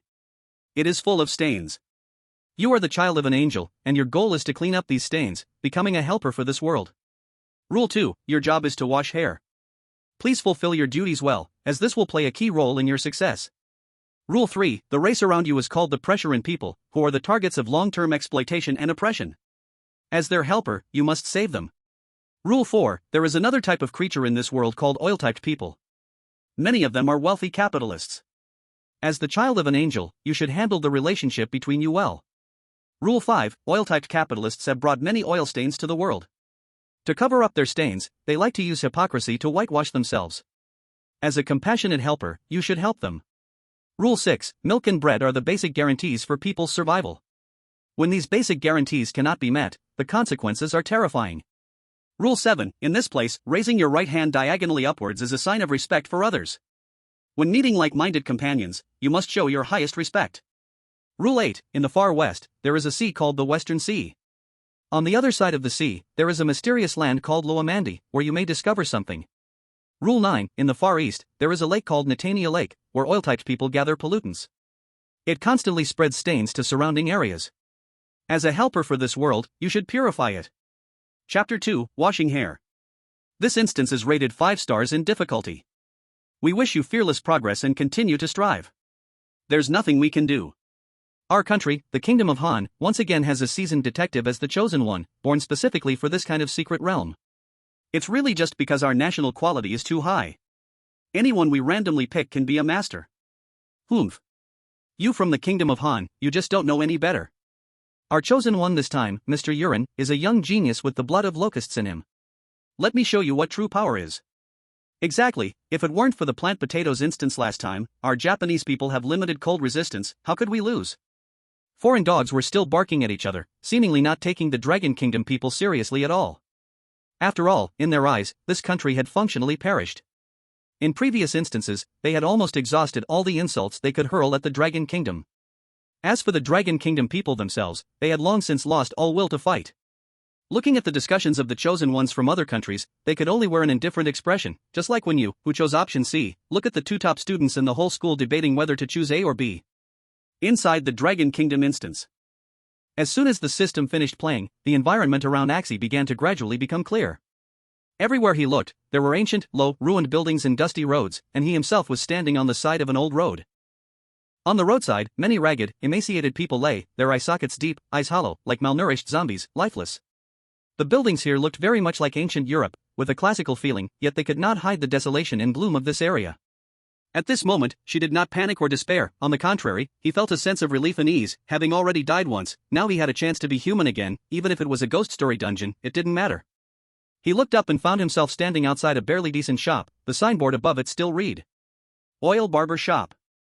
She pushed the door open and went in. Inside were scissors, wooden combs, and other old barber tools, with a copper mirror in the center. Through the mirror, she was shocked to see his appearance had completely changed, with a flowing side-parted hairstyle, a small delicate mustache on his upper lip, bright eyes, and though not very tall, an extraordinary aura. "This is the scavenger, really extraordinary aura." She looked at his new image in the mirror and sincerely confirmed it, recalling the words from Rule 1. "Your name is Scavenger, remember, you are the scavenger."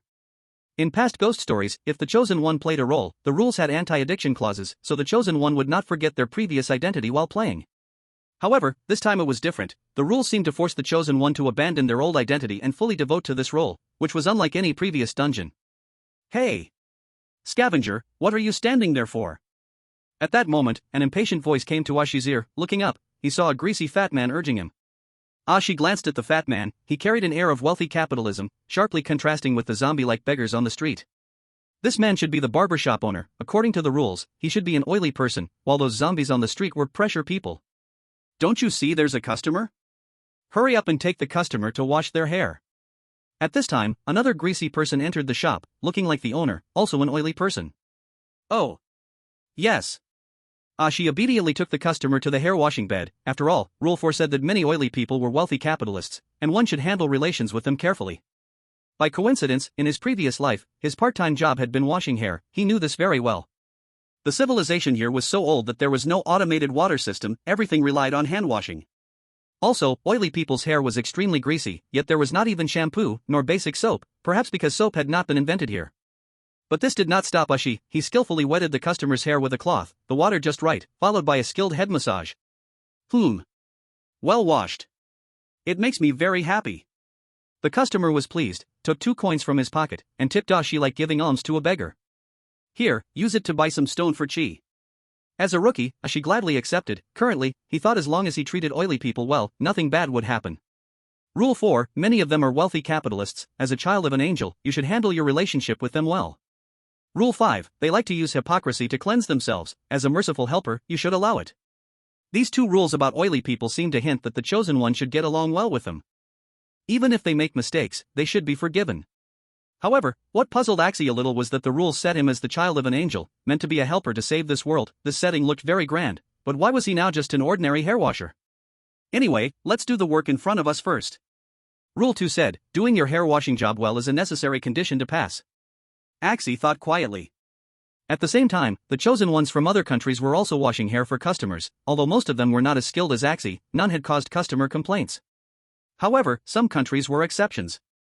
The Chosen One from E-Country, Lakewa, was also washing hair for a customer, but as people from E-Country always lacked water, Lakewa used their most advanced drip wash method when washing the customer's hair, and after a long time, the customer's oily hair was hardly wet. "Hey! Are you even washing? I've been lying here for half a day. What are you doing?" The customer roared angrily, his eyes slowly turning red, a cluster of tentacles with sharp teeth sprouting from his mouth, seeming about to become monstrous. Oh, I am really sorry. I will speed up immediately." Lakewa panicked, grabbed a melon scoop nearby, clumsily scooped a ladle of water, and poured it over the oily person's head. Roar! The oily person was instantly drenched, roaring and jumping up, standing on the washing bed, looking down at Lakewa. Dirty oil splashed from his body, his figure seemed to expand a little. "What kind of thing are you washing me with? Are you deliberately humiliating us oily people?" The customer's roar quickly attracted the oily boss. "What happened? Cleaner, what have you done? Why is the customer angry?" Seeing the customer angry, the boss also showed a fierce look, his body strangely swelling. Lakewa was instantly surrounded by 2 oily monsters. "It's over, what should I do?" Lakewa panicked, shrinking back timidly. The dirt from the 2 oily monsters splashed onto him, his sanity dropped by 18.89%. At this moment, a rescue call came from E-Country Intelligence Department. Lakewa, Rule 7 says, raising your right hand diagonally upward can show respect to others. They think you are humiliating them. You can raise your right hand diagonally to show respect. I see. Understood. Lekwa immediately understood, straightened and raised his right hand 45 degrees diagonally, giving a standard salute to the two oily monsters. Immediately. Roar wa-oh wa-oh wa-oh wa-oh wa-oh wa-oh. The two monsters, as if seeing a lifelong enemy, had their faces stretched 2 or 3 times, oil splashed all over Lekwa. The next second, his sanity dropped to 0. Next second, all the country people vomited on the spot, because the two monsters furiously jumped forward, with 3 claws and 2 bites tore Lekwa into pieces. Chunks, blood, and oil splashed all over the scene. Ugh. So disgusting. Why? Lekwa already showed the highest respect to the oily people, why did it make them angrier? No. Why can't we get drinking water at home? What is coming out?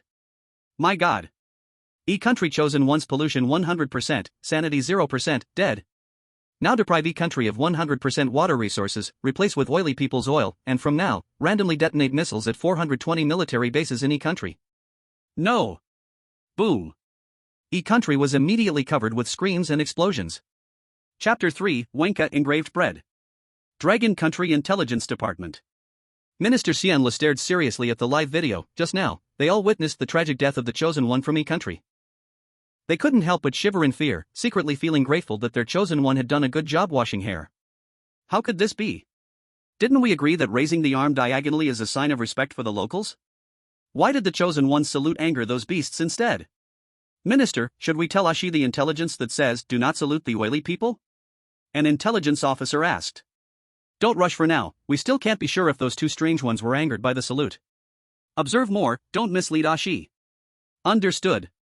Inside the Dragon Kingdom instance. Ashi's superb hair washing skills quickly earned recognition from the oily boss, though he himself was panting from exhaustion. Cleaner, well done today, take some reward money back to Chishi. At that moment, the oily boss gave Ashi his wages, a total of 50 moke.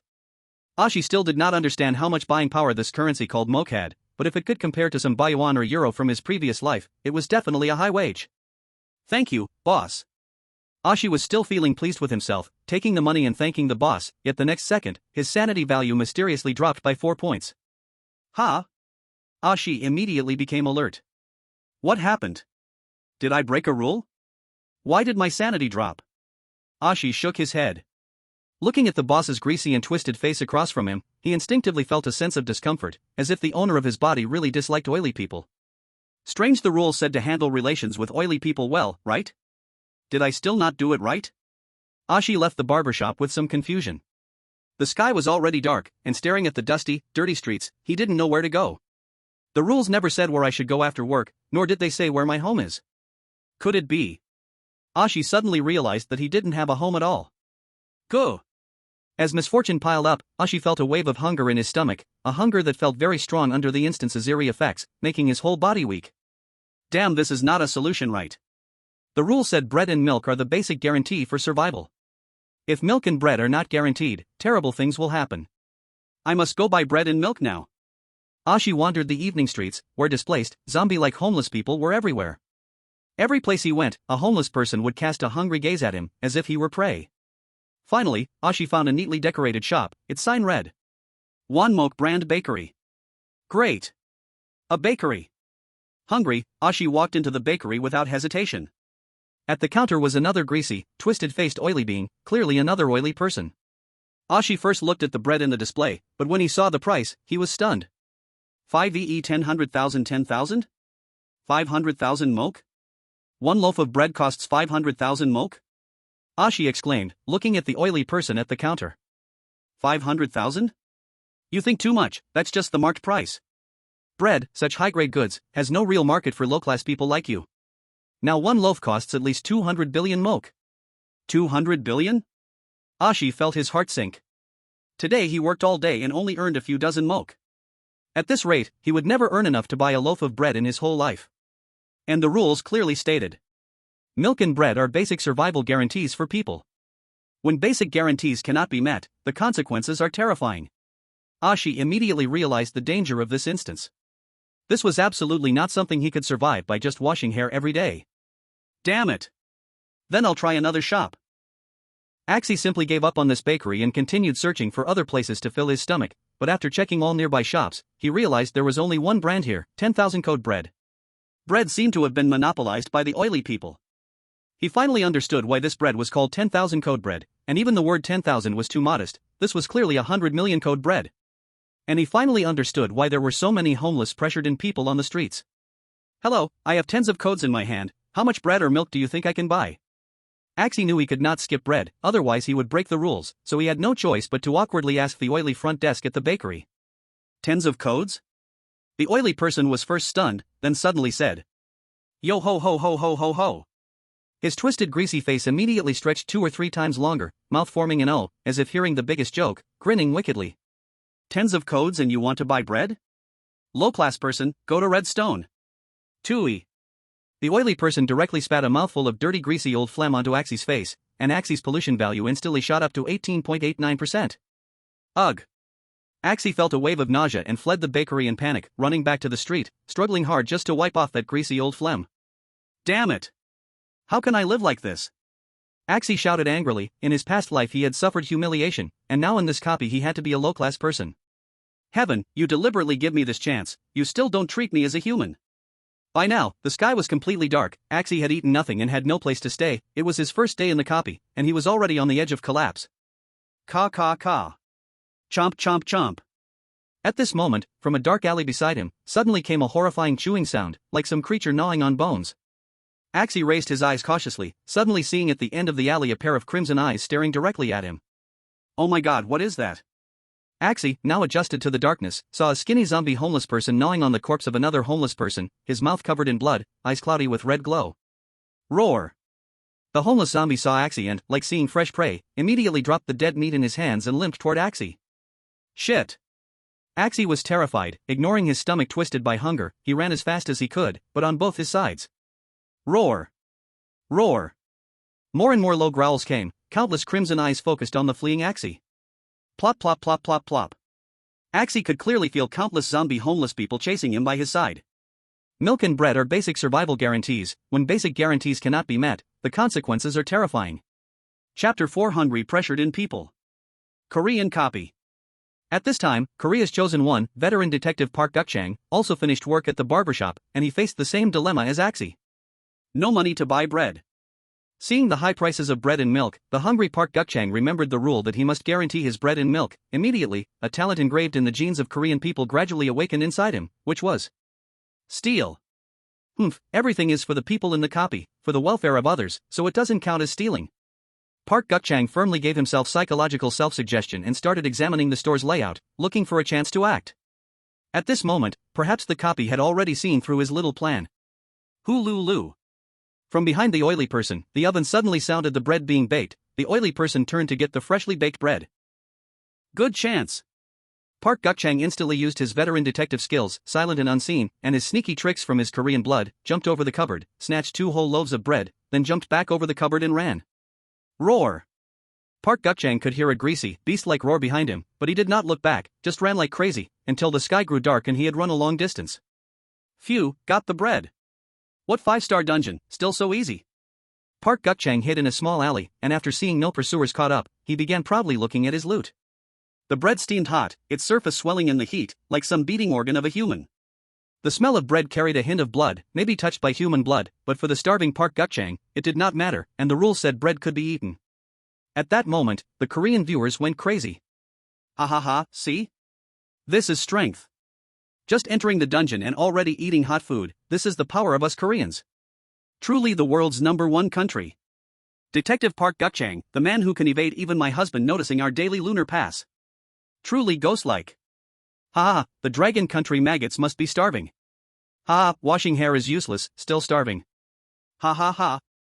But soon, they could no longer laugh, because they clearly saw, at the alley's end and street corner, red dots had appeared. No. They were eyes of some creatures. Hungry. Hungry. Hungry. The eyes grew closer to Park Guk-chang, revealing a large group of skeletal homeless, lowly growling hungry, drooling, limping toward him. Meanwhile, Park Guk-chang was still lost in delight, the bread seeming to have some magical power. He was completely absorbed, unaware of his surroundings. Park Guk-chang. Stop eating. Run. Eat eat eat. Only know how to eat. You idiot. Run. The previously proud Koreans panicked suddenly. Park Guk-chang, something strange is around you, run. At this moment, Park Guk-chang heard his intelligence team shouting urgently, and only then realized. But when he came back to his senses, he was already surrounded by hungry zombie-like homeless, no way to escape. Hungry! Hungry! The homeless moaned creepily, staring straight at the bread in Park Gukchang's hands. Oh no! Did the bread smell attract them? Park Gukchang felt something bad, his mind racing. Rule 6, milk and bread are basic survival guarantees. When these are not met, the consequences are terrible. Rule 3, the race around you, called pressured people, are long oppressed. As their helper, you should save them. Then, if so, I just give them the bread, right? Anyway, I already ate half. Giving them bread solves their hunger. I perfectly follow the rules, a proper helper. Thinking this, Park Gukchang generously waved the bread toward the homeless in front. If you are hungry, here is bread, everyone eat. Bread? Bread. Bread? Bread. The surrounding homeless surged forward, almost tearing Park Gukchang's hand, like hungry wolves, crazily snatching the bread, drooling, fierce, losing all human shape. However, the alley was too narrow. Park Gukchang's escape route was already blocked. At this moment, he could only pray that these beasts would eat quickly. However, still hungry. Still hungry. Still hungry. The surrounding homeless people finished sharing the bread in a few seconds, and their pairs of blood-red eyes turned toward Park Gukchang. Hey, I don't have any bread left. Park Gukchang was surrounded, trapped with no way to move forward or back. Hungry, still hungry. Still hungry. Still hungry. Still hungry. But the homeless people seem to have only one thought in their heads right now, eating. Right, salute. Raise your right hand diagonally up. You can show respect to them. At this moment, Park Gukchang remembered the rule, had a clever idea, and raised his right hand 45 degrees diagonally, giving the homeless people a standard salute, hoping to send them away. However, in the next second. Crunch! Ah! With a scream, the right hand Park Gukchang extended was bitten off by the closest homeless person, blood gushing out. Hungry! Hungry! Hungry! Hungry! The blood seemed to instantly stimulate the homeless people's appetite, and all of them rushed forward. Ah! Park Gukchang immediately screamed and disappeared from the live broadcast screen. Oh my god! Too tragic! Ugh! The live broadcast in the Stick Country was instantly splashed with flying blood and flesh. Stick Country chosen 1 Park Gukchang pollution value 100%, dead. Stick Country crop yield -18.89%, forest resources -19.14%, air quality -19.19%, natural disasters +192.1%, and from now on, randomly release 10,000 homeless people across Stick Country. Oh my god. No. Park Gukchang, you damn lung mist. Oh my god. Why is there a homeless person in my house? Ah. At this moment, the Dragon Country Intelligence Department. Xian Lo and others looked serious, witnessing the whole process of Stick Country's chosen one being cleansed. Strange logically, he distributed food to the pressuring people, saluted politely, followed rules 6, 3, and 7, even if the bread was stolen, he shouldn't have broken the rules, so how did he die like this? Everyone was puzzled, analyzing helplessly. Could it be to save these people? Just giving food and respect is completely not enough, something is still missing. Chapter 5 Speech in the Beer House. Dragon Country Dungeon. Xia did not dare to stop. He could feel that around him were strange homeless people chasing him, and if caught, he would also become a corpse eaten down to bones. At this moment, he suddenly saw a faint light ahead, and seemed to hear a voice with rise and fall. Xia ran toward the light, and found an old wooden house. Pride in Grinding Beer House. The sign on the wooden house said, "No matter, hide inside first." Panicked, Xia pushed open the creaking wooden door and hid inside. Immediately, a smell of bread, milk, and beer, and the scent of living people hit him. In the not very bright night beer house, many thin pressuring people sat, but surprisingly, most of them had clear eyes, full of living energy, unlike the walking corpses outside. At the very center of the beer house, someone was giving a passionate speech. "My name is Nightmare Helpless, hardcore fan cameo, I am an honorable worker. For us working class, there are only 2 paths in this world. Survival and death. But death never belongs to the working class." Crackle crackle. Everyone in the beer house clapped warmly for this passionate and brainwashing speech, and Xia felt parts of his DNA resonate and pulse, making his blood boil, so he simply found a seat and sat down. If we working class unite, we can strike those oily people harder. What we need to do is unite. Unite again. Brothers and sisters, what the working class will have in the future will be the whole world. Long live the workers. Long live the workers. Long live the workers. Long live the workers. The crowd in the tavern responded in unison. Those wearing hats immediately took them off and threw them high into the air. And among them, Xia also raised his arms high, passionately shouting, Long live the workers. He himself, whether in his past life or this one, was a worker, naturally part of the broader working class, and he felt a sense of mission calling to him. At this moment, two people at the table beside him suddenly patted him on the shoulder. Comrade, what's your name? A person wearing yellow clothes asked Asia. I am. Asia was startled at first, but after seeing that the person didn't seem strange, he let out a sigh of relief. I'm called, the Scavenger. Asia cleared his throat and answered hesitantly. Nice to meet you, I'm Huanggape, this is Langxi. You can call me Xiao Huang, I'm from the working class, you can call him Alai, he's a small bourgeois raising chickens, also half a worker. Oh. Nice to meet you. Asia couldn't tell if they were enemies or allies, so he dared not engage in too much conversation. Besides, the rules hadn't mentioned what exactly this so-called working class was as an organization, so he didn't know if he should get involved. But from what he could see, this place was much safer than the outside world, where mindless zombies roamed. Come, since we're workers, we're comrades. Let's eat something. At this point, Xiao Huang handed Asia a small piece of bread. This. Asia hesitated to accept it. If these people were strange, based on experiences from previous levels, eating strange things always led to bad results. At this moment, Xiao Huang placed the bread in front of Asia, then turned to look at the speaker in the center of the tavern, and began speaking meaningfully. Our food has been plundered by the oil people, they are polluting this world. We do not have enough food. But, what we need more is a leader, someone who can bring us spiritual nourishment. Faith, sometimes, is more important than food. With faith, we can stay sane and not be polluted by those oil things. Otherwise, we'll just end up like the monsters outside, becoming mindless zombies, driven only by the instinctive hunger for food. Hearing this, Asia couldn't help but feel slightly shocked, and the doubts about Xiao Huang started to fade. Famished, he quickly stuffed the piece of bread into his mouth. Immediately, the pollution value he had accumulated during the day dropped by half. Thank you. At this point, Asia suddenly remembered Rule 7. When you raise your right hand diagonally upwards in this place, it is a sign of respect. When meeting a like-minded comrade, always show your highest respect. Asia raised his right hand diagonally towards Xiao Huang and Alai to show respect. The two of them also raised their hands in response. Confirming the gesture, they were comrades. At this moment, Asia finally relaxed a bit. The working class is the vanguard of the revolution, we will raise the victorious flag high and trample the evil oil capital beneath our feet. At this point, the speaker in the center of the tavern was still passionately making his speech, but suddenly, bang! The door of the wooden house was violently slammed open, and Asia, who had just started to relax, was suddenly startled. Roar! Roar! From the doorway, two giant creatures, covered in oil and filth, suddenly burst in.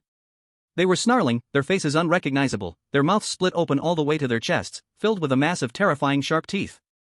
Ah! The people in the tavern immediately panicked and scattered in all directions. Roar! The two beasts that had barged in began to tear at the surrounding people, and the scene instantly became a massacre of blood and flesh. Not good. It's the oil people. They've found us. Comrade, run! Alai and Xiao Huang each grabbed one of Asia's hands and rushed to escape. Asia was so scared that he was dazed, and amidst the chaotic crowd, he couldn't even think clearly. And in the center of the tavern, facing the bizarre, oily monster charging at him, the speaker stood firmly, resolutely blocking the way for the escaping crowd of pressure and not stepping back even an inch. I will always stand before my people. Revolution requires sacrifice, let me be the pioneer. Greedy, disgusting oily creatures, bring it on. Roar! Axie was unknowingly dragged out of the beer hall by the two allies, and behind them, the furious roar of the oily monster and the sound of buildings being destroyed could be heard. Chapter 6, Fleeing Munich White. Chapter forward, just a little content. Yesterday, this book finally received the rating the author had been dreaming of. The author originally had no hope, but unexpectedly, with the support of many men, it miraculously came true. I declare that the Mamba spirit is officially entered into the record. Let me take 2.5 seconds to express my respect for all the men who have read up to here and those who will read up to here. However, there are still many births and stains in this world, our mission is not yet complete. The author will continue to ensure the quality of the script, let us march forward without fear, and keep striving. Dragon Kingdom Intelligence Department. At this moment, the Dragon Kingdom live broadcast was in complete darkness, and it could vaguely be seen that Axie was fleeing through the night with Xiao Huang and Alai. Minister, according to current statistics, more than 160 countries worldwide have lost their chosen ones, with most of them being torn apart by strange homeless people at night while they were homeless. And we observed that some of the chosen ones, like those from other countries, raised their right hand in salute to the oily people, angering them and getting killed. At this moment, an intelligence analyst spoke. Strange, Rule 7 clearly says that raising the right hand at an upward angle is a sign of respect to the locals. But whether it's the oily people or the pressurant people, the salute seems to have no effect. Could it be that the pressurant people and oily people are not considered locals? Xianlu pinched the bridge of his nose, thinking. No. Minister, I think there might be another possibility. First, let's look at Rule 4. There is a type of creature in this world called oily people. From the very beginning, the rules classified oily people as a type of creature, not directly defining them as people. And those wandering corpses on the streets have long lost their human thoughts. Using human etiquette on them no longer works. It should be explained this way. I see. It seems, the two guys' Axie is with are still within the local category defined by the rules. It should be safe to follow them. Looking at the screen, Xianlu was deep in thought. But, where are they going to take Axie? Dragon Kingdom instance. After an unknown amount of time, Axie, whose consciousness was hazy, only felt the faint light ahead, a pale glow entering his eyes. Where am I? At this moment, Xiao Huang and Alii were standing on either side of him. And in front of him was a road sign, Munich White. The proud and unyielding oily people have already started to crazily chase us. We have now left the realm of Ao Dili. This is the Ri and I Man area. At this moment, Alii explained. We left Ao Dili? Suddenly, Axie remembered something. Oh no. My work is still in Ao Dili. Now that we've left Ao Dili, I can't complete the hair washing daily task required by the rules. Breaking the rules, we're doomed. Just as Axie frantically looked around. Extra. Extra. Ri and I Man signs the Fan Airside Treaty, national economy collapses. Extra. Extra. Ri and I Man signs the Fan Airside Treaty, national economy collapses. A thin young man selling newspapers was shouting, holding a stack of wrinkled, old newspapers that looked as if they had been soaked in ammonia. 3 copies. At this moment, Alii suddenly called out to the newspaper vendor and bought 3 newspapers. You 3 are from out of town, right? If you don't want to die tonight, remember to hide in the tavern.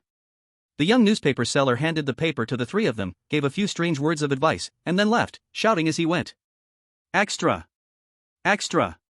Dini Man signs the Fong Airside Treaty, national economy collapses. What's going on? At this point, Ale and Xiao Huang started reading the contents of the newspaper, and Ashi also subconsciously followed along. The paper was sticky, covered in oil and bloodstains, and the dark black and white style made the contents feel somewhat eerie. The newspaper said that a place called Dini Man had just been defeated in a recent war, faced with enormous reparations, and now the whole country was suffering greatly. It also mentioned that the local oilskin people held large amounts of hard currency, yet they were inflating prices and polluting the market, causing widespread famine. Seems like it's worse here than in Ao Dili. Ale and Xiao Huang were still discussing it, but at that moment, she noticed that the words on his newspaper seemed to be moving and changing. She rubbed his eyes, making sure he wasn't seeing things. The words on the paper gradually formed lines. Rules? She instinctively turned around, reading quietly to himself. Angel's child, welcome to your home turf, Dini Man. If you want to become a qualified helper, please follow these rules. Rule 1, the tavern is your workplace, please continue to fulfill your duties. Rule 2, apart from the changes in your location, the rules from Ao Dili still apply here. Bonus, y equals 1, 0x less than 1. This new set of rules was very brief, but it only made Ashi more confused. First, the rule said to work in the tavern, but his job was to wash hair. Did this place called Munibai have a tavern that also offered hair washing services? Rule 2 said that the original rules from Ao Dili still applied here, which meant his job was still hair washing, no change there. Also, the bonus information seemed to give a formula like a function. Y equals 1, 0x less than 1. What does this mean? While Ashi was feeling lost and confused, suddenly. Bang! She was startled as someone patted his shoulder, quickly hiding the paper and turning around. Let's go! Ally, let's go inside and take a look. Ale and Xiao Huang said, leading Ashi into the territory of Munibai. Chapter 7, The Speech of Bloodline Awakening. Seems like Dini Man is beyond saving. Yeah, they've lost so much money, ceded so much land, signed so many unequal treaties, and still, the oilskin people are inflating prices. Ale and Xiao Huang were talking with great concern, while Ashi was walking along, still flipping through the newspaper in his hands, hoping to find some useful clues. But he found nothing, though he did read some information about Munibai and the current state of the whole Dini Man area. Looks like it's worse here than in Ao Dili. She gritted his teeth. The quest required him to save this place, but he had never studied politics, never attended military school, just an art student who also worked part-time washing hair. How could he save anyone? At that moment, the three of them walked past a square. In the center of the square, a fiery ghostly flame burned fiercely. Around the fire lay many thin and weak homeless people, seemingly gathered to warm themselves. Some of them had even leaned into the fire, their thin bodies crackling like wood burning, but they seemed oblivious to the pain, their eyes dull and vacant, unmoving. There were far more homeless people here than in Aotili. Once night fell, if it was like Aotili. The zombies began hunting, and Asia and his two companions were doomed. At that moment, Asia saw, not far away, two greasy, chubby men pushing a cart filled with bread, heading towards the square. Looks like there are still good people. Are they planning to distribute bread to these starving people? Asia still held a glimmer of hope for the greasy men in front of him. Go away, go away. However, the two greasy men kicked the homeless man lying on the ground with annoyance and pushed the cart straight towards the fire. Hungry. Hungry. Hungry. Seeing the bread, the homeless men on the ground groaned softly and crawled like zombies, stretching their withered hands toward the cart. Creak, creak, creak. However, the greasy men showed no sign of stopping and directly ran the cart over, crushing the withered arms lying on the ground. Humph. These breads are all dry, they don't taste good at all, just burn them. The two greasy men disdainfully glanced at the homeless men on the ground and then directly dumped all the bread in the cart into the fire. Hungry. Hungry. Hungry. Hungry. The starving homeless men, as if their souls had been taken away, crawled toward the fire without feeling any pain, trying to fish the bread out, but they were all burned to ashes. Damn. You'd rather burn the bread than give it to these starving people? Asia cursed angrily in his heart, perhaps the accumulation of resentment after being exploited for 2 lifetimes. A surge of anger rose in his heart, bursting from his eyes. Now, he only had one thought: to skin and strip these greasy men. Even though the rules said to get along with the greasy people, it seemed that this world could not be saved unless these stains were removed. Hey! Time to go. At this moment, Xiao Huang patted Asia on the shoulder, signaling that it was time to leave, and Asia woke up from his thoughts. This is the greasy people, for profit, they have no bottom line. In their eyes, profit is more important than human life. Xiao Huang continued to explain.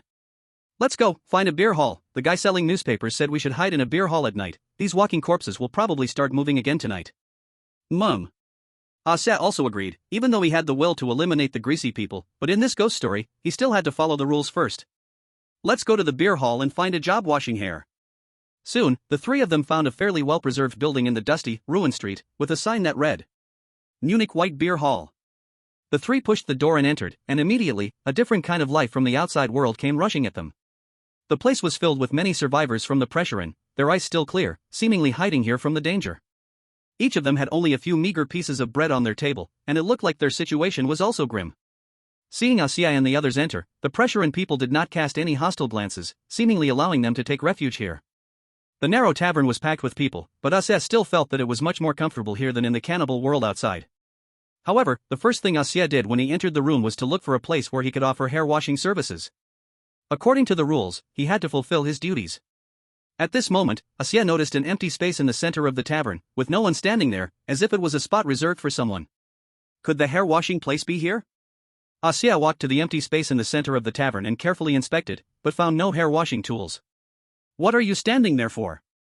Are you going to give a speech? At this moment, Xiao Huang suddenly shouted to Asia from behind in a low voice. Is this the place for speeches? Asia then realized that he had stood in the wrong spot, and he couldn't help but recall the person who gave a speech in the beer hall last night and was chased by greasy monsters. I just wanted to find a place to wash my hair. Ashi awkwardly scratched his head, but as soon as he spoke, every single person in the room focused their gaze on him, as if his voice carried some sort of special buff. Just as Ashi didn't know how to wrap things up. You must be here to save us, right? At this moment, the voice of an innocent child rang out. Ashi looked down and saw a frail little girl, tightly clutching a small piece of bread in her hand. I've heard that when the world is polluted, a helping hand will come to protect us. Is that true? A helping hand? Hearing the girl's words, Ashi seemed to suddenly have an epiphany. The last helping hand was eaten by the monster. You must be our new helping hand, right? Looking at the rare, clear eyes of the little girl in this filthy world, Ashi momentarily had no intention of rejecting her. Yes.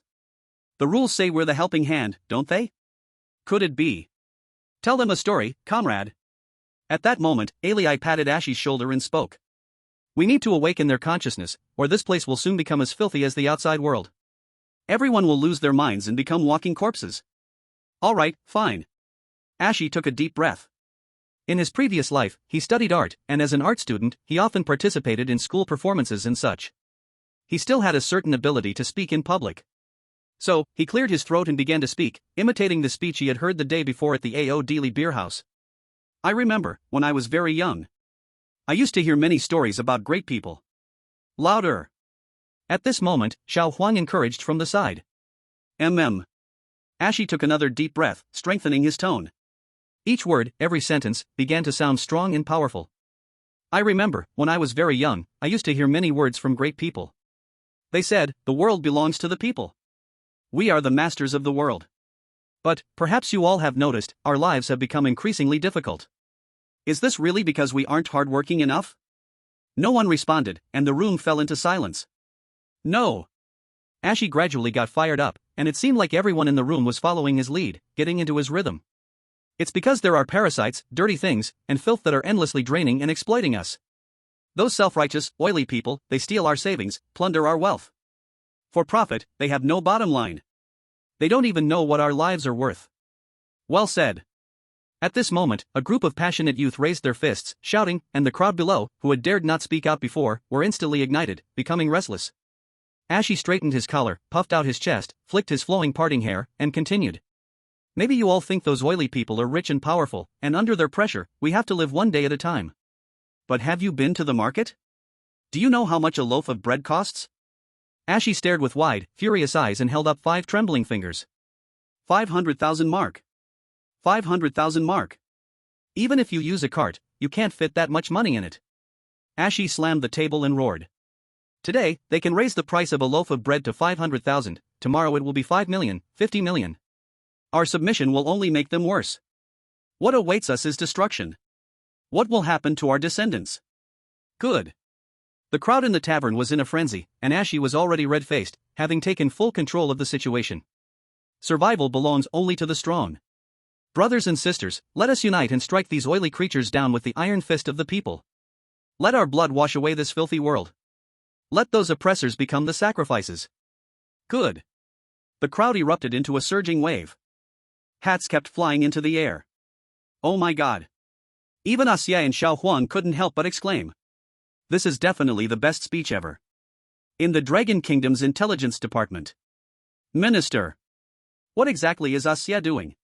The rules clearly say we need to handle relations with oil-like people well, but Xie's words seem to be outright opposing them. Isn't this against the rules? Minister. Let's use one of our calls to remind him to stop. An intelligence analyst, watching the screen where Xie seemed to be losing control, asked worriedly. No. At that moment, Xianle seemed to suddenly realize something, shaking his head meaningfully. Chapter 8, The Real Head Wash. Asterisk, once again, a kind reminder, this is a purely fictional world and has absolutely no relation to the history of the real world. Please, some malicious groups, do not try to fit this into real-world contexts. Asterisk. Perhaps. Xie is right. Minister of the Intelligence Department, Xian Lu, stared at the screen thoughtfully. Do you all remember the initial rule 4?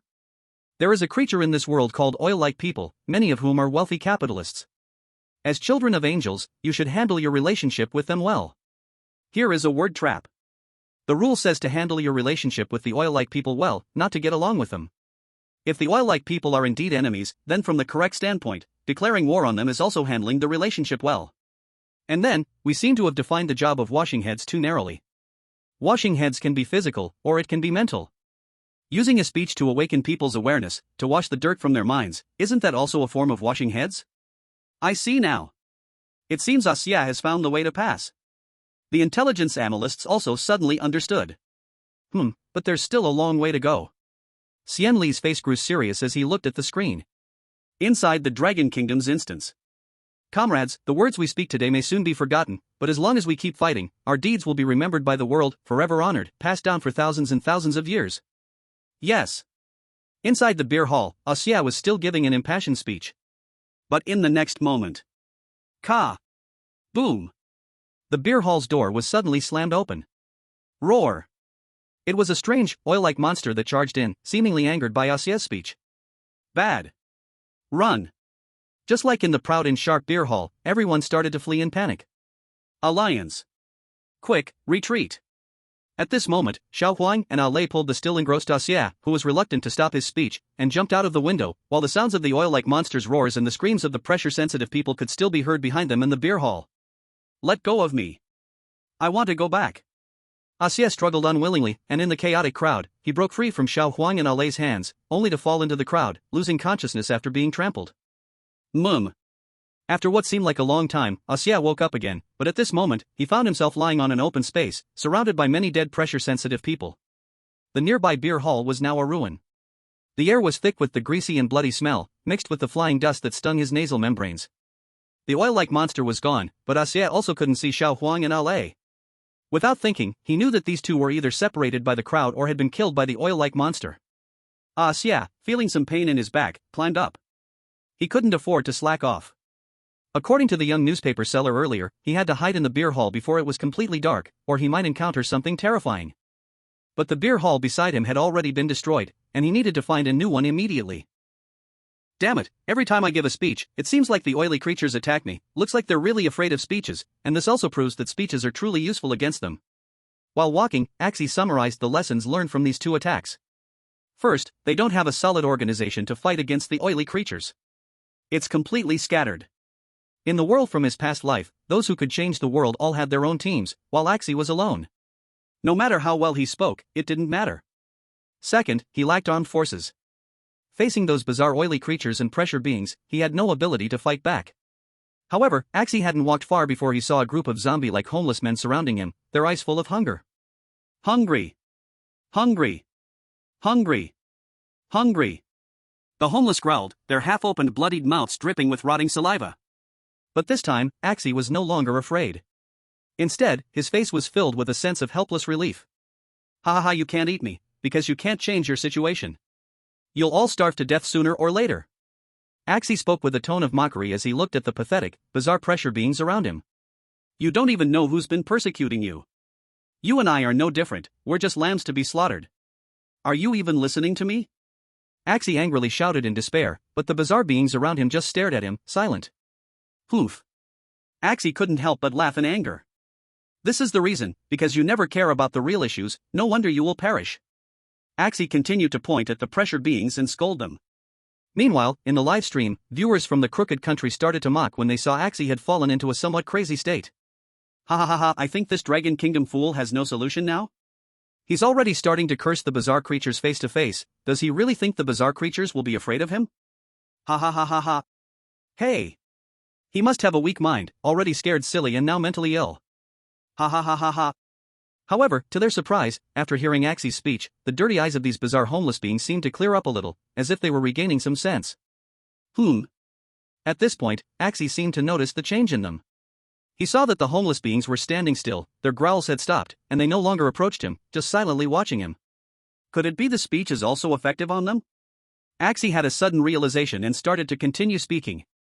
We have lost our bread and milk, and with it, the way to survive. But I promise, I will take these things back for you. From the oily creatures. No matter if you were workers, farmers, or other professions, I promise, if you follow me, you will have a better life. Having learned from the previous attack by the oily monsters, Axie lowered his voice this time, his gaze firm as he scanned the homeless beings around him. His voice was soft, but like sharp knives, it pierced the nerves of every bizarre homeless being around him. We need a leader. A visionary helper. Someone brave enough to crush the enemy's bones into the mud. Today, he is here. He stands right before your eyes.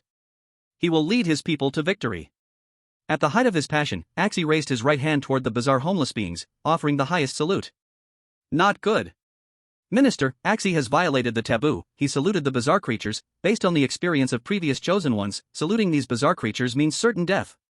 The intelligence department of the Dragon Kingdom urgently reported. No look. At that moment, Xianla meaningfully pointed at the live screen. Shockingly, each of those strange vagrants trembled as they raised their right hands obliquely, as if responding to Axie's call. The wheels of fate began to turn. Chapter 9, The Taxpayer. Yamato Dungeon. The chosen of Yamato, Yujin, had no heirs. At present, he seemed to be the smoothest and most stable among all the chosen. From beginning to end, he never left Ao Dilly, fully following the rule of, handle the relationship with oily people well. As a flexible Yamato Locust disciple, he directly sold himself into slavery, serving as a slave for the bakery owner. During the day, he followed the rules, washing the hair of the barber shop owner. At night, he not only did not worry about being hunted by outdoor wild strangeness, but could also help the oily person bake bread in the bakery, secretly eating, avoiding the side effects of breaking the rules by not eating bread. For this, Yamato netizens were very confident. Humph. The blood of our great Yamato Empire's chosen locusts is really extraordinary. That dragon country maggots have already wandered through several places, and our Yujin is still living safely in the dungeon. Yes. This is the difference. Yujin's understanding of the rules is flawless. Just wait, soon the bakery owner will definitely heavily rely on him, maybe even transfer the bakery to him when Yujin's business prospers. Donating a little money to save those ants will be easy. The Yamato netizens, living comfortably, had already started imagining their smooth dungeon completion and the rewards afterward. However, little did they know. As time passed, Yujin without heirs had endured 2 full nights, his eye sockets deepened, gradually exhausted in mind and body. Whether due to lack of rest or some other reasons, his pollution value rose to 33% and his sand value dropped 45%, yet he saw not a trace of progress in clearing the dungeon. Dragon Country Dungeon. At this moment, an astonishing scene appeared inside the dungeon. In the dark night, Axie walked proudly and openly on the midnight road, and behind him, a vast group of strange vagrants followed. The strangeness was orderly, like a disciplined army, without the previous chaos of walking corpses. No, at this moment they should no longer be called strange, for their eyes had regained rational light, seeming to return to the human realm. Ahead on the road, a light appeared, and from that source, sounds of argument could be heard. We should take action. Fight the oily people. We can't keep hiding. From ahead came a voice. Following the voice and light, it led to another tavern. Are you crazy? Those oily creatures are so fierce, how can we win? Do we have weapons? Do we have an army? All we can do is survive and wait for help. Then, another voice in the tavern replied. Help is fake. How many times have we met help? In the end, didn't they all die? And just then. Creak. The tavern door was pushed open. Inside, it was packed with people. The crowd split in two, seemingly arguing. At first, people were startled, fearing oily monsters had come, but when they saw Axie, all showed shock. Help? Oh my, how did help bring them back too? Seeing a group of recovered pressure and people behind Axie, the crowd was even more amazed. The argument immediately ended. Axie said nothing, just lifted his collar. Without anger, he walked straight to the very center of the tavern. Everyone, just now, I have made a decision. I decide to gather our oppressed people and form an alliance. Only when we unite will those oily ones know what fear is. Azai solemnly announced, and everyone cast curious glances.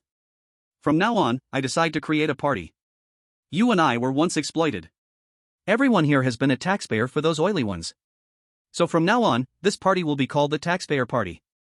Also called the Re-and-I-Man National Workers' Party. From now on, we will stand together to fight against the oily ones. Everyone, who wants to join? If you are willing, carve your name on the wall. From today, we live or die together. Azai looked around sharply and asked. Me. I join. I want to too. The crowd immediately responded, starting to carve their names on the wall one by one. Azai's speech was already the best ever, and after rescuing and bringing back so many people who had lost their minds, his prestige in their hearts was established. In no time, Azai gained hundreds, even thousands, of supporters. Alliance, you are still alive. At this moment, two people suddenly approached. Azai looked and saw it was Xiao Huang and Alai. You two are not dead? Azai asked in surprise. Of course, we share the same ambition. No, now we should call you ally. By the way, I have something to ask you. Can you tell me, what is the situation in the Re-and-I-Man area?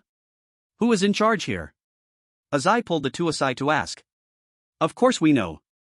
Xiao Huang began to answer. The Re-and-I-Man area is controlled by the Waima government. Their policy toward the oily people is very favorable, which also makes the pollution here very serious. A few years ago, the Waima government started a war on surrounding areas, but lost. They signed the Fan-Airsai Treaty, which worsened local pollution. The base of the Waima government is in the Munich White Parliament building.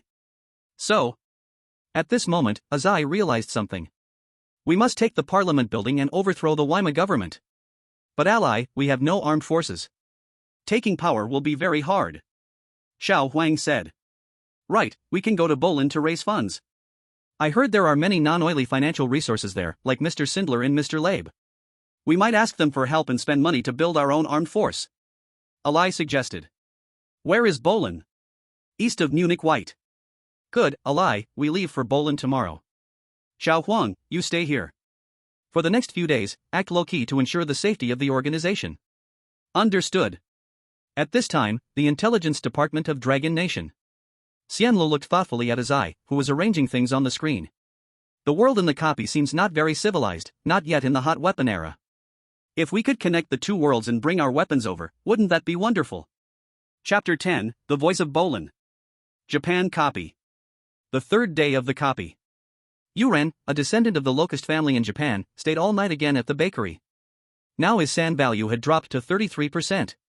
He only knew work, with a foolish smile and a smart gaze, eyes full of blood, mouth half open in a stupid grin, drooling constantly.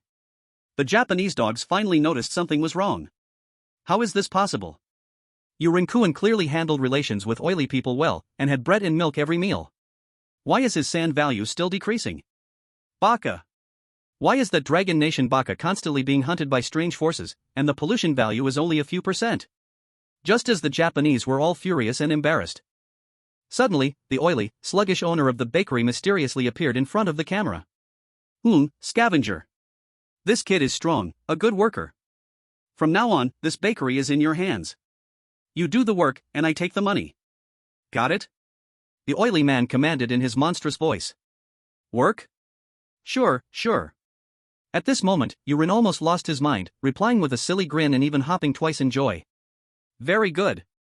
The oily man piled his face with twisted greed and nodded in satisfaction, then turned and left the bakery. Yay! At this moment, the Japanese netizens cheered with excitement. Yo, this oily man really has a heart, actually handing over the bakery to Yuren-kun. Soga. Now Yuren-kun can eat as much bread as he wants and rest whenever he wants. Isn't it easy? Seems like sacrificing a bit of sanity is worth it. As expected, only the Dragon Country maggots' way of thinking is so abnormal, they actually tried to oppose the oily man? Ha ha ha ha. However, soon, they couldn't laugh anymore. What? Why is Yuren-kun's sanity still dropping?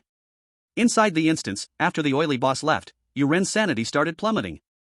He baking bread he. However, he seemed unaware and continued to smile foolishly while baking bread. Until Yuren's sanity dropped to 3.9%, the number finally stopped declining. It seemed the instance intentionally left him with a single breath, but he could only work like a machine forever. Yuren-kun. Wake up! No! The little Japanese were immediately struck by thunder. Dragon Country instance. Axie and Alii had been traveling for a day and night and finally left the Muni Bay area, arriving at a new settlement. Thin Forest? Is this Thin Forest? On the old road sign, two characters, now somewhat corroded and unclear, were carved. Let's go, Aid, hurry up and find Mr. Zindali and Mr. Labe. Alii urged. The two entered Thin Forest, but the next second, Axie's mind once again heard the familiar voice. Dear Aid, welcome to Thin Forest, you are one step closer to saving humanity. Now, you will hear the voice of Thin Forest. As a qualified aide, you should understand the current affairs. After the defeat of the Dainama region, they signed the Fennels Treaty. The contents of the treaty are as follows. 1. The Dainama region will face post-war reparations of 5 trillion mark. 2. The Dainama region cannot have an army larger than 100,000 soldiers. 3. The Dainama region cannot have war chariots. 4. The Dainama region cannot have metal knives longer than 20 centimeters. 5. The Dainama region cannot have warships. 6. The Dainama region will never again initiate a second war abroad. Bonus X equals 1-1y less than 0. As a child of angels, you should ensure the people here strictly follow these rules, only then can they achieve self-redemption. New rules again? Axie was caught off guard. So, these are the contents of the Fennels Treaty? Such domineering clauses, this will definitely be a devastating blow to the Dainama region. With the pollution from the oily people, it seems this region really has little hope. Aid, let's go. Oh. At this moment, Alii called Axie, who was lost in thought, and only then did Axie snap out of it and follow Alii to continue forward. In Thin Forest, the oily people's pollution seemed to have not spread so severely, and they could still see some normal people walking on the streets. At this point, Axie and Alii arrived at the entrance of a beer hall and stopped a passerby. From the person's appearance, Axie could tell this was a pressure in person. Axie raised his right hand in a slanted gesture as a greeting. Hello, may I ask where Mr. Labe and Mr. Zindali live? Axie politely asked. Mr. Labe? Mr. Zindali? Why are you looking for them? The passerby obviously hesitated a little, looking at the two of them suspiciously, but after seeing Ashi's standard salute, he also let go of his doubts. "We come from Ao Dili to talk business with Mr. Labe and Mr. Sindel." Ashi answered simply. "Talk business? So you came for business." Mr. Labe is now stationed at the Eastern Refugee Camp, and Mr. Sindel has a factory in the West. "You can go see them." "Thank you."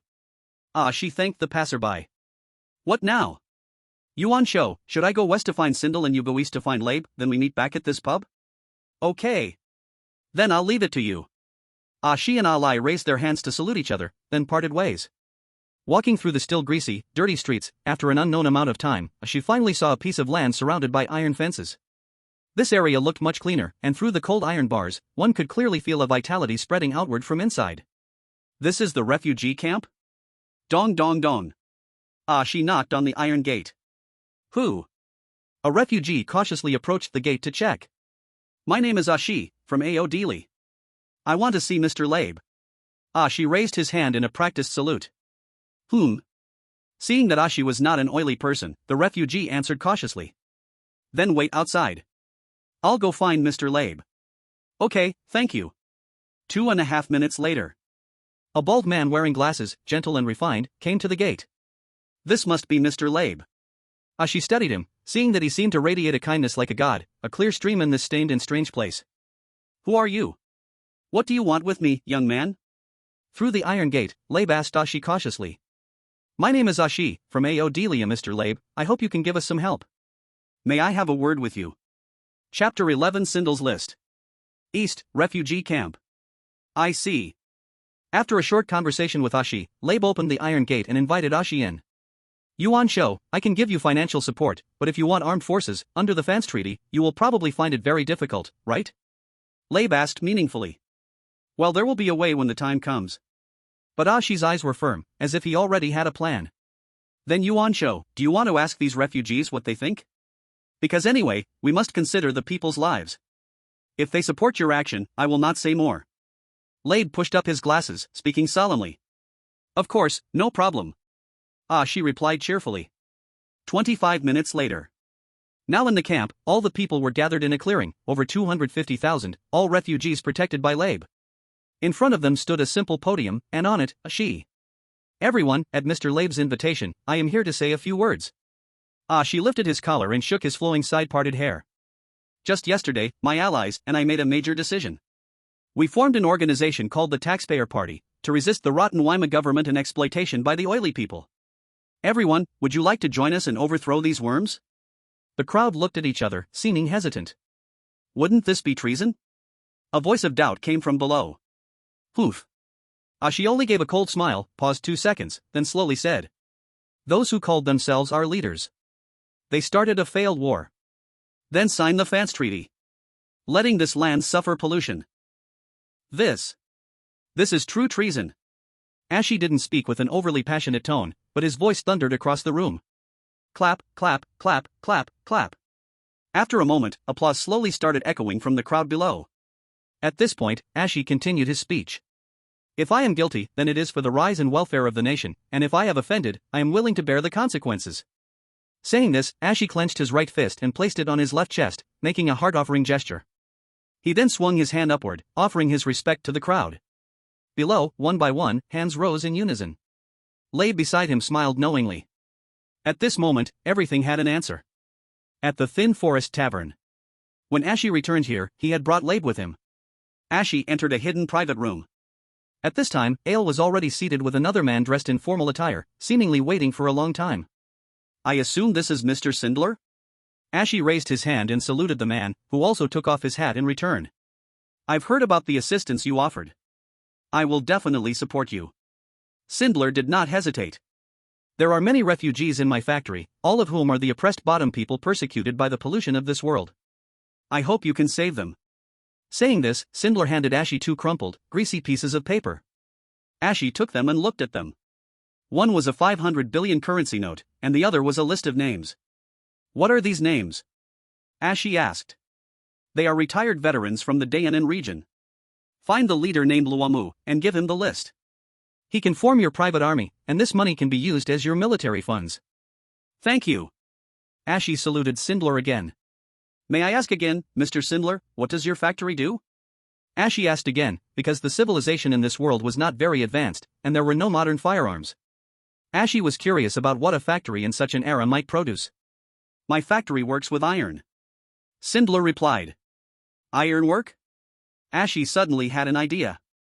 Assistants, I know what you're thinking, but the Versailles Treaty clearly limits the armed configurations of the Daenan region. I cannot provide support beyond the treaty. Don't worry. I know. Ashy nodded. He already had a plan, but the timing wasn't right yet. Ashy's visit resulted in 2 substantial financial supports. It was indeed a worthwhile trip, but the real gains were not just money. Before leaving, Ashy curiously called out to Labe.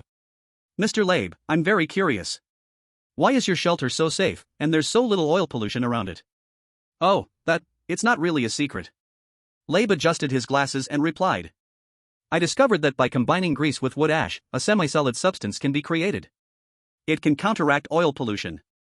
Saying this, Labe took out a slippery block from his pocket and showed it to Ashy. I found that oil-based monsters seem to be afraid of this thing, so I applied it around the shelter. Is this soap? Ashy examined the small block in his hand. Although it was roughly made, its appearance and principle seemed very similar to soap. Soap can indeed remove oil. Ashy suddenly realized. But it was a bit of a pity. Ashy wasn't good at chemistry, and he knew very little about soap-making techniques. Dragon Country's intelligence department. At this moment, Xianlo and others had also been watching every move of Ashy and his companion on the screen. Immediately search for the best soap company nationwide. Xianlo gave the order. Understood. The intelligence officers started working at high speed. Within just a few seconds, someone had results. Minister, currently in the entire country. The soap from the Shihai brand company has the highest approval rate nationwide. Very good. Have them provide the formula, and if we cooperate, from now on they will be part of the national military industry. Yes.